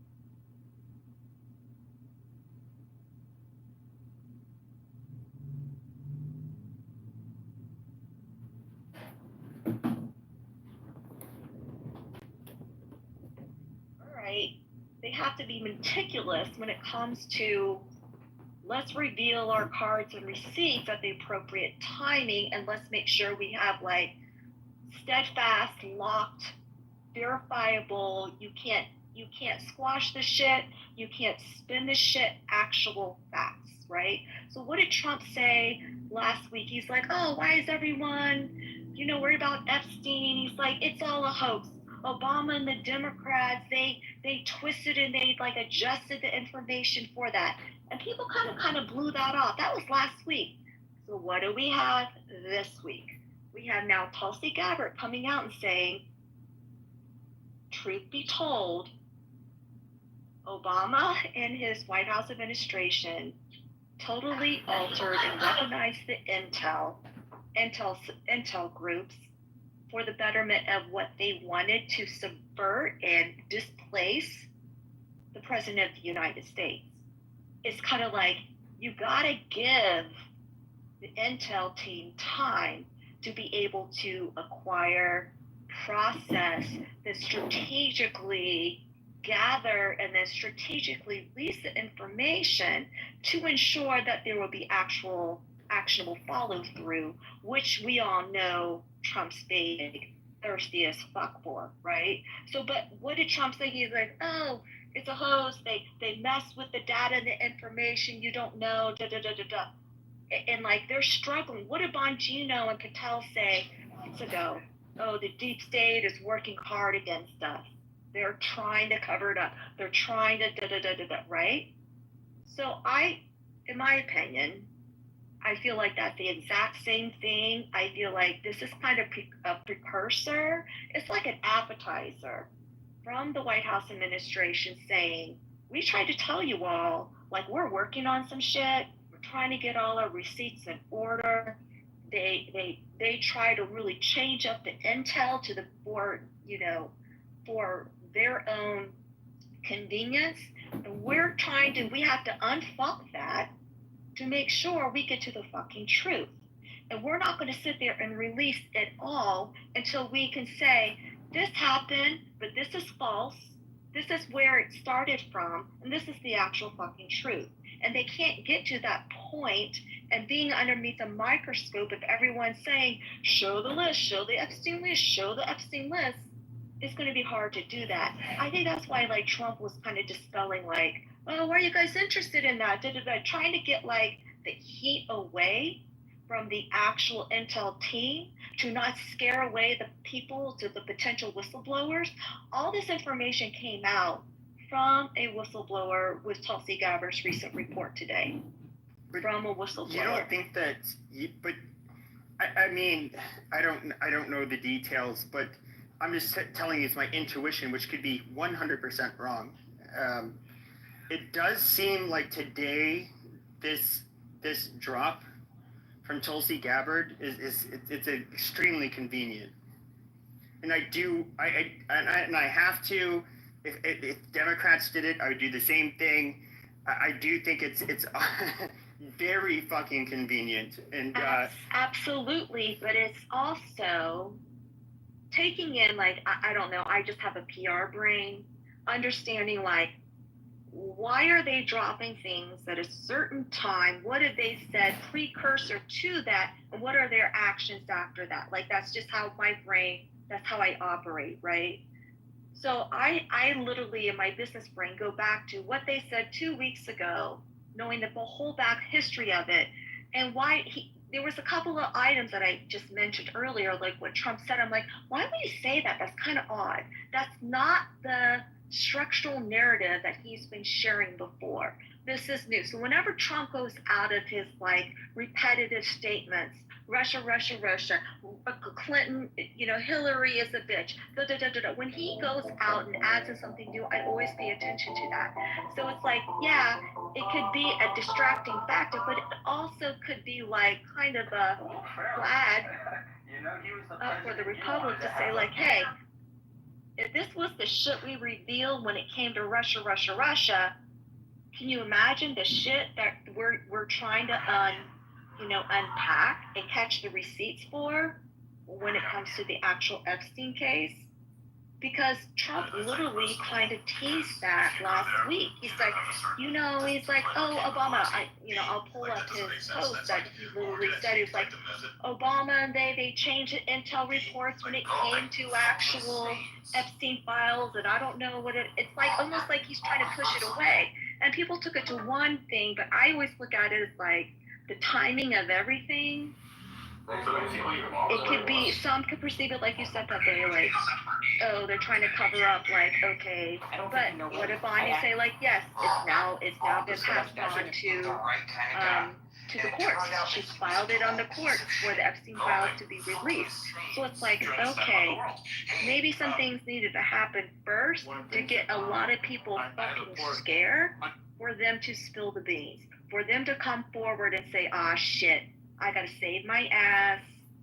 I gotta like pump true in front. And if you look at historically, when people bookmark posts and bookmark tweets and X posts or whatever, and they come back, a lot of Trump's posts, they always come back to become true in fruition, right? He can't sit there and say, as POTUS, I think this.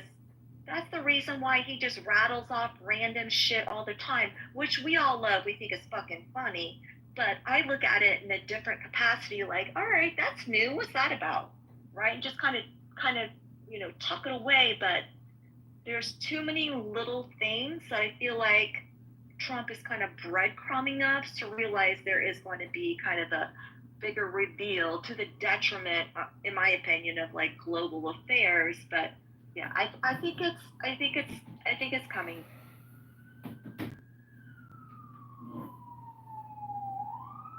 And I put in the chat all the names of the people that were in the secret classified meeting from when they gave Obama the actual intel brief on the 16th, saying Russia did not have any adherence to the elections. We did not find any of their actions to be adversarial, to have any type of impact on the elections. Then they had the meeting. And then within the exact same day, they completely changed from what the Presidential Daily Brief, the PBD, shared was completely different from what they put out, right? And in the receipts that Tulsi Gabbard shared, she said, per President Obama, this is what should go forward. It's kind of like, all right, we're going to exaggerate, we're going to be fucking dramatic about it, we're going to like cause doubt and chaos. And if you think about it, isn't that honestly what the Democratic Party is about? Doubt and chaos. Doubt and chaos. Oh, look what they're doing, terrible, X, Y, and Z. Like, but really, what's really happening, right? They're petulant children, drama queens that have lost their way and they don't know how to come back to daddy. That's really what the problem is. Daddy Trump? Well, I mean, I would say that Daddy and Perry. I would say everything you're saying perhaps could be true. I mean, part of the problem is that like people like to connect the dots and come up with conclusions, which, a lot of detectives like to do this, but then detectives have to, they end up understanding that their trail is wrong and they have to go another route, and they keep on having to go another route until they get it right. Perhaps this is all true. I just, there's no way I can confirm or deny this, and that's why I'm like, kind of, I agree with you largely. Like, I do think that both the Democrats and the Republicans have a machine where you have media, you have the donor class, you have influencers, and of course the politicians that kind of, they all coalesce and I don't know, push their agendas. I don't really, which I mean, obviously, back in 2020, I would say it was very strong against Trump. I'm very strongly on the side of Joe Biden.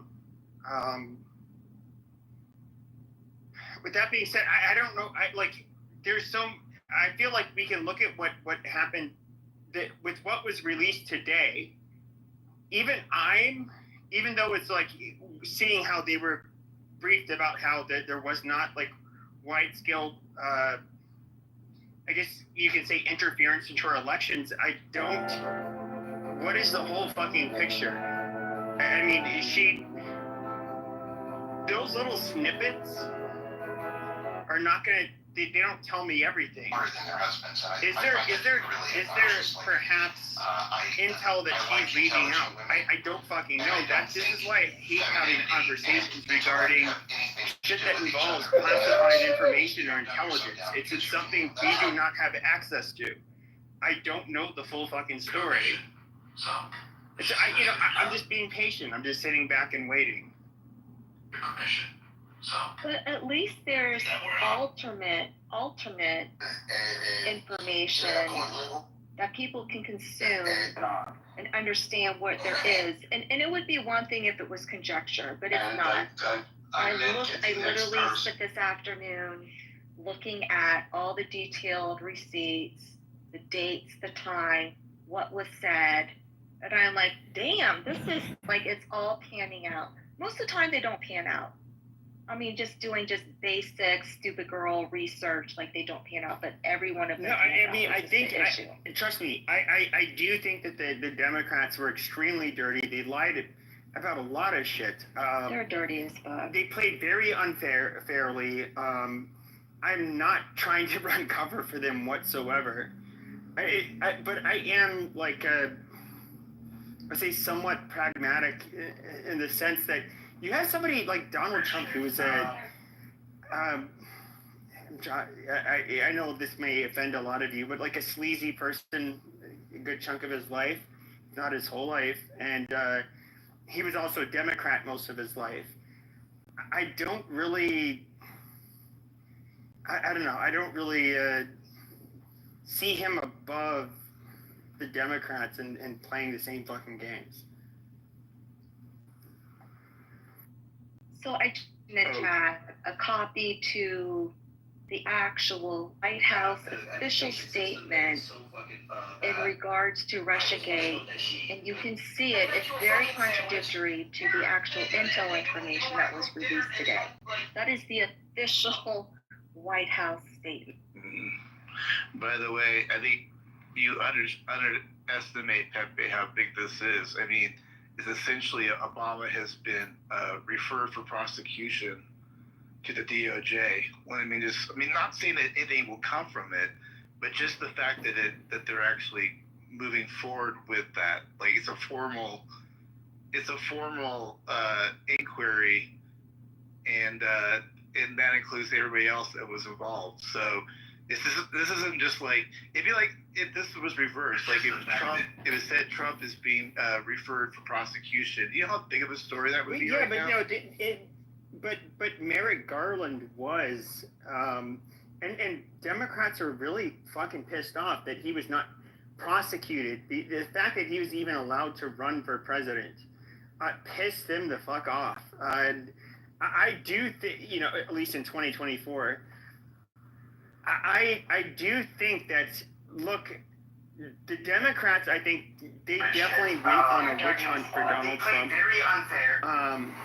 Those charges on, they had some popcorn fart of a fucking case in New York where what would have normally only been misdemeanors, where he got charged with 134 or convicted of 134 felony counts.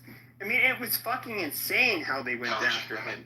And one of the things that I personally wished for, I don't know what is, was that when the Republicans came into power, that they would, and I'm not gonna lie, they would, in a way, witch hunt them back and put them in prison.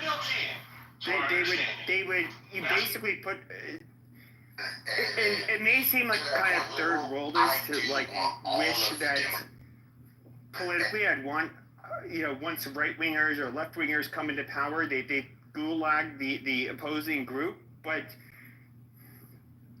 the Democrats have been doing this for, what is it, going on almost 10 years? Yeah, I mean, you have to, something has to be done where you can't have this corrupt bullshit, happening anymore. And these political witch hunts where they end up trying to literally jail the opposing party. There are many things we've never done. We didn't see this before Trump. Upon the world. And I'm going to be fair, I don't think Trump started it.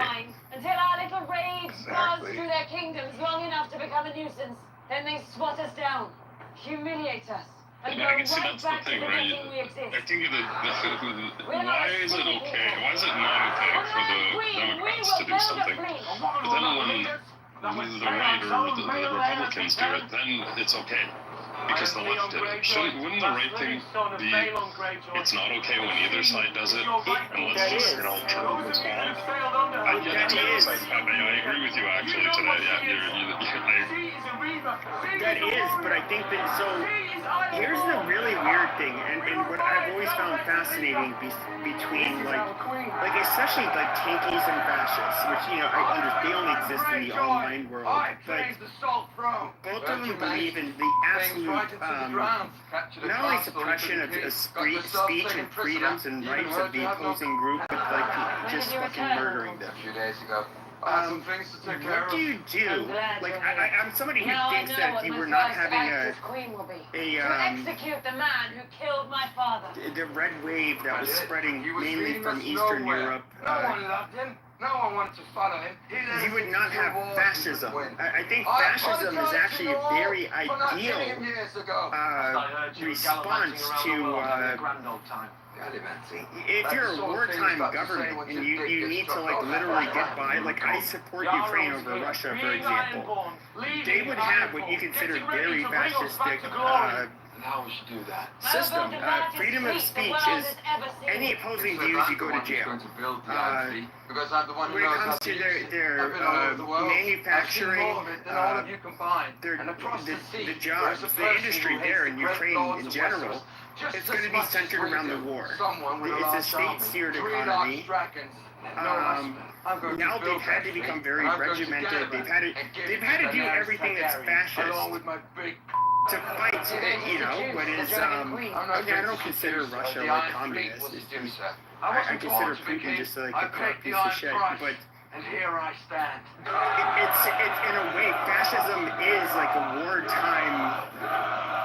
It's a wartime government. I think that's the only time it's like a quote unquote ideal. It's what you would have to work with, you know, while you're at war. Now, this is not me advocating for fascism or Hitler. But to be fair, the other side, they were every bit as they violated everybody's rights if they disagreed with them as well. And they did purges, they did all kinds of like horrible shit. And so like, I mean, I think tankies might even be a lot worse than fascists. I don't know, but I'll end. So just to add, or answer Barrow's question, is the Democrats did have their chance to square this all up straight when Jim Comey had a chance to prosecute Hillary Clinton during the election for what she did, and he chose not to do anything about it because it was during the election. I mean, that's what he said. So there was a chance there to get things straight, you know. So, you know, they went forward, and you know, I think people thought they could, you know, take liberties.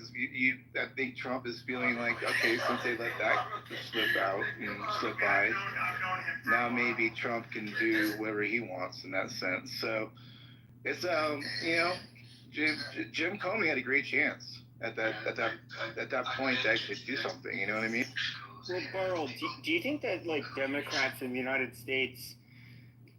I know you're more socialist, if I recall correctly, somewhat of a socialist, but I mean, I do think that at the end of the day, both Republicans and Democrats, if you're a socialist, at least in America, neither side is what you would want. And I'm actually somebody who's a Republican, but unlike the Republicans, I'm more like centrist when it comes to fiscally centrist, I guess you can say. I was somebody who was like really taken aback and angry about Trump's when the big beautiful bill ended up passing, they ended up saying that you'd have to jump through all of these fucking hoops in order to remain on Medicaid and get SNAP benefits, whatever the fuck.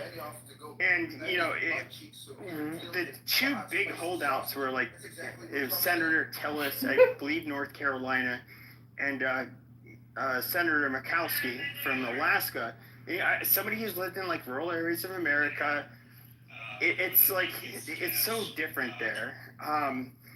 Just going and getting it, like finding a fucking job, even a place to fucking volunteer, making them jump through all of these fucking hoops. It's life is a lot rougher in certain areas of the country than others, and I can't help but think that like he was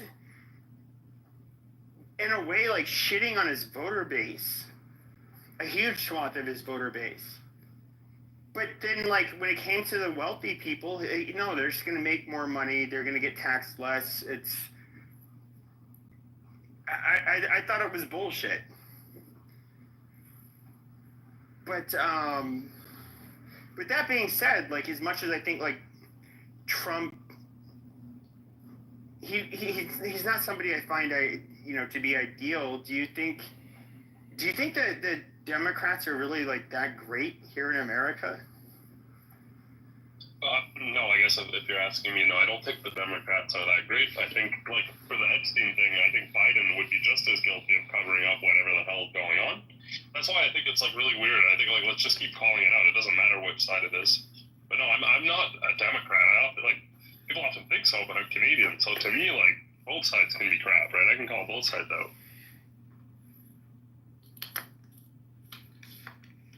Okay, I get it.